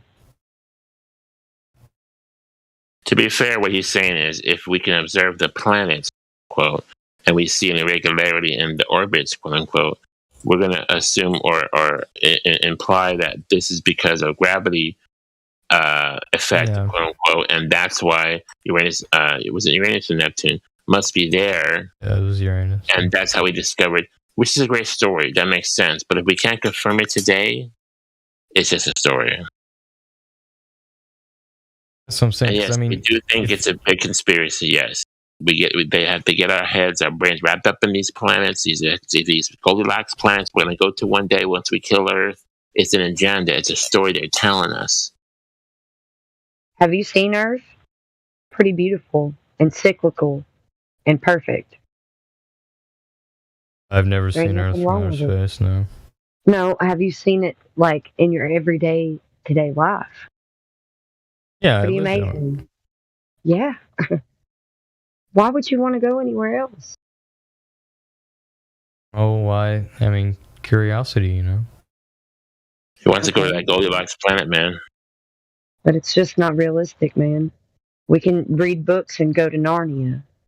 Because of movies, Star Wars, and a galaxy far, far away, man. I love Star Wars. I love Star Wars. Okay, but look at it from this. Now, I'm not saying believe. I'm saying like pretend you're just a normal everyday Glober.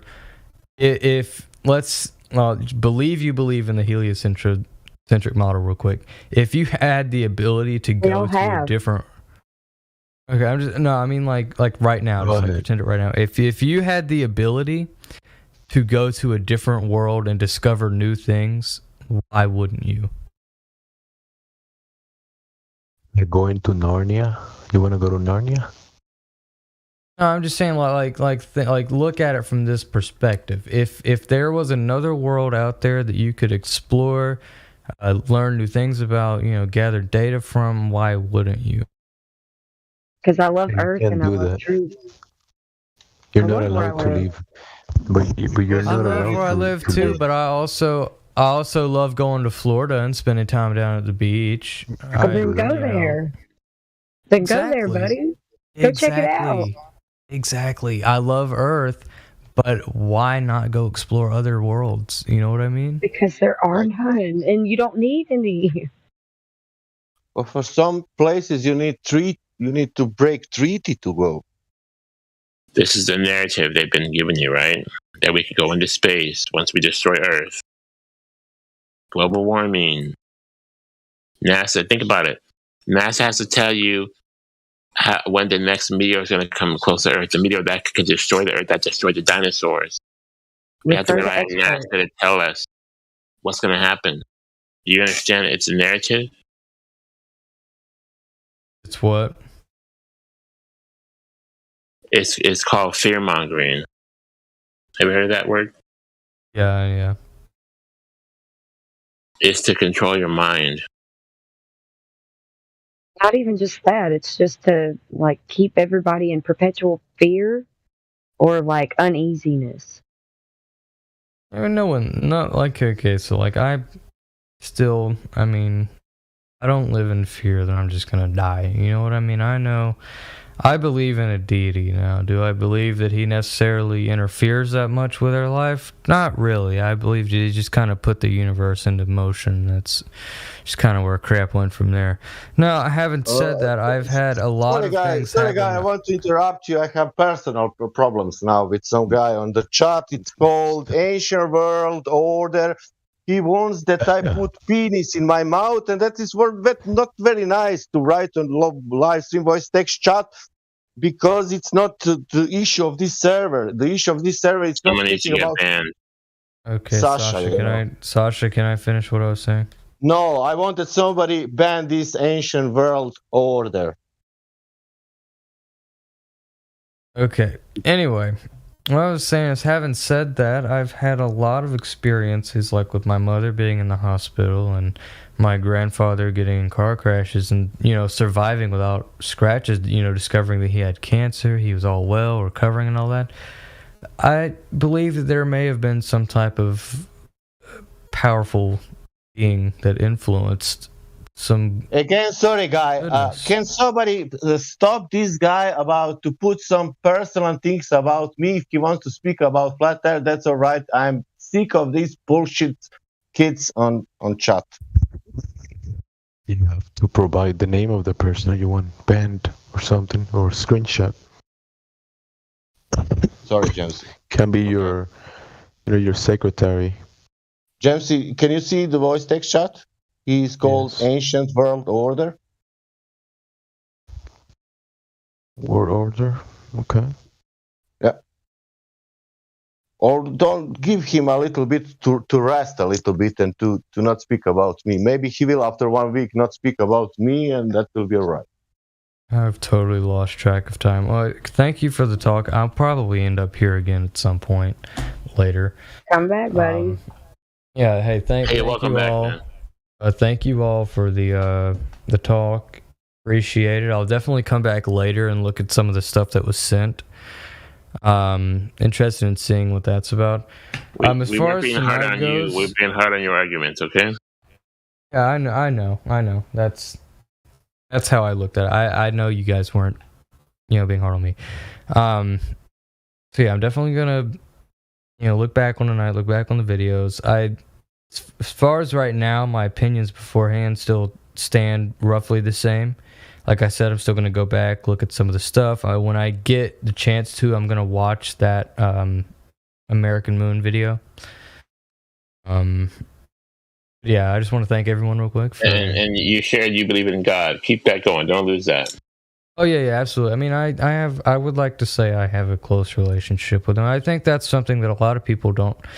They think that science and religion can't work simultaneously, and I think that's absolutely false, because let's be honest, even with the heliocentric model that is widely accepted, the Big Bang Theory, look it up. They have no clue where the atom came from. You know what I mean? Know. We know. No clue where the atom came from. So, well, that's pseudoscience, not science. Yeah. Yeah.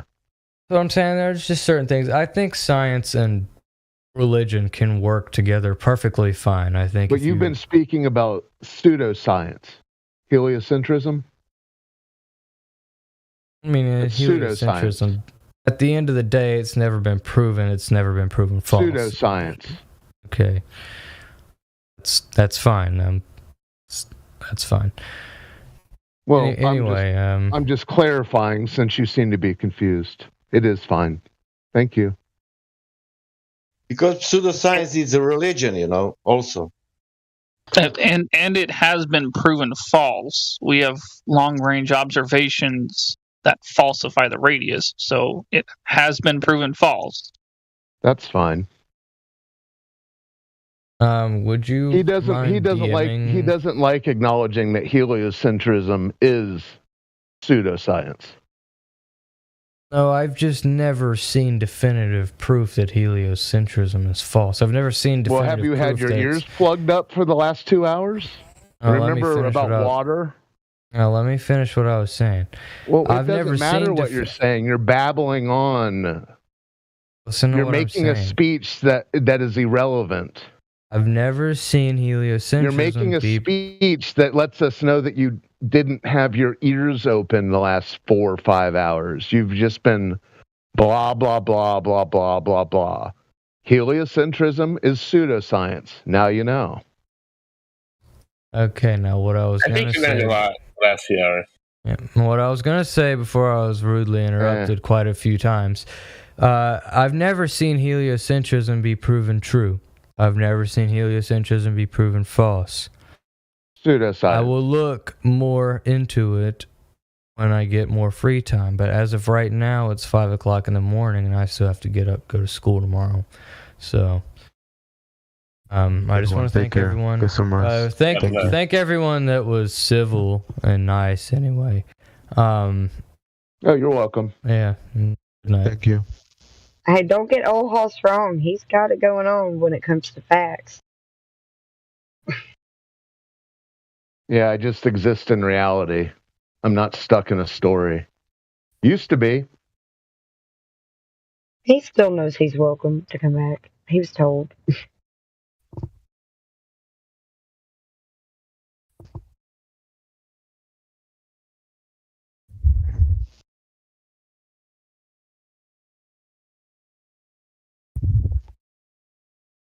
These prepared speeches.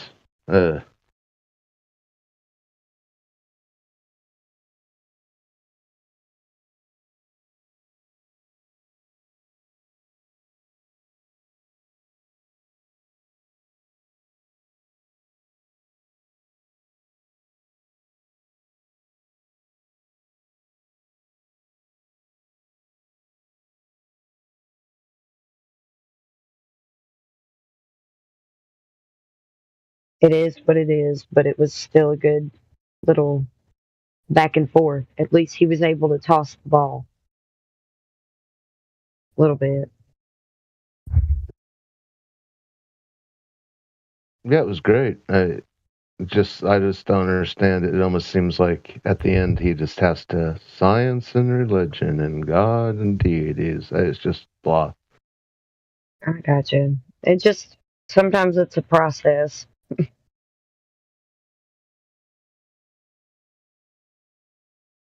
I don't know. When it came to flat Earth for me, I heard it once, kind of like cognitive dissonance, rejected it, and then did it again on my own, seeking truth. So it was easier to narrow in on.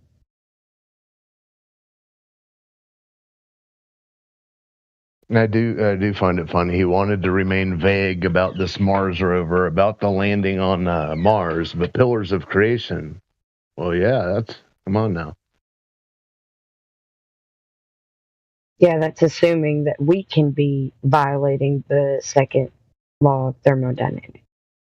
Yeah, but he wouldn't even give a definitive answer on whether man's walked on the moon. He's trying to detach. They're already trying to detach themselves from that broken narrative. Yeah, but still, you can't have gas pressure without a container, period. If we can't do it here, then nowhere else can do it, as far as we know.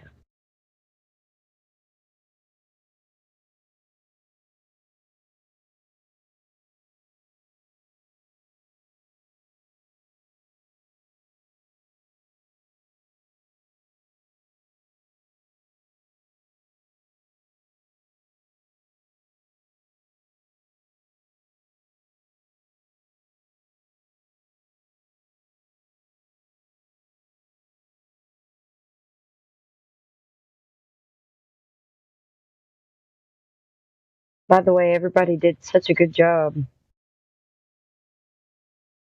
Good job, everybody. GG.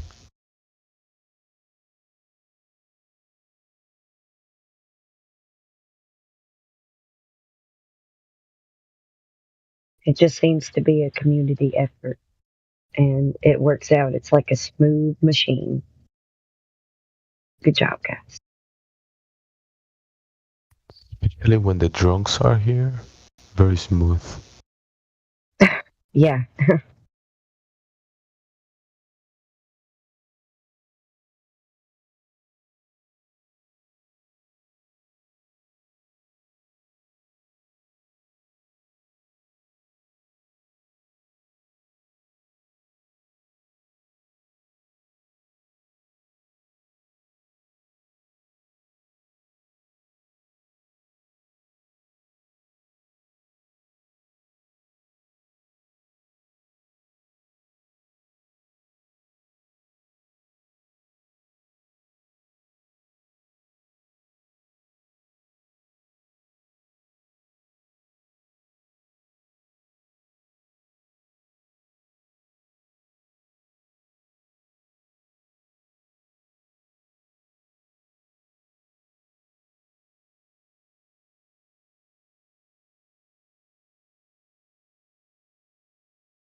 Yeah, he was really into the story about in the 18th century they found out with math and gravity that Neptune's gonna pop out, and that's the way they found Neptune.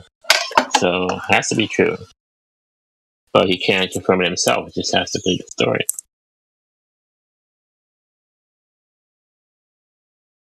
I get it, you know. It's a good story.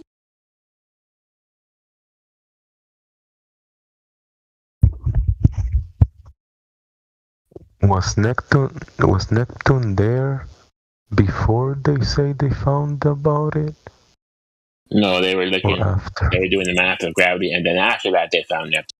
So that's the. They knew what to look for. Was it there before they found it?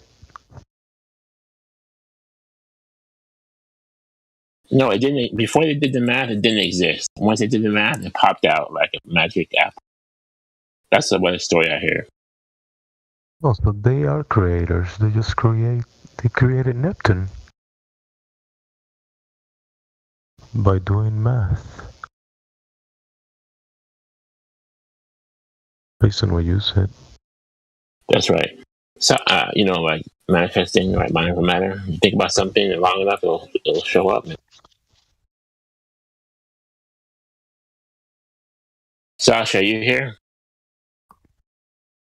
Yes. Yes. Hey, you put a picture of these watery globes, planets-looking things, sparkly things. It looks like a disco ball. Is this taken from a P900? These pictures of these sparkly, watery planets. I don't know. I find it only that GIF, that it could be. I will not tell you right for 100%. They tried to take a P900 and shoot watch the so-called planets, and do you get an accurate view of the planets similar to a telescope or better than a telescope even? Yeah, I think so. I Because they're heard local. I heard that people saying I will not say like again 100, but I heard the people saying that you can get better image with a P900 and with telescope. I don't know if it's true or not. Yeah, and if they're local, right, then the P900 should work fine because it's a close, 120,000 feet, close observation. But if it's not local, then this telescope should prove to be much better. So that's why I asked.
Grace and peace, guys. Good night.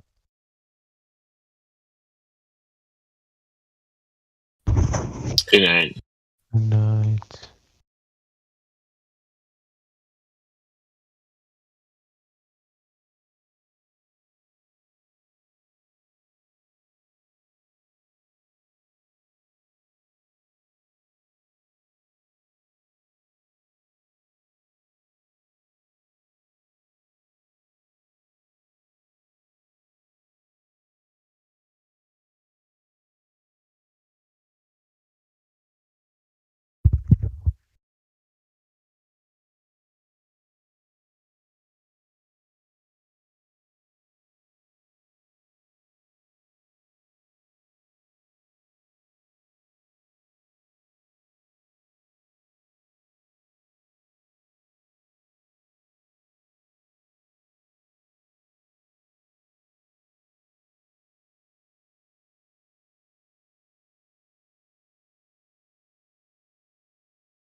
Dempsey, are you there?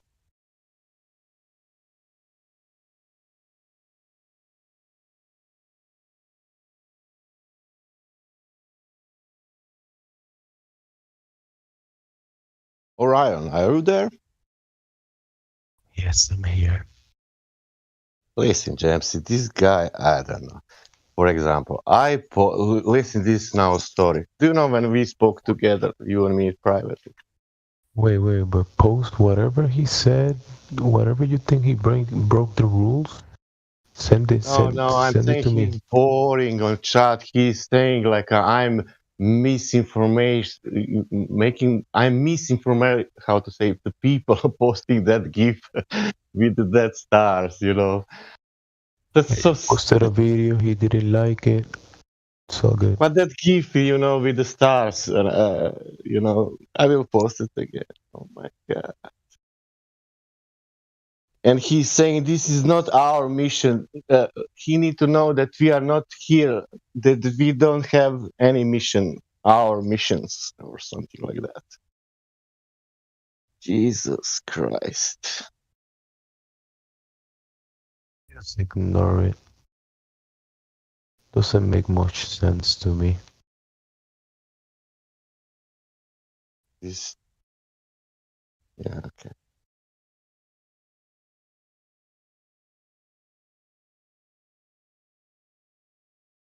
Very good.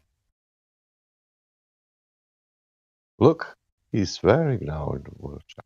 Oh my god. Toxic. Man, I'm not toxic, man. I'm Sasha, you know. Curvature, rotation, gas pressure. What are you saying? And look, GIF is there, and it will be every day when I want, you know? That GIF I will post every day. And that it's like a disco, you know? That doesn't prove shape of the earth. It has nothing to do. That's my GIF only. I like that light. And? What now? Shall we speak now about our mission? What is our mission here? To tell people that Earth is not a globe? What are the rules? How we will behave? Who is the president?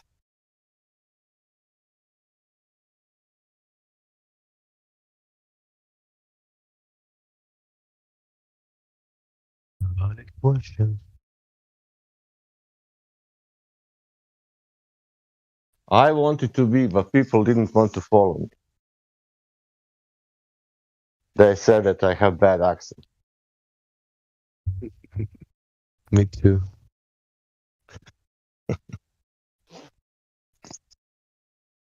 And I had some good ideas even, you know. That shit, you know, no borders, you know, no army, no money. Fucking.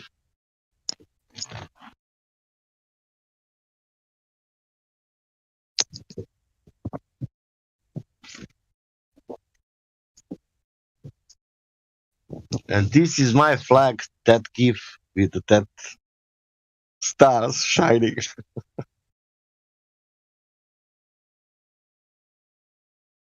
If you people believe that Earth is flat, you must watch this, my GIF, every day.